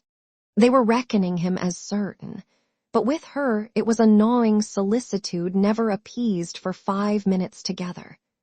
She generally thought he would come, because she generally thought he ought, but it was a case which she could not so shape into any positive act of duty or discretion, as inevitably to defy the suggestions of very opposite feelings. She only roused herself from the broodings of this restless agitation, to let Mrs. Clay know that she had been seen with Mr. Elliot 3 hours after his being supposed to be out of Bath. For having watched in vain for some intimation of the interview from the lady herself, she determined to mention it, and it seemed to her there was guilt in Mrs. Clay's face as she listened. It was transient, cleared away in an instant, but Anne could imagine she read there the consciousness of having, by some complication of mutual trick, or some overbearing authority of his, been obliged to attend, perhaps for half an hour, to his lectures and restrictions on her designs on Sir Walter. She exclaimed, however, with a very tolerable imitation of nature, "Oh, dear, very true. Only think, Miss Elliot, to my great surprise I met with Mr. Elliot in Bath Street. I was never more astonished. He turned back and walked with me to the pump yard. He had been prevented setting off for Thornbury, but I really forget by what, for I was in a hurry and could not much attend, and I can only answer for his being determined not to be delayed in his return. He wanted to know how early he might be admitted tomorrow. He was full of tomorrow, and it is very evident that I have been full of it too, ever since I entered the house, and learnt the extension of your plan and all that had happened, or my seeing him could never have gone so entirely out of my head. Chapter 23. One day only had passed since Anne's conversation with Mrs. Smith, but a keener interest had succeeded, and she was now so little touched by Mr. Elliot's conduct, except by its effects in one quarter, that it became a matter of course the next morning, still to defer her explanatory visit in Rivers Street. She had promised to be with the Musgroves from breakfast to dinner. Her faith was plighted, and Mr. Elliot's character, like the Sultaness Scheherazade's head, must live another day. She could not keep her appointment punctually, however. The weather was unfavorable, and she had grieved over the rain on her friend's account, and felt it very much on her own, before she was able to attempt the walk. When she reached the White Hart, and made her way to the proper apartment, she found herself neither arriving quite in time, nor the first to arrive. The party before her were Mrs. Musgrove, talking to Mrs. Croft, and Captain Harville to Captain Wentworth, and she immediately heard that Mary and Henrietta, too impatient to wait, had gone out the moment it had cleared, but would be back again soon, and that the strictest injunctions had been left with Mrs. Musgrove to keep her there till they returned. She had only to submit, sit down, be outwardly composed, and feel herself plunged at once in all the agitations which she had merely laid her account of tasting a little before the morning closed. There was no delay, no waste of time. She was deep in the happiness of such misery, or the misery of such happiness, instantly. 2 minutes after her entering the room, Captain Wentworth said, "We will write the letter we were talking of, Harville, now, if you will give me materials." Materials were at hand, on a separate table. He went to it, and nearly turning his back to them all, was engrossed by writing. Mrs. Musgrove was giving Mrs. Croft the history of her eldest daughter's engagement, and just in that inconvenient tone of voice which was perfectly audible while it pretended to be a whisper. Anne felt that she did not belong to the conversation, and yet, as Captain Harville seemed thoughtful and not disposed to talk, she could not avoid hearing many undesirable particulars, such as how Mr. Musgrove and my brother Hayter had met again and again to talk it over, what my brother Hayter had said one day, and what Mr. Musgrove had proposed the next, and what had occurred to my sister Hayter, and what the young people had wished, and what I said at first I never could consent to, but was afterwards persuaded to think might do very well, and a great deal in the same style of open-hearted communication. Minutiae which, even with every advantage of taste and delicacy, which good Mrs. Musgrove could not give, could be properly interesting only to the principals. Mrs. Croft was attending with great good humor, and whenever she spoke at all, it was very sensibly. Anne hoped the gentlemen might each be too much self-occupied to hear. "And so, ma'am, all these things considered," said Mrs. Musgrove in her powerful whisper, "though we could have wished it different, yet altogether we did not think it fair to stand out any longer, for Charles Hayter was quite wild about it, and Henrietta was pretty near as bad. And so we thought they had better marry at once, and make the best of it, as many others have done before them. At any rate, said I, it will be better than a long engagement." "That is precisely what I was going to observe," cried Mrs. Croft. "I would rather have young people settle on a small income at once, and have to struggle with a few difficulties together, than be involved in a long engagement. I always think that no mutual—" "Oh, dear Mrs. Croft," cried Mrs. Musgrove, unable to let her finish her speech, "there is nothing I so abominate for young people as a long engagement. It is what I always protested against for my children. It is all very well, I used to say, for young people to be engaged, if there is a certainty of their being able to marry in 6 months, or even in 12, but a long engagement. Yes, dear ma'am, said Mrs. Croft, or an uncertain engagement, an engagement which may be long. To begin without knowing that at such a time there will be the means of marrying, I hold to be very unsafe and unwise, and what I think all parents should prevent as far as they can. Anne found an unexpected interest here. She felt its application to herself, felt it in a nervous thrill all over her, and at the same moment that her eyes instinctively glanced towards the distant table, Captain Wentworth's pen ceased to move. His head was raised, pausing, listening, and he turned round the next instant to give a look, one quick, conscious look at her.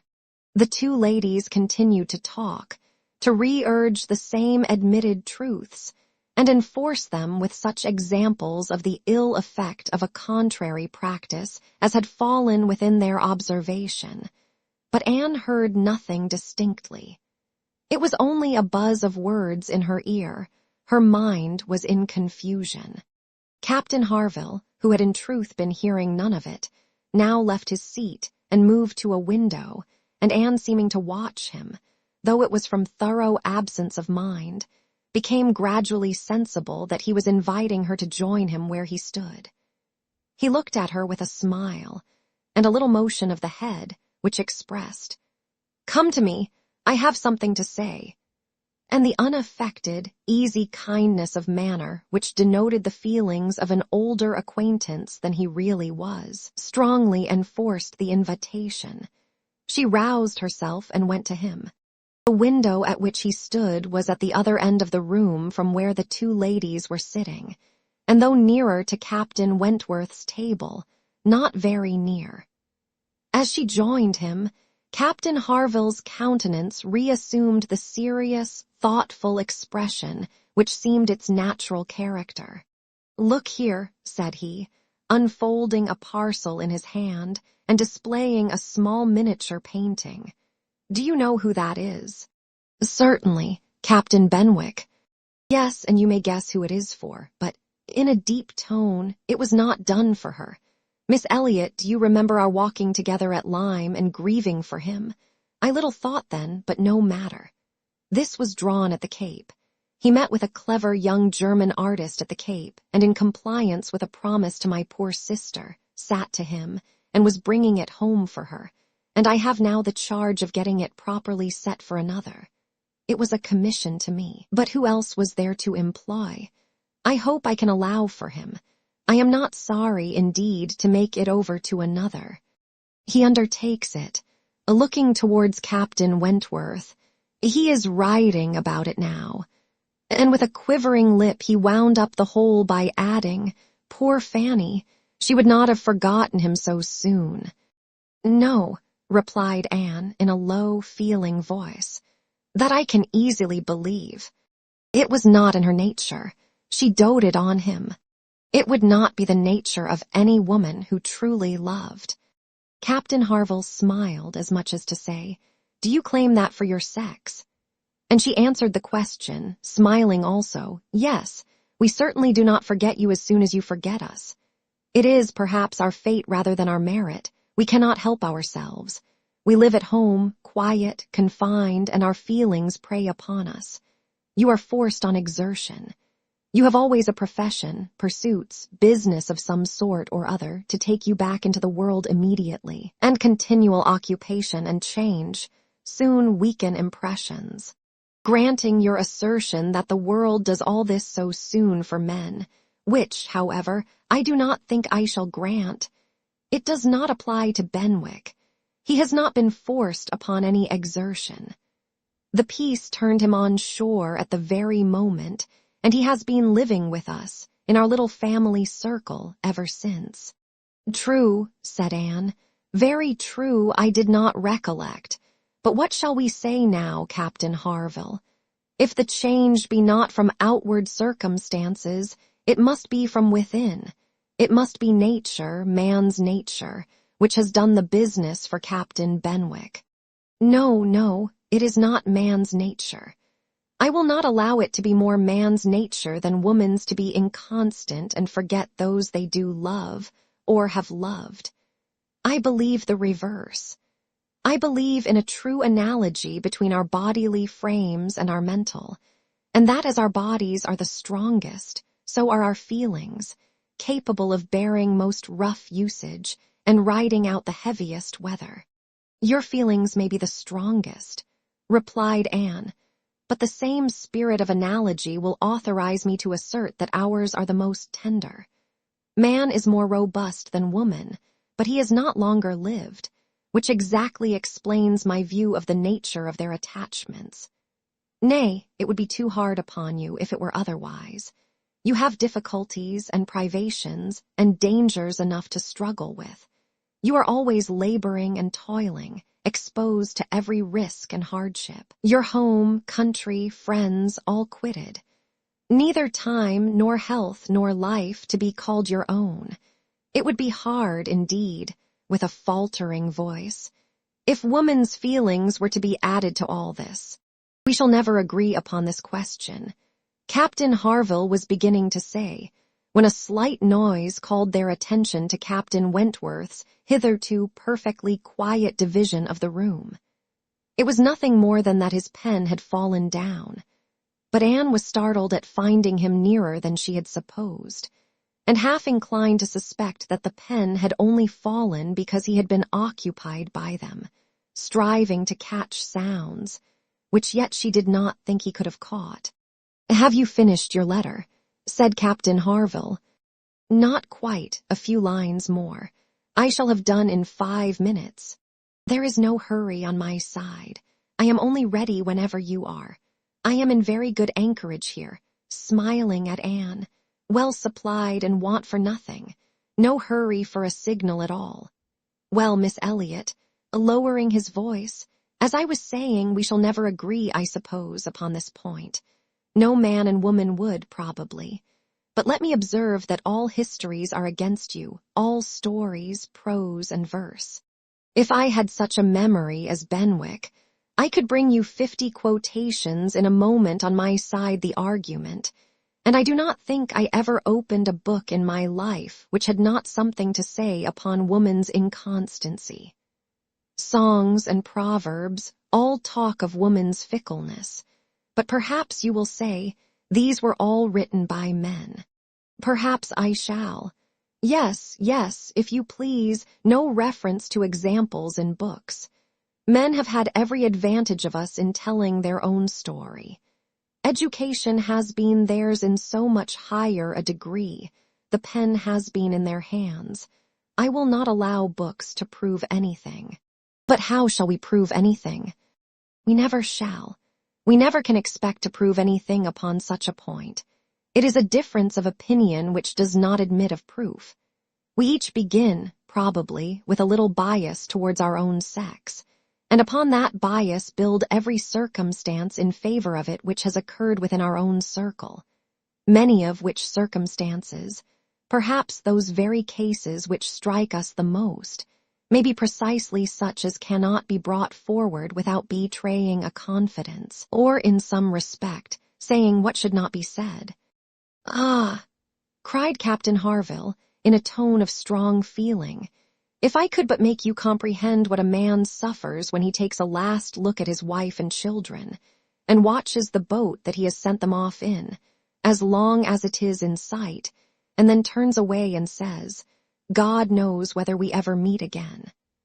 And then, if I could convey to you the glow of his soul when he does see them again, when, coming back after a 12-month's absence, perhaps, and obliged to put into another port, he calculates how soon it be possible to get them there, pretending to deceive himself, and saying they cannot be here till such a day, but all the while hoping for them 12 hours sooner, and seeing them arrive at last, as if heaven had given them wings, by many hours sooner still. If I could explain to you all this, and all that a man can bear and do, and glories to do, for the sake of these treasures of his existence, I speak, you know, only of such men as have hearts. Pressing his own with emotion. Oh, cried Anne eagerly, I hope I do justice to all that is felt by you, and by those who resemble you. God forbid that I should undervalue the warm and faithful feelings of any of my fellow creatures. I should deserve utter contempt if I dared to suppose that true attachment and constancy were known only by woman. No, I believe you capable of everything great and good in your married lives. I believe you equal to every important exertion, and to every domestic forbearance, so long as, if I may be allowed the expression, so long as you have an object. I mean while the woman you love lives and lives for you. All the privilege I claim for my own sex, it is not a very enviable one, you need not covet it, is that of loving longest when existence or when hope is gone. She could not immediately have uttered another sentence. Her heart was too full, her breath too much oppressed. You are a good soul, cried Captain Harville, putting his hand on her arm quite affectionately. There is no quarreling with you, and when I think of Benwick my tongue is tied. Their attention was called towards the others. Mrs. Croft was taking leave. Here, Frederick, you and I part company, I believe, said she. I am going home, and you have an engagement with your friend. Tonight we may have the pleasure of all meeting again at your party, turning to Anne. We had your sister's card yesterday, and I understood Frederick had a card too, though I did not see it. And you are disengaged, Frederick, are you not, as well as ourselves? Captain Wentworth was folding up a letter in great haste, and either could not or would not answer fully. Yes, said he, very true, here we separate, but Harville and I shall soon be after you. That is, Harville, if you are ready, I am in half a minute. I know you will not be sorry to be off. I shall be at your service in half a minute. Mrs. Croft left them, and Captain Wentworth, having sealed his letter with great rapidity, was indeed ready, and had even a hurried, agitated air which showed impatience to be gone. Anne knew not how to understand it. She had the kindest, good morning, God bless you, from Captain Harville, but from him not a word nor a look. He had passed out of the room without a look. She had only time, however, to move closer to the table where he had been writing, when footsteps were heard returning. The door opened. It was himself. He begged their pardon, but he had forgotten his gloves, and instantly crossing the room to the writing table, he drew out a letter from under the scattered paper, placed it before Anne with eyes of glowing entreaty fixed on her for a time, and hastily collecting his gloves, was again out of the room, almost before Mrs. Musgrove was aware of his being in it. The work of an instant. The revolution which one instant had made in Anne was almost beyond expression. The letter, with a direction hardly legible, to Miss A.E. It was evidently the one which he had been folding so hastily. While supposed to be writing only to Captain Benwick, he had been also addressing her. On the contents of that letter depended all which this world could do for her. Anything was possible, anything might be defied rather than suspense. Mrs. Musgrove had little arrangements of her own at her own table. To their protection she must trust, and sinking into the chair which he had occupied, succeeding to the very spot where he had leaned and written, her eyes devoured the following words. I can listen no longer in silence. I must speak to you by such means as are within my reach. You pierce my soul. I am half agony, half hope. Tell me not that I am too late, that such precious feelings are gone forever. I offer myself to you again with a heart even more your own than when you almost broke it, 8 years and a half ago. Dare not say that man forgets sooner than woman, that his love has an earlier death. I have loved none but you. Unjust I may have been, weak and resentful I have been, but never inconstant. You alone have brought me to Bath. For you alone, I think and plan.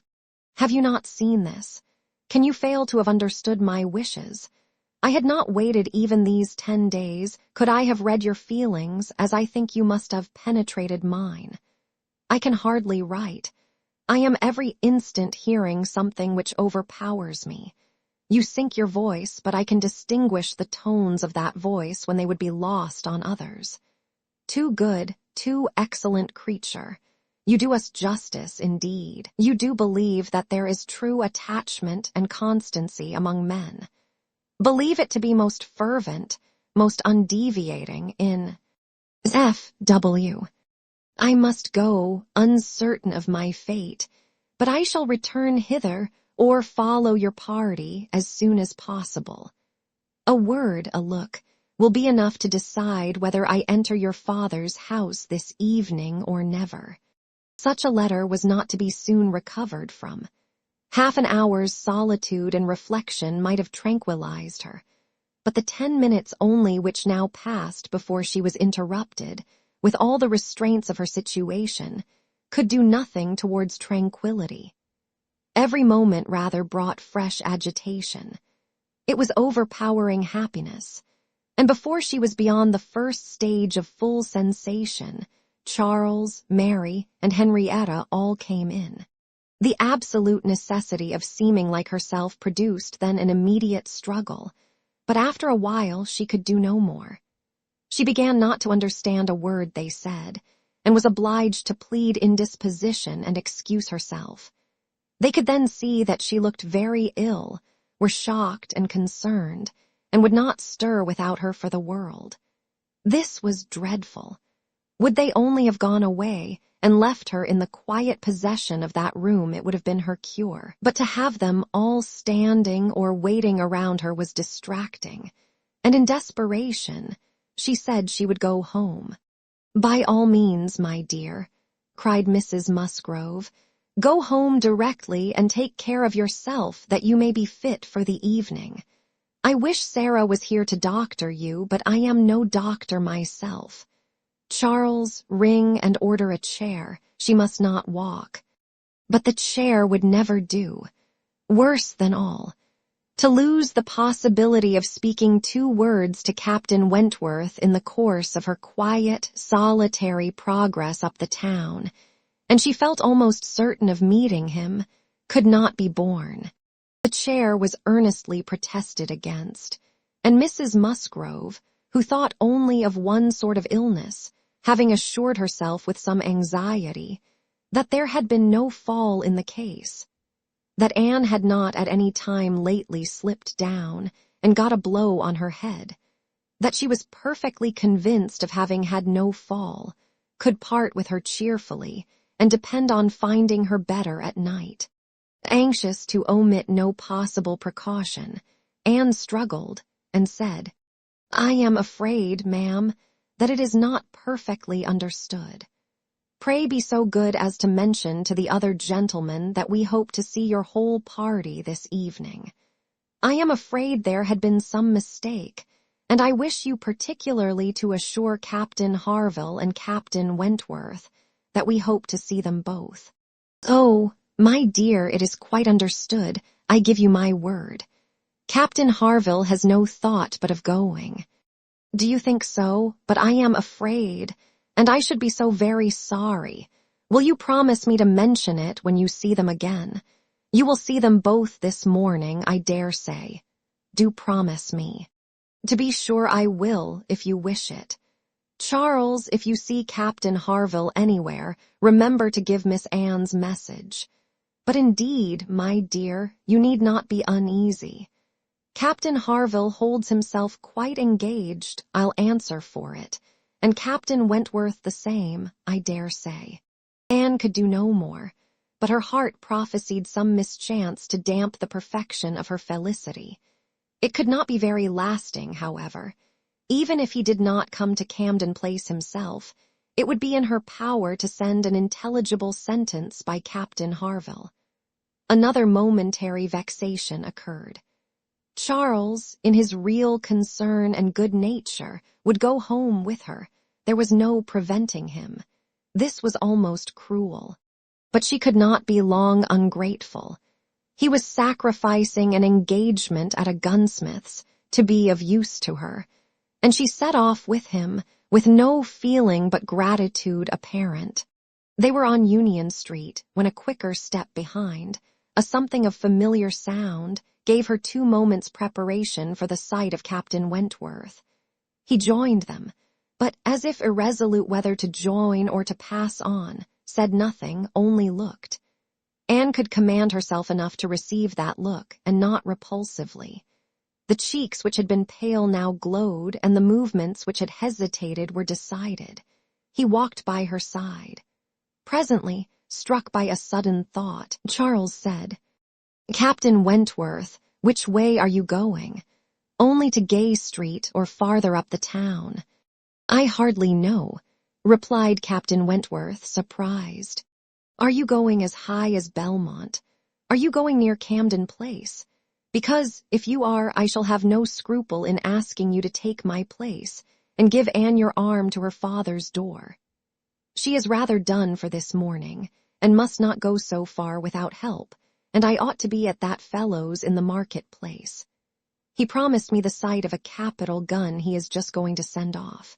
Said he would keep it unpacked to the last possible moment, that I might see it, and if I do not turn back now, I have no chance. By his description, a good deal like the second size double barrel of mine, which you shot with 1 day round Winthrop. There could not be an objection. There could be only the most proper alacrity, a most obliging compliance for public view, and smiles reined in and spirits dancing in private rapture. In half a minute, Charles was at the bottom of Union Street again, and the other 2 proceeding together. And soon words enough had passed between them to decide their direction towards the comparatively quiet and retired gravel walk, where the power of conversation would make the present hour a blessing indeed, and prepare it for all the immortality which the happiest recollections of their own future lives could bestow. There they exchanged again those feelings and those promises which had once before seemed to secure everything, but which had been followed by so many, many years of division and estrangement. There they returned again into the past, more exquisitely happy, perhaps, in their reunion than when it had been first projected, more tender, more tried, more fixed in a knowledge of each other's character, truth, and attachment, more equal to act, more justified in acting. And there, as they slowly paced the gradual ascent, heedless of every group around them, seeing neither sauntering politicians, bustling housekeepers, flirting girls, nor nursery maids and children, they could indulge in those retrospections and acknowledgments, and especially in those explanations of what had directly preceded the present moment, which were so poignant and so ceaseless in interest. All the little variations of the last week were gone through, and of yesterday and today there could scarcely be an end.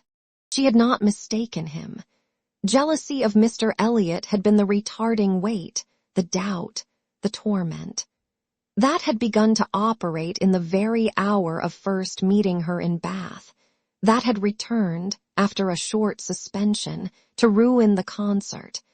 And that had influenced him in everything he had said and done, or omitted to say and do in the last 24 hours. It had been gradually yielding to the better hopes which her looks, or words, or actions occasionally encouraged. It had been vanquished at last by those sentiments and those tones which had reached him while she talked with Captain Harville, and under the irresistible governance of which he had seized a sheet of paper and poured out his feelings. Of what he had then written, nothing was to be retracted or qualified. He persisted in having loved none but her. She had never been supplanted. He never even believed himself to see her equal. Thus much indeed he was obliged to acknowledge that he had been constant unconsciously, nay unintentionally, that he had meant to forget her and believed it to be done. He had imagined himself indifferent when he had only been angry, and he had been unjust to her merits because he had been a sufferer from them. Her character was now fixed on his mind as perfection itself, maintaining the loveliest medium of fortitude and gentleness. But he was obliged to acknowledge that only at Uppercross had he learnt to do her justice, and only at Lyme had he begun to understand himself. At Lyme, he had received lessons of more than one sort. The passing admiration of Mr. Elliot had at least roused him, and the scenes on the Cobb and at Captain Harville's had fixed her superiority.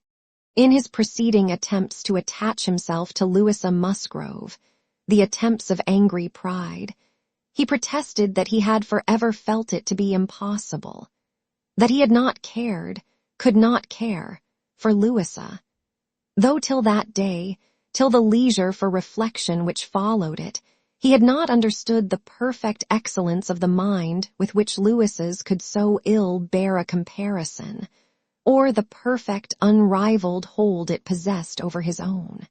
There he had learnt to distinguish between the steadiness of principle and the obstinacy of self-will, between the darings of heedlessness and the resolution of a collected mind. There he had seen everything to exalt in his estimation the woman he had lost, and there begun to deplore the pride, the folly, the madness of resentment, which had kept him from trying to regain her when thrown in his way. From that period his penance had become severe. He had no sooner been free from the horror and remorse attending the first few days of Louisa's accident, no sooner begun to feel himself alive again, than he had begun to feel himself, though alive, not at liberty. "I found," said he, "that I was considered by Harville an engaged man, that neither Harville nor his wife entertained a doubt of our mutual attachment. I was startled and shocked. To a degree I could contradict this instantly, but when I began to reflect that others might have felt the same, her own family, nay, perhaps herself, I was no longer at my own disposal. I was hers in honor if she wished it. I had been unguarded. I had not thought seriously on this subject before. I had not considered that my excessive intimacy must have its danger of ill consequence in many ways, and that I had no right to be trying whether I could attach myself to either of the girls, at the risk of raising even an unpleasant report, were there no other ill effects. I had been grossly wrong, and must abide the consequences. He found too late, in short, that he had entangled himself, and that precisely as he became fully satisfied of his not caring for Louisa at all, he must regard himself as bound to her, if her sentiments for him were what the Harvilles supposed. It determined him to leave Lyme, and await her complete recovery elsewhere. He would gladly weaken, by any fair means, whatever feelings or speculations concerning him might exist, and he went, therefore, to his brother's, meaning after a while to return to Kellynch, and act as circumstances might require. "I was 6 weeks with Edward," said he, "and saw him happy. I could have no other pleasure, I deserved none. He inquired after you very particularly, asked even if you were personally altered, little suspecting that to my eye you could never alter." Anne smiled, and let it pass. It was too pleasing a blunder for a reproach. It is something for a woman to be assured, in her 8 and 20th year, that she has not lost one charm of earlier youth, but the value of such homage was inexpressibly increased to Anne by comparing it with former words, and feeling it to be the result, not the cause of a revival of his warm attachment. He had remained in Shropshire, lamenting the blindness of his own pride, and the blunders of his own calculations, till at once released from Louisa by the astonishing and felicitous intelligence of her engagement with Benwick. "Here," said he, "ended the worst of my state, for now I could at least put myself in the way of happiness. I could exert myself. I could do something.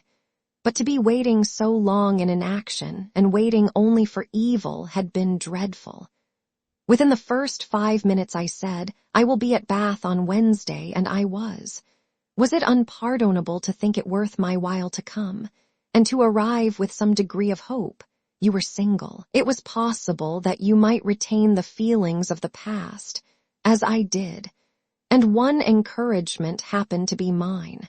I could never doubt that you would be loved and sought by others, but I knew to a certainty that you had refused one man, at least, of better pretensions than myself, and I could not help often saying, "Was this for me?" Their first meeting in Milsom Street afforded much to be said, but the concert still more. That evening seemed to be made up of exquisite moments. The moment of her stepping forward in the octagon room to speak to him, the moment of Mr. Elliot's appearing and tearing her away, and 1 or 2 subsequent moments, marked by returning hope or increasing despondency, were dwelt on with energy.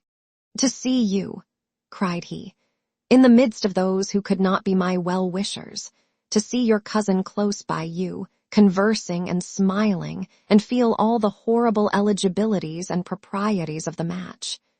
To consider it as the certain wish of every being who could hope to influence you, even if your own feelings were reluctant or indifferent, to consider what powerful supports would be his. Was it not enough to make the fool of me which I appeared? How could I look on without agony? Was not the very sight of the friend who sat behind you, was not the recollection of what had been, the knowledge of her influence, the indelible, immovable impression of what Persuasion had once done, was it not all against me? You should have distinguished," replied Anne. "You should not have suspected me now. The case is so different, and my age is so different. If I was wrong in yielding to persuasion once, remember that it was to persuasion exerted on the side of safety, not of risk. When I yielded, I thought it was to duty, but no duty could be called in aid here. In marrying a man indifferent to me, all risk would have been incurred and all duty violated. Perhaps I ought to have reasoned thus," he replied, "but I could not. I could not derive benefit from the late knowledge I had acquired of your character. I could not bring it into play. It was overwhelmed, buried, lost in those earlier feelings which I had been smarting under year after year. I could think of you only as one who had yielded, who had given me up, who had been influenced by anyone rather than by me. I saw you with the very person who had guided you in that year of misery. I had no reason to believe her of less authority now. The force of habit was to be added. I should have thought," said Anne, "that my manner to yourself might have spared you much or all of this. No, no, your manner might be only the ease which your engagement to another man would give. I left you in this belief, and yet I was determined to see you again. My spirits rallied with the morning, and I felt that I had still a motive for remaining here. At last Anne was at home again, and happier than anyone in that house could have conceived. All the surprise and suspense, and every other painful part of the morning dissipated by this conversation. She re-entered the house so happy as to be obliged to find an alloy in some momentary apprehensions of its being impossible to last. An interval of meditation, serious and grateful, was the best corrective of everything dangerous in such high-wrought felicity, and she went to her room, and grew steadfast and fearless in the thankfulness of her enjoyment. The evening came, the drawing-rooms were lighted up, the company assembled. It was but a card party, it was but a mixture of those who had never met before, and those who met too often, a commonplace business, too numerous for intimacy, too small for variety, but Anne had never found an evening shorter. Glowing and lovely in sensibility and happiness, and more generally admired than she thought about or cared for, she had cheerful or forbearing feelings for every creature around her. Mr. Elliot was there. She avoided, but she could pity him. The Wallises, she had amusement in understanding them. Lady Dalrymple and Miss Carteret, they would soon be innoxious cousins to her. She cared not for Mrs. Clay, and had nothing to blush for in the public manners of her father and sister. With the Musgroves, there was the happy chat of perfect ease. With Captain Harville, the kind-hearted intercourse of brother and sister. With Lady Russell, attempts at conversation, which a delicious consciousness cut short. With Admiral and Mrs. Croft, everything of peculiar cordiality and fervent interest, which the same consciousness sought to conceal. And with Captain Wentworth, some moments of communications continually occurring, and always the hope of more, and always the knowledge of his being there. It was in one of these short meetings, each apparently occupied in admiring a fine display of greenhouse plants, that she said, "I have been thinking over the past, and trying impartially to judge of the right and wrong, I mean with regard to myself, and I must believe that I was right, much as I suffered from it, that I was perfectly right in being guided by the friend whom you will love better than you do now." To me, she was in the place of a parent. Do not mistake me, however. I am not saying that she did not err in her advice. It was, perhaps, one of those cases in which advice is good or bad only as the event decides. And for myself, I certainly never should, in any circumstance of tolerable similarity, give such advice. But I mean that I was right in submitting to her, and that if I had done otherwise, I should have suffered more in continuing the engagement than I did even in giving it up, because I should have suffered in my conscience. I have now, as far as such a sentiment is allowable in human nature, nothing to reproach myself with, and if I mistake not, a strong sense of duty is no bad part of a woman's portion. He looked at her, looked at Lady Russell, and looking again at her, replied, as if in cool deliberation, "Not yet, but there are hopes of her being forgiven in time. I trust to being in charity with her soon.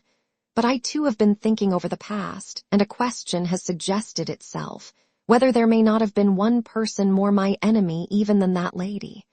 My own self. Tell me if, when I returned to England in the year 8 with a few £1,000 and was posted into the Laconia, if I had then written to you, would you have answered my letter? Would you, in short, have renewed the engagement then? Would I? Was all her answer, but the accent was decisive enough. Good God! He cried, you would.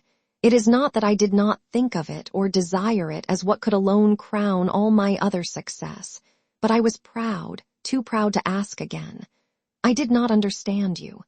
I shut my eyes and would not understand you or do you justice.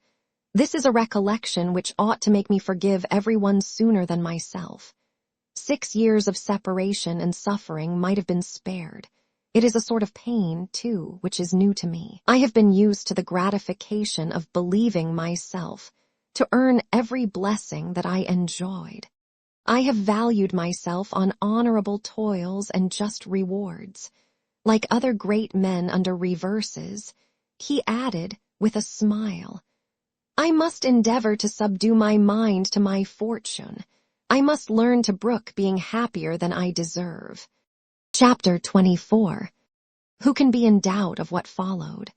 When any two young people take it into their heads to marry, they are pretty sure by perseverance to carry their point, be they ever so poor, or ever so imprudent, or ever so little likely to be necessary to each other's ultimate comfort.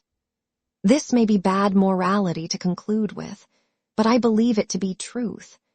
And if such parties succeed, how should a Captain Wentworth and an Anne Elliot, with the advantage of maturity of mind, consciousness of right, and one independent fortune between them, fail of bearing down every opposition? They might, in fact, have borne down a great deal more than they met with, for there was little to distress them beyond the want of graciousness and warmth. Sir Walter made no objection, and Elizabeth did nothing worse than look cold and unconcerned. Captain Wentworth, with £25,000, and as high in his profession as merit and activity could place him, was no longer nobody. He was now esteemed quite worthy to address the daughter of a foolish, spendthrift baronet, who had not had principle or sense enough to maintain himself in the situation in which Providence had placed him, and who could give his daughter at present but a small part of the share of £10,000 which must be hers hereafter. Sir Walter, indeed, though he had no affection for Anne, and no vanity flattered to make him really happy on the occasion, was very far from thinking it a bad match for her. On the contrary, when he saw more of Captain Wentworth, saw him repeatedly by daylight, and eyed him well, he was very much struck by his personal claims, and felt that his superiority of appearance might be not unfairly balanced against her superiority of rank. And all this, assisted by his well-sounding name, enabled Sir Walter at last to prepare his pen, with a very good grace, for the insertion of the marriage in the volume of honor. The only one among them whose opposition of feeling could excite any serious anxiety was Lady Russell.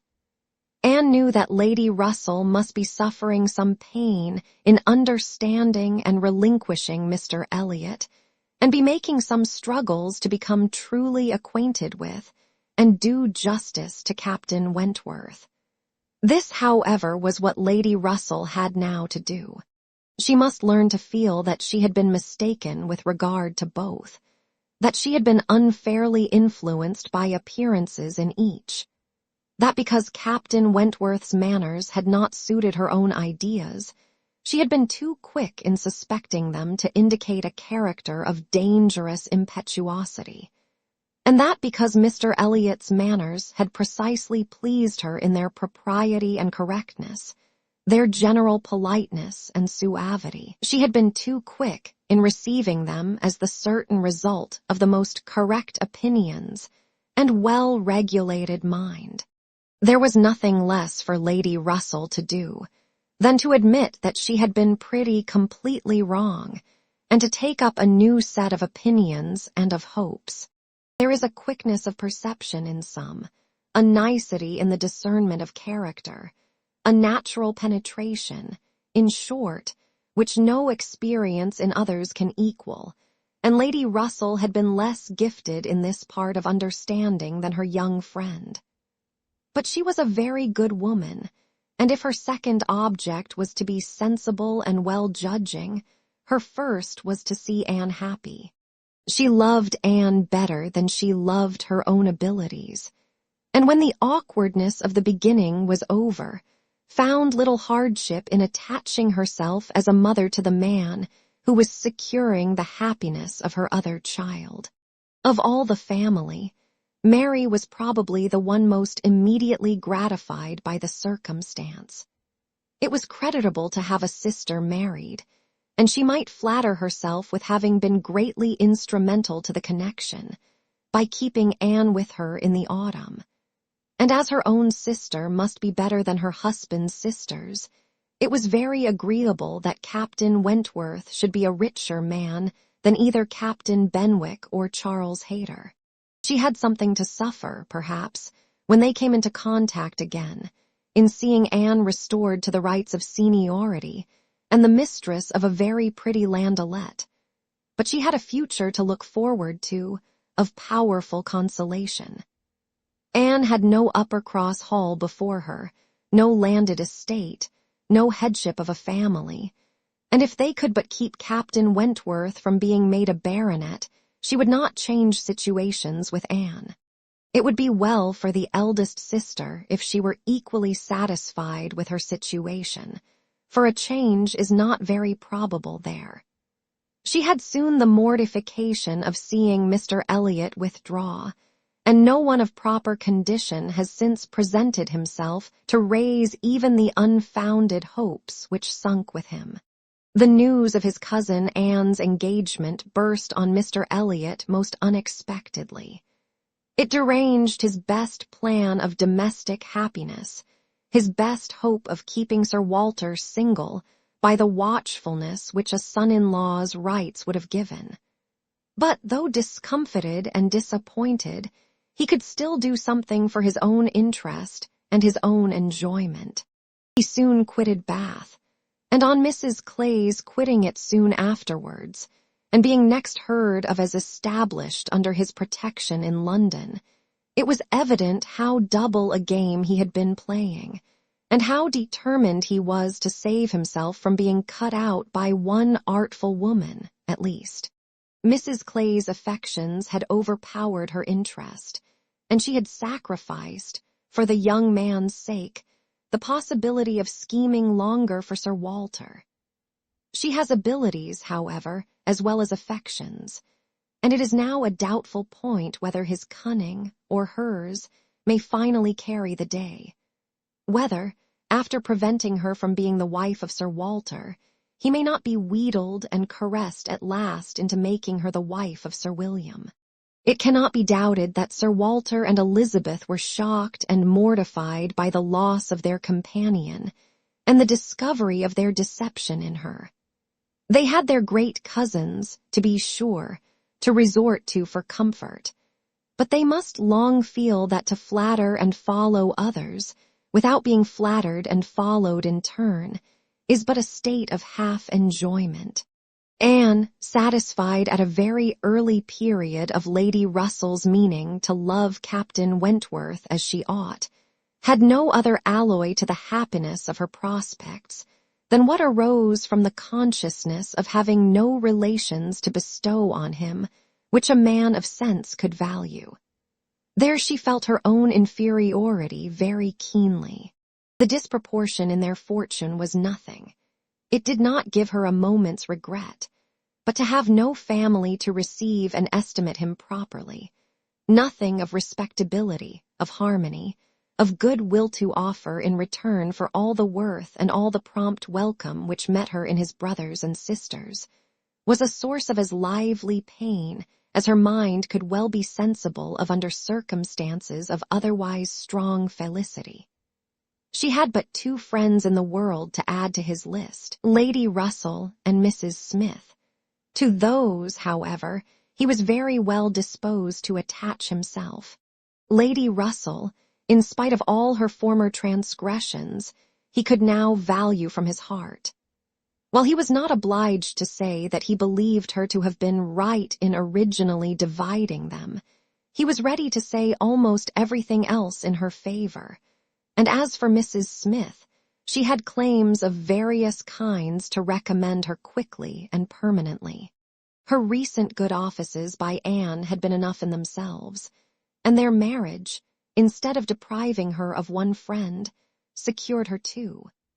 She was their earliest visitor in their settled life, and Captain Wentworth, by putting her in the way of recovering her husband's property in the West Indies, by writing for her, acting for her, and seeing her through all the petty difficulties of the case with the activity and exertion of a fearless man and a determined friend, fully requited the services which she had rendered, or ever meant to render, to his wife. Mrs. Smith's enjoyments were not spoiled by this improvement of income, with some improvement of health, and the acquisition of such friends to be often with, for her cheerfulness and mental alacrity did not fail her, and while these prime supplies of good remained, she might have bid defiance even to greater accessions of worldly prosperity. She might have been absolutely rich and perfectly healthy, and yet be happy. Her spring of felicity was in the glow of her spirits, as her friend Anne's was in the warmth of her heart. Anne was tenderness itself, and she had the full worth of it in Captain Wentworth's affection. His profession was all that could ever make her friends wish that tenderness less, the dread of a future war all that could dim her sunshine. She gloried in being a sailor's wife, but she must pay the tax of quick alarm for belonging to that profession, which is, if possible, more distinguished in its domestic virtues than in its national importance.